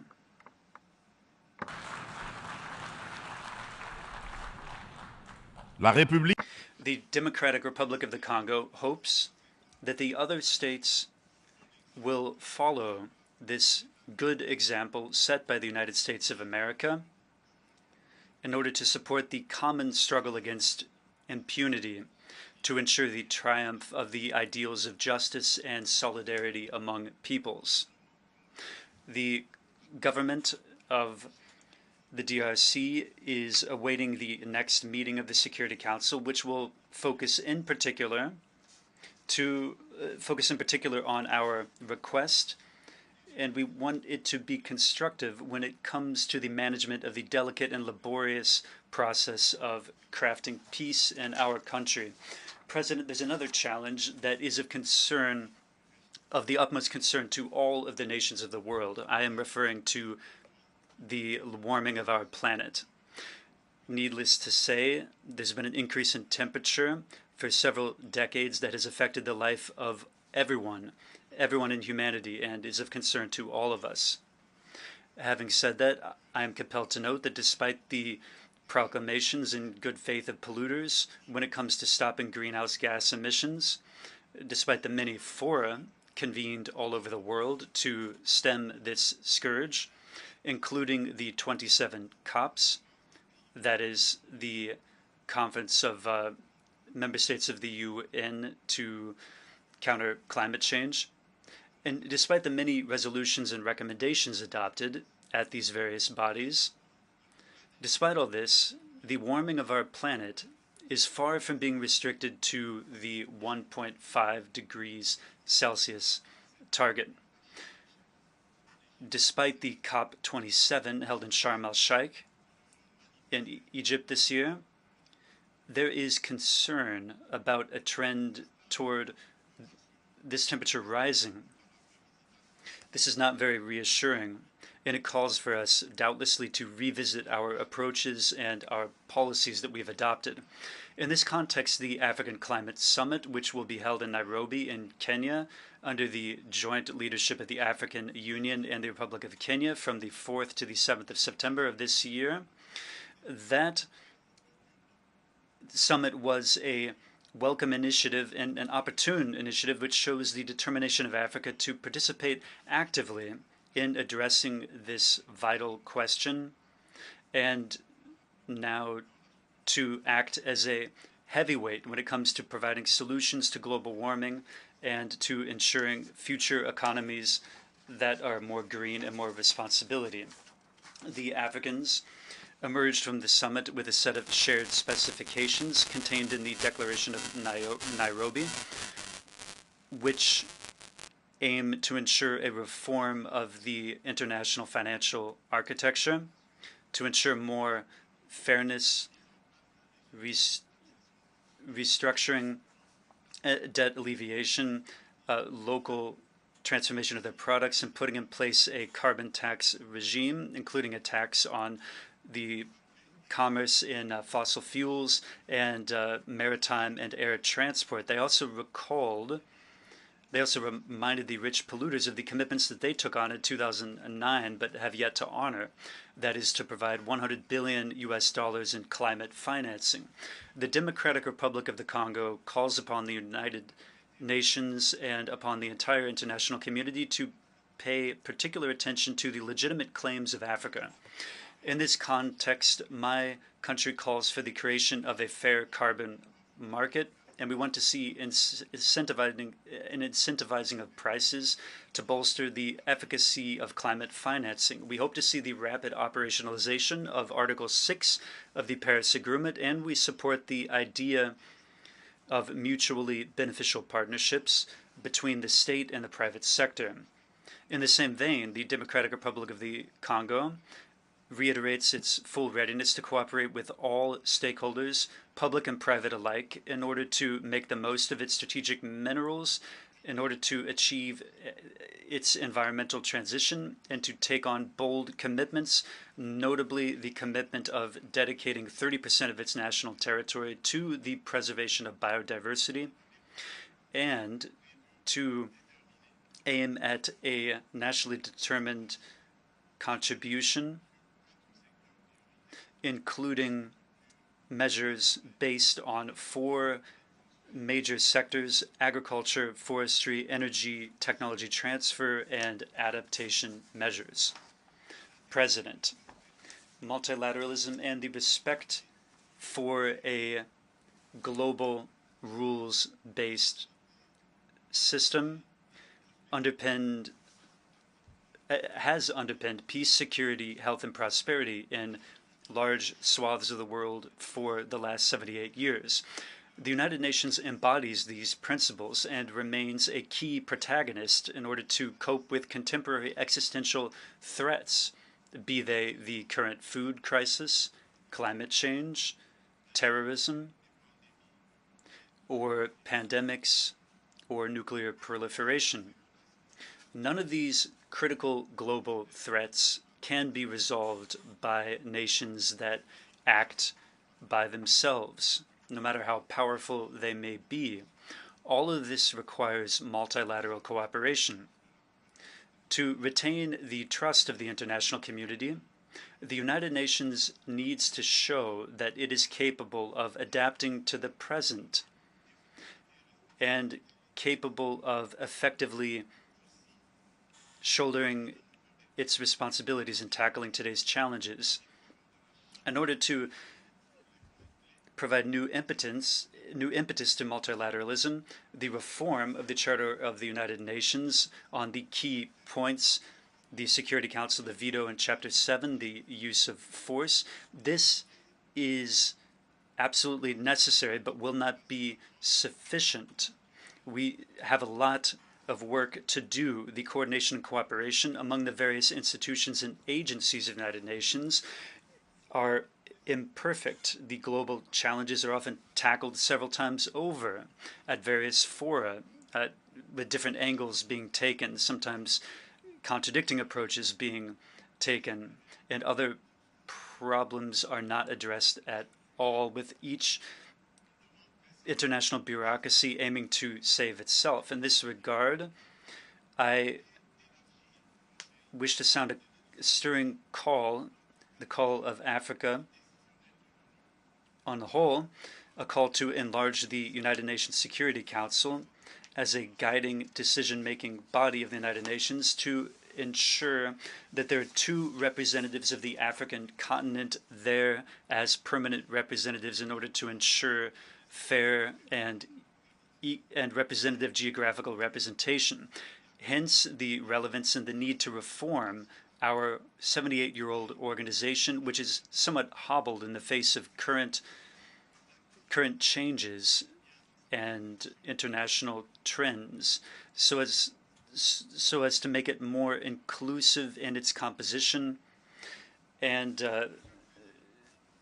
in how decisions are taken, the decisions that need to take into account the voice of Africa. President, before I conclude, allow me to speak from this high rostrum to speak about the question of violence against women in the context of war and in armed conflicts. It is no secret for anyone that the Democratic Republic of the Congo is one of the African states where sexual violence against women are most disconcerting, due in particular to decades of armed conflict. In order to ease the suffering of women who have fallen victim to conflict-related violence, and in order to begin to repair the harm done to them, my country has put in place specific institutional mechanisms. These are, notably, the National Fund for Reparations to Victims of Sexual Violence, conflict-linked sexual violence, and to the victims of crimes against humanity, crimes against the peace and security of humanity. That organization was created in December 2022 and is known as FONARAV. In addition to these initiatives to protect and promote women, the DRC tirelessly strives to change the perceptions that men have about women, notably by removing social structures that create barriers to the fulfillment of women and to address the power dynamics that underpin male-female relations. Indeed, the skills and resources given to women are not enough in and of themselves to change their condition. It is vital to move farther and to change the social dynamics in couples, in families, and in communities. This is what underpins the promotion of positive masculinity, which is an initiative that I started from the beginning of my mandate at the helm of the African Union.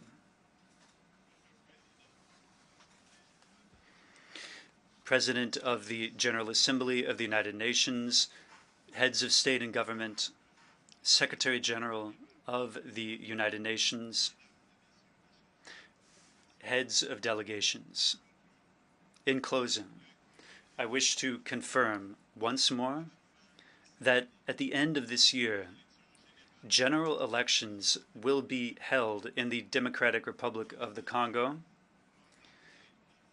and this will happen in institutions with an electoral mandate down to the level of the communes. In order to ensure those elections are a success, all parties involved are actively working. The Independent National Electoral Commission, the CENI, has already convened the Electoral Corps and published lists of candidates for national and provincial, legislative, and municipal elections. Provisions are being put in place in order to ensure transparency, inclusivity, equal opportunities, and credibility of these upcoming elections. Invitations have already been sent out to international institutions and international organizations, to NGOs that specialize in this area, in order to mandate their electoral observation missions to accompany the process and to help the Congolese state consolidate its young democracy. The UN is also invited to play a major role via its specialized institutions. The Congolese government thanks already those institutions and NGOs that have been invited that are already hard at work. The Democratic Republic of the Congo remains convinced that the United Nations remains the most appropriate fora to discuss the future of our planet and of the relations both among peoples and among states. Following the holding of the peaceful democratic elections in Zimbabwe, I wish to sound a clarion call here at the United Nations, calling for everything to be done to ensure the immediate lifting of these sanctions against the Republic of Zimbabwe and against its people. Nonetheless, to effectively discharge its important and delicate mission and to deserve the confidence of everyone, the UN needs to embody the values of justice, equity, and solidarity. The UN must be representative of everyone in all our cultural, political, economic, and social diversity. This is the full meaning behind the reform. This is what underpins the reform that the Africans have often reiterated and the fight that we must all participate in. I thank you. On behalf of the Assembly, I wish to thank the President of the Democratic Republic of the Congo for the statement just made and request protocol to escort His Excellency. The Assembly will hear an address by His Majesty King Mswati III, Head of State of the Kingdom of Eswatini. I request protocol to escort His Majesty.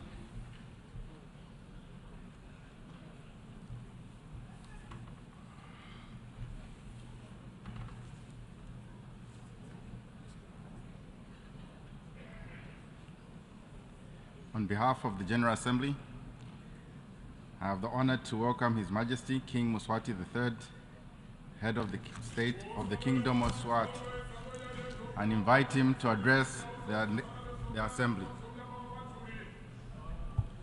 Your Majesty, Your Majesty.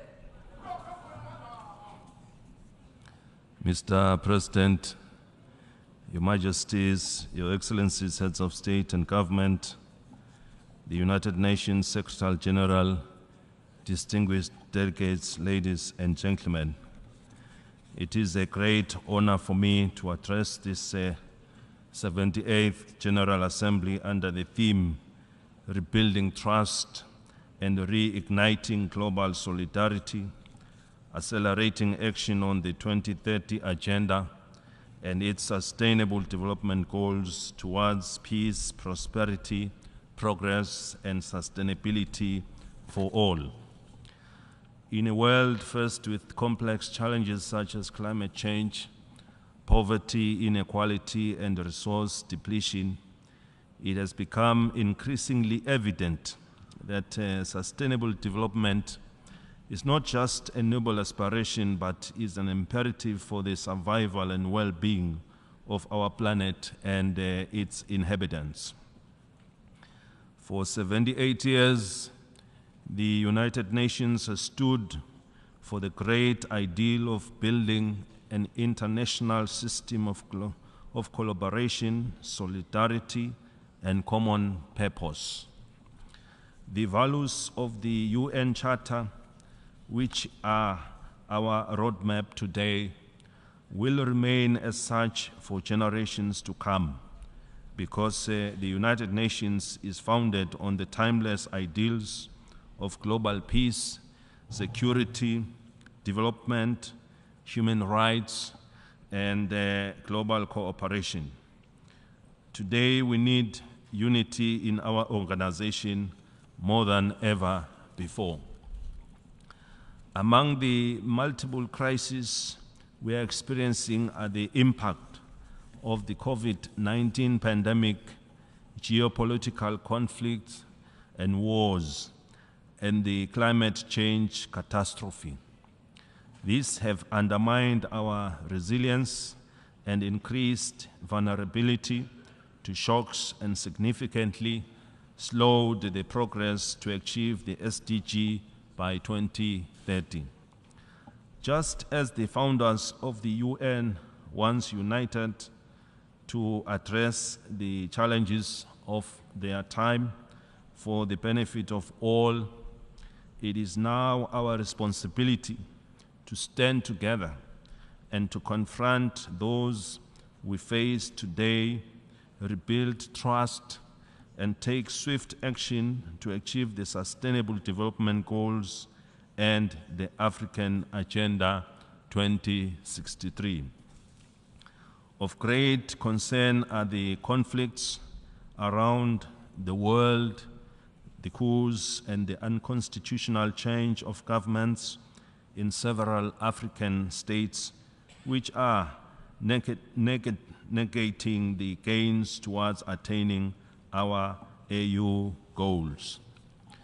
We have also witnessed natural disasters in the form of floods and earthquakes that have claimed thousands of lives in Libya and Morocco, among others. We wish to extend our sympathies and condolences to those who have lost their loved ones. The Kingdom of Eswatini wishes to encourage the efforts that are being undertaken to find a political solution to the matter regarding the Western Sahara within the parameters of the United Nations Security Council Resolution 2654 of 2022. We command the United Nations Secretary General and his personal envoy to progress dialogue as means to reaching a sustainable solution to the impasse. To attain this, we need to actively practice tolerance and promote peace in all areas. We owe it to ourselves to reignite global solidarity to achieve economic and social advancement for all our peoples. Mr. President, the Kingdom of Eswatini embraces multilateral cooperation and prioritizes adherence to international laws when looking to address the challenges posed by conflicts and wars. We therefore support the global call for silencing of guns which affect the most vulnerable groups. We remain steadfast in our call for peaceful resolution of conflicts and the continual improvement of democratic and inclusive governance. The Kingdom of Eswatini therefore commends the UN Secretary General for facilitating the new agenda for peace, which promotes the principles of trust and solidarity that are foundations of the UN Charter. Eswatini supports women empowerment and youth participation in decision-making for conflict prevention and development. We should work to advance gender equality and end violence against women. Our focus is on building accountable, effective, and inclusive institutions aligned with SDG 16. We have established a legal aid office to enhance access to justice and the rule of law, especially for vulnerable and marginalized groups. We have also developed an implementation plan for the Universal Periodic Review on Human Rights and strengthen national institutions of monitoring and reporting frameworks to promote and protect human rights for all Eswatini. Like all other member states, Eswatini's implementation of the SDG has been impacted by the multiple shocks, both at global and national levels. Notwithstanding these challenges, as a country, we remain steadfast in our commitment to achieve these targets. We have been ranked top 5 by the World Bank for our growing economy, with our GDP growth at about 7.8%.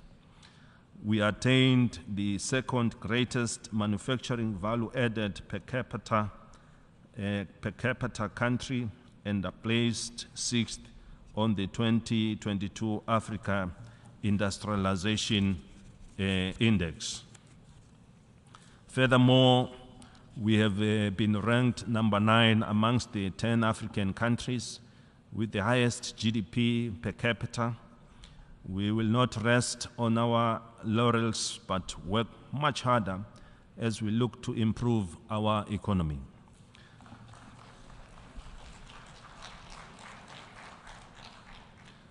Mr. President, the recent global challenges had negative impacts on our ability to provide social services, including health and education.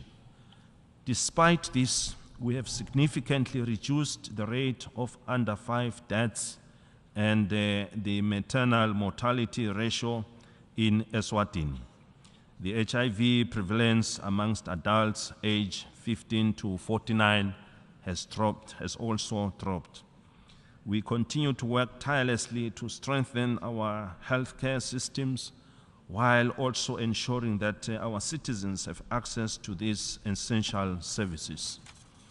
We commend the UN Secretary General for the many initiatives aimed at helping member states to recover better from these multiple shocks. Following our participation in the Transforming Education Summit last year, we are delighted to share that the country continues to increase opportunities for learning and skills development, including through the integration and use of digital technologies. Significant strides have been made by the Kingdom of Eswatini in increasing access to electricity since adoption of the 2030 agenda. We now have national coverage above 80%. Also notable progress has been made in terms of road and ICT infrastructure connecting cities and economic zones. When it comes to access to basic water services, 69% of the population now enjoy this necessity, and access to basic sanitation services has reached 58% of our people. The literacy rate among adults aged 15 and above has improved from 79% in 2000 to 87%. The gross enrollment ratio for primary education has increased from 97% in 2000 to 104%.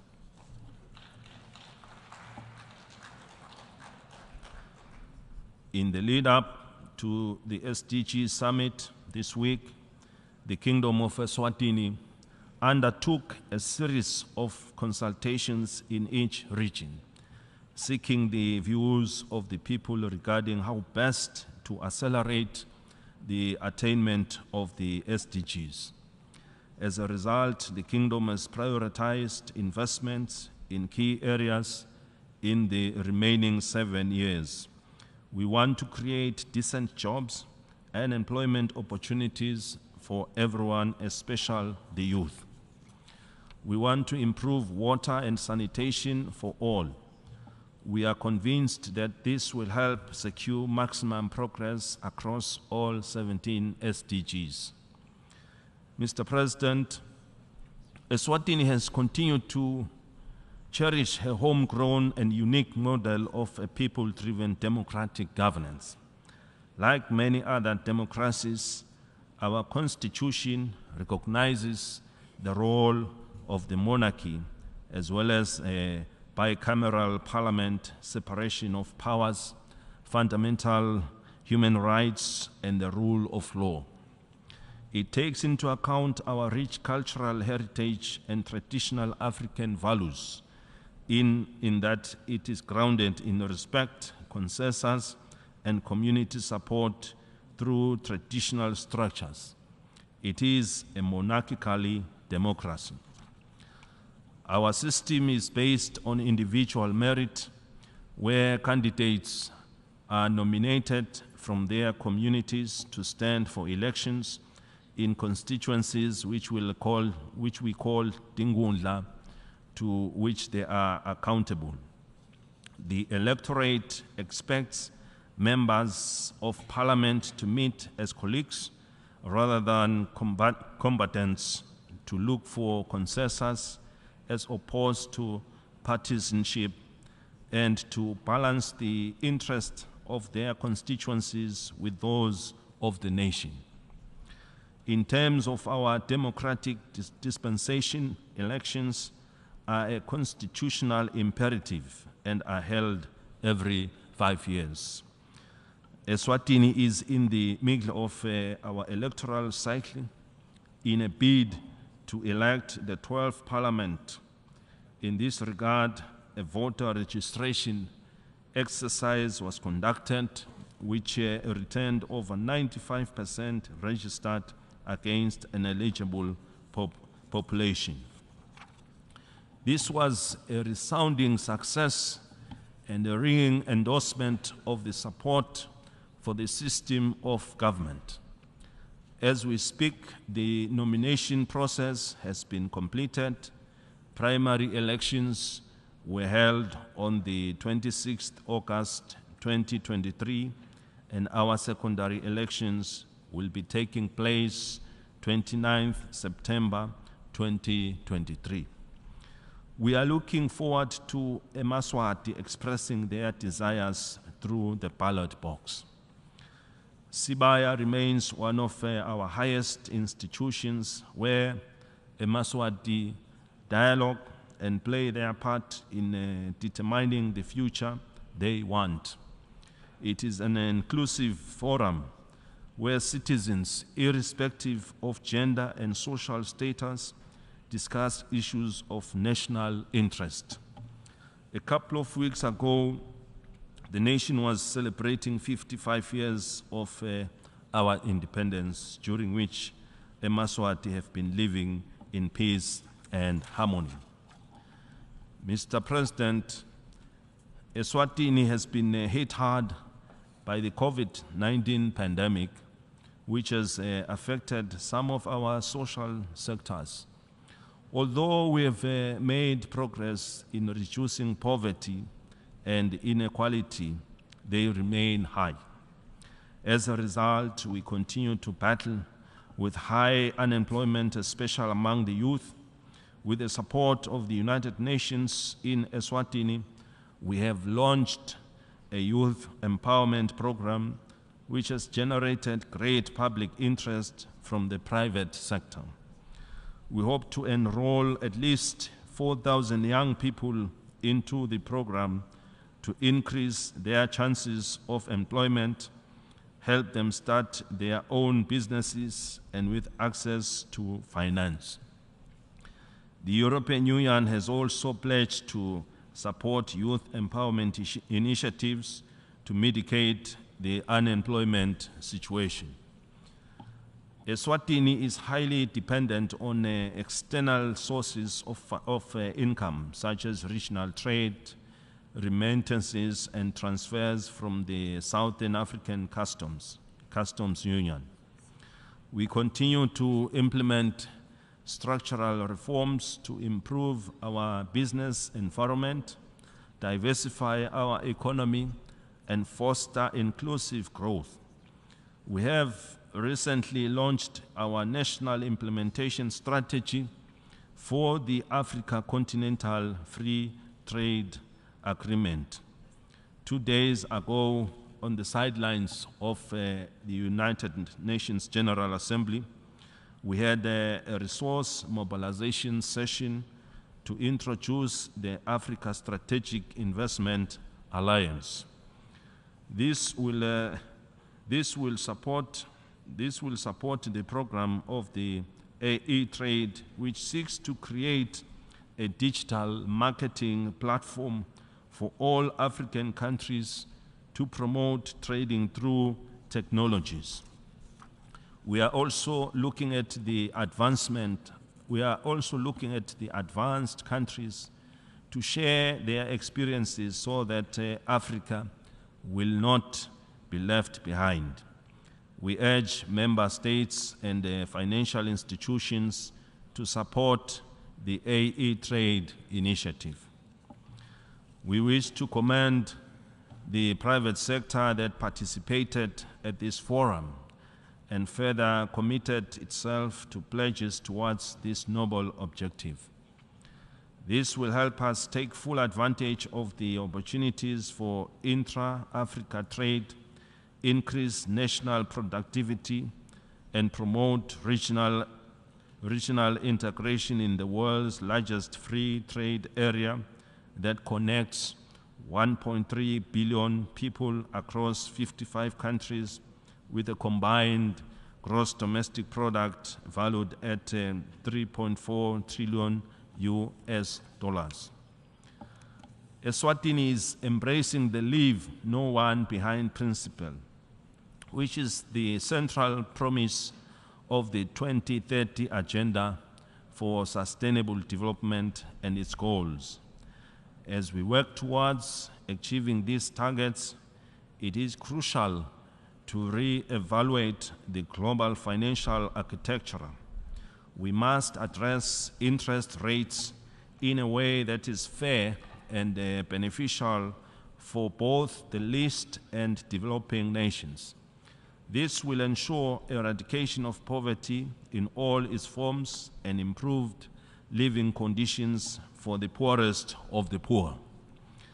Sustaining the SDG will require that member states develop innovative financing strategies to ensure that implementation reaches the most left behind. At this critical juncture, including Taiwan is an essential next step if we are to successfully achieve the 2030 Agenda for the Sustainable Development. We call for Taiwan's inclusion in the United Nations system, which encompasses participation in meetings, mechanisms, and activities that pertain to the implementation of the Sustainable Development Goals. This would not only strengthen global cooperation and partnership, but also emphasize the principle of ensuring that no one is left behind.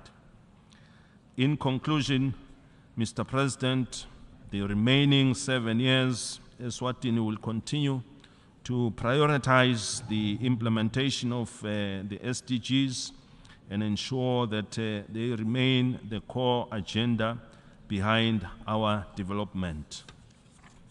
We are optimistic that a wide range of actors will be mobilized and that capacities will be strengthened to ensure achievement of the goals by 2030. The SDGs will continue to be a guiding light that shapes national policies, budgets, institutions, governments, and sector strategies. The Kingdom stands with the rest of the world in committing to accelerating progress in the implementation of the UN targets in the remaining 7 years. The year 2030, the year 2023 is a turning point for the country as we hope to break through to a better future for all. Mr. President, let me take this opportunity to wish you all successful deliberations. I thank you. May Almighty God bless us all. Siyabonga.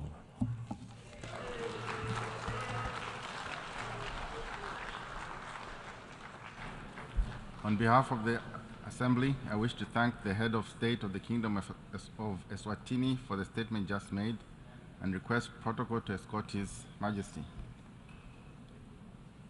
The Assembly will hear an address by His Excellency David Kabua, President of the Republic of the Marshall Islands. I request protocol to escort His Excellency.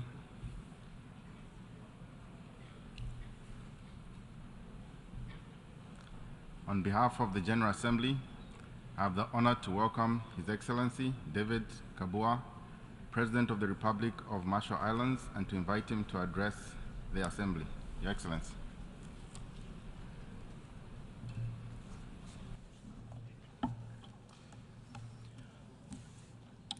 Mr. President, Mr. Secretary General, Excellencies, let us bow our heads together and beseech God Almighty to let His peace and mercy descend on us all and on our fragile home, the planet. I extend to you all warmest Yahweh greetings from the people of the Republic of the Marshall Islands. Mr. President, I congratulate you upon your election to lead the General Assembly. I also offer sincere condolences for the devastating flood in Libya and the earthquake in Morocco. Mr. President, a strong and effective United Nations is needed now, more than ever. Together, we now face economic shock, growing global tension, and intensified climate impacts. Our United Nations was forged to help maintain peace, reduce threats and conflict, and address the economic and social challenges facing humanity. It has also served a useful purpose as a key platform for dialogue between nations, and we acknowledge the strong efforts of the UN system in humanitarian relief and assistance with development goals. Yet, the world is at an hour when, more than ever before, we are falling well short of what the world needs and deserves. Mr. President, the world is now vastly different from that of 78 years ago. The remarkable advances in all spheres of human life has been phenomenal and unrivaled. New advances have facilitated people-to-people connectivity and helped to shrink our planet into a small global village.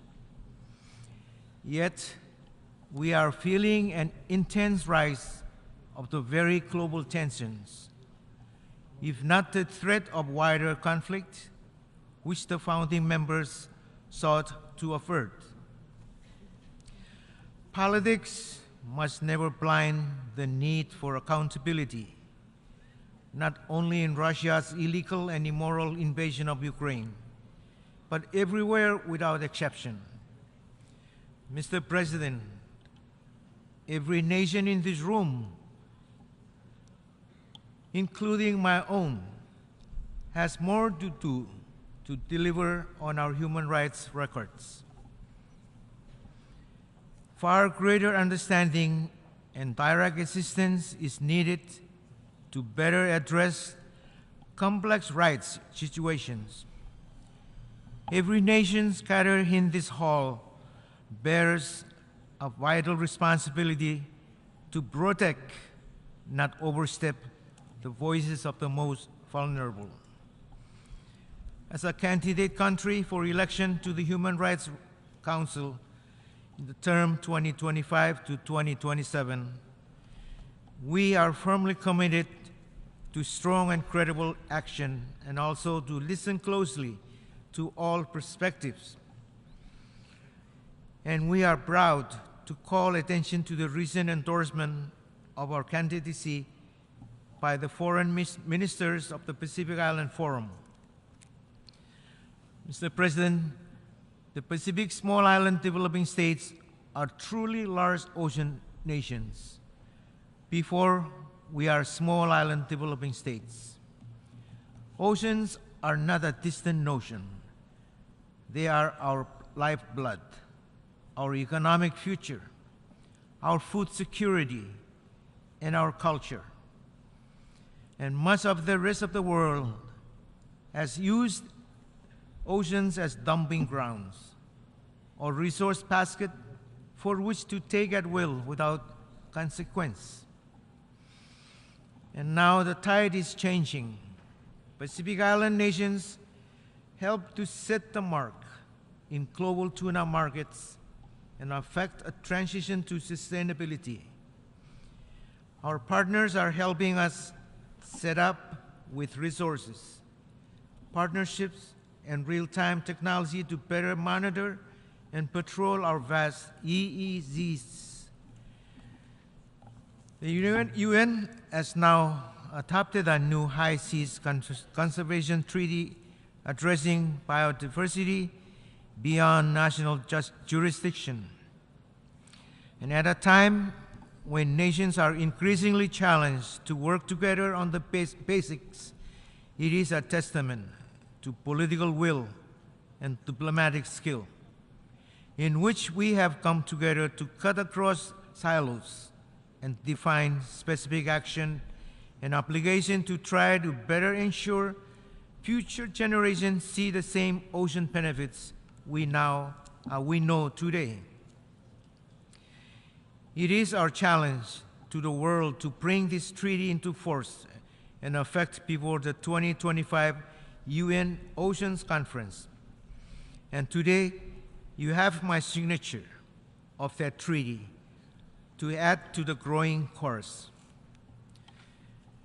Mr. President, the world's equilibrium has been upset by humanity's insatiable greed for the accumulation of materialistic wealth and possessions. Today, the Marshall Islands is encountering insurmountable challenges in coping with sea level rise, erosion of shorelines, flooding caused by high tides, coral bleaching, intrusion of seawater into taro and croplands, and the rapid deterioration of the ocean ecosystem. Moreover, the warming of the ocean has affected coastal sustainable fisheries and posed a direct negative impact on our way of life. In some, our islands, our culture, our way of life, and our very existence as a people and nation is threatened.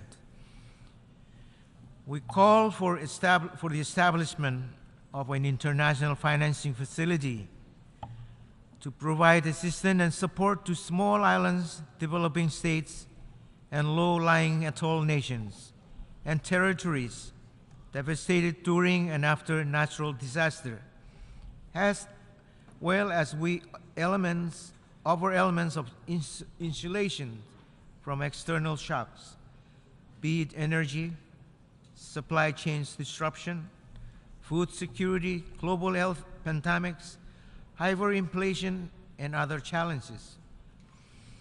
Mr. President, the Marshall Islands leaders have raised the alarm and called the world's attention to dangers posed by the climate change monster since we became a member of this august body in 1991. For over 30 years, Marshallese leaders, as is the case with leaders of low-lying island states, have sounded the alarm in every international and regional forums. For over 30 years, the world has been meeting and talking about the adverse effect of global warming and climate change. We hailed the historic conclusion of the Paris Agreement. However, 8 years has gone by, and carbon emission levels remain high, and the planet is getting hotter with each passing day. And as a matter of fact, the Secretary General himself has affirmed that the era of global warming has ended.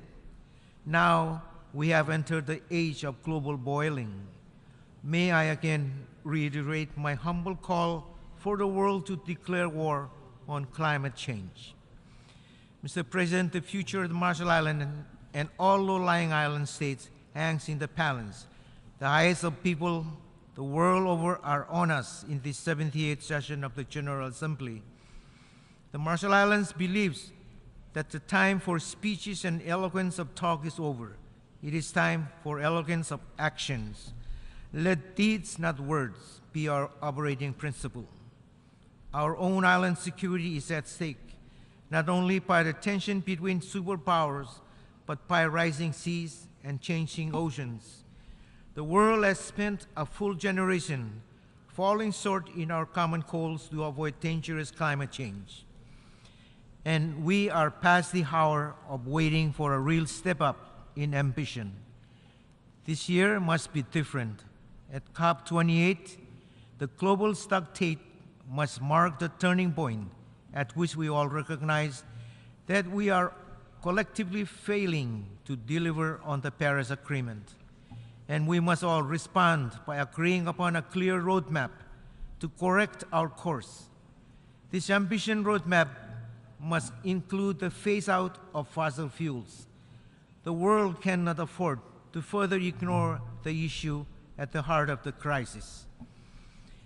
Though we must use every tool at our disposal, we cannot place our hope in dreams of unproven, untested solutions, or use outdated technologies, or greenlight the continued expansion of fossil fuels. For the most vulnerable nations, adequate, predictable, and accessible finance is crucial, particularly for adapting to prepare for the present and future onslaught of the impacts of climate change, and addressing the loss and damage that is already being experienced. We need donors to deliver on their existing commitments and to come together to address the climate finance crisis in a way which is led by the science and the needs of vulnerable states. These challenges might be inconvenient for large economies, but I can assure the climate impacts already at our door and those yet to come are decidedly more inconvenient for low-lying atoll states like mine and for other island nations around the world. Mr. President, the United States has not fulfilled its obligation to the people of the Marshall Islands, resulting from the nuclear testing program.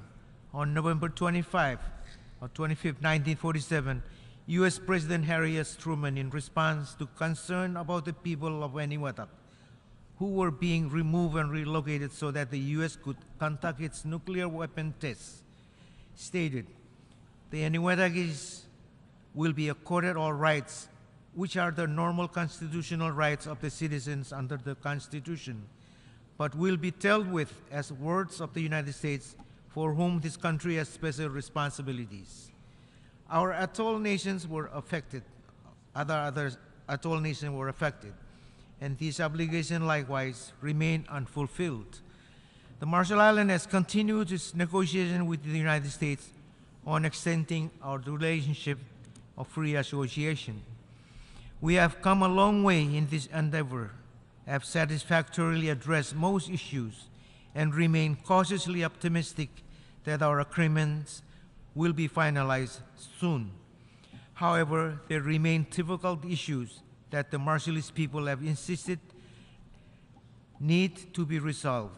As a functioning democracy, we cannot ignore the wishes of our people, and as the world's most and preeminent democracy, the United States needs to understand this reality. The Marshall Islands desires to continue its free association with the United States, but the United States must realize that the Marshallese people require that the nuclear issue be addressed. Mr. President, the Marshall Islands strongly welcomes the rise of the partners in the Blue Pacific and the support of friends and allies who are committed to working with us on island-driven solution. Our early steps together are positive, even as more structure is needed to listen closely to our deepest needs. Let's all go beyond the headline announcement and into our local communities and move into more focused dialogue with the Pacific and not just about the Pacific. Mr. President, the Republic of the Marshall Islands affirms a recent statement by the Pacific Islands Forum foreign ministers, which regarding the release of treated water from the Fukushima power plant. With other forum members, we remain vigilant and concerned as committed to regular and ongoing discussion with Japan, as well as an annual dialogue with the IAEA. Mr. President, distinguished heads of state and government, I appeal to you all. Let us work together to strengthen the foundation of international peace and security. Let us then jointly call the UN Secretary General Summit of the future next year to include diverse perspectives and voices and to force a watershed moment for peace and security. We have before us all a valuable opportunity to strengthen the pillars of accountability and UN system reform. Together, we can all help ensure the UN is truly fit for the purpose and better aligned with contemporary challenges. The fourth UN SIDS meeting in Antigua and Barbuda next year likewise is a spotlight moment for island-driven solution and strategies. Mr. President, there remains a visible crack in the UN. Our United Nations will never be whole and complete without the meaningful participation of the 23 million people of Taiwan in the specialized agencies of the UN system, as well as in meetings and mechanisms which supports the SDGs. Difficult indeed it would be for our UN family to build further trust and prosperity between us, while also closing the doors of our organization to Taiwanese journalists and public visitors. For too long, the UN bureaucracy has stuck to a wrongful misinterpretation of Resolution 2758 and has used political influence conclusion to include any clear engagement with the people of Taiwan and their vibrant democracy. We must have the courage to recognize the reality of the present situation and relegate this outdated dogma to the walls of history. Today, the UN can no longer look the other way and ignore the need to actively facilitate peace, stability, and security across the Taiwan Strait and within the region. We commend the Secretary General's commitment for the UN to do its utmost ease tension in the Strait and prevent escalation by involving all stakeholders and by logic and common sense. We believe this must include Taiwan. Mr. President, is it possible for us to wage peace instead of war?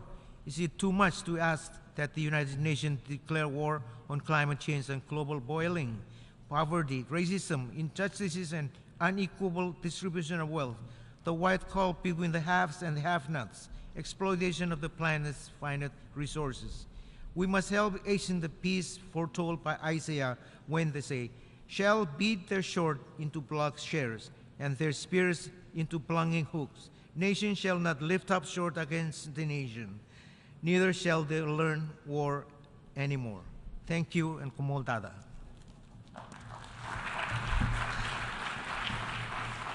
On behalf of the Assembly, I wish to thank the President of the Republic of Marshall Islands for the statement just made, and I request protocol to escort His Excellency. The Assembly will hear an address by His Excellency Mogwitsi Eric Kibitswi Masisi, President of the Republic of Botswana. I request the protocol to escort His Excellency.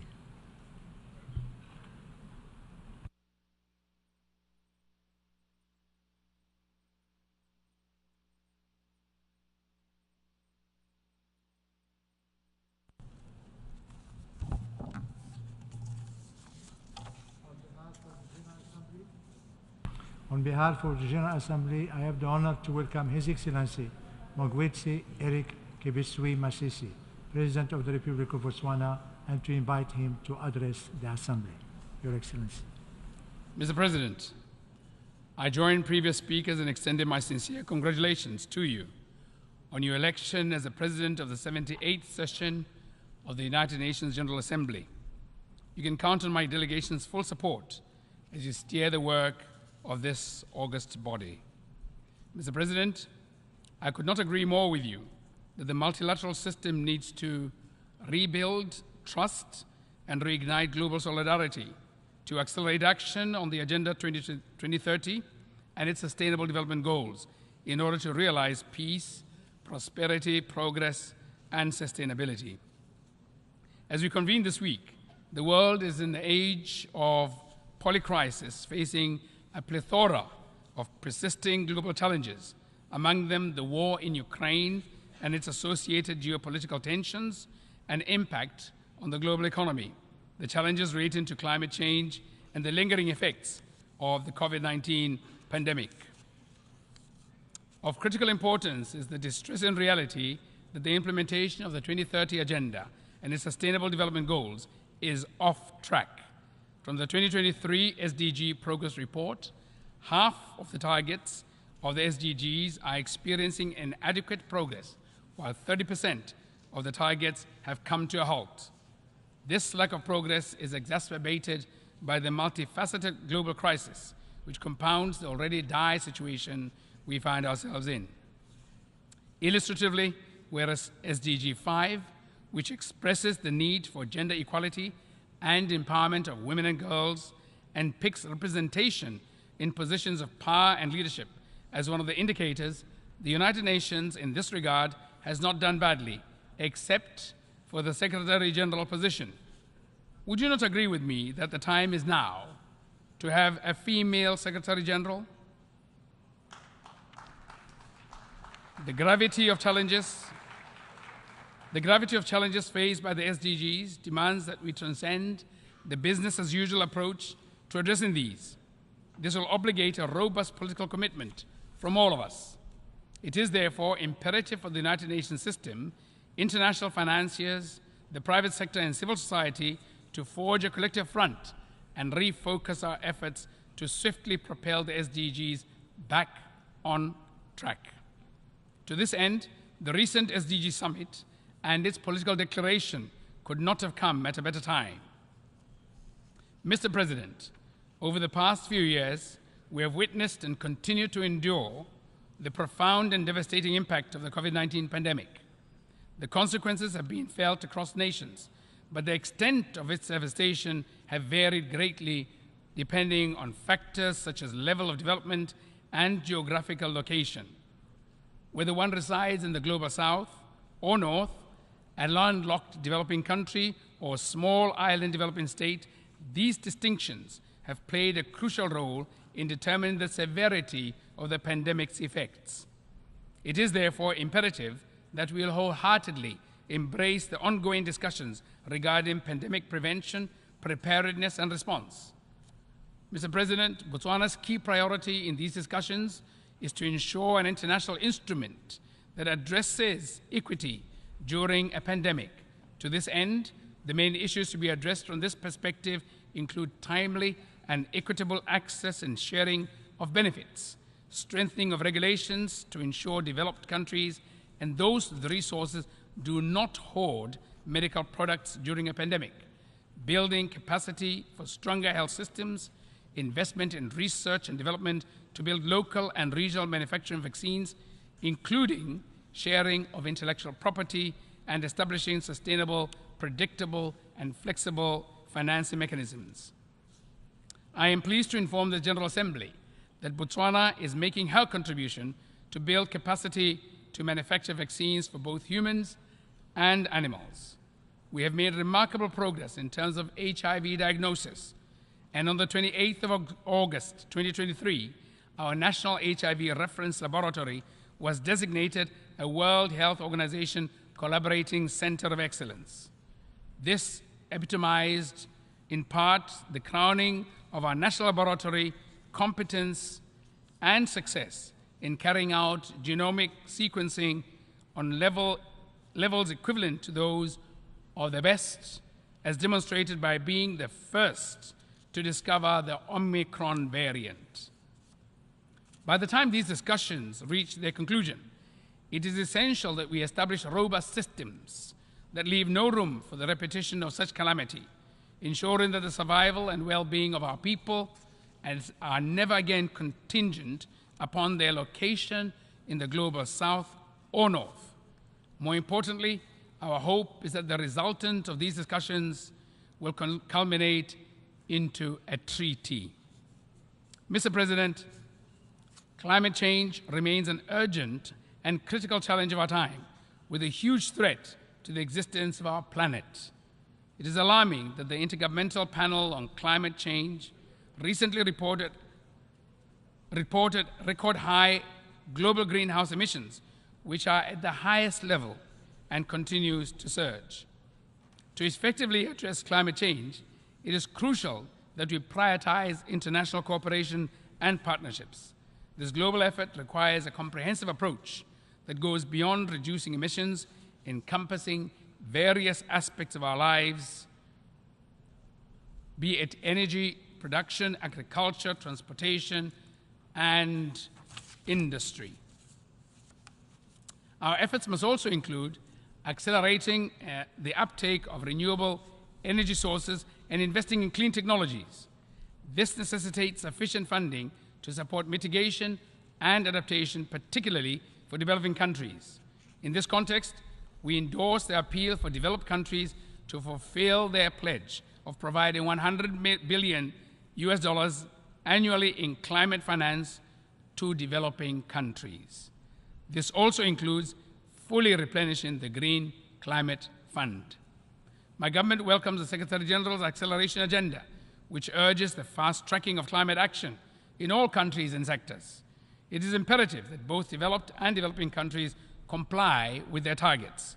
As for Botswana, we reaffirm our commitment to achieving a 15% reduction in carbon emissions by 2030.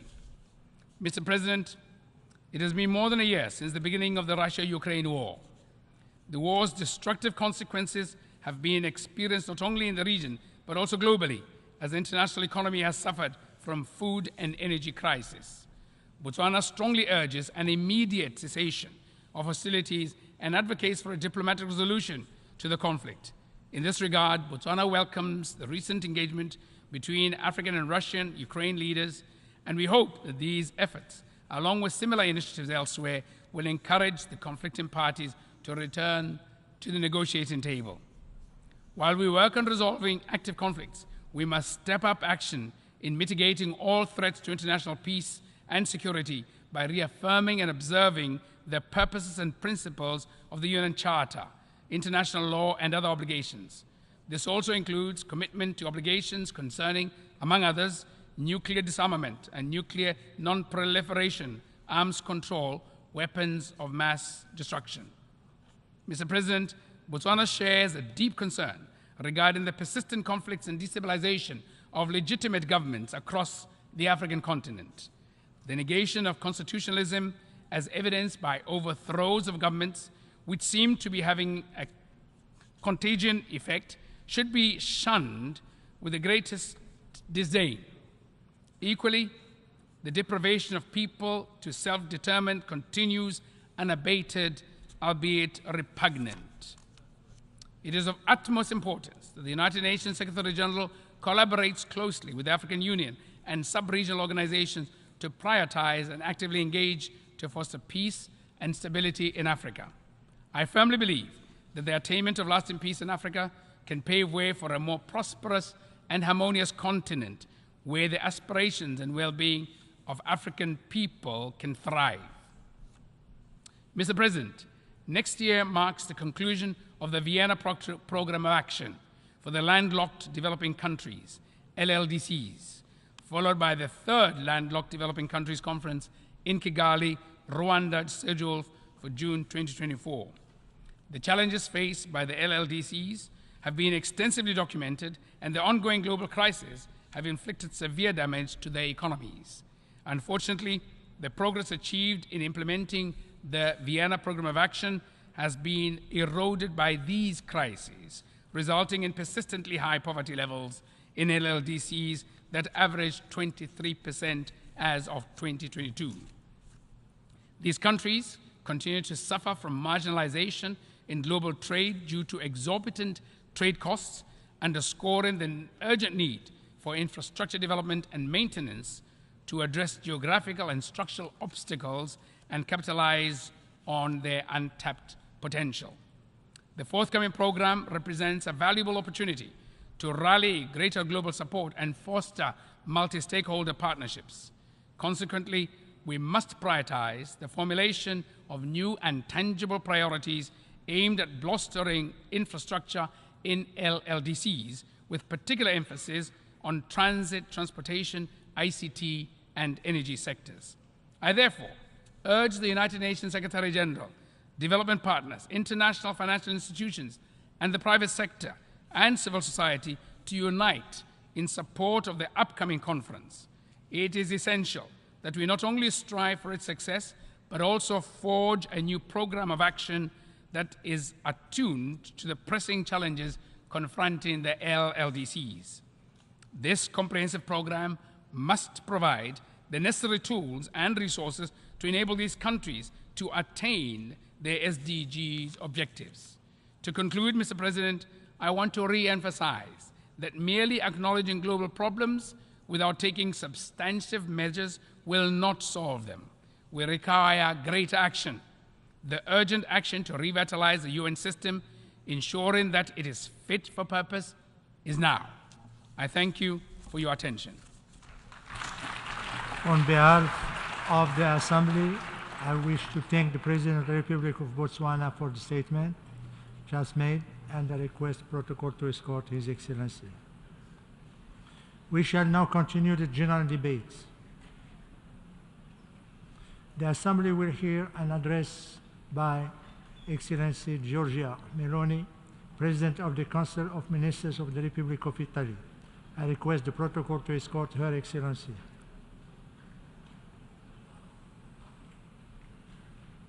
I have great pleasure in welcoming Her Excellency Giorgia Meloni, President of the Council of Ministers of the Republic of Italy. I invite her to address the Assembly. Mr. President, Mr. Secretary General, colleagues, ladies and gentlemen, it is an honor for me to represent Italy before this General Assembly of the United Nations, an honor that is, however, not light like privilege, but heavy like the weight of responsibility. Because we live in complex times of continuous emergencies and change, and we cannot afford the luxury of words of circumstance, of lofty principles that have never been realized, of easy choices in place of the right ones. We need to look back at the profound meaning of what gave life to this place, the community of nations and peoples that are reflected in the United Nations Charter of 1945, which was created to find shared solutions that could guarantee peace and prosperity. There are basically two fundamental premises that give meaning to these halls. On one hand, there are nations that exist because they reflect humankind's innate need to feel a sense of belonging to a community, to a certain people, and to be able to share with others the same historical memory, the same laws, the same customs and traditions, in a word, one's identity. On the other hand, there is the aspiration of these nations that are different from each other to find a place where to resolve international disputes through an instrument that may be more difficult to use, but is definitely more effective than resorting to force, that is, the instrument of reason. If these two premises, the nation and reason, are still the foundation of our action, then we must reject the utopistic and self-serving narrative of those who say that a world without nations, without borders, and without identity would be a world without war and conflict. And just as fiercely, we must thwart the return to the use of force as a tool to resolve international conflict. Russia's war of invasion of Ukraine tells us precisely this, that against those who want to take us back to a world of dominion neo-imperial wars, which we thought we had done away with in the past century, reason can still prevail. And the love of country, the value of the nation, can still be safeguarded beyond the unimaginable. It's up to us, each and every one of us, to decide on what side of history we want to stand in good conscience. But let's not fool ourselves, because this is what's at stake: the choice between nation and chaos, and between reason and prevarication. Italy made a clear choice as to where it stands. It did so out of a sense of justice, and because it is aware of how difficult it would be to govern a world in which the upper hand is given to those who bombard civilian infrastructure, hoping to bring a people to its knees with cold and darkness, to those who weaponize energy and blackmail developing nations, blocking exports of grain, the raw material needed to feed millions of people. The repercussions of the conflict in Ukraine overwhelm us all like a domino effect, but mainly impact nations of the world south. It's a war waged not only against Ukraine, but against the poorest nations. Italy's attention is particularly focused on Africa, where nations already beleaguered by long periods of drought and by the effects of climate change are now faced with a situation compounded by food insecurity, making them more vulnerable to instability and easier prey for terrorism and fundamentalism. And this is a choice: to create chaos and spread it. And in this chaos that produces tens of millions of people potentially in search of better living conditions are infiltrated criminal networks that profit from desperation to collect easy billions. They are the traffickers of human beings that organize the trade of illegal mass immigration. They deceive those who rely on them to migrate to find a better life, having them pay thousands of dollars for trips to Europe they sell with brochures as if they were regular travel agencies. But those brochures don't tell you that those trips all too often can lead to death, to a grave at the bottom of the Mediterranean Sea, because they don't care whether the boat used is unfit for that type of travel or not. The only important thing for them is the profit margin. These are the people who, owing to a certain hypocritical approach to the issue of immigration, have become rich beyond measure. But we want to battle against the mafia in all of its forms, and we will battle against this too. The fact is that the fight against organized crime should be an objective that unites us all, and that also invests the United Nations and this place. Can an organization like this, which reaffirms in its founding act faith in the dignity and worth of the human person, can it turn a blind eye to this tragedy? Can we really pretend to not see that no other criminal activity in the world today is more lucrative than the trafficking of migrants, when it is the UN reports themselves that have shown how this business has reached, by volume of money, the same level of drug trafficking and has largely surpassed that of arms trafficking? Can this assembly of the United Nations, which in other times was fundamental to definitively eradicating the universal crime of slavery, can it today tolerate its comeback under other forms, that the commercialization of human life continue, that there are women brought to Europe, forced into prostitution to repay the enormous debt they incur with their traffickers, or that there are men thrust into the hands of organized crime? Can we really say that this is solidarity, to receive as a priority not those who truly are entitled and have need, but those who can afford to pay these traffickers, to allow these criminals to establish who has the right to be saved and who doesn't? I don't think so. I believe it is the duty of this organization to reject any hypocritical approach to this issue and wage a global war without mercy against traffickers of human beings. And to do so, we need to work together at every level. Italy plans to be on the front line on this issue.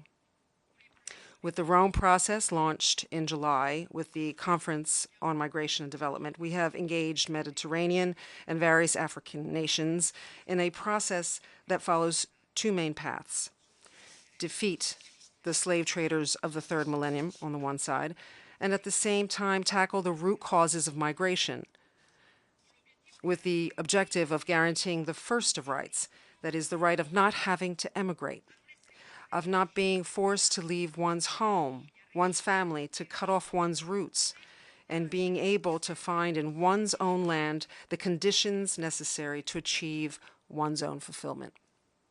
Here, too, we must have the courage to tell it like it is. Africa is not a poor continent. To the contrary, it is rich with strategic resources. It holds half of the world's minerals, including abundant rare earths, and 60% of arable lands that are often not utilized. Africa is not a poor continent, but it has been often, and still is, an exploited continent. Too often, the interventions of foreign nations on the continent have not respected local realities. Often, the approach was predatory, and in spite of this fact, even paternalistic. We must change course. Italy wants to contribute to the construction of a model of cooperation capable of collaborating with African nations so they may grow and prosper from the great resources they possess. A cooperation from equal to equal, because Africa needs no charity, but to be put in the condition to compete on an equal footing on strategic investments that can tie our futures together with mutually beneficial projects.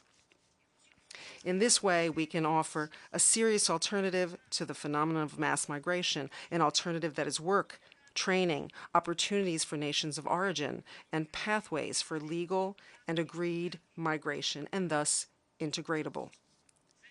We will be the first to set a good example through the Mattei Plan for Africa, a development cooperation plan named after Enrico Mattei, a great Italian who knew how to balance Italy's national interests with the rights of partner states to witness their own moment of development and progress. The focal point is that we have to have the courage to put humankind and human rights back at the center of our action.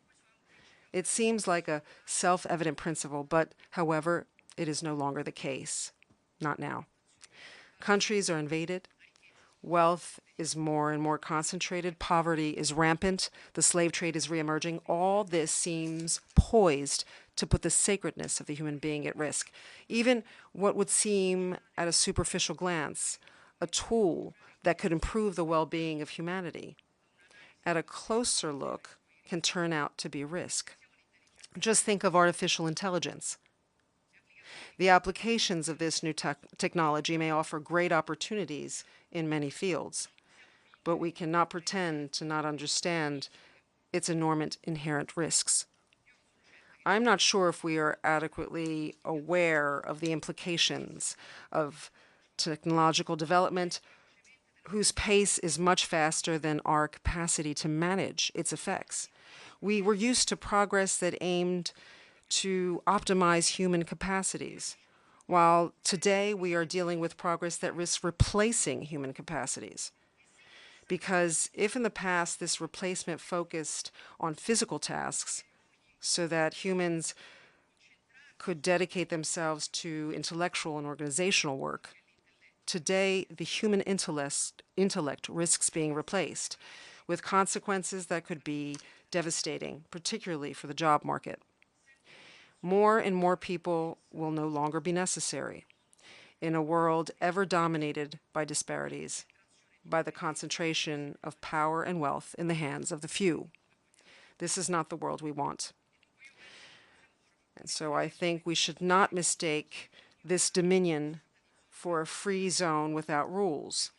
We need global governance mechanisms that ensure that these technologies respect ethical boundaries, that technological evolution is put to the service of humanity and not vice versa. We must guarantee the practical application of the concept of algorithmics, that is, ethics for algorithms. There are some of the major themes that Italy plans to put at the center of the G7 in 2024, but these are mainly issues that are the responsibility of the United Nations. These are enormous challenges that we will not be able to tackle if we do not also acknowledge our limitations as nations and as part of the multilateral system. For this reason, Italy supports the need for a reform of the Security Council that will make it more representative, transparent, and effective.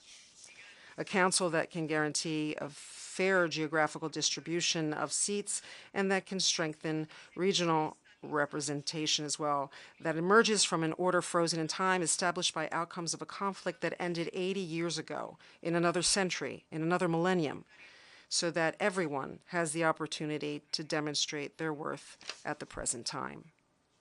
On these and many other issues, we will be tested in our capacities to govern our times and in our ability to do what here in this Assembly Hall on the 2nd of October, 1979, a great man, a saint and statesman like Pope John Paul II recalled.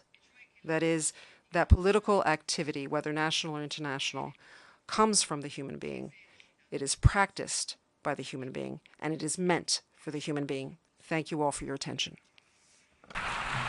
On behalf of the Assembly, I wish to thank the President of the Council of Ministers of the Republic of Italy for the statement she just made.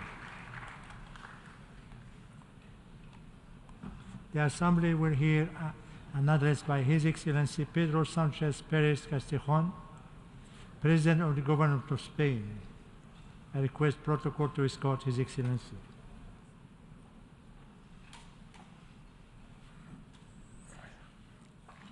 I have great pleasure in welcoming His Excellency Pedro Sanchez Perez Castejon, President of the Government of Spain, and I invite him to address the Assembly. Señor Presidente. President, Secretary General, distinguished heads of state and government, Excellencies, esteemed delegates, I would like my opening words to be an expression of the Spanish people's solidarity with the victims of the earthquake in Morocco and of the flooding in Libya. Spain stands and will continue to stand with these two friendly countries to mitigate the consequences of these terrible tragedies in every way possible. Ladies and gentlemen, on the 10th of September this month, a young Spanish aid worker lost her life in the Bakhmut region of Ukraine. The vehicle in which she was traveling was hit by artillery fire, killing another aid worker and seriously injuring two more. All four shared the same passion, a vocation that dignifies all humanity and transcends borders, a passion for helping those in need.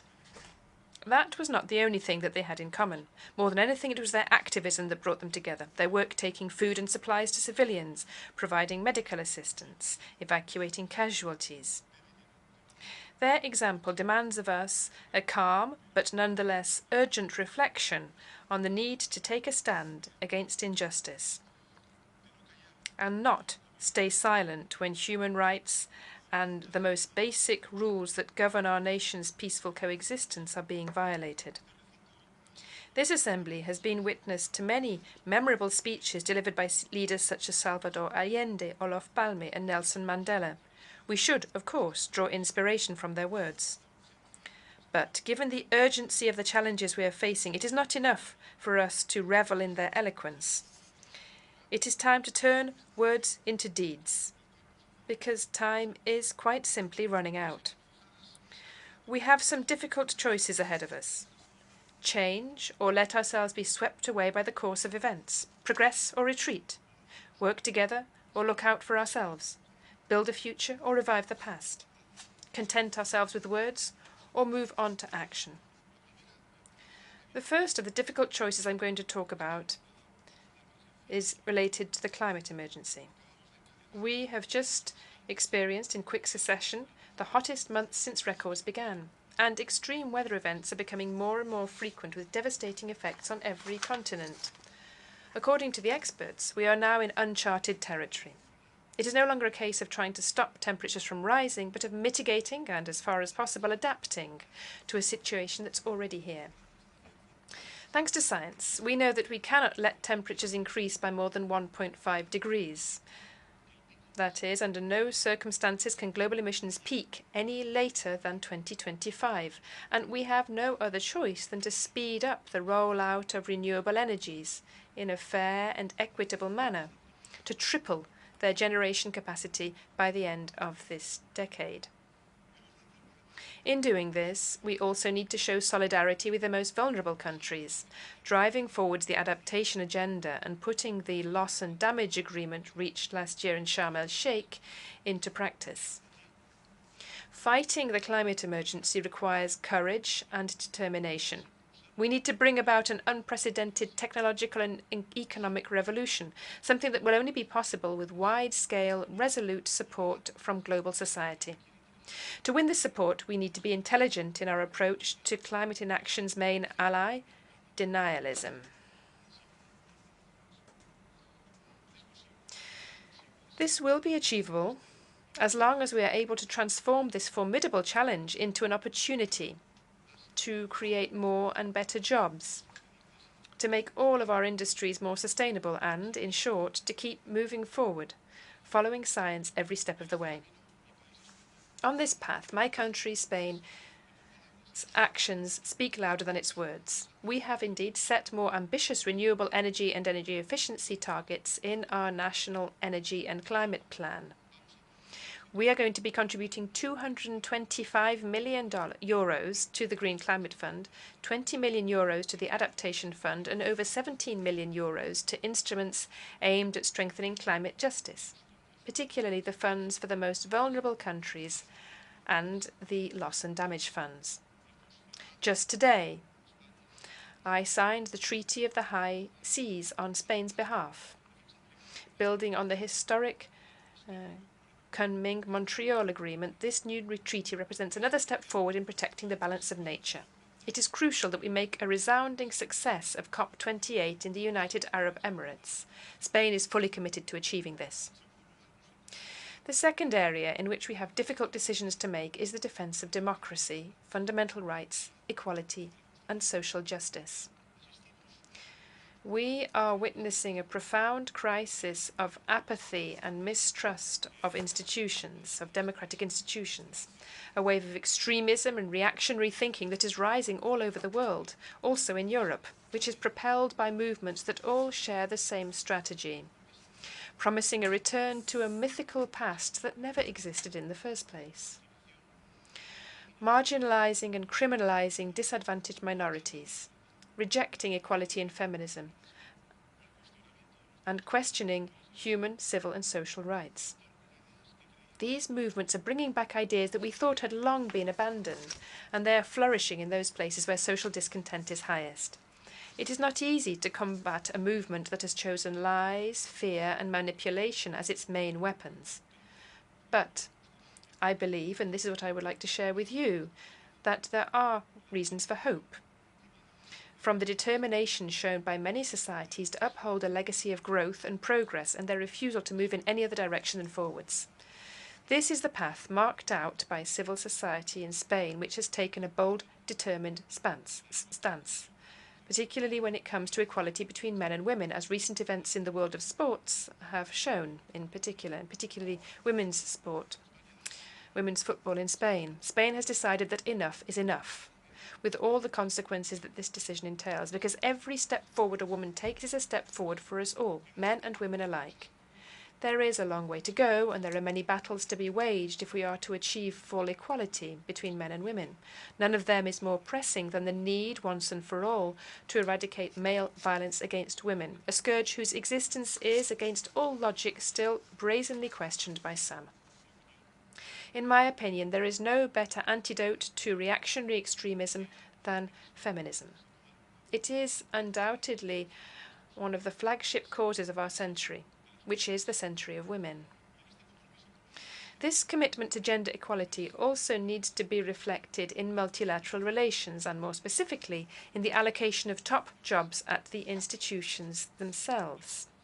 in this multilateral field. It is therefore important that this consideration be taken into account in the next appointments made in the United Nations system, including this General Assembly. Ladies and gentlemen, in these tumultuous years, we have seen a growing threat looming over democracy in many places around the world. We witnessed it in Washington, D.C. and Brasilia, and are now, unfortunately, seeing it in Niger and Gabon. We have, unfortunately, learnt not to take for granted the facts, the rights and freedoms for which past generations fought so valiantly will be forever. The 26th of July coup in Niger has serious implications because, together with that of Mauritania, Niger was one of the only countries in the Sahel with a democratically elected government. Weakened by years of decline, the region risks becoming a series of failed states, and this instability could spread to neighbouring regions such as the Gulf of Guinea, already suffering at the hands of terrorists. It is crucial that we find a peaceful way out without resorting to military force. I would like to take this opportunity to reiterate our support for the mediation efforts of the Economic Community of West African States. Spain has and always will be a committed partner in the process of strengthening democracy, not only in the context of fair elections, the very essence of the principle of democracy, but also in terms of the entire institutional mechanism that makes it possible for people to enjoy the full use of their fundamental rights, particularly with regard to wealth distribution and development. In this area, we are working closely with our Latin American partners, with whom we share values and networks and principles to strengthen alliances and also to pool our experiences. One good example of this is the transitional justice work that Colombia has been doing on the way towards total peace. It is a laudable achievement, and Spain intends to continue giving support wherever it is needed in order to bring the ongoing peace talks to a conclusion. The constitutional reform in Chile is another example of a bold commitment to institutional reform, and Chile too can count on Spain's support. Spain also reiterates its commitment to seeing democracy return to Venezuela, so that Venezuelan people can once again look forward to an opportunity-filled future. The third and final challenge I would like to bring up is the defense of multilateralism and a rule-based international order. The United Nations system is the embodiment of a determination to work together to find global solutions to our shared challenges and to resolve differences through diplomacy, dialogue, and cooperation. We are now faced with the challenge of demonstrating that the system works for everybody. Otherwise, inequality will provide fertile ground in which seeds of rhetoric can be planted by the enemies of multilateralism. It is crucial that we step up to defend the 2030 agenda. We need to stand up with all the courage of our convictions to those who use lies and manipulation to cast doubt upon this enormous collective effort. The summit held these past days must serve as an opportunity to renew our commitment to the Sustainable Development Goals. Unfortunately, we're not making good progress towards achieving the 17 Sustainable Development Goals. If we continue down this path, in 2030, 575 million people will still be living in extreme poverty, and 84 million children will still not be attending school. And at this rate, we will need another 300 years to close the gender gap. This failure is morally unacceptable, and I repeat, now is not the time for words, but for deeds. We need to commit to spending more on official development assistance. Spain has just passed a new Cooperation Act, pledging to allocate 0.7% of its gross national income to official development assistance by 2030. And we intend to continue to prioritise key issues, contributing €120 million to the SDG Fund and another €20 million to replenish the International Fund for Agricultural Development over the next 3 years. But we cannot stop there. We need the right resources and tools if we are to advance towards sustainable development between now and 2030. It will not be easy to mobilise the financing required to tackle the climate emergency and make the long-term investments that vulnerable countries need. if they are to achieve the Sustainable Development Goals. But it has to happen, and with arrangements that reflect today's needs and realities, with the courage needed to stop thinking of sustainable development financing in billions of dollars and start measuring it in trillions of dollars. Spain advocates strengthening existing mechanisms, making sure that countries can access the funding they need, whatever their income level. But we are also in favour of reforming those mechanisms and of innovating by setting up new instruments. We need to maximise and optimise the financing capacity of multilateral development banks and explore ways of making the international financial architecture more effective, inclusive, transparent, and ultimately more democratic. We need to adapt international taxation to the world we live in today and ensure that private investment is aligned with the achievement of the SDGs. And I believe that the United Nations has to be the main setting for these conversations, as it is the only forum capable of bringing all countries' voices together on an equal footing. Spain wishes to make an active contribution to this pressing debate. I therefore announce our intention to host the 4th International Conference on Financing for Development in 2025, with the hope that its impact will be truly transformative. Ladies and gentlemen, the harmonious coexistence of nations, lasting peace, and the defence of international security are not just a pipe dream. The preamble to the United Nations Charter can serve as our guide in pursuing this ambition, a commitment that links our generation with those to come.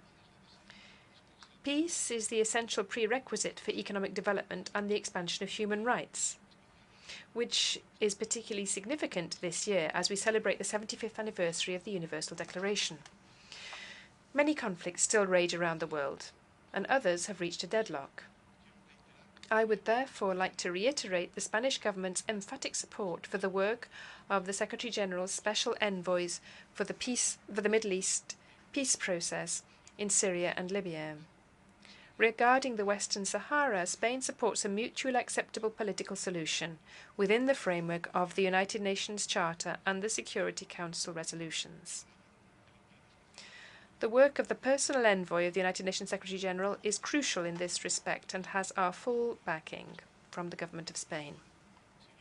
Likewise, we will continue to support the Sahrawi population in camps, as we have always done, and carry on our role as Western Sahara's leading international donor of humanitarian aid. On the other hand, on the 31st of December 2020, Spain and the United Kingdom concluded a bilateral agreement on Gibraltar, in the context of the United Kingdom's departure from the European Union. Since then, we have worked tirelessly, aiming to have this understanding form the basis for Gibraltar's future relationship with the European Union. We trust that the EU and the UK will soon be able to reach an agreement regarding this territory. This agreement for us will have to be entirely in line with the UN's policy on this matter, which has Spain's full backing. And it must also be in line with my country's legal position regarding the sovereignty and jurisdiction in relation to Gibraltar. Our goal is the development of a prosperous social and economic area encompassing the whole of Gibraltar, as well as the Campo de Gibraltar area. At this point, to conclude, I would like to share some thoughts on the future of Europe with my country currently holding the EU Council presidency. The European Union was born from a vow to bring peace to a continent that was devastated and traumatized following 2 world wars in barely 3 decades. From the ashes of destruction emerged a firm promise: never again will we go to war. The memory of the tragedy we had experienced made us determined to work towards common prosperity, giving us the longest period of sustained peace in our continent's history. In an attempt to undermine the irrefutable success of this unifying project, there are those who resort to caricatures, depicting the EU as a giant with feet of clay, incapable of defending itself with any real conviction. Yet, when faced with Russia's invasion of Ukraine, and contrary to Putin's expectations, Europe's response to the atrocities has been steadfast and united. making it clear that we are not going to sit back and let anyone attack the objectives and principles of the United Nations Charter. I, from this tribune, once again condemn Russia's unwarranted and illegal war of aggression against Ukraine.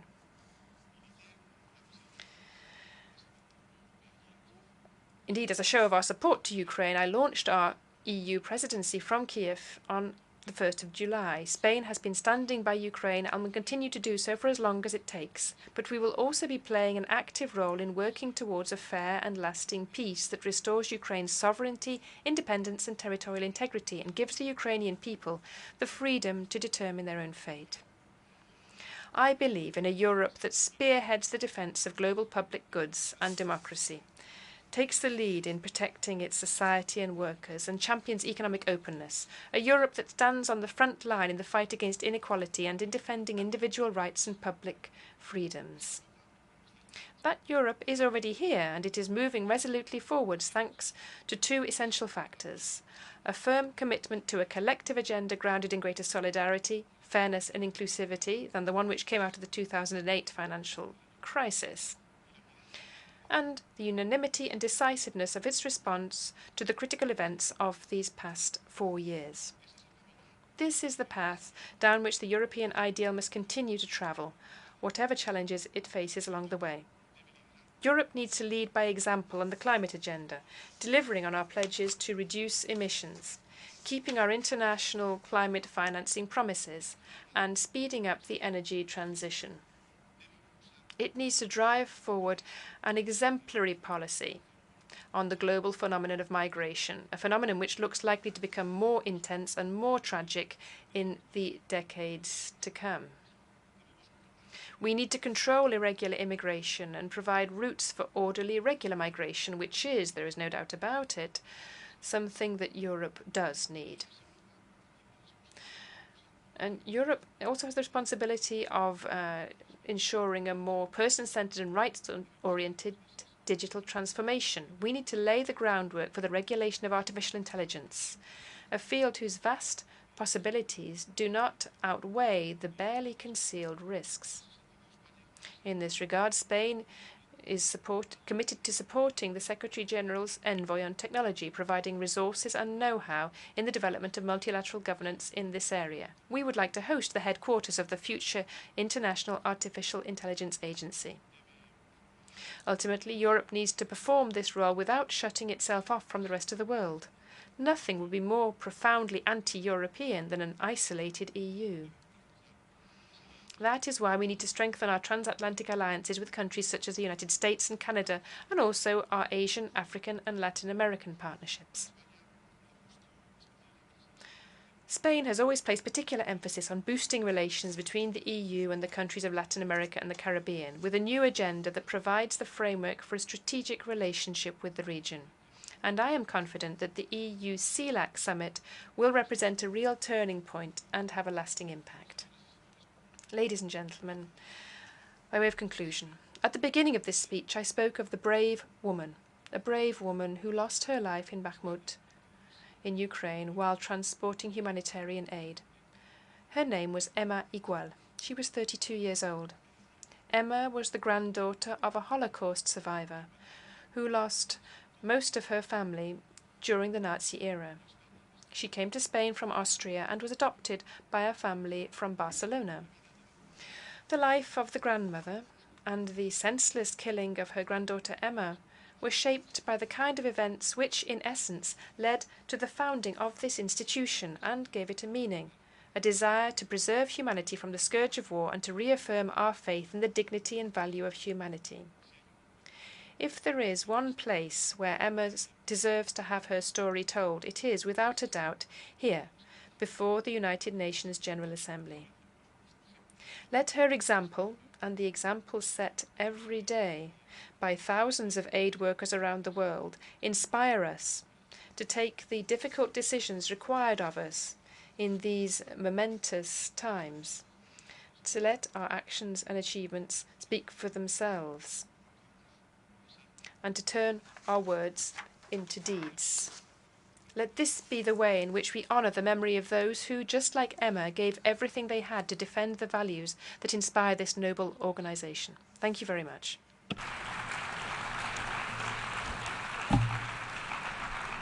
On behalf of the Assembly, I wish to thank the President of the Government of Spain for the statement just made. The Assembly will hear an address by His Excellency Patrice Emery Trovoada, Prime Minister of the Democratic Republic of Sao Tome and Principe. I request protocol to escort His Excellency, and I have great pleasure in welcoming His Excellency Patrice Emery Trovoada, Prime Minister of the Democratic Republic of Sao Tome and Principe, and I invite him to address the Assembly.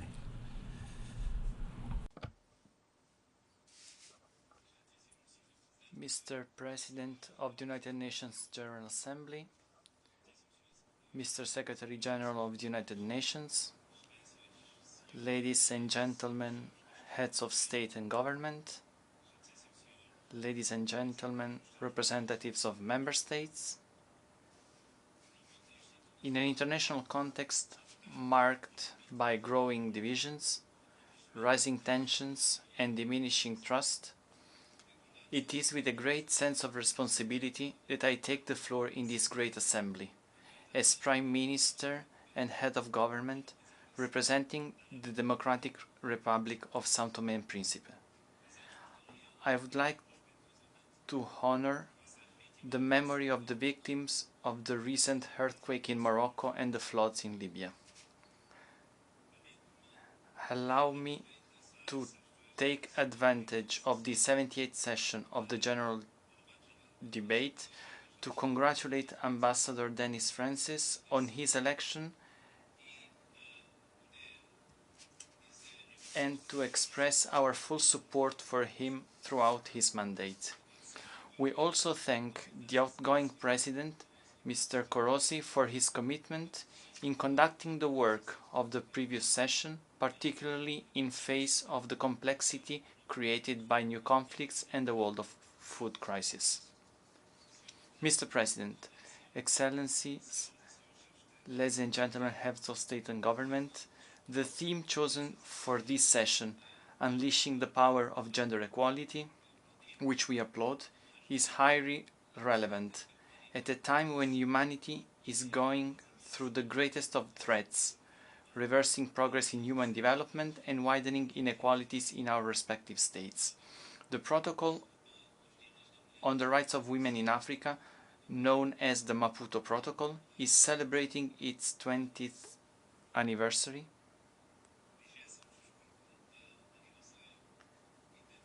And we have to acknowledge that there is a huge deficit in terms of empowerment and equal opportunities, particularly with regard to women's participation in political decision-making bodies. However, we could also refer to the Istanbul Convention, which, despite being binding for the signatory states, has done little to translate the will of the Council of Europe into results. This issue, like others, is a global objective that requires the commitment of the international community, governments, organizations and civil society to create a fairer and more equitable world for all.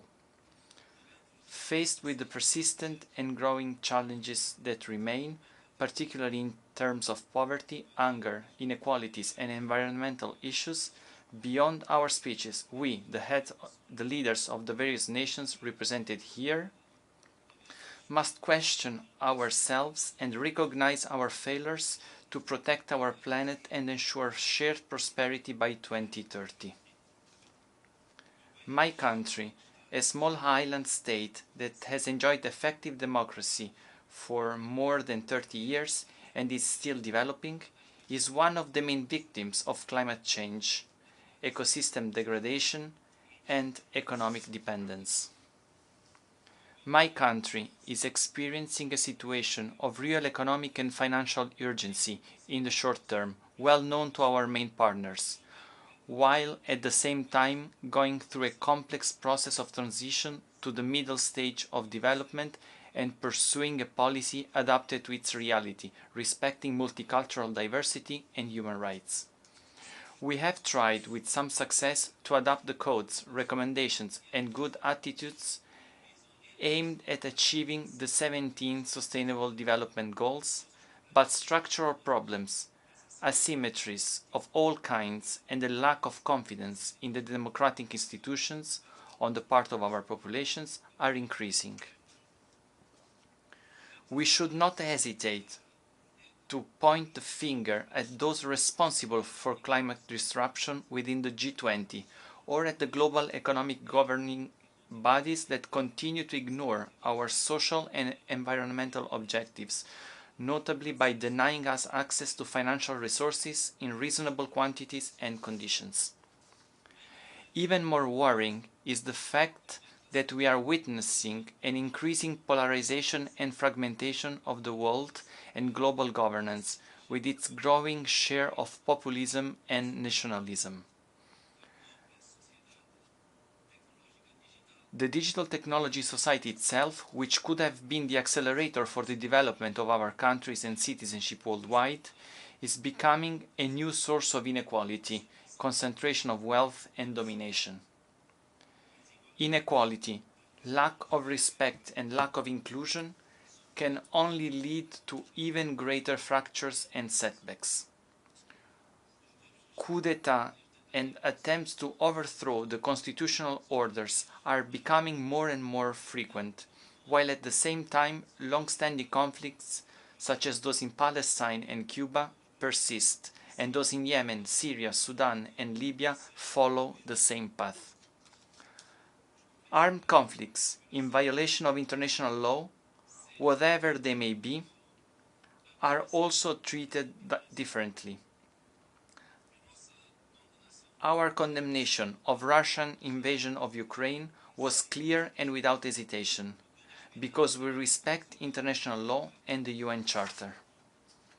Unfortunately, refugees and the dead are not equal in rights and dignity in a world that calls itself civilized.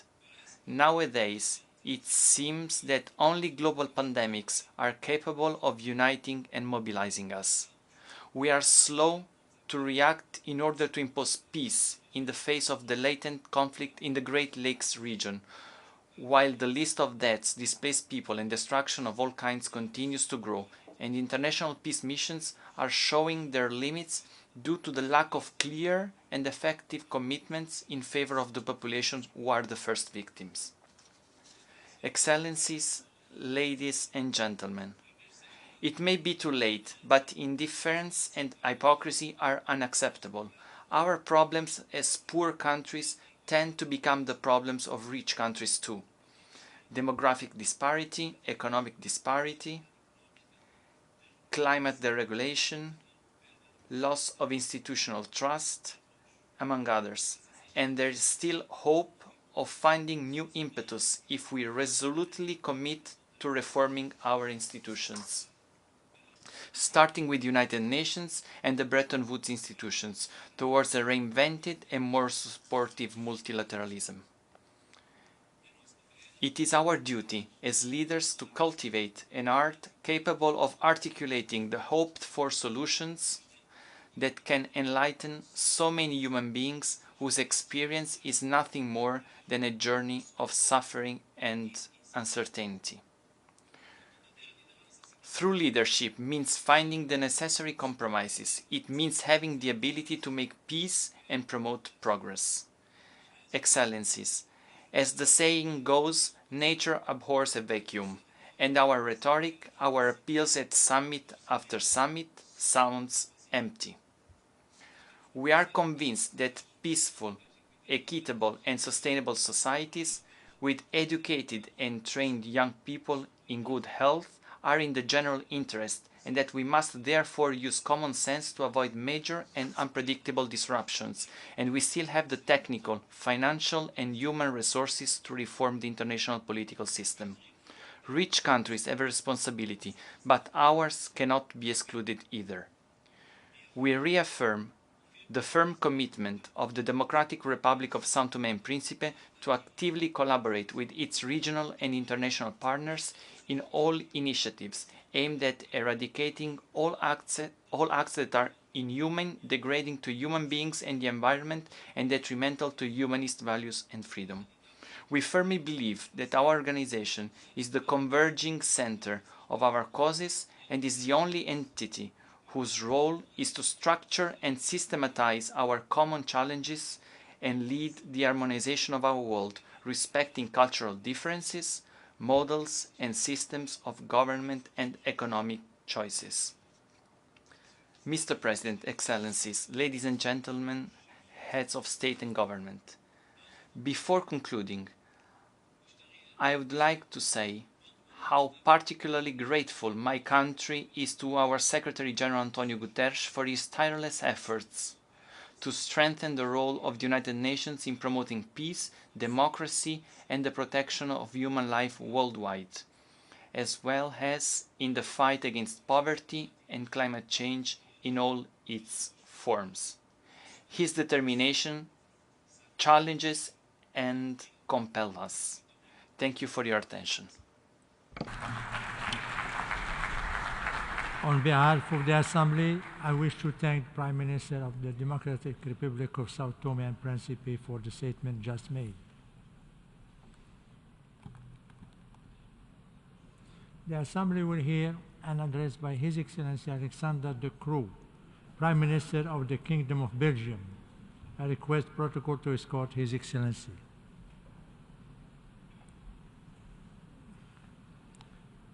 I have great pleasure in welcoming His Excellency Alexander De Croo, Prime Minister of the Kingdom of Belgium, and I invite him to address the Assembly.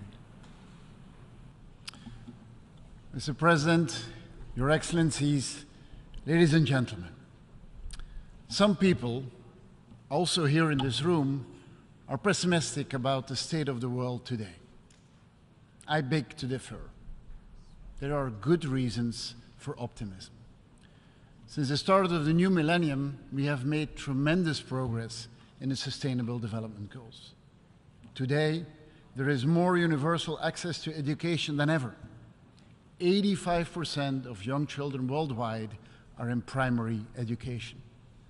Since the start of the century, an additional 2 billion people have access to safe drinking water.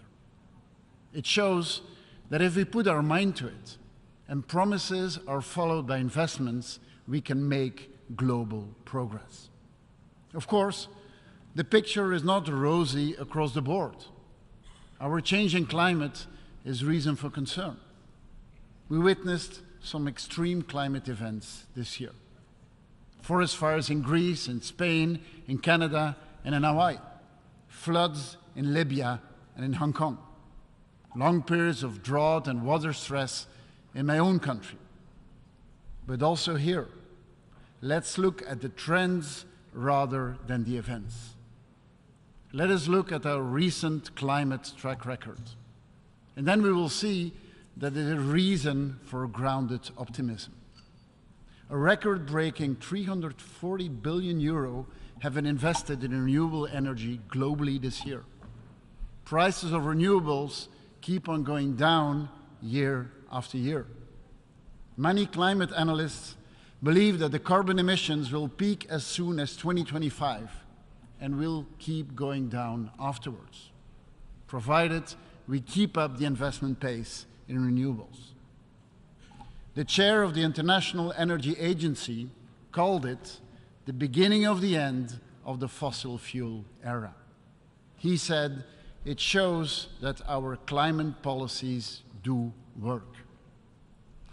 So we should stop listening to the alarmists who proclaim that all is lost, that we are on the road to nowhere.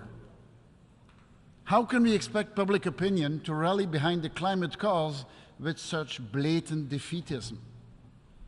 We should not despair. We should organize. We should speed up the green transition instead of talking ourselves down. And in order to do this, we need to include our industry through a new industrial deal. We will not build a climate paradise on an industrial wasteland. We need our industry for their innovation capacity to come up with tomorrow's climate solutions. That is why Europe should not only be a continent of industrial innovation, but should remain a continent of industrial production. Clean tech, for sure, but also green chemistry, green steel production, and green construction sites. All are needed to build our net zero future.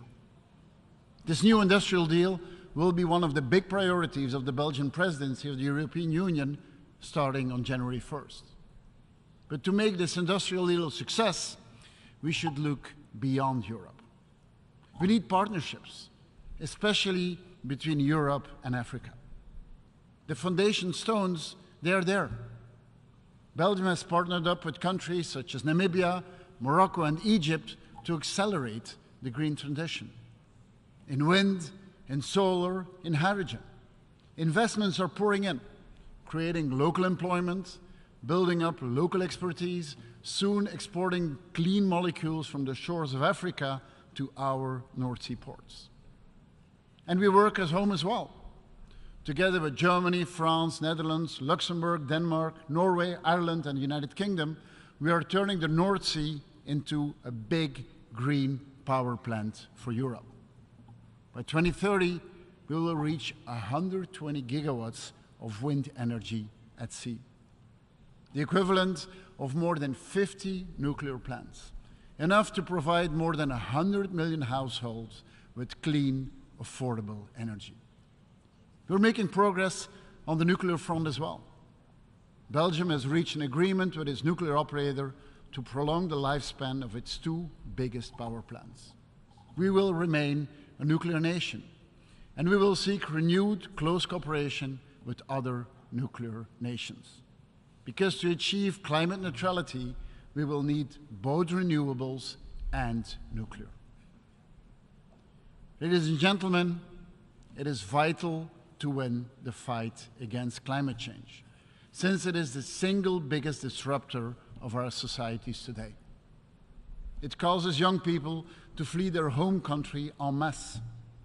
This increased irregular migration deprives the South of their most important economic resource, their most vital potential, young people. At the same time, the host countries in Europe are faced with an influx they can barely handle. We are facing an uphill battle to accommodate all migrants and integrate them into our society. The heart of the problem is that migration as we know it today depends on sheer luck. The current model gives all the control and the power to human smugglers. They decide on life or death. They decide on who enters a country and who does not. This is simply unacceptable, unsustainable, and immoral. It is a lose-lose for everyone involved. We need to rebuild the current migration model. That is why during the Belgian EU presidency, we hope to conclude a new European Migration Pact. A pact that makes sure that every EU country does its part of the work, enforcing solidarity, standardizing and fast-tracking procedures, working on common European readmission and return policies, and last but not least, a pact to strengthen our common borders. But the new EU Migration Pact is only part of the answer. We should also work on one of the biggest root causes of migration, and that is poverty and the lack of economic opportunities. Also here, as with climate change, partnerships are the answer.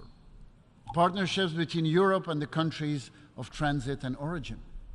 Partnerships that build solid, inclusive institutions to create equal rights and equal opportunities for all, not just for a small ruling class.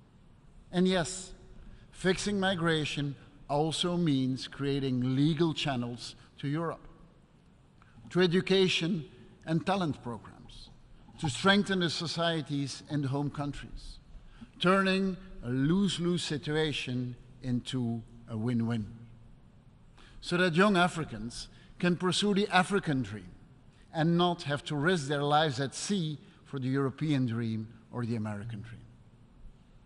Ladies and gentlemen, to empower people also means holding the powerful to account. Unfortunately, we live in a world in which more and more strongmen come to power. Take the Sahel region, faced with a major security crisis, gripped by a perfect storm of terrorism, poverty, and climate change. This triple threat is undermining societies in Burkina Faso, in Mali, and in Niger. We need to stop the territorial and institutional disintegration of the Sahel. Our track record in the Sahel should be a reason for humility, but it should not lead to indifference. The only way forward to restore is the rule of law. Without it, self-government will never be possible. Without the rule of law, the Sahel will always be a potential playground for foreign bullies, wherever they come from. And it must be said that the clear and present danger is coming from a permanent member of the UN Security Council, from Russia, that decided to throw all international rules overboard and to invade its neighbor, from Russia that is executing its opponent. Russia created the Wagner Group to bring death and destruction to Africa, plundering Africa while increasing the price of grain for the most vulnerable. In fact, what Wagner and Putin are doing to Africa is exactly the same as in Ukraine, preventing Africa from flourishing, denying African countries their sovereignty, and ultimately, like in Ukraine, to colonize. Putin and Wagner want to turn back the clock. They want to restore the old world order as it was dominated by colonial powers. Ladies and gentlemen, the decolonization and the emancipation of African, Asian, and South American countries is the most important achievement of our post-World Wars order. We should protect this legacy, shield it from new forms of imperialism. Each of us has a choice to make. Whose side to pick? The side of the colonizer or the side of the victim? When we make these choices, the best guiding principle I can think of is the UN Declaration of Human Rights. We celebrate its 75th birthday this year. The Universal Declaration of Human Rights remains the spinal cord of all human rights treaties and instruments. And in fact, the rights defined in the treaty, they are much older than 75 years. The West African Mandinka nation, in what is nowadays Mali, had a constitution as early as 1200 AD. It spoke of the sanctity of human life, of women's rights, of the right to an education, food security, and even to self-expression. When the freed slaves of Haiti at the start of the 19th century finally had the freedom to choose their own destiny, they defined living in dignity as living in liberty and equality. So let's remember these stories and recognize the true universality of the Universal Declaration of Human Rights. Let's also remember that the progress we have made as a common humanity, and that when we look back on our achievements, know that they were always the result of hard work and of collaboration. More than ever, we need the UN and the world to come together to secure progress that works for everyone. I thank you. On behalf of the Assembly, I wish to thank the Prime Minister of the Kingdom of Belgium for the statement just made. And now I have the pleasure to announce that the Assembly will hear an address by His Excellency Najib Mikati, President of the Council of Ministers of the Lebanese Republic. I request the protocol to escort His Excellency, and I have great pleasure in welcoming His Excellency Najib Mikati President of the Council of the Ministers of the Lebanese Republic, and invite him to address the Assembly. Please.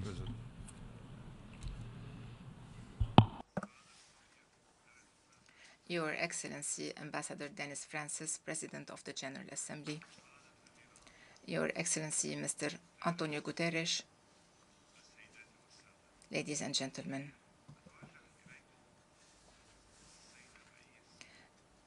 at the outset, I congratulate you, Mr. President, on your election as President of the 78th session of the General Assembly. I wish you success in this mission and assure you of the support of the delegation of Lebanon for the forward-looking program you have set for the coming year. Mr. President, this year marks the 80th anniversary of Lebanon's independence, 8 decades during which Lebanon has been striving to deserve its place among the peace and welfare-loving nations. Lebanon was one of the founding fathers of this organization, and it had a remarkable contribution in the drafting of the Universal Declaration of Human Rights. But it hasn't always been an easy journey. Besides the bright chapters of stability, growth, prosperity, and peace building, Lebanon has also known long and extremely difficult phases, with frequent conflicts on its territories, in the neighboring countries, and wars of aggression against it. It all culminated in a prolonged occupation of parts of its territories, 2 protracted refugee and displacement crises, leading to an unprecedented economic, financial, and humanitarian crisis. Lebanon is today facing numerous overlapping crises against the backdrop of a weakened international system and a regional climate full of tensions and challenges. These challenges weigh heavily on the Lebanese people, suffering daily from a lack of basic moral and material elements that enable them to resist. In addition to the brain and youth drain and the receding hope in the eyes of many Lebanese men and women. The first among such challenges is the vacancy of the presidency of the Republic and the inability to elect a new president. This led to an institutional and political instability. It also led to the exacerbation of the economic and financial crisis and the failure to launch the reforms and economic and financial recovery plans on which the Lebanese depend to save the country. I sincerely look forward to the Lebanese parliament exercising its sovereign role by electing a president of the Republic in the coming period, a president around whom the Lebanese would unite and who will enshrine the return of the Republic through the presidency and constitutional institutions, and Lebanon's return to fulfilling its mission and playing its leading role in close cooperation with our Arab brethren and our friends in the international community. In this context, I commend the role played by the Committee of Five, as well as the French initiative aimed at helping to achieve this constitutional milestone. Mr. President, 12 years into the Syrian crisis, Lebanon is still bearing the burden of successive waves of displacement, with far-reaching economic and social repercussions on all aspects of life, thus threatening Lebanon's very existence. Although we have already voiced our concerns in all international fora, and in particular in this forum, the international community's response to this humanitarian tragedy is still timid and falls short of an effective, sustainable solution. From this rostrum, I warn once again against the negative repercussions of displacement, which deepens Lebanon's crisis. But Lebanon will not be the only victim. I repeat, Lebanon will not be the only victim. I reiterate the call for the development of a roadmap in cooperation with all the international stakeholders to find sustainable solutions to the Syrian displacement crisis before its repercussions spiral out of control. In this regard, I would like to mention a positive development. Lebanon has reached an agreement with UNHCR on the exchange of information pertaining to the Syrian presence in Lebanon. This agreement reflects our attachment to deepening cooperation with international and UN organizations as part of the sustainable solution we seek. The third challenge is Israel's continued occupation of parts of our land in the south, its ongoing aggressions, and daily violations of the Lebanese sovereignty in violation of Security Council Resolution 1701, to which Lebanon reaffirms its commitment and its respect of all relevant Security Council resolutions.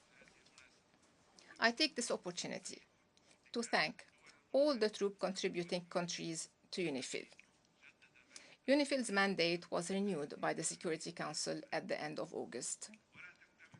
However, the mission entrusted to the UN force is not complete without close cooperation and permanent coordination with the Lebanese army.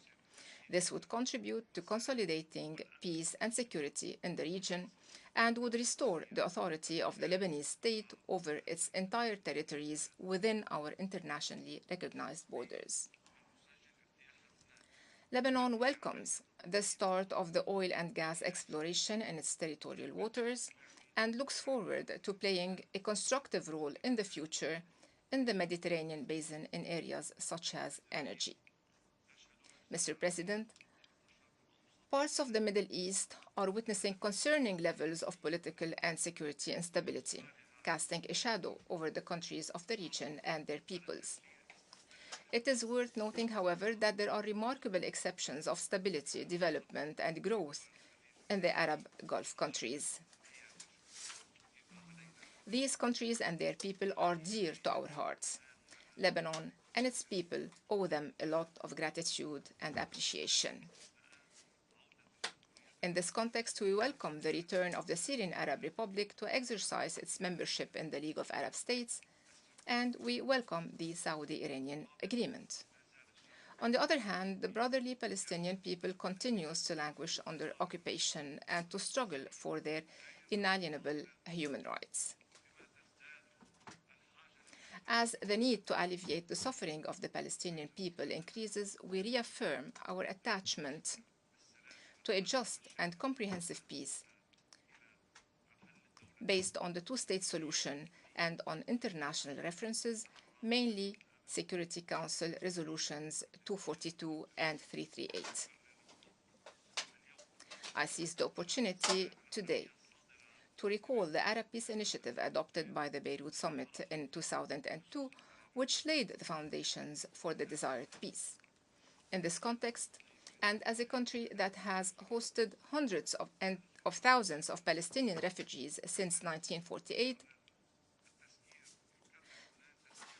Lebanon would like to remind the international community again of its humanitarian and moral responsibility towards the refugees of Palestine and calls for a full support to UNRWA to enable it to continue carrying out its mission pending the final solution. Mr. President, we have always said that the world is witnessing cross-border challenges which require greater coordination and cooperation between countries, from climate change to viral pandemics to security, food security, cybersecurity, illegal migration, extremism, and terrorism, to name but a few. There are many challenges of a global nature that can only be met through concerted efforts between governments, international organizations, and civil society organizations. I would like here to express our solidarity with the Libyan and Moroccan peoples in the aftermath of the natural disasters which ravaged the two countries. International cooperation based on the principles of partnership and inclusiveness is a sine qua non for the security, safety, and well-being of peoples. The UN and its specialized agencies are at the heart of this international effort, guiding and supporting it with standards and tools. In light of the challenges Lebanon is experiencing at the national level, and despite the regional tensions and their adverse effects in various areas, Lebanon is keen to continue playing the role expected of him at the regional and international levels. Despite the current situation, Lebanon continues to implement the 2030 Sustainable Development Goals and the Paris Climate Agreement. Lebanon has also participated